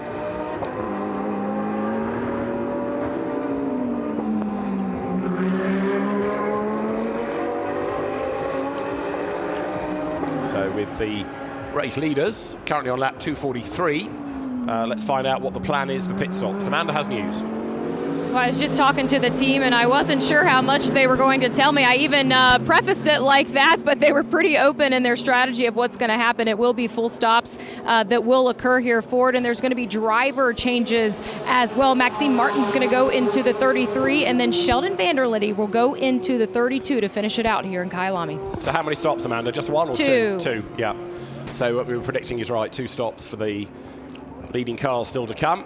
And Sheldon van der Linde, as he'd explained to us, taking on board number 32, the leading car, and Maxime Martin to go to the end in 33. But the local car, the local hero in number 32, I think it's going to be hard to beat that now. So an hour and 53 to go. And what else is happening in Pro-Am? Well, 75 was always a shoe-in for the win. It's 2 laps up now on Reese Barr, back at the wheel of the number 20 Mercedes. That is Van Thor coming out of turn 16. He's up over the curb. Of course, now track limits harder to see, harder to police as well in the dark. Well, I can't say I'm sorry to hear that. But, I mean, after all I've said about track limits, I should be on the side of authority. But as you say, it's difficult, particularly here in Kyalami and turn 16. OK, you might have a chance to see it more easily because there are a certain amount of lighting in the pit lane that gives ambient lighting across the racetrack. So Reese Barr doing a good job, and they've done a good second in the class, and just 2 laps down. I think that's a good effort on compared to the 75, which has been a very strong entry, and was obviously the favourite in the Pro-Am category. So the number 20, along with Lucas Stoltz, who has also helped drive that momentum for the 20, Mercedes drive that along. And of course, the car behind it, the Porsche, has tripped itself up a little bit. Okay, a puncture, you could argue, may not necessarily be their fault, but pit stop infringement, time lost, and then another pit stop infringement and a drive-through. So add all that together, and I think it's a different story. Absolutely, yeah. Well, the pace of the Porsche, we saw when the Porsche came back out, was Earl Bamber, in Earl Bamber's first stint, that he was able to run at the pace of the top 5 cars very comfortably. So Reese Barr goes through, and 10 seconds, nearly 11 seconds clear of the Porsche, so they're on the same lap, and the last lap from Grove was quicker. So second in Pro-Am is still alive and kicking that battle. Brenton Grove hustling on. Now, of course, he knows this car far, far better than Reese Barr knows the Mercedes, which he's never raced before, but that gap's coming down. So although Yannick Mettler is away and gone up front by now 2 laps, second place is still a good fight. Yeah, it is, and it'll be interesting to see for that number Mercedes when Reese Barr, number 4, brings it back in. Oh, sorry, the number 20 is the Porsche's the number 4. So there you can see it taking 3.5 seconds, 2.5 seconds, 1.3 seconds over the previous 3 laps. So that's biting big time into Reese Barr's pace.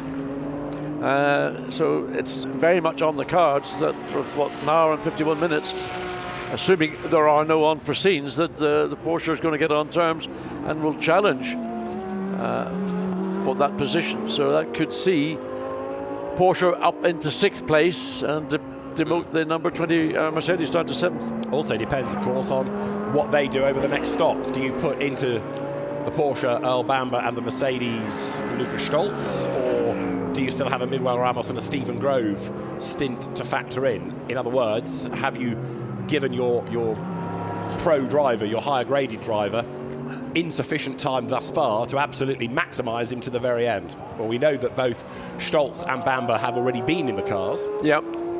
So if they've done 1 stint, then again, work it backwards to give them the maximum time up to the end of the race. So who would you put into the Porsche if it wasn't going to be Earl Bamber? Would you put father or son? I'd keep son in it because he's quicker than his dad. Yeah, but again, absolutely. It depends how much time he's exactly, got. Yeah. So you've got to work out the options in terms of what's available in time. So yes, I'd put son in before dad, but I'd like to see for the last stint, I'd like to see Earl Bamber and who else? We've got Lucas Stoltz going at it in these difficult nighttime conditions here in Kyalami.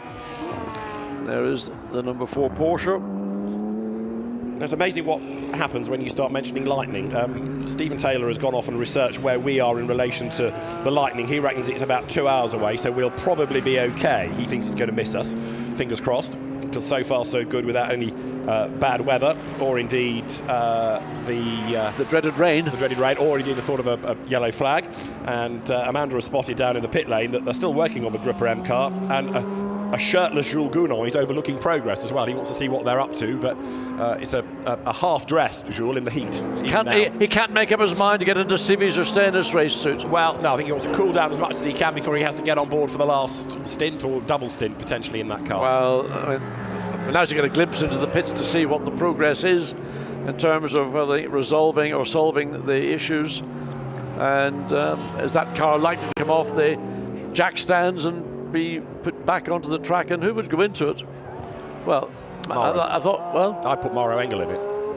Has he even not run out of time? It doesn't matter, does it, in a sense? Well, it does, because you could be excluded for going, or a penalty for going over the time. But if you want a mechanically sympathetic driver who has nursed it and knows exactly what the problem is, I'd put him in it. Yeah, and I agree totally. I wouldn't necessarily say you'd get the same sympathy from Raffaele. You took the words. Well, how could I ever take a word out of your mouth, David? You just did. You did it well. But I mean, listen, poor Raffaele's not had an event that's going to be high on his memories bank. No. And it never, even when he was in the car doing his first stint, he never looked as if he'd gotten a handle on the pace of that car. And it was, no, I agree. I don't know who was a bigger shock to us or it was a bigger shock to him, but normally when you put Marciello in a car, you know that car's going to be on his toes and competing for the lead. What we don't really know is when that gearbox problem started, to the exact lap, of course, but in a way, it does sort of answer the question as to why the car was fading, because we initially thought it was purely the BOP, the extra 15 kilos, all Mercedes had been added for race day, but actually, if that gearbox problem was there manifesting itself from relatively early on, that starts to explain it. And it's not just down to driver pace or the car's weight. There was an inherent problem that they were having to deal with from much earlier than we knew.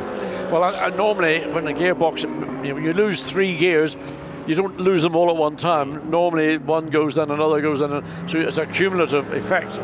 So bit by bit by bit, maybe they're having to bandage the car for much longer than we appreciated. And in fairness, there was nothing coming from the pit lane to give us an indication of otherwise. So one could say that problem could have been starting from hour 2, hour 3. Yeah, I agree. Very early on in the race, relatively early on in the race, yeah. Right, restart to Brenton Grove. It was 10 seconds, it's down to 7. So with an hour and 3/4 to go, the battle is still on for second within the class. This is how we stand overall, as into the pit lane again comes the Stradale Mercedes. That has now come in for a 9th pit stop, and it's just moved itself into 8th overall at the expense of the stationary Gruppa M Mercedes. So the Pro-Am car cycles through its next pit stop. Clint Weston, Charles Arranges and Arnold Neverling, the 3 drivers. It was Charles Arranges who brought it in. And we'll see whether it's going to be Clint Weston behind the wheel or levelling up, as it were. It's interesting. A lot of vapour coming out of the air exits at the back of the bonnet. I don't know why that is. That's just sort of the heat build up, releasing. We don't see it on track, obviously, because it's only when the car is stationary that's noticeable. These cars get pretty hot. They run at relatively high temperatures because they've got such efficient cooling systems on them. They're able to control those temperatures. And again, modern race engines are different beasts to the good old days where if it got over 70 Celsius, the thing would blow up.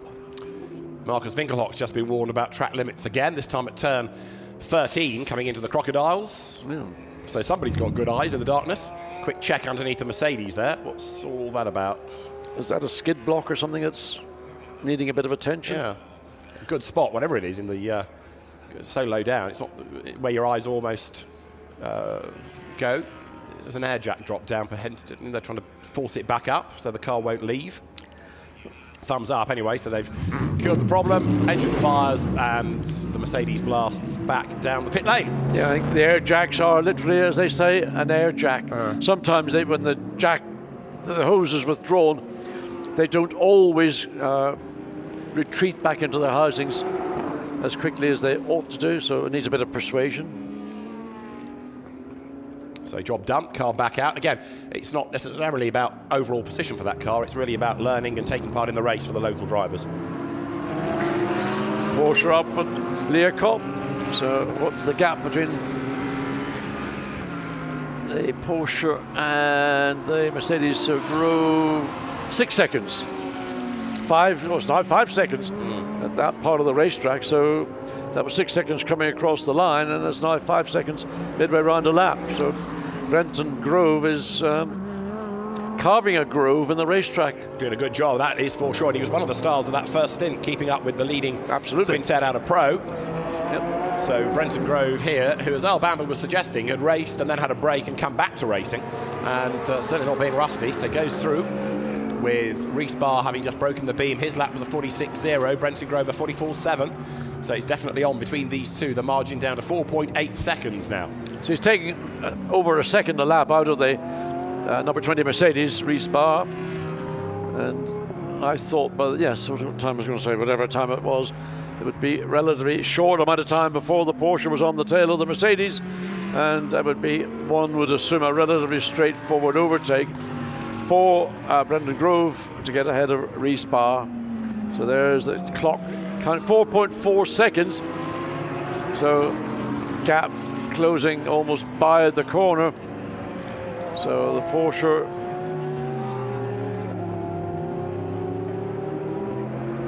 just coming into the S's.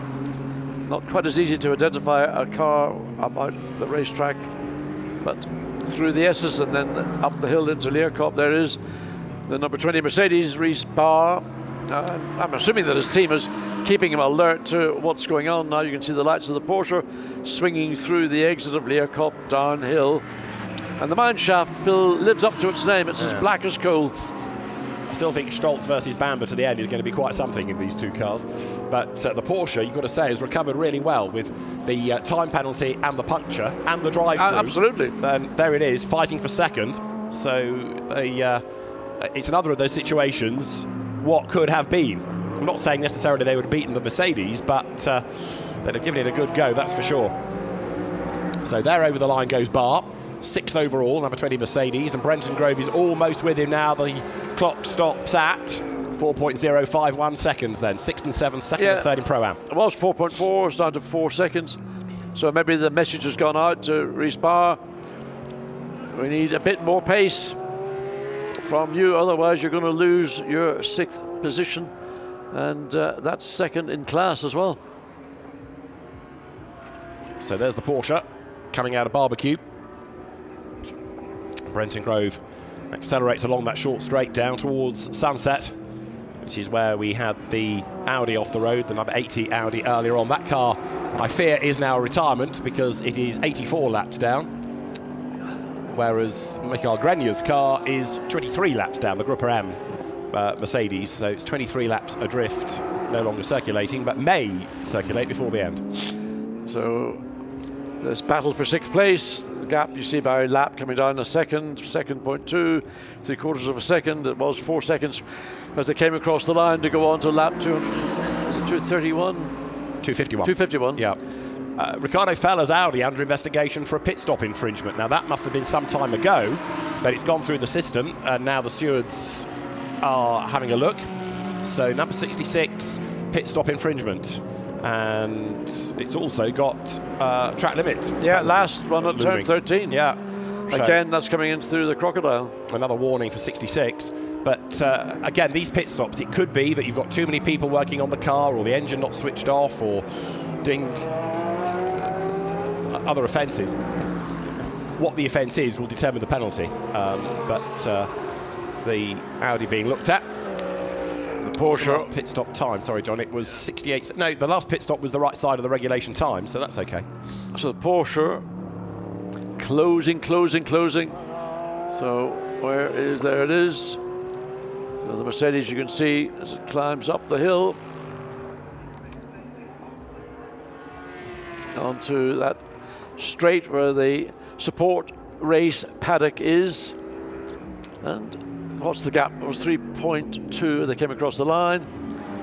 So as he made 2.8, so he's taken half a second virtually in the space of the few corners between start-finish line and here coming into Clubhouse. Right, so through they turn, and it's not going to be long before that Porsche is in a challenging position, but it depends also when their next pit stop is due. That's the leading car, lest we forget. Dries van Thol will give way shortly to Sheldon van der Linde, and the team manager of number 66 to the stewards immediately. So that does suggest a penalty is looming, doesn't it? Yeah, and that's not great for that car, but I suppose the good news is that it's the sister car that is next up in line. It's in 4th place, Marcus Winkelhock in the 99. So then the team may lose position with the 66, but will be replaced by the 99 and just swap around in effect. Yeah, I mean, it was losing pace anyway, wasn't it, 66 against the BMWs? A penalty of some sort ain't going to help life, but they'll have to deal with it. As there, down the hill comes Dries van Thor. So he's had a good double stint in the number 32 BMW. looked ever so incongruous yesterday when he appeared on camera in something other than Audi overalls. And yes, I know he's driven LMP2 cars and the like, but even so, and he started off in Formula Renault, so he has driven other things, but even so, you've got so used to seeing him as an Audi driver, now very much part not just of WRT, but a BMW factory driver, and yet another endurance victory. Looks like it's going to head his way. BMW, of course, won the event back in 2020, and that was the first Kyalami 9 hours that BMW would claim. Porsche had victories, so had Ferrari, Mirage, Matra as well, but that was the first, thus far the only BMW victory in the Kyalami 9 hours, and that's set to change in the next hour and 38 minutes. So there is that battle going on for 6th place, and ironically, the closer Brenton Grove seems to get to the Mercedes, the longer it's taking him to run down those 2.5 or 3 seconds. So Brenton Grove pushing hard.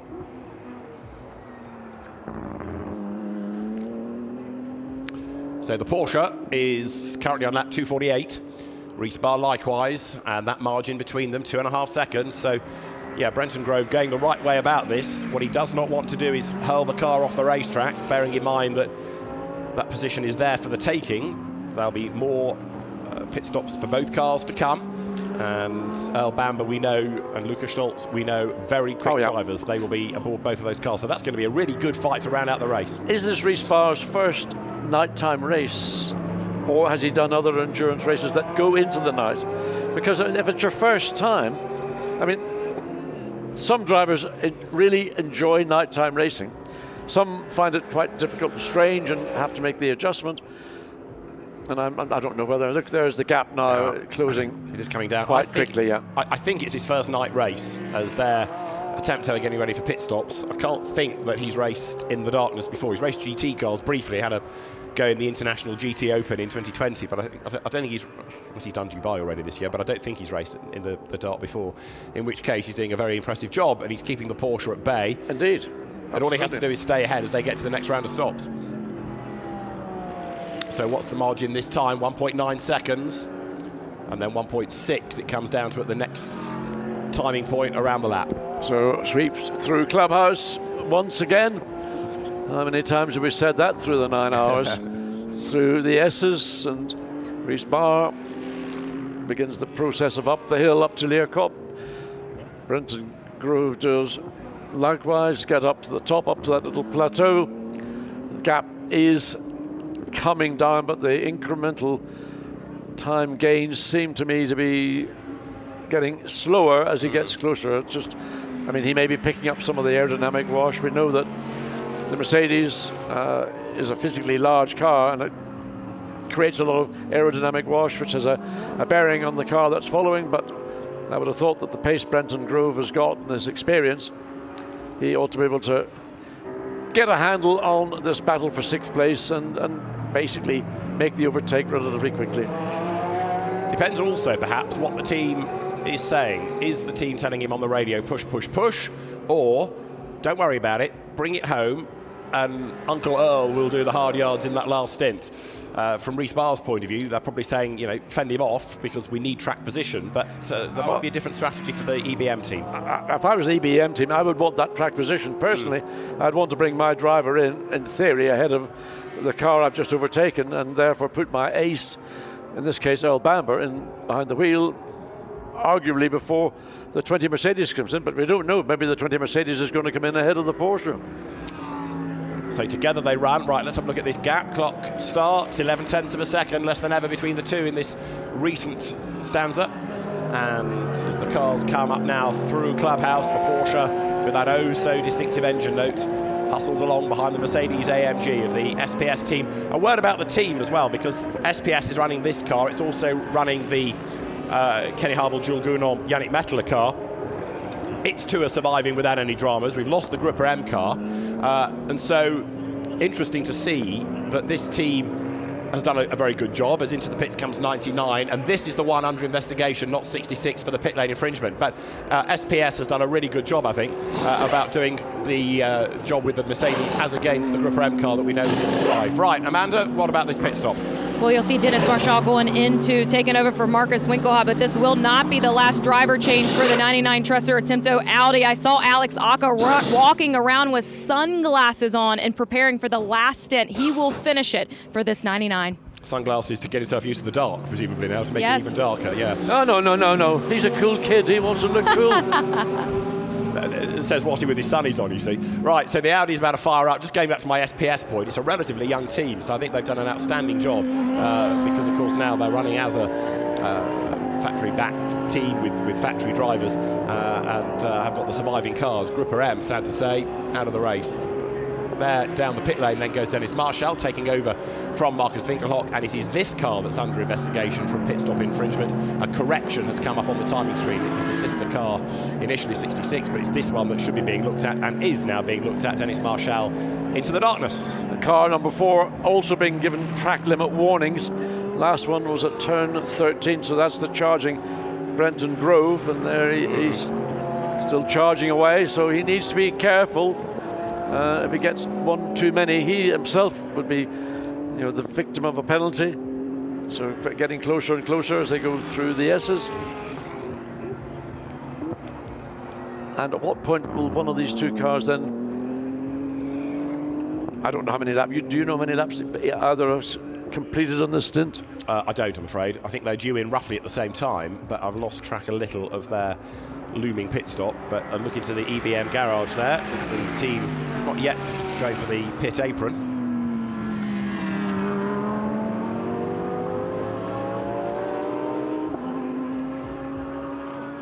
But the Porsche is closing all the time. Look, coming down the hill.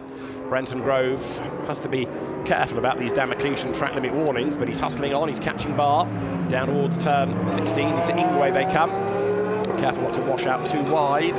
Dare one say the Porsche is a fraction wide there, but over the timing line they come. They're running 6th and 7th in the race, and half a second between them. Pit stops might actually spoil the fun here. So catching in the darkness one thing, overtaking is another, because somewhere there's a line and an apex, and Brenton Grove now close enough to challenge pretty much as they head up through the Jutski sweep. Yes, so he can't do anything here. He's not close enough, and really for the next few corners I wouldn't anticipate Brenton Grove trying anything. Earl Bamber sitting back watching the action, and well, there's not much he can do but just sit and give the best support to the team. Neither of those, Earl nor Stephen Grove, looking as though they were in any hurry to get on board a race car in Civvies very much. Right, 99 has got a drive-through. So this is Dennis Marciello who's just taken over, but he's copped a drive-through for a previous pit stop infringement. As I say, we haven't been told what the infringement is, but a drive-through is the result for number 99. In the meantime, lights being flashed now at race bar. Brenton Grove decides it's time to put pressure on the young Irishman and give him a wake-up call. It's I suppose in relative terms, both drivers are experience of nighttime. Certainly in the case of Reese Barr, probably no nighttime racing experience whatsoever. Brenton Grove has got some, but it's such a dark racetrack. You need to be absolutely clear and alongside the car you're overtaking. You can't take a punt and think you can sort of go for a gap, which was there a second ago, which might well finish. So here he is coming onto a start-finish straight, more or less in the same position he was one lap ago. Now here's the best chance he's going to have, is pick up a slipstream from the Mercedes and get a shot down the inside into Crowthorne. He's having a look at it. He's putting the Porsche out. Was that a lock-up from the left front of the Mercedes? Possibly. They're still about 12 laps or so away from pit stops, so the battle is set to continue. And in the meantime, Dennis Marciello has just come into the pit lane, ready to serve the drive-through. But I would offer you, it's taking him a long time to come down the pit lane, so has he actually got a further problem? So Dennis Marciello goes underneath our window, back towards the racetrack, as the second-place fight, 0.4 of a second between the Barr and Grove, continues in Pro-Am here. So Marciello hard on it. Careful not to cross that demarcation line at the exit of the pit lane, so he's achieved that without any difficulty, and now he can get his head down and get on with the program. Well, we wait to see the battle for 6th place, whether the Porsche has found another way around the 6th place Mercedes. No, it hasn't. There we are up at the top of Learcop, and it's still status quo. number 80 Audi that's been in the pit lane for a long, long time, like about 2 hours and a bit, has just gone back out. So number 80, its last pit stop was 2 hours and 27 minutes. They've done a lot of work on that car, but they've got it back out. It may not be classified, but they want to at least try. Well, to me, that was the car that they were working on the hydraulics on the car, the brake master cylinder. Whether that's the reason why the car's been off track for so long on this occasion, difficult to see. So interesting. Which car is that ahead of Reese Barr? It might be the 86. I think it is, yeah. So is that going to come into play? Is Reese Barr going to find himself caught between the 86 Mercedes in what place is that in? I think it's an 8th place. It is. And look, here we go. Brenton Grove. I wonder how long he's going to stay patient for. Comes through a barbecue, and again, that little sprint. As we go back to the pit lane, that's an interesting shot. Where's the overtaking there? Oh. So Philip Eng is due in 33. He's just got across the timing line to start his in-lap. Dries van Thor's already done so WRT are expecting, and so also is Brenton Grove, and he is right there behind Reese Barr now, crawling all over the back of him. He will maybe have a look, I'll have a thought about it, as he comes down the mine shaft and think about it possibly. Oh, this is up, sorry, this is up through the S's, up to Learcop, then drop down mine shaft. So Reese Barr goes through, Brenton Grove goes through, so the 86 stays to the right and doesn't interfere. So Brenton Grove, I thought, might be hoping to get a bit of momentum in the course of getting past the 86 Mercedes, but it doesn't look as if that's worked out for him. But look how close he is coming into the first of the Crocodiles. So race leaders on lap 259 due a pit stop, due the first of two. There's going to have to be a second as a stint reset, maybe a splash and dash. 75 is in, and Yannick Mettler stops and goes. So that was a stint reset for number 75, so they're keeping Jules Goun onto the end. 86, Clint Weston, another pit stop infringement, so the Stradale Mercedes to the stewards, the team manager to the stewards, not the car, it's a bit busy, but the team manager going to the stewards, as there, it is still Reese Barr ahead of Brenton Grove, and we are awaiting number 32 BMW then down towards pit in, number 32 being Dries van Thor. This is the end of lap 259. You're looking at Brenton Grove, and the lead car should be down the pit lane. It is. Dries van Thor is in, and Philip Eng should be in 33. So we anticipate Sheldon van der Linde and Maxime Martin to go back out. Yeah, they'll double stint till the end. Yeah. It's really a stint and a half, isn't it? 90 minutes to go. Stint and a wee bit. Yeah. So at the end of 65 minutes, or 64 to be safe, they'll come into the pits, do whatever, but a stint reset. But I wouldn't think they'll have a driver change. I would be surprised, but there'll be a relatively short final stint, just under half a natural stint. So team go to work on the 33. A new set going on, looks nice. Also in is Ricardo Feller, by the way, from third place. And Reese Barr having to work his way past number 80 Audi there in the traffic. He's got Brenton Grove breathing down his neck. But this is a big ask for Reese. New to the car, the circuit, the discipline of long-distance racing like this. But he's getting better and better and better with every lap he turns. Well, he's managing to keep Brenton Grove, who's the quicker of the two driver car combinations, keep him at bay. And talked about how much the Porsche was catching the Mercedes. And this usual old story, it's a circuit with a lot of corners, and you don't get too many opportunities to get a good run and sort of slingshot done. Every corner comes to you while you're fundamentally accelerating. And even here in the main straight, going past the start-finish line and down the decline through the kink into Crowthorne isn't sufficiently long. As we get a car coming out of the pits, and well, that's a bit messy because they split. And who's going to come out in front? It's going to be the Porsche. So Brenton Grove made the correct decision on going to the left, and now has found his way around Reese Barr. And that was all because of, was that, I can't see which car it was. It's in third position of these three.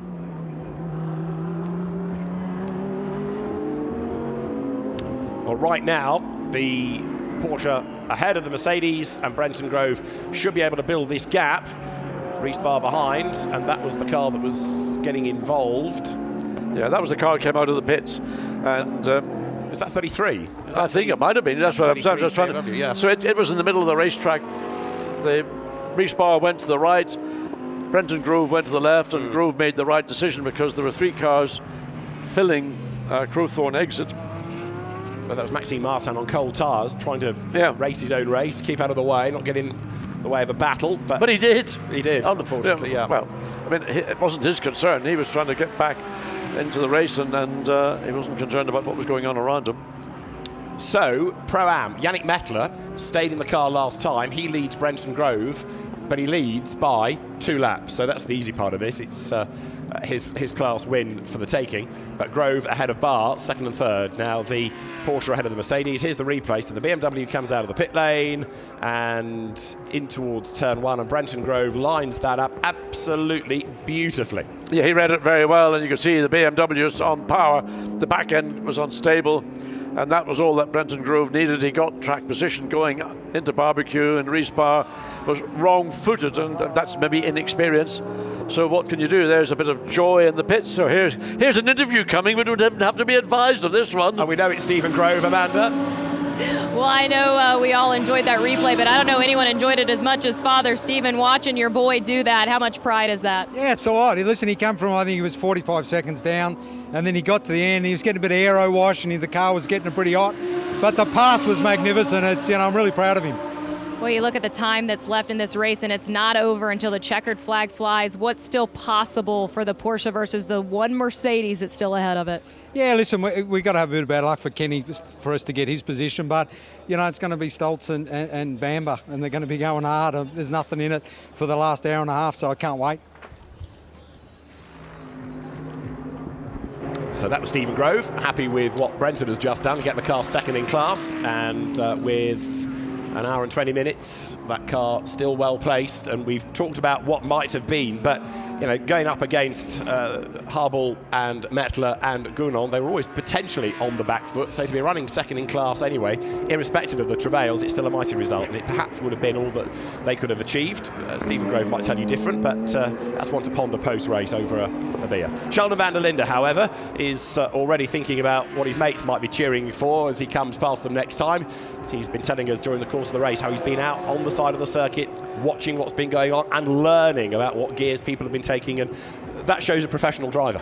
Well, it also shows you the joie de vivre in Australia, in South Africa. Yeah. Because, as I mentioned earlier, part of the enjoyment of coming to Kyalami is you got your mates who are out in the car park, and you've got a downtime maybe of 2 hours, and you might want to wander over and say, "Hey guys, this is what's going on," and it's just it's almost like a club atmosphere, but it's an international event. And, they go and have their braais and whatever they do. I mean, Brendan, I suspect, wouldn't have been eating something as like a big heavy meat dish. No, he certainly wouldn't be on the old local brew, that's for sure. You're not wrong there. You did the 9 hours, didn't you? I did. Yeah, and that party atmosphere prevailed. I know you're focused on your race, but you can sense that as you race around. Oh yeah. Because we're getting on the old circuit, we're coming down to Crowthorne, and then the return leg up through Yuxke, from barbecue Yuxke, then the run down to Sunset, and there's a load of I would call them cabana-style buildings, thatched buildings, and those are corporate buildings, and they were heaving. Oh. Well, I'll tell you a little tale. I mean, I've got a minute where there's something relevant on track. Many years ago, at the Grand Prix, a famous racing driver retired, and his PR manager took him to the hospitality where some of the sponsors were, and one of the sponsors had a sherbet or 10 too many, and asked the question, "What are you doing in here?" And Alan said, "Blah blah blah," and the guy was a bit abusive in his response, and Alan just whacked him stone cold out. I won't ask you which Alan, because I think I can work it out. Well, like everybody else, yeah, probably. Yeah. I wouldn't have put him as a pugilist necessarily. Interesting though, different time. Imagine doing that now. The FIA would have you guts for glasses, wouldn't it? You wouldn't even be able to punch a punch ball, let alone quite. Not even allowed. Mommy! Well, now the FIA is clamping down on opinions, isn't it? Do you have an opinion on opinions, John? Yeah, well, I mean, there are certain opinions that have been expressed in the last season or two, which one might have an opinion on, but everybody's absolutely paranoid about expressing an opinion because you might offend. We are an hour and 18 minutes away from the end. We're on lap 263. And number 999 Mercedes, we aren't totally sure whether we've seen the last of it or not. We've not seen the last of Raffaele Marciello, though, have we, Amanda? Absolutely not. We may have not seen the end of this Mercedes. They're still working on it here just to potentially go back on the track with Mick Grenier to see if they fix the problem. And looking down the road, where might this Mercedes head? I told you where, so it's better if I don't say it on camera. I will tell you guys after where he said he hopes that car heads. But Raffaele, I just want to talk about, you won here last season. We are going to head to the CrowdStrike 24-hour Spa next. Immense success for you there. Is there a highlight from this weekend that might be able to suffice what happened? I mean, it's always nice to come back to like this track. It's always really fun to drive. I mean, it's a pity how we end up. But I mean, it's not something new when when we drive with this team. The car is always strong, but there is always some kind of issue. We saw in Abu Dhabi, we saw in Bathurst, we saw here. So I mean, it's something for sure they have to work for the future. Can you talk about the energy within this team, even when Mick got out of the car and Mauro? When you talk about the energy within the three of you, I've seen Mick and Mauro hugging. I've seen you guys still uplifting each other. When you look at the synergy between the three of you, why do you feel it's a winning combination? I mean, it's a pity when I'm in the car with Mauro, especially like everyone say we are one of the two duo fastest in AMG. So it's a pity when like this go because we don't have the chance to drive often together.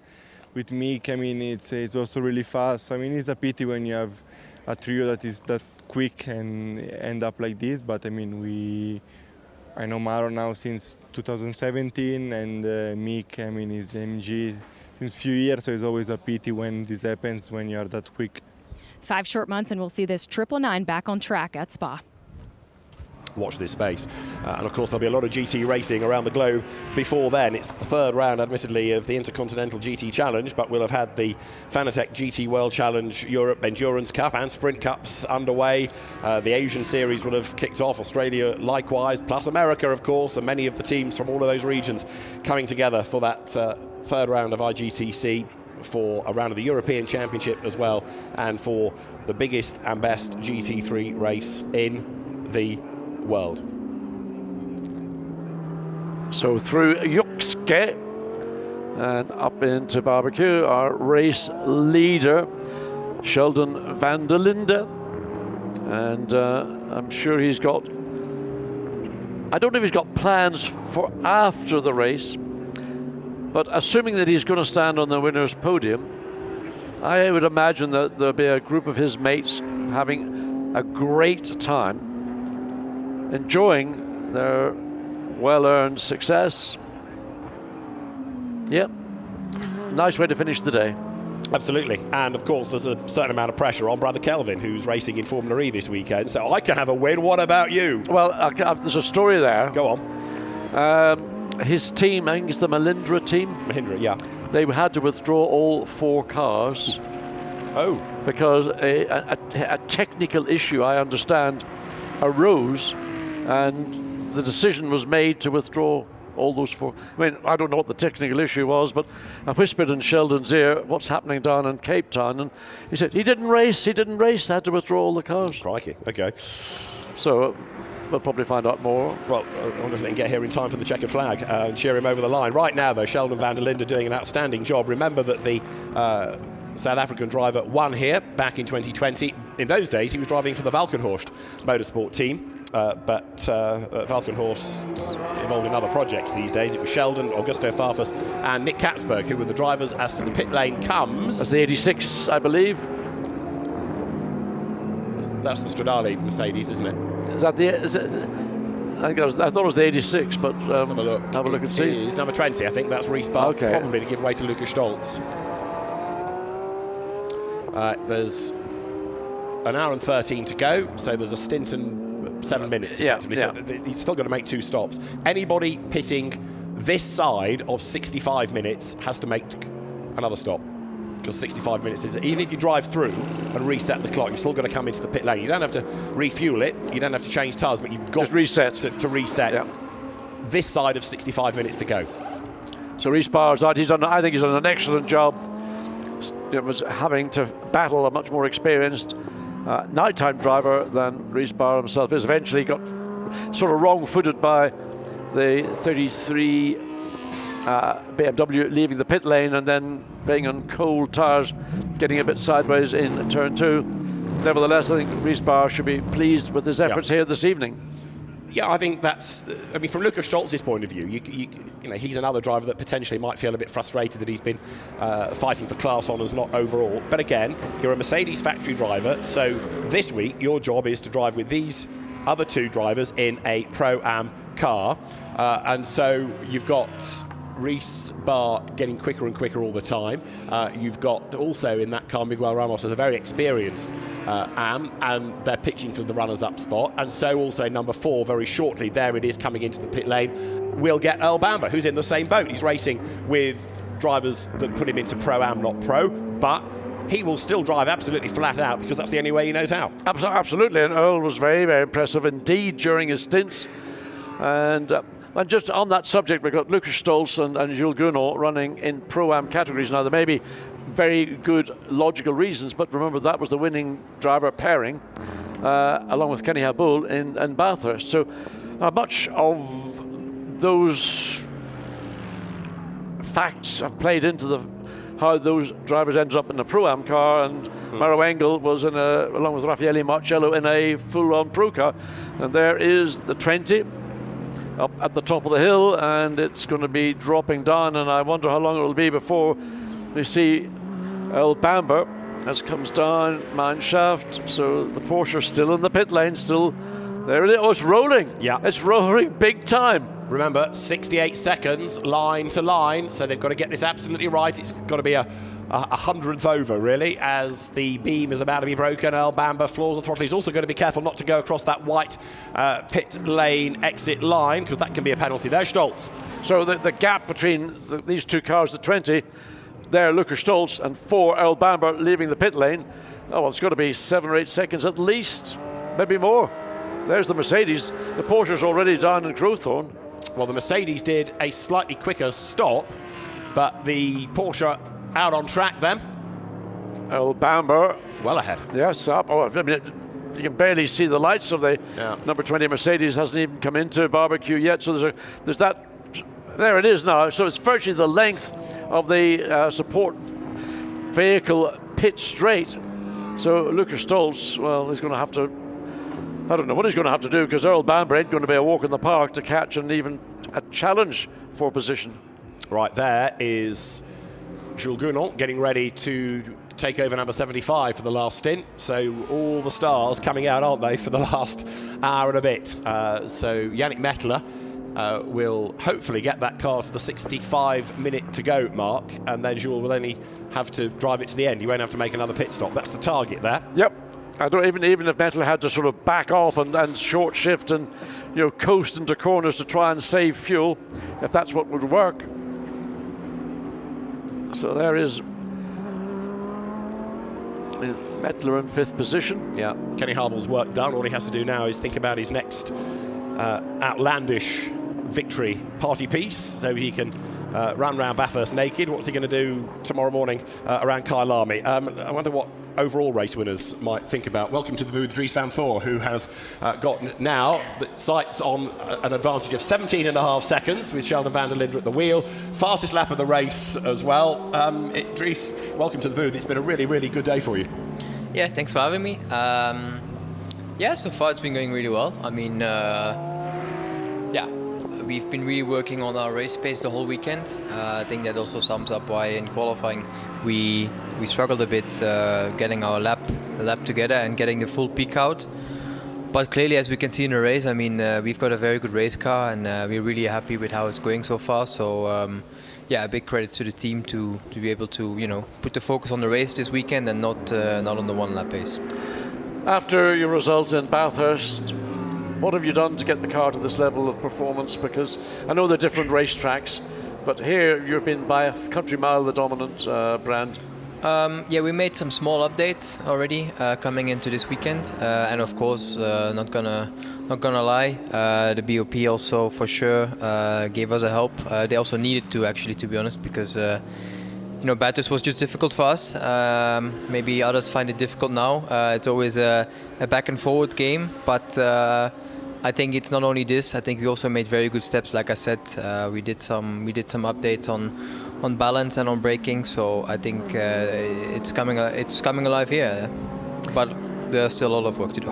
How do you find having gone from a V10 naturally aspirated Audi to a turbocharged, twin turbocharged, straight six BMW? What are the characteristic differences?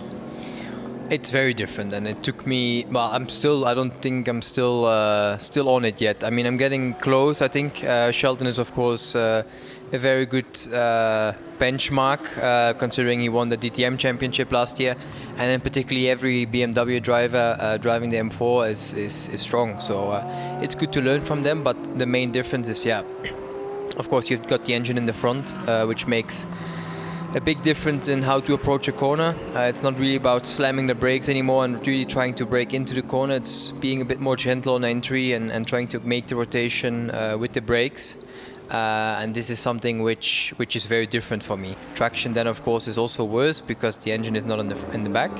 So yeah, it really was very weird when I did my first lap. I was like, what is this? I was shocked in a good way, but at the end, it's a big difference. Dries, stay there for a moment, because down the pit lane is coming 75. This is going to put Jules Gounon into the car. So for the last pit stop for this car, Jules Gounon is ready to get on board. It's 65 minutes, so they've not quite timed it right, have they, Amanda? They're going to have to make a very, very final time. No, it does look like they're going to have to do that one more time. You see Jules Gounon going in the car and overlooking this, as well as team member Kenny Habul. And the guys were discussing in the booth if it was a run around Bathurst naked and a drink after, what would the party be this time? I can't even think of that. I'm as nervous as a butcher's thumb right now, because this is the last stop, and things can go wrong, and the car's just, if you have a look at it, looks like it's been through a war zone. So I'm reserving the celebration for later. When you look at this point, as you said, there's going to be a last stop here. When do the nerves finally settle for you? When do you take it in? I would like half a lap to go. We'll keep an eye on it. Right, they could have held that car for another 50 seconds rather than let it go and have another pit stop, couldn't they? So they're going to have to serve an extra one, because he's left with 65 minutes and change to go. But if they'd have kept it in the pit lane and he could have been under that, then they wouldn't have to have had a drive-through, which takes the greater time, 50 seconds of stationary or a drive-through. Last question for Dries, because we're bound to talk to you at the end of the race as a winner. Hopefully. It's been a fascinating battle between the two BMWs. Have you any idea how different they've been on setup? Because yours has always seemed to have that edge. During the weekend, we actually always stayed quite similar. I think after qualifying, we did some small changes to our car and they to their car. Looks like this is maybe the difference, but at the end I think it's still quite similar. I mean, if you look at the lap times we are always quite similar lap times. Yeah. So maybe the changes can make the difference, or can say that was the difference, but it's always difficult to say. But at the end, I think it's a good showing for both of us, for both the BMWs to show good performance and to hopefully stay alive for 1 hour, 4 minutes and 45 seconds. Dries, a job well done. I'm sure we'll talk to you at the end. Congratulations on thus far. And you'll be delighted to know that we've not done badly either. We've only said WRT and Audi once. I heard that. Only once. No, I am human after all. Dries, thanks very much. Right, we'll let you go, as there is Yannick Mettler. Now Jules Gounon, and he is at the wheel of it. We saw Mettler bring it in. I was making the point a moment ago that it's still got to come in and do one more reset. Now, whether it's going to do it on this lap or whether it's going to do it later, we'll find out in a moment. It could be that they get it done now, do that drive-through, and then they can just run to the end.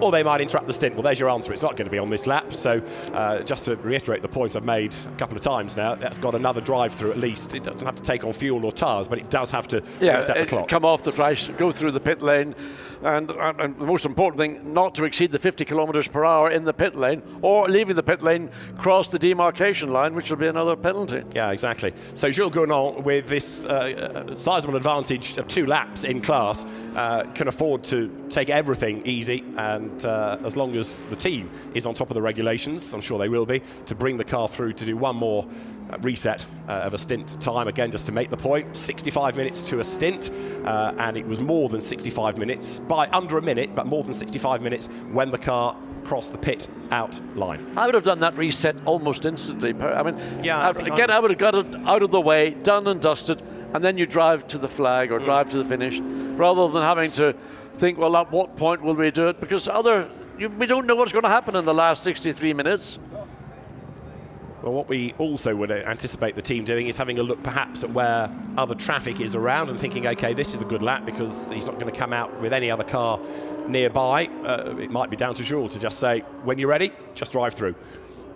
You could argue that give him 2 or 3 laps to get himself comfortable with the car, get into a rhythm, but then do you break that rhythm by bringing him in and he's got to start all over again? Discuss. I would have done it at the earliest opportunity. Yeah. That would be my preference, and then you drive to the finish uninterrupted.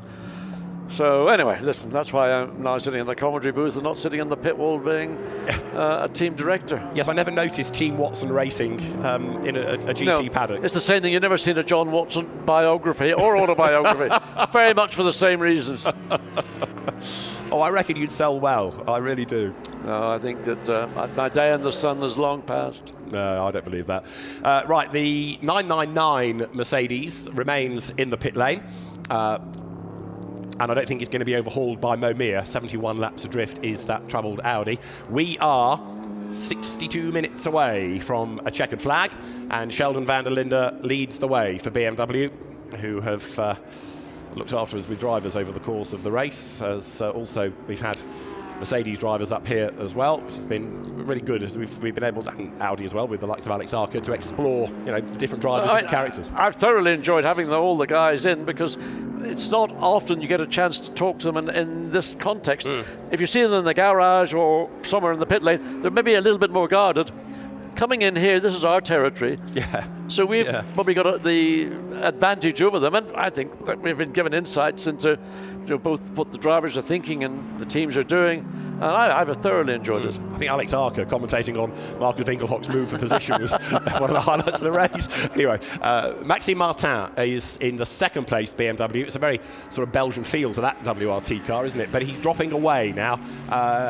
It's never quite had the pace, has it, number 33? I mean, I'm not saying it's been slow, but it's always just sort of lapped a 10th there and a 10th here, and over 9 hours, it equates to, well, 8 hours now, 18 seconds. I wanted to ask, when Dries van Thor was in here with us, why was it that at different points in the race, once you two guys had cleared off in the lead, and you gained 6 or 5 seconds, and then all of a sudden, Augusto Farfus would claw that back, but we couldn't see any particular or obvious reasons as to why that time that was gained should be then lost. Anyway, the opportunity's gone, and it probably was a bit too techie a question. I'm sure Amanda can address it post-race, because she'll no doubt have the second-placed crew, which we assume is going to be number 33 of Maxime Martin, Augusto Farfus and Philippe Eng. And again, not suggesting they've been slow, it's just that car has not been as quick as the number 32 entry. And Charles Wirtz, again, did a really mighty job. As soon as he was installed in that, bang, he was away. Oh, yeah, I mean, I think the 32 car has been,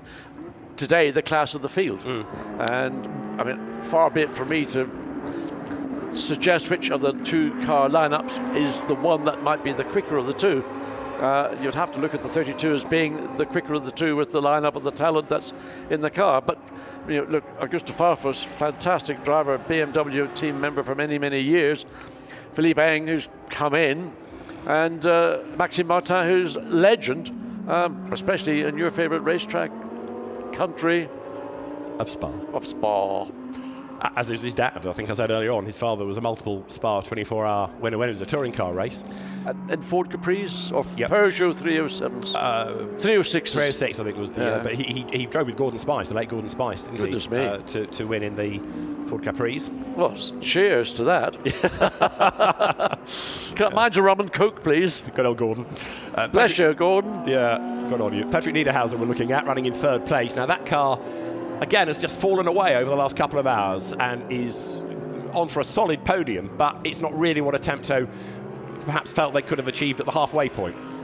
I think there was a case that Audi, once they cleared the 999 Mercedes, well, they were never, let's say, going to threaten BMW seriously, but they would have kept them honest, might have pushed them a little bit more than they've been pushed. Now, once the field, the first two split from the third and fourth positions, they've not been threatened or challenged, and it was really, again, for the BMW team to throw it away rather than have a challenge from the two Attempto Audis, which in fairness I think have shown great pace and I think great heart and passion from their drivers.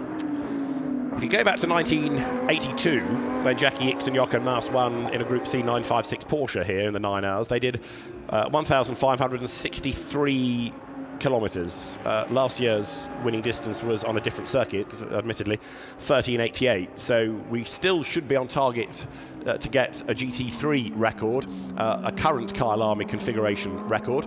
We'll see how it stacks up in terms of kilometres covered against 1982. But of course, don't forget in those days it was not only a different circuit and different regulation of car, but a different format of pit stops. You didn't have to do them to a time. There wasn't a regulation pit in to pit out time. It was as quick as you can. So you know, you're not comparing like for like. Really, all we can do is a proper comparison of the last 3 events held on this circuit for GT3 cars, and we know that with rain affecting more than one of them, this with dry weather and thus far no caution periods, this could be a record setter. Yes, and just thinking back to the previous years where rain, you know, had a major influence in how the race was finished. And you mentioned that our regular race director Alain Adin was not here this weekend. Here's a race where he would have been sitting back, you know, eating a sandwich and having a coffee and wondering, why am I here? And I don't think I've ever been to an endurance race, touch wood, where we have yet to have a full course intervention, a safety car intervention. I think it's great that everybody's behaved themselves. Yeah. I think it's great from a safety point of view, and it's great from the driver's protection and whatever. I mean, there was even a tongue-in-cheek conversation with race officials last night, wasn't there, about what goes on at the first corner. The last thing we need is for them all to trip over themselves and I think reduce the entry. David, I think it was more a language problem. Oh, is that what it was? I think maybe they thought I was being a little bit flippant. Well, flippant, I don't think translates into whatever language the race director's native tongue is. But the good thing was they all got through that, and yes, okay, we've had a couple of cars off the road, but you know, you're right, they've all behaved themselves very well. And they should have been penalised last night because they got their food served to them after we ordered ours. He's not sore about this, I tell you. Dennis Marshall, 4th place in number 99. That's had an extra pit stop because of its drive-through. So a clean run will be 8 pit stops through 9 hours, even if the next one is a stint reset. And again, depending on how much fuel the cars have taken on, that can come at any time. Now, if you've got a full tank and you can go to the very end without needing to refuel, then you can do your reset at any time. If you are going to have to refuel, then that's just slightly different because you are going to have to factor that in. So Gounod, leading Pro-Am, heads towards us running in 5th place overall. I think we did ponder whether this car might be good for an overall top 3 podium at one point, but it's never quite been able to do that, largely given the strength of the Audis up the road. Now, what about number 4? El Bamba here. So he is lapping in the 43s, and so is Lukas Stoltz, but Bambi is the quicker of the two. El Bamba is about half a second faster last time through than Lukas Stoltz. Yeah, I think El Bamba is into consolidation, keeping the Porsche in 6th place. Jules Gounod is 2 laps down on, or 2 laps up on the Porsche. Yeah. So it's there we are, back in the pits again. We got the 8th position. The Mercedes back up on the axle stands. 54 minutes to go. So for El Bamba, really, he's caught in the middle, and there's the 999. Now, what are they going to do with that? I think it's just put it to bed, boys, and come back in the morning. There's a driver there is, yes, you're right, indeed, there is. Yes, so 999, he's going to come out and do good spot from that an exploratory lap or two. Yes, so maybe they will go out and just do a quick reconnoitre and see whether they've resolved the problem, and they may well choose to run to the end if that's the case. It's not going to be Marciello, because you can see him in the background. Grenier is in the car looking at the crash helmet, so he brought it in, he's going to bring it out. Michael Grenier is going to go back out in 999. Might be for one lap, might be for more, we'll wait and see. Are they putting new or used rubber on there? Used. Those are used. Yeah, so there's no point wasting absolutely. it. Well, don't spend whatever the price of a set of tyres is when you're out of contention. All you're going to do is just go and see whether the engineers have managed to rectify the issue. Look at, there it is, Lukas Stolz in third in class, which, well, maybe they'd hope for better. But 75 Sun Energy Mercedes was, on paper, always going to be the class of the field of that Pro-Am category.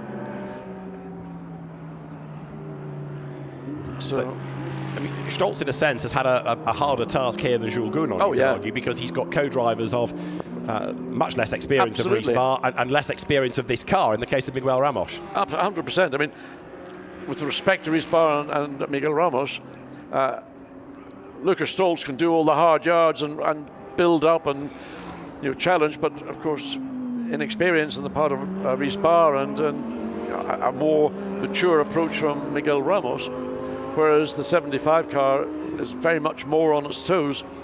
And you've got Yannick Mettler, who was outstanding, I think. Kenny Hubble pulled his weight, did what he had to do, and of course legend in his own time, Jules Gounon. Absolutely.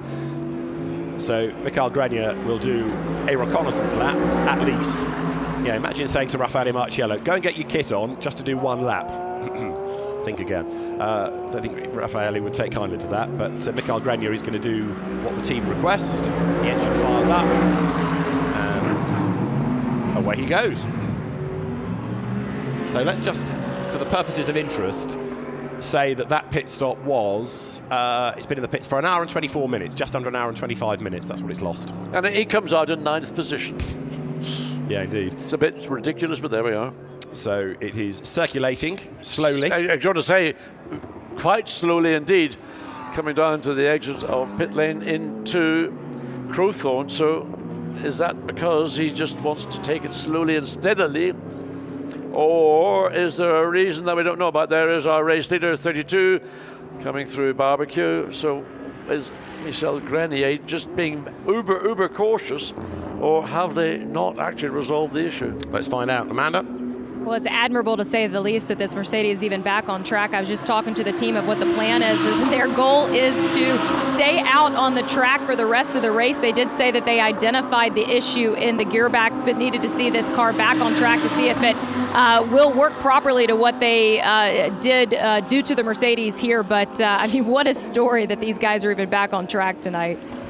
Yeah, in fairness to Group M, they don't disappear to the bar. Like I was explaining about the Gulf 12 hours, they spent many hours in the pit garages and got the car, one of the cars, back out for a couple of recce laps, and then said, okay, that's it, we've identified, we've sorted, but we are out of contention, but at least we know the car is healthy for its next race, and we'll now park it. So you do the work while you're in work mode, and then at the end of that, then they can make the plan for whether to keep circulating or not. But it's been a good effort after just under an hour and a half to get the car back out there. Arnold Neveling is at the wheel of the Stradale Mercedes now, bringing that to the end of the race, although that, I suspect, has another pit stop still to come. But that's a long way back anyway.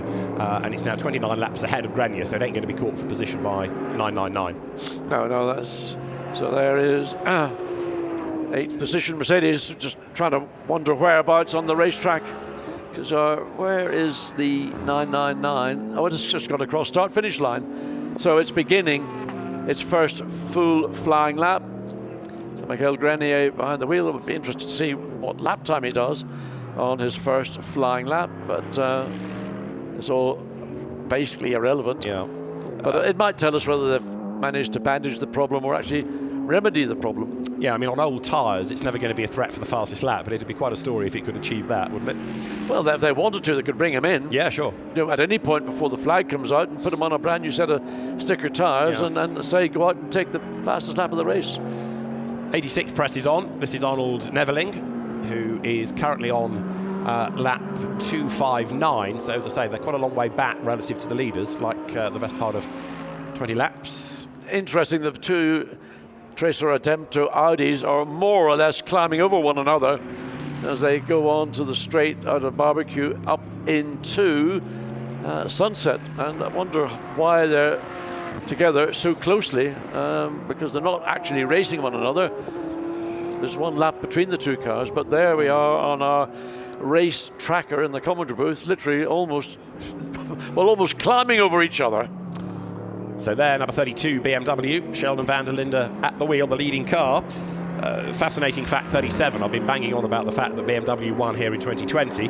Well, that was not only BMW's first Kyalami 9 Hours win, it was BMW's last victory in IGTC as well. They've not won as a brand since, and again, to reiterate, Augusto Farfus and Sheldon van der Linde were part of that crew. WRT is having potentially its first IGTC win since 2019. That was the Suzuka 10 Hours, and Dries van Thor was part of that crew with Kelvin van der Linde, amongst others.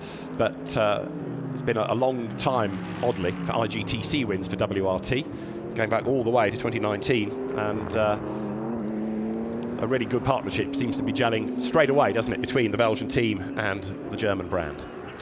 Yeah, very much so, and I'm just referring to Dries van Thor. I'm going to ask him the question about how is he adjusting to a completely different philosophy of car design, and you know, the way he used to drive his Audi was very much almost like a go-kart, whereas the BMW is a totally different concept. And you know, it's have you spent your lifetime driving in one particular style to have to reassess how you're going to get the best out of your new home, which is, he says, I'm in the process of learning, and I still feel lots more to come from me, let alone where I am with the actual car itself, but just in myself, I think I've got a lot more yet to give.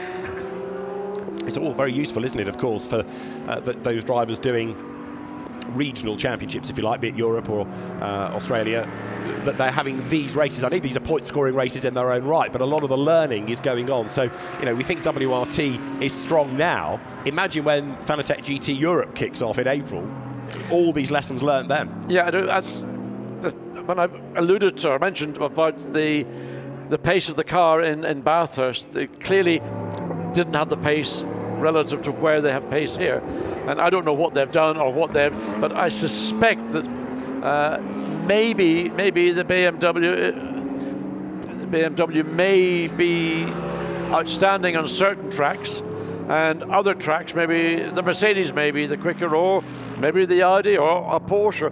So I don't think that we're going to see in 2023 one brand dominate across both sprint, endurance, Spa 24, and across the world and other championships. And there is the 33 in second place. Maxime Martin 18 seconds down on Sheldon van der Linde, so that's a solid second place for that car. But Patrick Niederhauser, you know, in fairness, Patrick Niederhauser is only 22 seconds behind Maxime Martin. It wouldn't take an awful lot of things to go wrong. We just got a quick glimpse of the 999 Mercedes Michael Grenier. Now, just keep an eye. I was talking about his last lap. His last lap was a 144.5 against the best lap of 143. So the car appears to be working. Michel Grenier isn't actually out there trying to break a new lap record, not on a set of used tyres, that's for sure. So down the hill he comes. And the break into the first of these two corners called Crocodile, the swing to the right, then cut back to the left. And then the curb at Cheetah, which is forever being slammed. You can just see that Michael Grenier clipped it, and it slightly deflects the front of the car. Now into turn 16, watch on the exit. You don't want to overrun and get a track limit. What does it matter? If he gets a track limit violation, so what? All they're doing is going out there to get the car to the finish and proving that their spirit in coming here to race isn't confined to just running at the front. They're prepared to do the work, get the car back on track. Hopefully they've resolved the issue or issues. And so they're going to race to the finish, albeit all the way down in 9th position, but they're considerably a long way back behind the 86 Mercedes. So it's just drive to the finish. And Michel Grenier has been given that opportunity, and Raffaele Marciello will stand in the pit lane when he comes across the checkered flag and undoubtedly will raise his hands and arms and cheer for spirit of racing. Absolutely, rather than giving up. So yeah, that's good precisely. Yeah. I spent about 2 minutes when you had stepped outside there to go through the whole thing about spirit, and that's what's impressive about Grupo N. That they've the whole ethos is don't give up. 1979, I raced here in an M1 BMW. Yes. Jochen Lamass and I, it was run by Ron Dennis, would you believe? And we had some issues. And I remember Ron saying, "Oh, well, what do you want to do, guys?" And Jochen said, "Oh, well, we're not." And I said, "Well, let's give it a go anyway." Ron was very impressed with that. I think he liked the fact that even though we'd lost contact with the lead group, he still wanted us to go out and race. And that's what teams want drivers to do, and that's what drivers want teams to do. And I bumped into Augusto Farfus outside, and I said, "How's the car?" And he said, "Oh, it's great, really good. We're P1 and P2. You can't ask for any more than that." He wasn't telling me that they weren't as quick as 32. Couldn't get that. He didn't want the hard question, did he? No, exactly. And he was then going in Get a him in different here now. direction. So Get him in here now. Amanda can ask him at the end of the race. Van der Linde has gone through to start lap 284, chased by Maxime Martin, and 18 seconds is the margin between those two. Now, in the pit lane is Stefan Rattel, the founder and CEO of the SRO Motorsports Group, promoter of IGTC. Let's hear from the boss. Well, as you said, David, you got to love that the boss man is here taking in the last action of this last hour here at the Kyalami 9 hour. When you talk about this stop in Johannesburg, why is this so important to the series? Well, it's important to be in South Africa because, you know, the very concept of the Intercontinental GT Challenge is to visit 5 continents, so Africa being obviously one of the continents, and this being the only international circuit in Africa. We have to be here and to revive such a prestigious event at the Kyalami 9 hours, which for many, many years was the closing round of the World Sport Car Championship, is a great opportunity for the Intercontinental GT Challenge. So we're happy to be here. Of course, the 2, I would say, almost 3 years of COVID here, because in 2001 we had Omicron falling on us just a week before the event with a postponement, and all of this had made it quite difficult.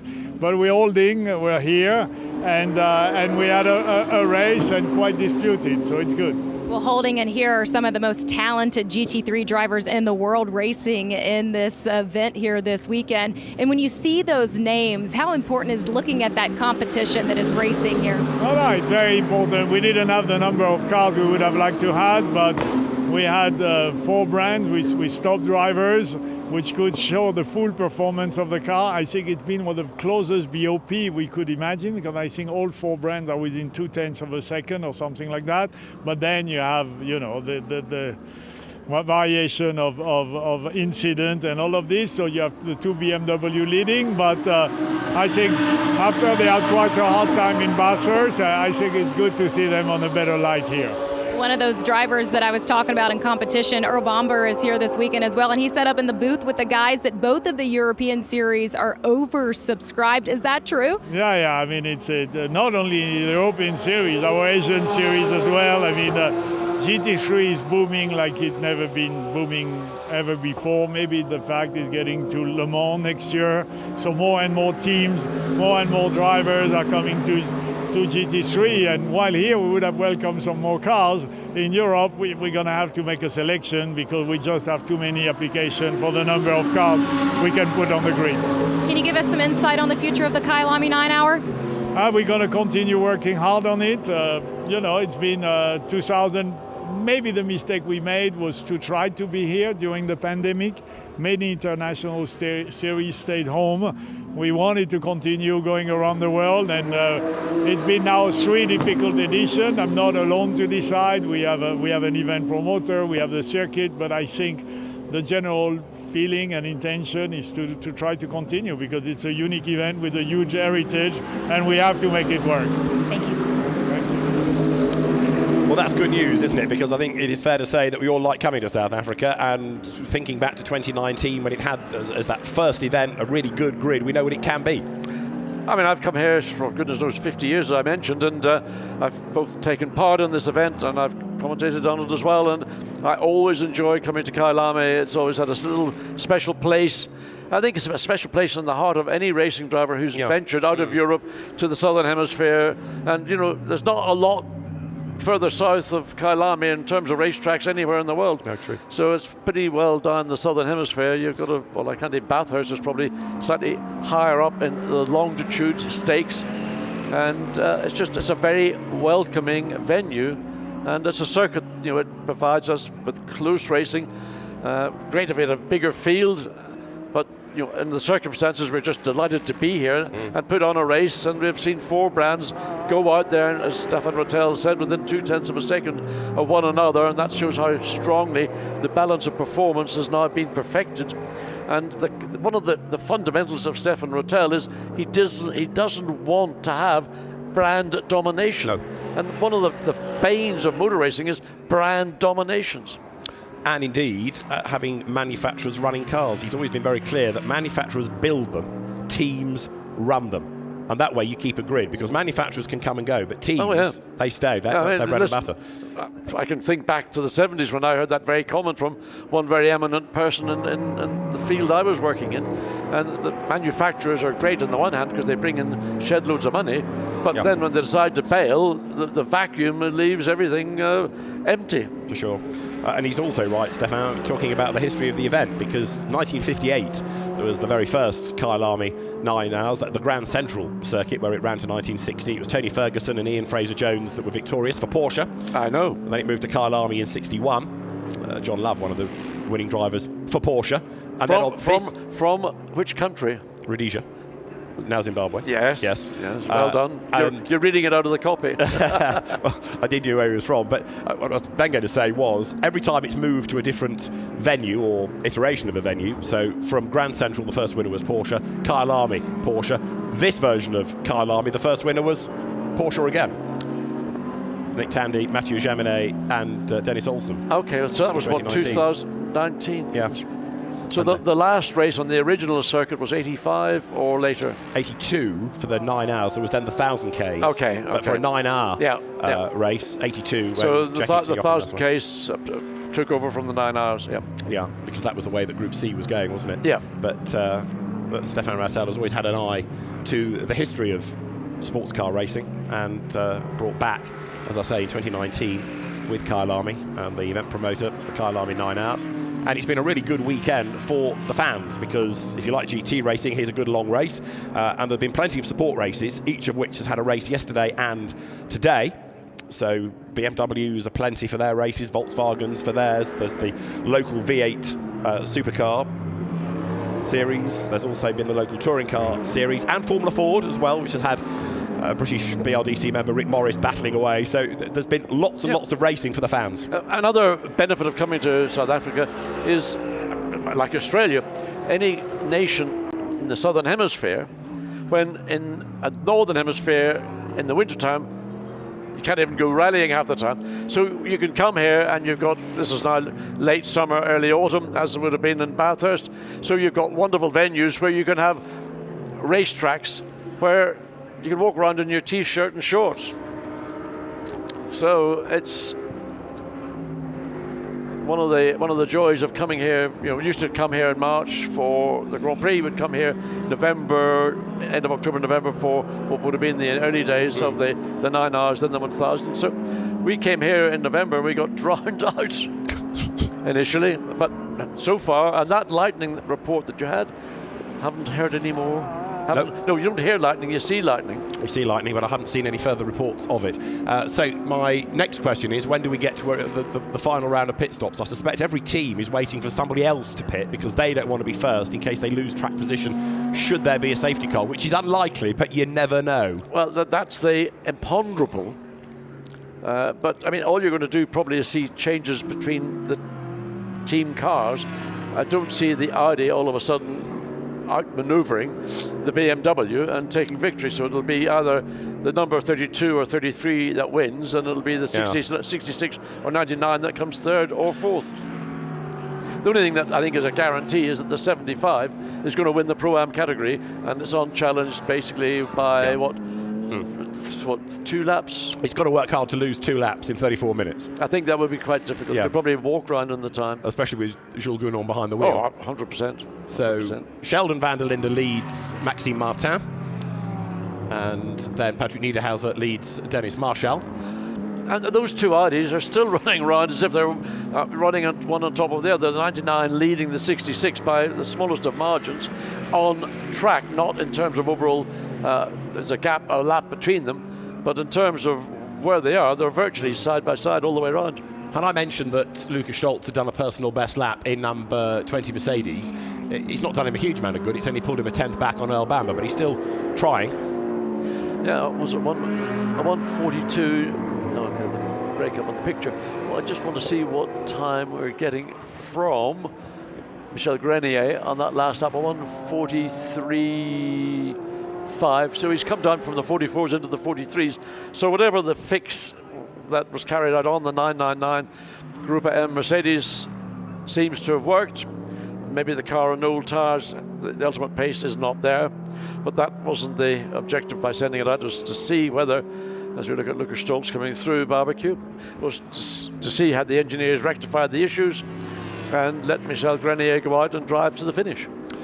So 32 minutes remain as van der Linde continues to hold sway, and Earl Bamber, I think, now is pretty solid in that second place in Pro-Am. Yeah. And Earl Bamber keep the breakups in 6th place, but again 2 laps down on Jean. But yeah, Lucas Stoltz ain't going to catch, in my view. Well, maybe if there was a problem, that's the one vulnerability between one brand and another. The Porsche in 6th place could potentially lose out to the Mercedes in 7th as they run at the present time. Up at the top of the circuit.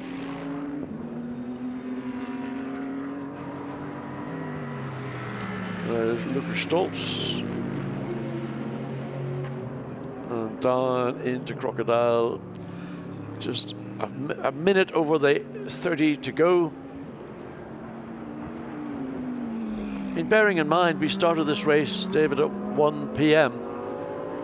with 13 cars, of which 3 took a checkered flag because they were only doing the first hour, and we've still got the remaining 10 cars running.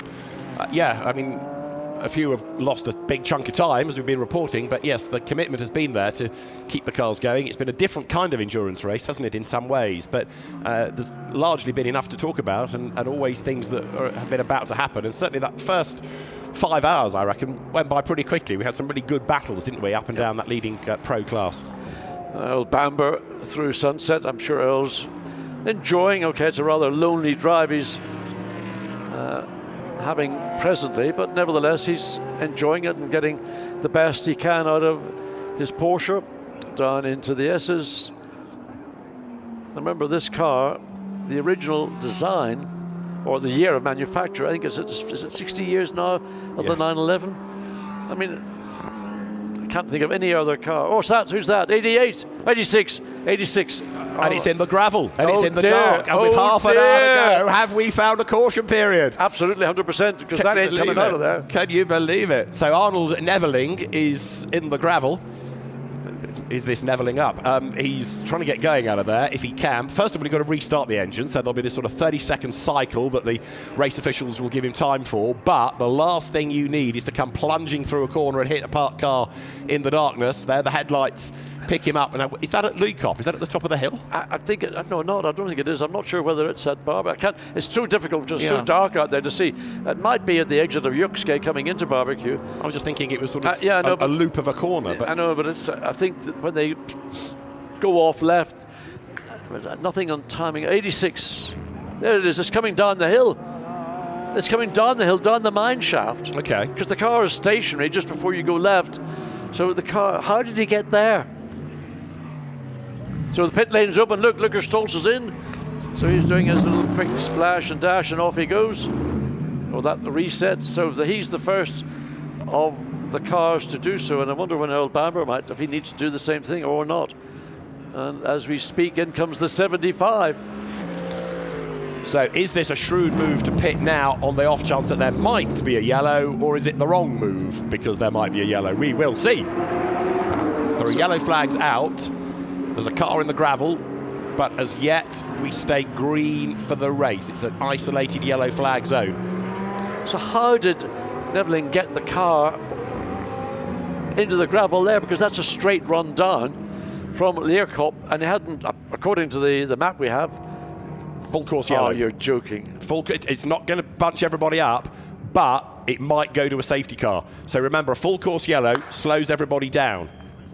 Then, if it is a long full course yellow, a safety car would be deployed to scoop up everybody, to let them go faster, to get the tyres back up to temperature. If this can be done within, say, half a minute, it's a bit different, but I don't think it can. Well, I don't know how far off track the car is, but if you've got there's the snatch vehicle there, it's not that far off, so they get the snatch vehicle quickly attached to the car and drag it out, and of course drag a shed load of gravel as well.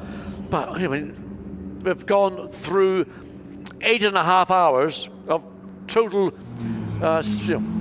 full course yellow safety car intervention, and there's one of the two Audis. So, oh dear me, I didn't expect that. That's not good for the old. Well, 66 has just been in, as has 99. Alex Ark has taken over 99. 66, Patrick Niederhauser brought the car in.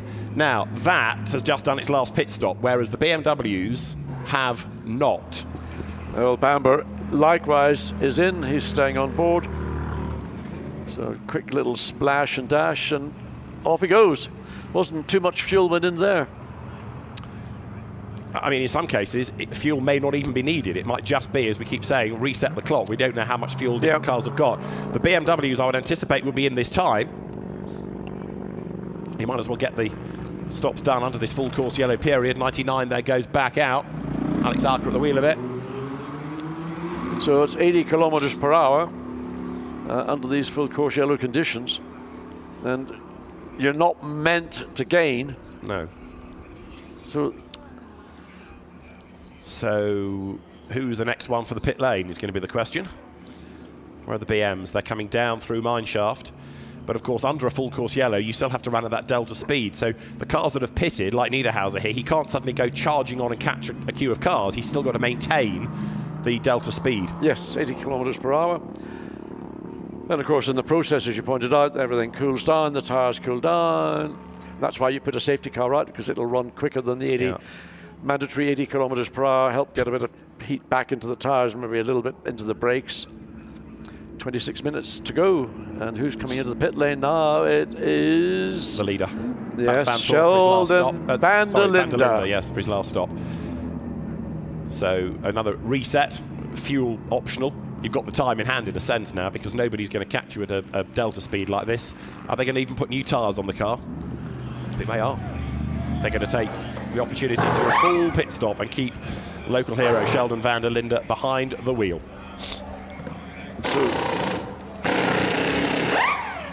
We're going to go safety car, surely, given the length of this full course yellow now. And we have done 95% of the race, and then we get a yellow. Oh, no, I mean, I'm speechless. I mean, well, I suppose you might as well say that who's played the Joker with half an hour of this race to go as van der Linde goes on a nice fresh set of Pirelli rubber. As Martin comes in behind him, so they cycle one car through. There's the sister car in the background. Also in, I think, will be coming on. Who else have we got in? Yes, just 32, and they're 86 out of the gravel. Yes, so they're now going to push the car back in the garage. Don't know how much gravel there might have been dragged onto the circuit from the point where the car was recovered. So great work yet again by the WRT team, using every advantage to their advantage. Now, we need to look for a safety car to see whether it's been put out onto the circuit in readiness for safety car conditions.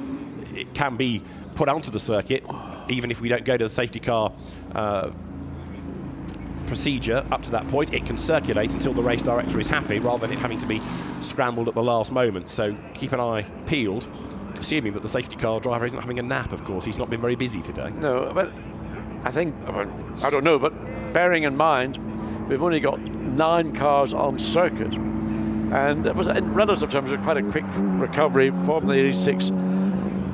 Is it really necessary to put a safety car out, or would you, if you were race director, put a safety car out now, Yes. other than for to close the bunch up? I put a safety car out for the good reason that I'd rather somebody said to me afterwards, "Why did you put a safety car out?" and there it is, rather than "Why didn't you?" I'd rather somebody ask me that question. So that's my reasoning. Okay, well, that's a fair enough reason. So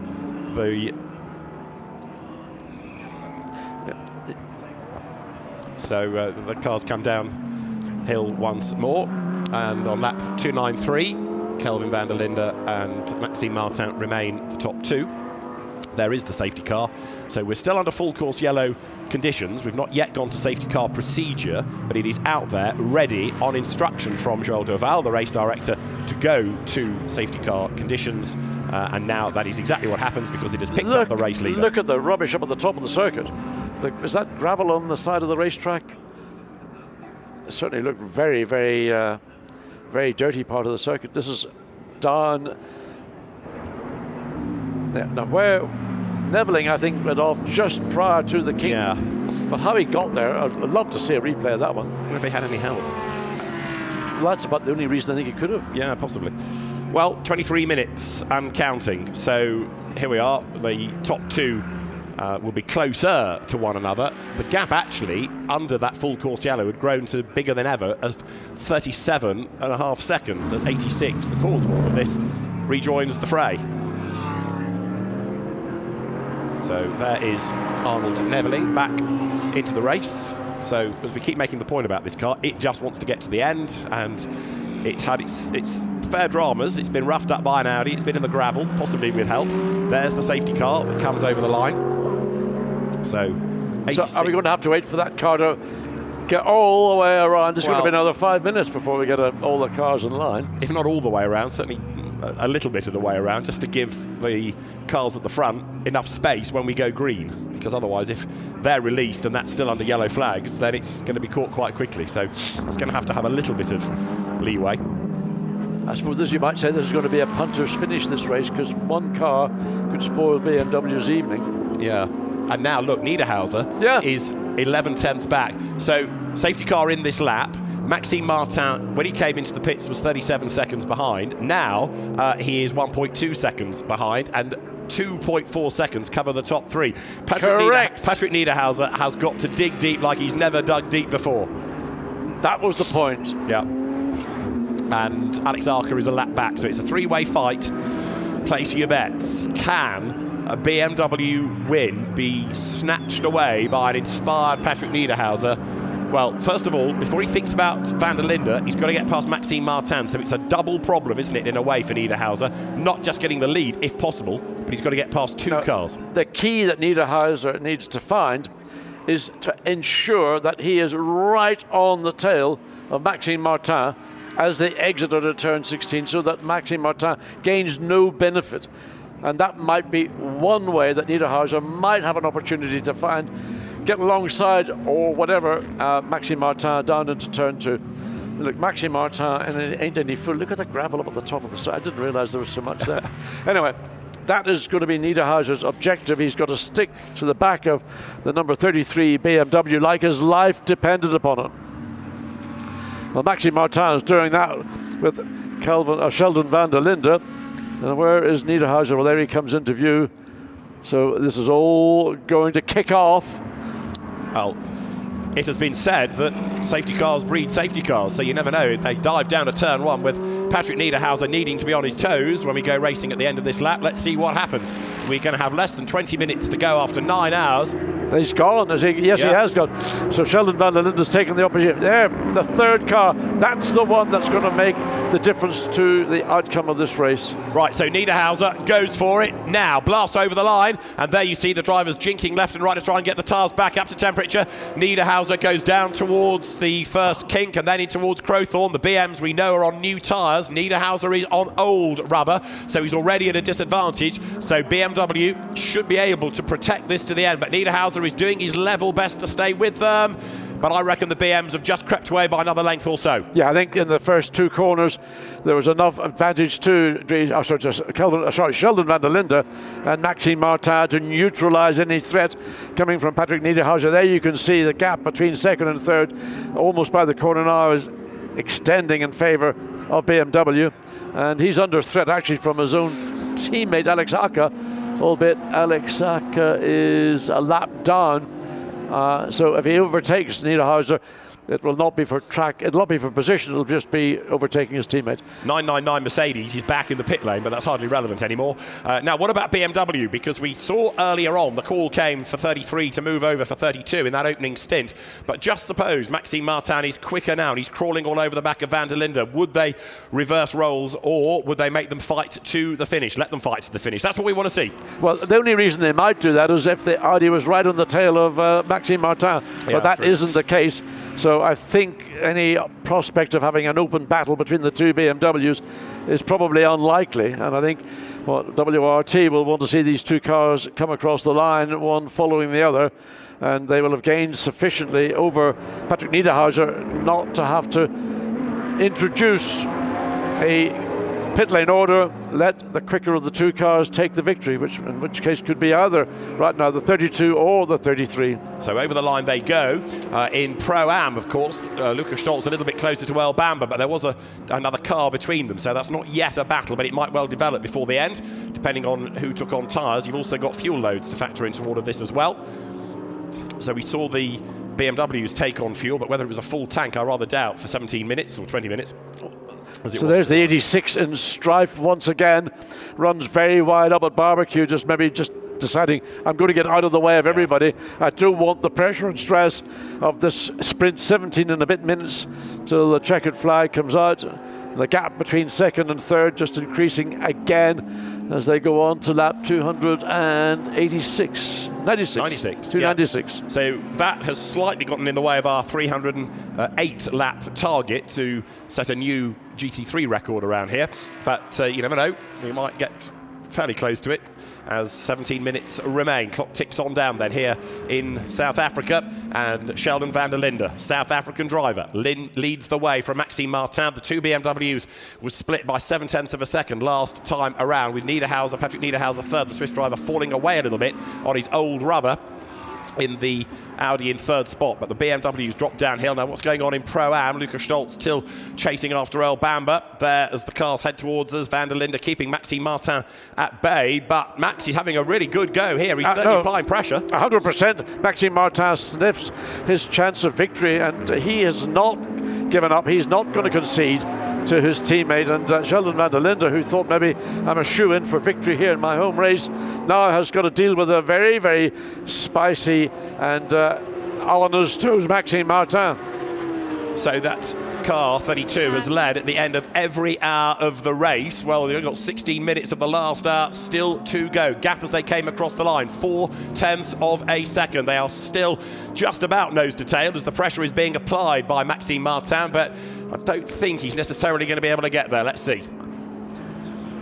I think it's unlikely in terms of pace that he's going to challenge for the lead, but with the two of them running at the pace they're running at, you never know what's going to happen. Now look at this. Lukas Stolz still stuck behind Alex Arca, so he can't yet go after El Bamba. That's giving the advantage back to the Porsche, only by a few more tenths, but it's creeping up, isn't it, between those two. We're on lap 297 then, 15 minutes to go. Lead gap up slightly in sector one by a couple of tenths. That's Stolz, meantime, who is in 7th spot. coming up through the approach to Lloyd Cup then as they turn the left-hander. Amanda from the pits. Well, sometimes they say no answer is an answer. I did talk to Vincent about if they're going to let these BMWs battle it out, and he just stared at me blankly. So I think that might be the answer of what's going to happen with the 32 and 33. But I want to talk about the body language of this team right now. Everyone's kind of standing up right now. Last 15 minutes of a race, and everyone wants to know how this is going to end.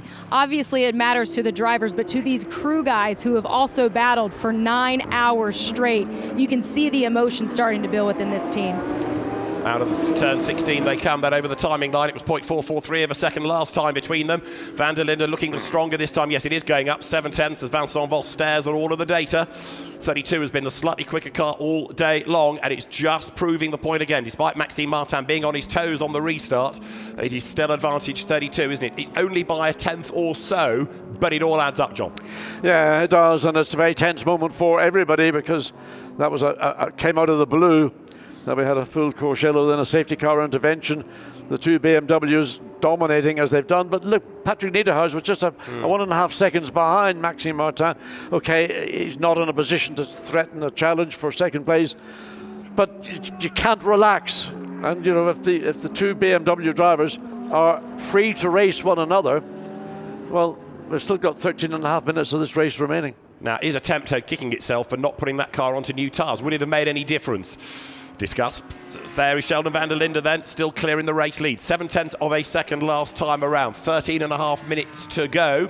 And a flying lap is 1 minute and 43 at the moment. So the car's back to proper race pace. And you can see the way now that the gap is extending once more. Just underlining that point that we've made so often, in fairness, that 32 has been the slightly stronger of the two cars. Yeah, so Sheldon van der Linde, having rebooted his own situation, coming across the line, controlled the restart as the lead car, and he went before he got to turn 16. The car I thought that might be a problem for the two BMWs, Patrick Niederhauser in the third place Audi, wasn't able to stick close enough to the tail of Maxime Martin, and now that gap is again opening up as we go on to what is lap 299. I think I mentioned that 999, the Grupper M Mercedes, had pitted once more and it stayed there. It's not gone back out. So it looks like whatever problem they thought they cured might not necessarily have been cured, but the car's irrelevant in a sense now, I'm afraid, other than whatever points it can salvage on the distance covered, with 12 more minutes to go. And Sheldon van der Linde ahead of Maxime Martin then. That gap now up to 11/10 of a second. So in 3 laps, bang, bang, bang, he's extended the margin as van der Linde, and rather cements what we've been looking at all day, which is that car is heading for a victory. Patrick Niederhauser for third. It's 3 cars then on the lead lap. Alex Arca, best of the rest, fourth. Jules Gounod, another lap back in 5th, heading for the Pro-Am win. Now, also in Pro-Am, because of Alex Arca being between Bamber and Stoltz, that gap's gone out again. So it was about 11/10 under the safety car on the restart. It's now 3.7 as the Porsche has been able to get away from the Mercedes. So a second place Pro-Am result beckons them for Porsche number 4. And it's been, it's not been a clean run for that number 4 Porsche all the way through. They've had issues and puncture early on, then drive-throughs and penalties in the pit lane. But they've recovered well and they've done a great job. And I think the team will probably, on balance, be satisfied with the second place in the Pro-Am category, because challenging 75, the Sun Energy Mercedes with the driver lineup they've got, was going to be a massive challenge to El Bamber and his team. Now, what else are we going to have before the very end? Stoltz not catching Bamber, Martin dropping back from van der Linde, Niederhauser secure in his third place. What are his lap times relative to Martin's? Actually, no, still slower. That lap, actually, Maxime Martin by a whatnot is quicker than van der Linde, but we're talking hundredths of a second, really. So a 43.1 for van der Linde, 43.0 for Martin, and a 43.4 for Niederhauser, who falls back just that little bit further. 10 minutes and change still to go. That's a pretty good pace at this phase of the race with the track conditions. You know, there's a lot of rubber around the racetrack. There's probably a fair amount of gravel at different points as well. And everybody's been up. But certainly in terms of the race, it's a 9-hour race. We're 8 hours and 50 minutes into it. But they will have been here fairly early this morning, hanging around, having driver meetings, engineering meetings and whatever. So great job by all the crew at WRT BMW, and I think Attempto Audi have done an excellent job. Patrick Niederhauser now trying to run down Maxime Martin, but it's all too little too late. There is Niederhauser up at the high point of the circuit, up at Leercot, and then the Porsche following along behind. So that moment of drama all now seems rather, oh, maybe we were over-egging potential what could have happened, but well, we've had little excitement in terms of safety car interventions. I can't remember a race where we've only had one, certainly a race of this duration. Well, certainly it gave Martin an opportunity, and if track position of lead cars had been slightly different, it could have given Stolz an opportunity. So it certainly gave us an extra dimension going into the final 20 minutes. It also bunched everybody up, and of course, in that situation, it's always possible that another incident might spring the other side. Thankfully, they've avoided dramas. We've done 300 laps. We've got 9 minutes to go. So the race leader's going to have to lap a back marker, and is it going to get out of the way? It is. It stays out of the way. I assume that's the 86 Mercedes that's been trundling around, really. Nothing more there. It is the 86 trundling around, trying to keep out of the way, just get to the finish. And they've had their adventures here this afternoon. I mean, that really is a get-to-the-end job. Credit to them for doing so. And, you know, in these conditions, after a trip into the gravel, which unsettles a driver, and then having the field of cars, all with, you know, the leading cars with pro drivers at the helm, storming past you, it's a bit disconcerting. So you can understand Arnold Neveling getting out of the way in a very considered fashion to let everybody else go through. He does not want another drama. He wants to see that checkered flag and complete his home endurance race. Lead gap extends yet further. Look in the sectors. Another few hundreds pulled out by Van der Linde in the first, and they're heading towards the end of the second as they'll drop down the hill in a moment. This is lap 3:01, 8 minutes to go. Yep, hold your breath time, but you have to believe that with just 8 minutes to go, this is a done deal. WRT having won at the end of last year in, I keep reminding me, is Dubai or Dubai. I don't know what the competition was like in that race. This was a much more severe test, and the team would appear, as we see the team members having removed some of their civvies to get their race suits back on, so when they go on the podium, they are dressed representing their manufacturer and their team. Yes, like Gustav Farfus wasn't like that when I saw him about 45 minutes ago, I promise you. Well, I hope the pair of overalls he's pulling on are fully dried, and the worst thing is getting a pair of rather damp overalls, dragging them over your civvies.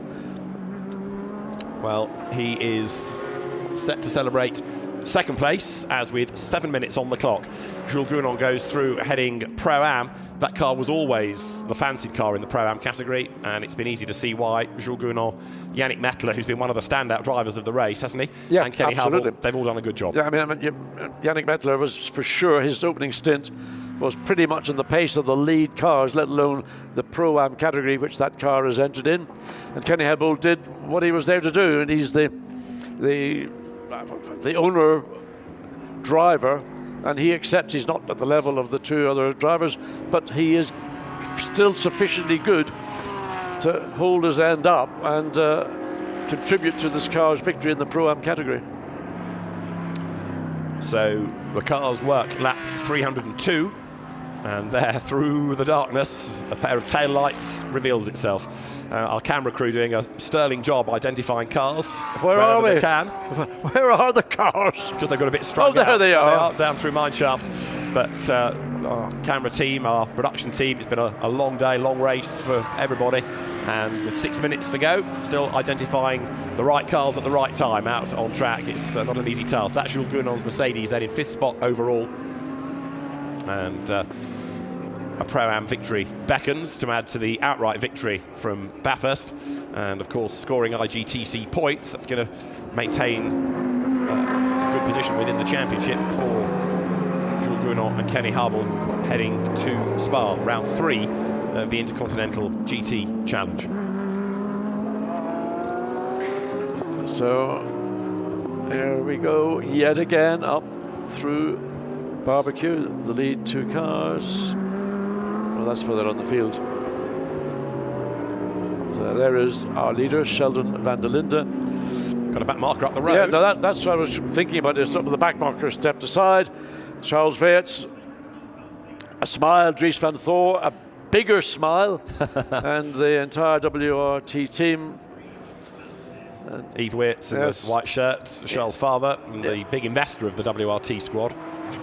Very happy man, proud dad. Yeah, but he is a happy man, but he's not showing any joy yet. He knows that this is only over when you take the checkered flag. Yeah. So he's reserving his celebrations, and Charles Wirtz and Dries van Thor. They must have had a little joke amongst themselves, but they're not laughing now. But, what, 4.5 minutes to go, another, 2 and a bit laps? Well, it can't be a bit lap, it's got to be this lap and possibly 2 more. Yeah, because a lap is, what are we doing 43. at the moment? 143, yeah. So, down towards turn 16 comes the race leader. 001 on the Lumirak is the position, 32 on the side, the number, and Sheldon van der Linde, the man behind the wheel, winner of the Kyalami 9 Hours back in 2020. And this could be, should be BMW's first IGTC win since. When are we going to see these cars again? Will it not be until Monza at the first of the endurance rounds? Unless some are in British GT at Alton Park Easter weekend, for example. BMWs? Possibly. WRT? Not WRT, but the BMW itself. Century Motorsport, I think, is running cars in the British Championship, not as a factory team, as a customer team. I'm just thinking of the entrance that we're seeing. Oh, I see, sorry, yeah. In WRT's case, it'll be Monza, wouldn't it? Yes. So, 8 pit stops apiece to the top 3, and it's only a 9th pit stop for the 4th place car because it had an infringement and had to serve a drive-through penalty. So, again, the race has been divided easily and simplistically, run to a plan, run to a programme, and for WRT BMWs on lap 304, it's all working out nicely then. So, a 1-2 finish. The cars that started the race from 2nd and 3rd on the grid, that have been 1-2 at the end of every hour. They didn't necessarily lead every lap, but when it's mattered for the classification at the end of each hour, it's been BMWs 1 and 2. The gap is up to 1.8 seconds now between Sheldon van der Linde and Maxime Martin. But Patrick Niederhauser is just a second behind Maxime Martin, so that gap has come back down again. So Patrick Niederhauser's maybe got a second wind. He's only got 2 3/4 minutes to do anything about it, so probably no time remaining. But Niederhauser has not given up. In other words, he's pushing as best he can to try and get a response reaction. As we look at the 20 Mercedes, or 70, beg your pardon, that's the 75 with that blue insert in the grille. So Jules Gounod continues on so serenely and rather in a lonely position, all on his own. But nobody behind him, nobody directly ahead of him. I was going to ask, is this a bigger test of a driver? He's not got anyone to fight with. So in terms of maintaining concentration, you know, you might think it's an easy drive, but okay, he's a professional driver, he's not going to nod off. But you know, how hard is it to maintain concentration, especially in the dark like this when you're just running on your own? Well, I'm assuming he's pushing very hard, so therefore your level of concentration is going to be retained. It's only if you start to ease off and lose that rhythm. It's the rhythm, principally, I think, is the biggest danger to a driver in this context. If you lose that rhythm and you start being more erratic in your braking and turning in and whatever, that's where you can get into a problem. But if you maintain that pace and force the pace forward, then you're going to keep your attention, keep your concentration, and no problem whatsoever. For a driver of Jules Gounod, his ability. For sure. Right, we're into the last minute and a half then of the 2023 Joburg Kyalami 9 Hours as the leading BMWs continue to stamp authority on this race. There will be time for one more lap as down through Mineshaft into the Crocodiles comes Sheldon van der Linde. He can't exactly relax on the last lap. Maxime Martin behind in 2nd place, and the differing reactions of the differing partnerships. All smiles at 32, contentment, if you like, at 33. 1 lap to go as out of the final corner, up to the timing line, comes Sheldon van der Linde. Patrick Niederhauser 9/10ths of a second behind Maxime Martin, so he's taken a further 1/10 of a second out on the last lap we've just seen. That gap is now increased once again up to 1.1 seconds, so but who's somebody slowing down? What's that? It's the 86 Mercedes again. It's levelling, but he's got a problem. That car is lapping at 2 minutes 9. He's not just being cautious and keeping out of the way. That's got a big problem, but he's soldiering on, and you can understand if he is at reduced pace why he's being oh so mindful of the quicker cars. Yeah, just simply every time he sees a car in the mirror, he steps on the brakes. So if things stay as they are, and they should, Jules Gounod and Kenny Habel will leave South Africa as championship leaders, 3 points ahead of Sheldon van der Linde, Dries van Thor and Charles Weerts, with Luca Stolz third in IGTC. 9 hours are up, checkered flag this time, and Sheldon van der Linde works his way up the hill towards Leukop.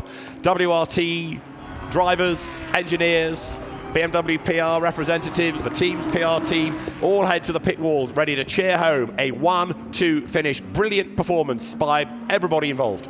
Absolutely superb performance by WRT to get the 2 BMWs to finish in first and second place. Great effort by Anthem to do so with their 2 Audis. A huge disappointment for others, and particularly for the 999 Group M Mercedes, a car that we had potential podium position written all over, but not to be. A gearbox gremlin interfered, and that car never showed pace really from the minute the lights went out, always under threat. Checkered flag is at the ready. The 2023 Joburg Kyalami 9 hours is going to be won by the BMW number 32 of Charles Weerts, Dries van Thor and Sheldon van der Linde on home soil. The South African driver wins, and it's a BMW 1-2 as across the timing line in second place comes Maxime Martin in the car that he shares with Augusto Farfus and Philippe Eng, and for third it is number 66 Audi, the car of Patrick Niederhauser, Ricardo Feller and Mathieu Drudy, with fourth going to the sister car of Alex Arca, Marcus Winkelhock and Dennis Marshall. And fifth of the Pro-Am winners are Yannick Mettler, Kenny Habel and Jules Gounod, who just brought the car over the line. And that secures Kenny Habel and Jules Gounod's championship lead in the Intercontinental GT Challenge, powered by Pirelli. Pretty impressive that a Pro-Am car is leading that championship against all the pro cars. But look, there's joy and happiness. Good job. BMW, WRT, and Augusto Farfus family there. The only thing they haven't got is the pet dog on the pit wall, but the kids are there. And Kenny Habel, he certainly will celebrate. He knows how to celebrate. He brings a great joie de vivre. He does indeed. Absolutely. When motorsport sometimes gets a bit maybe too introspective, we need people like Kenny Habel to balance that introspection out. Right, let's head to WRT and the celebrations. Amanda's in the middle of all of this. Number 1 and number 2 are definitely taking this moment in and hugging each other, but it will be Dries van Thor getting a win here at Kyalami. And you look back at the 9 hours that were at hand, the BMW took lead pretty quickly. What kept you there? Yeah, you know, just a great race car for us. We really have been focusing on the race for this race, and it looks like it's really worked out. The car's been working amazingly the whole race. Also for the sister car, I mean, what a great 1-2 for WRT and for BMW. It's my first Kyalami win. I've been coming here 3 times now, so great fun, and you know, maybe have a decent party tonight. I guarantee that's going to be the case, and we're going to continue on to the celebration. I see Charles Weerts over here giving everybody a hug. And Charles, I want to go back to the beginning of this race with you and talk about the win at hand. To get this win for WRT right here at Kyalami, how significant is this moment for you? Well, actually, my first race here was in 2020, and we just lost by almost nothing against the BMW, and we eventually finished second. So it's quite nice to get I would say, kind of a revenge on a BMW car. So obviously, I'm pretty happy to win here for my first win with BMW, and for this Intercontinental race. Congratulations. I'm going to move over to Augusto Farfus, who did win here in 2020 in that BMW. And Augusto, I know it's a 1-2 finish for BMW, and you think about the importance of the entire season. How significant is that for BMW? Well, it's great. I mean, we had our car building up over last year, but it was a difficult one for us. We managed to turn the page, and we show up an incredible team spirit. I mean, we brought home 1-2. We knew that it was possible, so it's well done for all the BMWs. Now time to celebrate.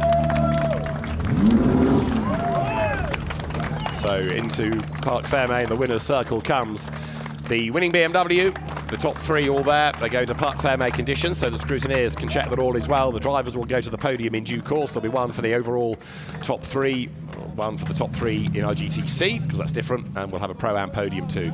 So there, Dries van Thor, Charles Weerts go to congratulate Sheldon van der Linde, who will be a very happy man indeed. And now he can go and join his mates in due course and carry on their party that he was telling us about earlier on in the day.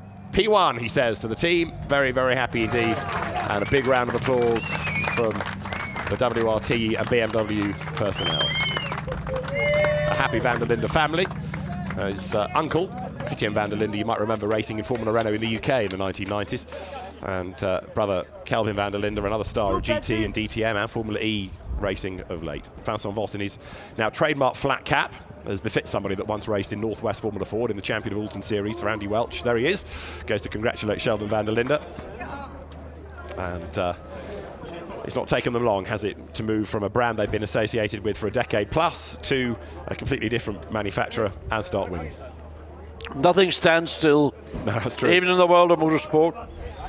And there it is, the winning car with barely a dead fly on it. A little bit of rubber scuff now and there, but a great job done by the Shell Helix car. Let's see if we can grab Sheldon van der Linde once he's taken his crash helmet off. And our race winner is with Amanda. Well, it's a helmet off and it's a winner's hat for Sheldon van der Linde. And, you know, you look at the wins, and I know all of them are meaningful, but a win on home soil, a win at the home track in front of your family, how much sweeter are these? Oh, these are just amazing, honestly. Yeah, it's amazing to win at home again for the second time. I think we've been on the podium every time I've come to Kyalami already, so it's a good hit rate for sure. Makes me really happy to see the WRT guys again winning in their third race with the car out of or 2 races out of 3, you know. So congrats to them as well. It's an amazing feat, and very proud to be driving for this team. Sheldon, you were able to go around your teammate and then track down that Mercedes. It did end up having issues, but you guys led from there. Would you say that you had the better performing BMW here tonight?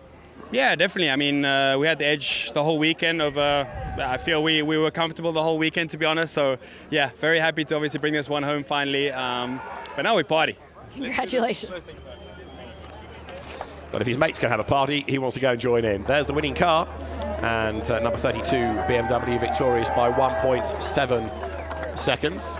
And you've got Patrick Niederhauser for third. If you like, best of the rest, the Attempto Audi. But perhaps they weren't expecting that up against the Grupper M Mercedes over 9 hours ago. But the Audis may not have had BMW-style pace, but they ran well, ran reliably.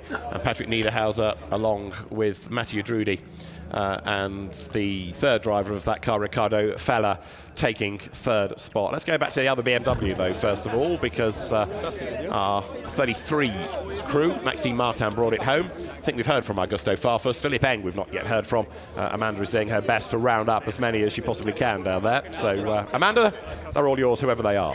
And Maxime getting his hat as well. And I just want to go back to the restart. Walk us through what was going through your mind and what could have been possible. I mean, everything is possible after a restart, and but at the end it was a good fight, clean race. Sheldon was very fast in front as well, so we could push. And I was quite a bit afraid with the Audi because they were really fast at the end of the race. But at the end we could manage, and yeah, and it's a 1-2 for the team. So I think it's a perfect job today. I know you guys are also going to be celebrating tonight. And Philip, I want to go back to a conversation that you were having with the guys in the comms booth about how you thought the BMW would perform magically here tonight. Do you back that up? Well, I didn't say this specifically. I just said in the pure facts we should have an advantage when it gets cooler. But apparently our friends from Ingolstadt proved us wrong. They were really fast in the end, but I'm super happy for the team. 1-2. It's my first race with WRT, and to finish it on the podium together with my amazing teammates is a great result. Congratulations. Thank you.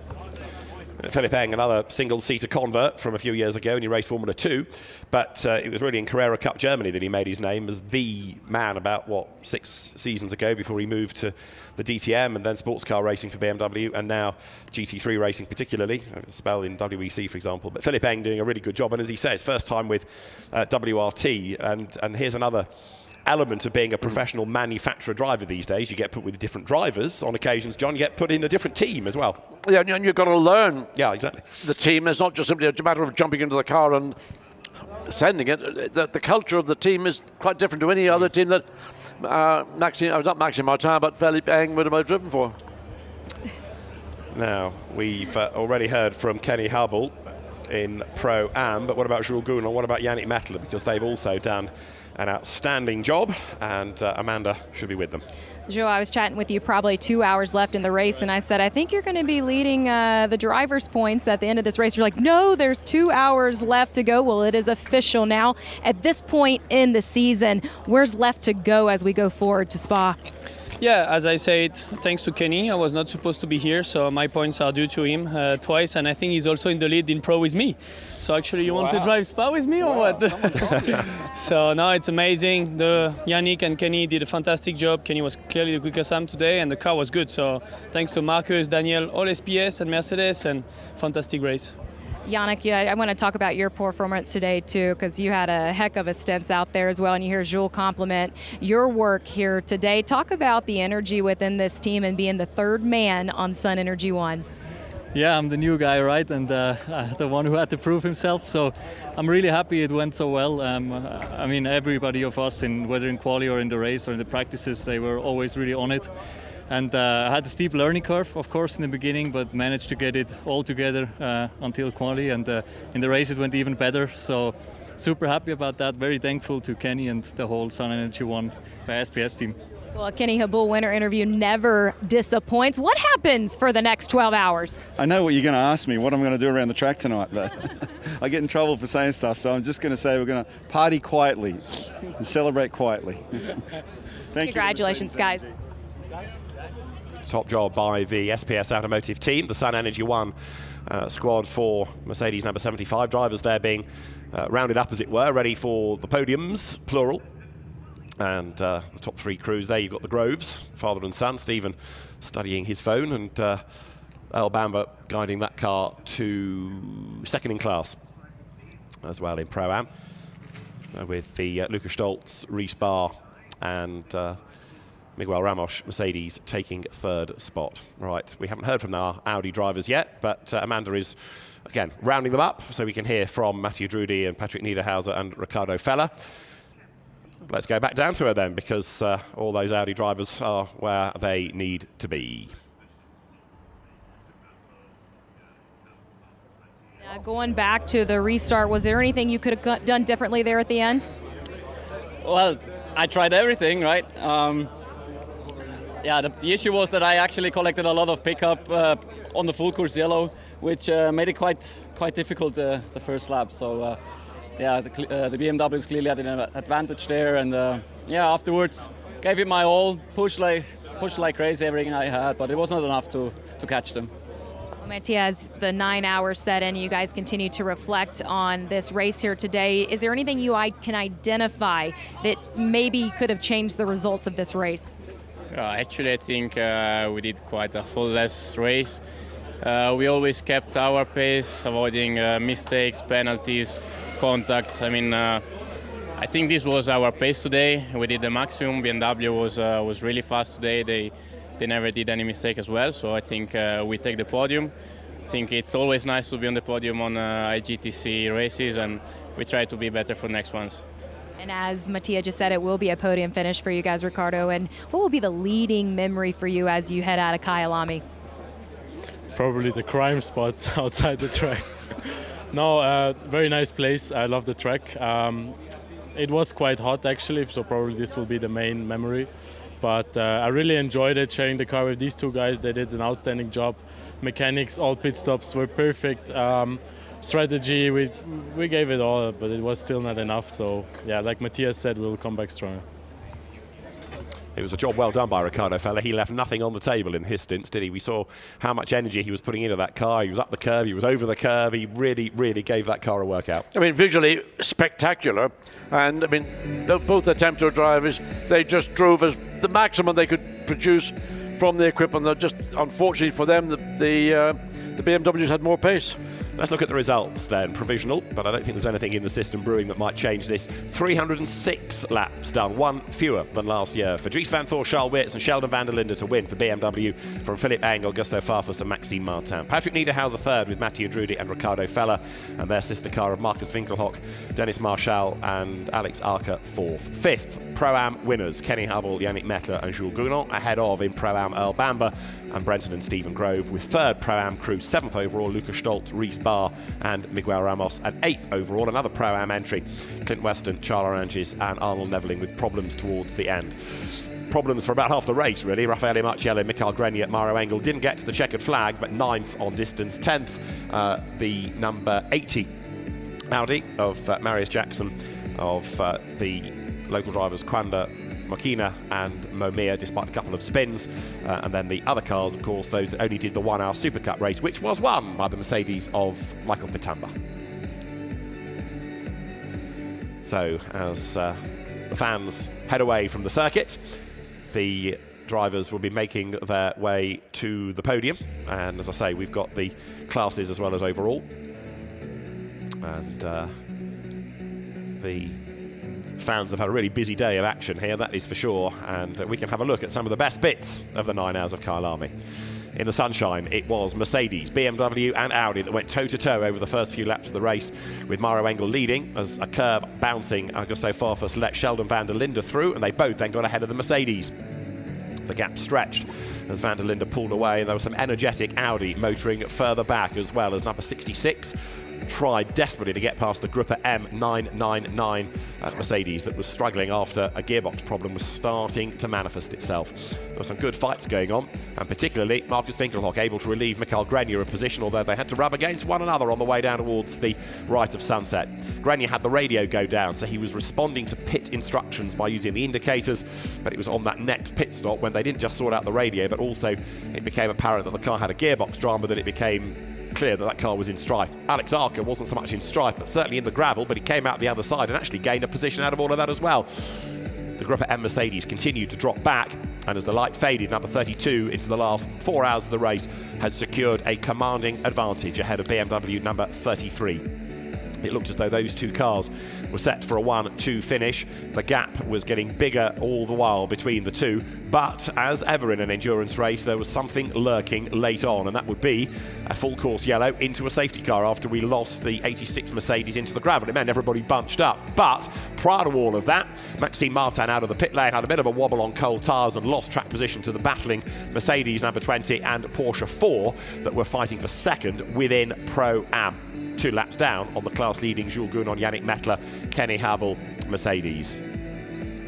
So through the darkness, the teams pounded on, and then with 86 in the gravel, full course yellow became safety car. Everybody bunched up, but on the release back into the race, there was still no stopping number 32 as Dries van Thor, Charles Wirtz and Sheldon van der Linde came home for honours outright in the Joburg Kyalami 9 hours of 2023, and Kenny Habel, Yannick Mettler and Jules Gounon took honours in Pro-Am, a BMW 1-2 in South Africa.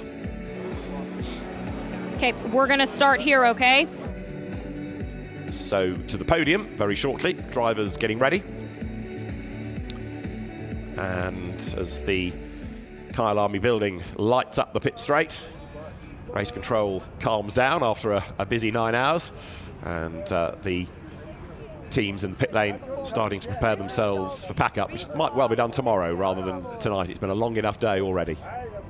So the drivers being called forward. This is the Pro-Am podium, first of all, where out for third place in the blue overalls is Miguel Ramos, in the white Rhys Barr, and in the black is Lukas Stoltz, as the SPS Automotive Performance drivers take third place in class. Independent Cup, Grove Racing, Stephen Grove, Brenton Grove, and Old Amber. For second place, Brenton and Stephen Grove, and Earl Bamber in the Grove Racing Porsche. And then for the top step of the podium will be the Pro-Am winners. They are registered for IGTC points, and they are Yannick Mettler, Kenny Habel and Jules Gounon. Huge cheer for the class winners. 5th overall, Kenny Habel there. Yannick Mettler joins him, and the bearded Jules Gounon arrives on the top step of the podium. The winners of Pro-Am here at Kyalami.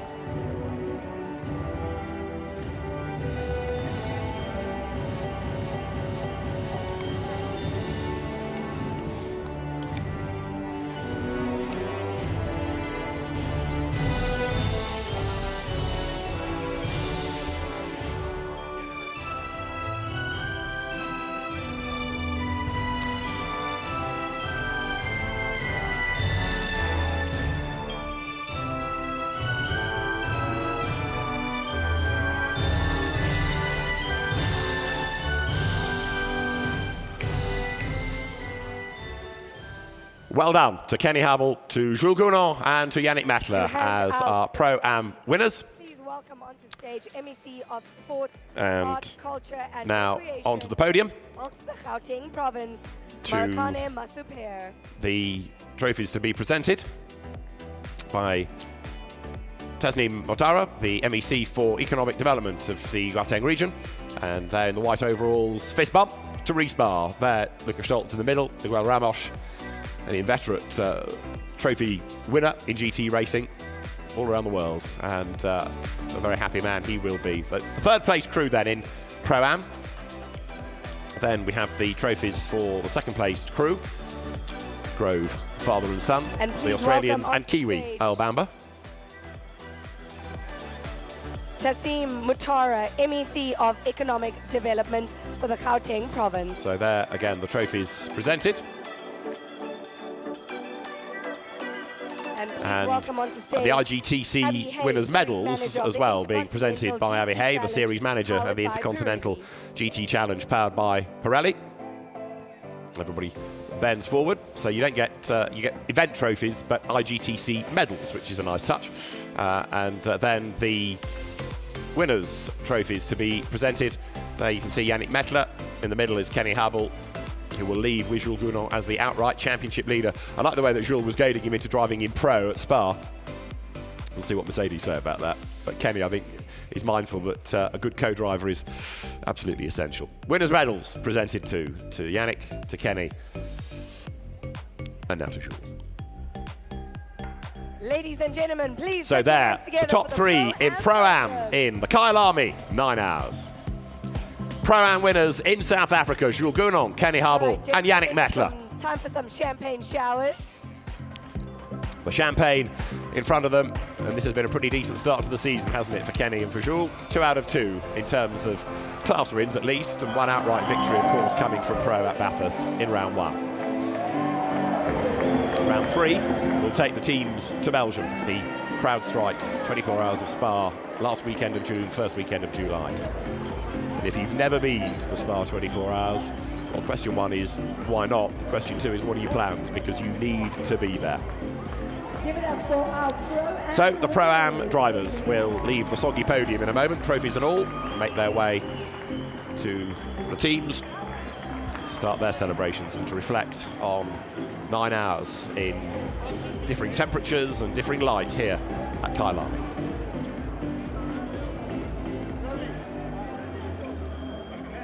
So the podium will be dressed, ready for the Pro podium. Where am I going, asks Jules. Possibly more photographs needing to be taken by manufacturer requirements.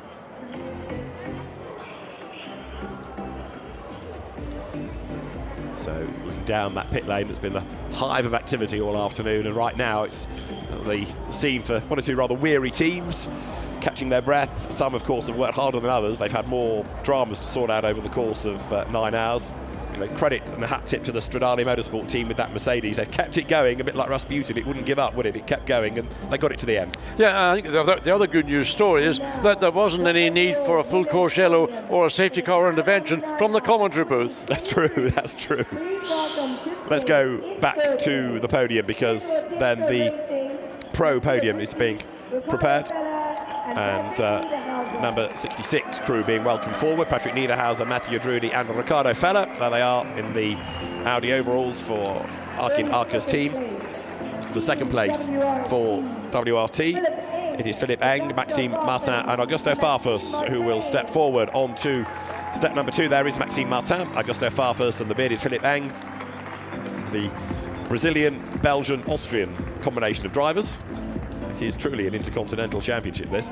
And then that top step of the podium, we'll have 2 Belgians, Dries van Voor and Charles Weerts, and there should be a rousing cheer for home hero, race winner, Sheldon van der Linde, because the car's 32, the drivers step forward. There is Sheldon van der Linde with Dries van Voor and Charles Weerts, the winning drivers of the Kyalami 9 hours.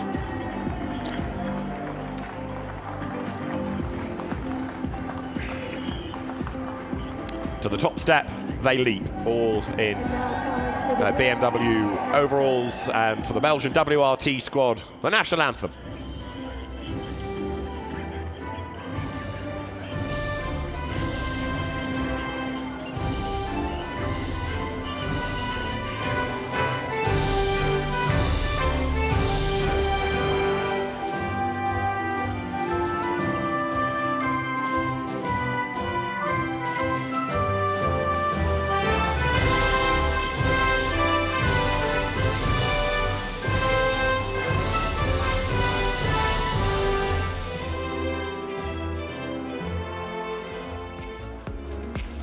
So congratulations to WRT, Vincent Voss's squad, and to Dries van Thor, to Sheldon van der Linde, and to MEC Charles of Economic Weerts. Development of the Gauteng province. The trophies brought forward there for the third place drivers once more.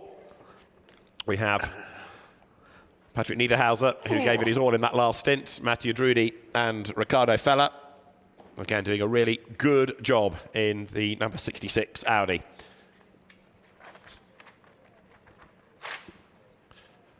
There, the trophies for our second place crew. Philippe Eng, first of all, Augusto Farfus in the middle, and towering over them, Maxime Martin. I've forgotten how tall Max was in comparison with other drivers. The winners' medals being brought forward too. There for Philippe, Augusto, and for Max. And there are winners' trophies, of course, which will go the way of then Charles Weerts, Dries van Thor in the middle, and there, Sheldon van der Linde. Of Economic Development in the Gauteng province.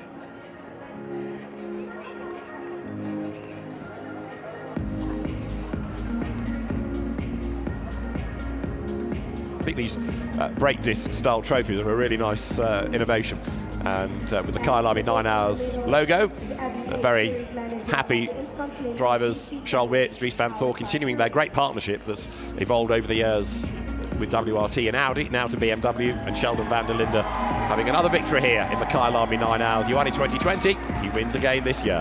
Ladies and gentlemen, your 2023 Kyalami 9-hour winners. A win in the Kyalami 9 Hours for Charles Weerts, Dries van Thor, and Sheldon van der Linde.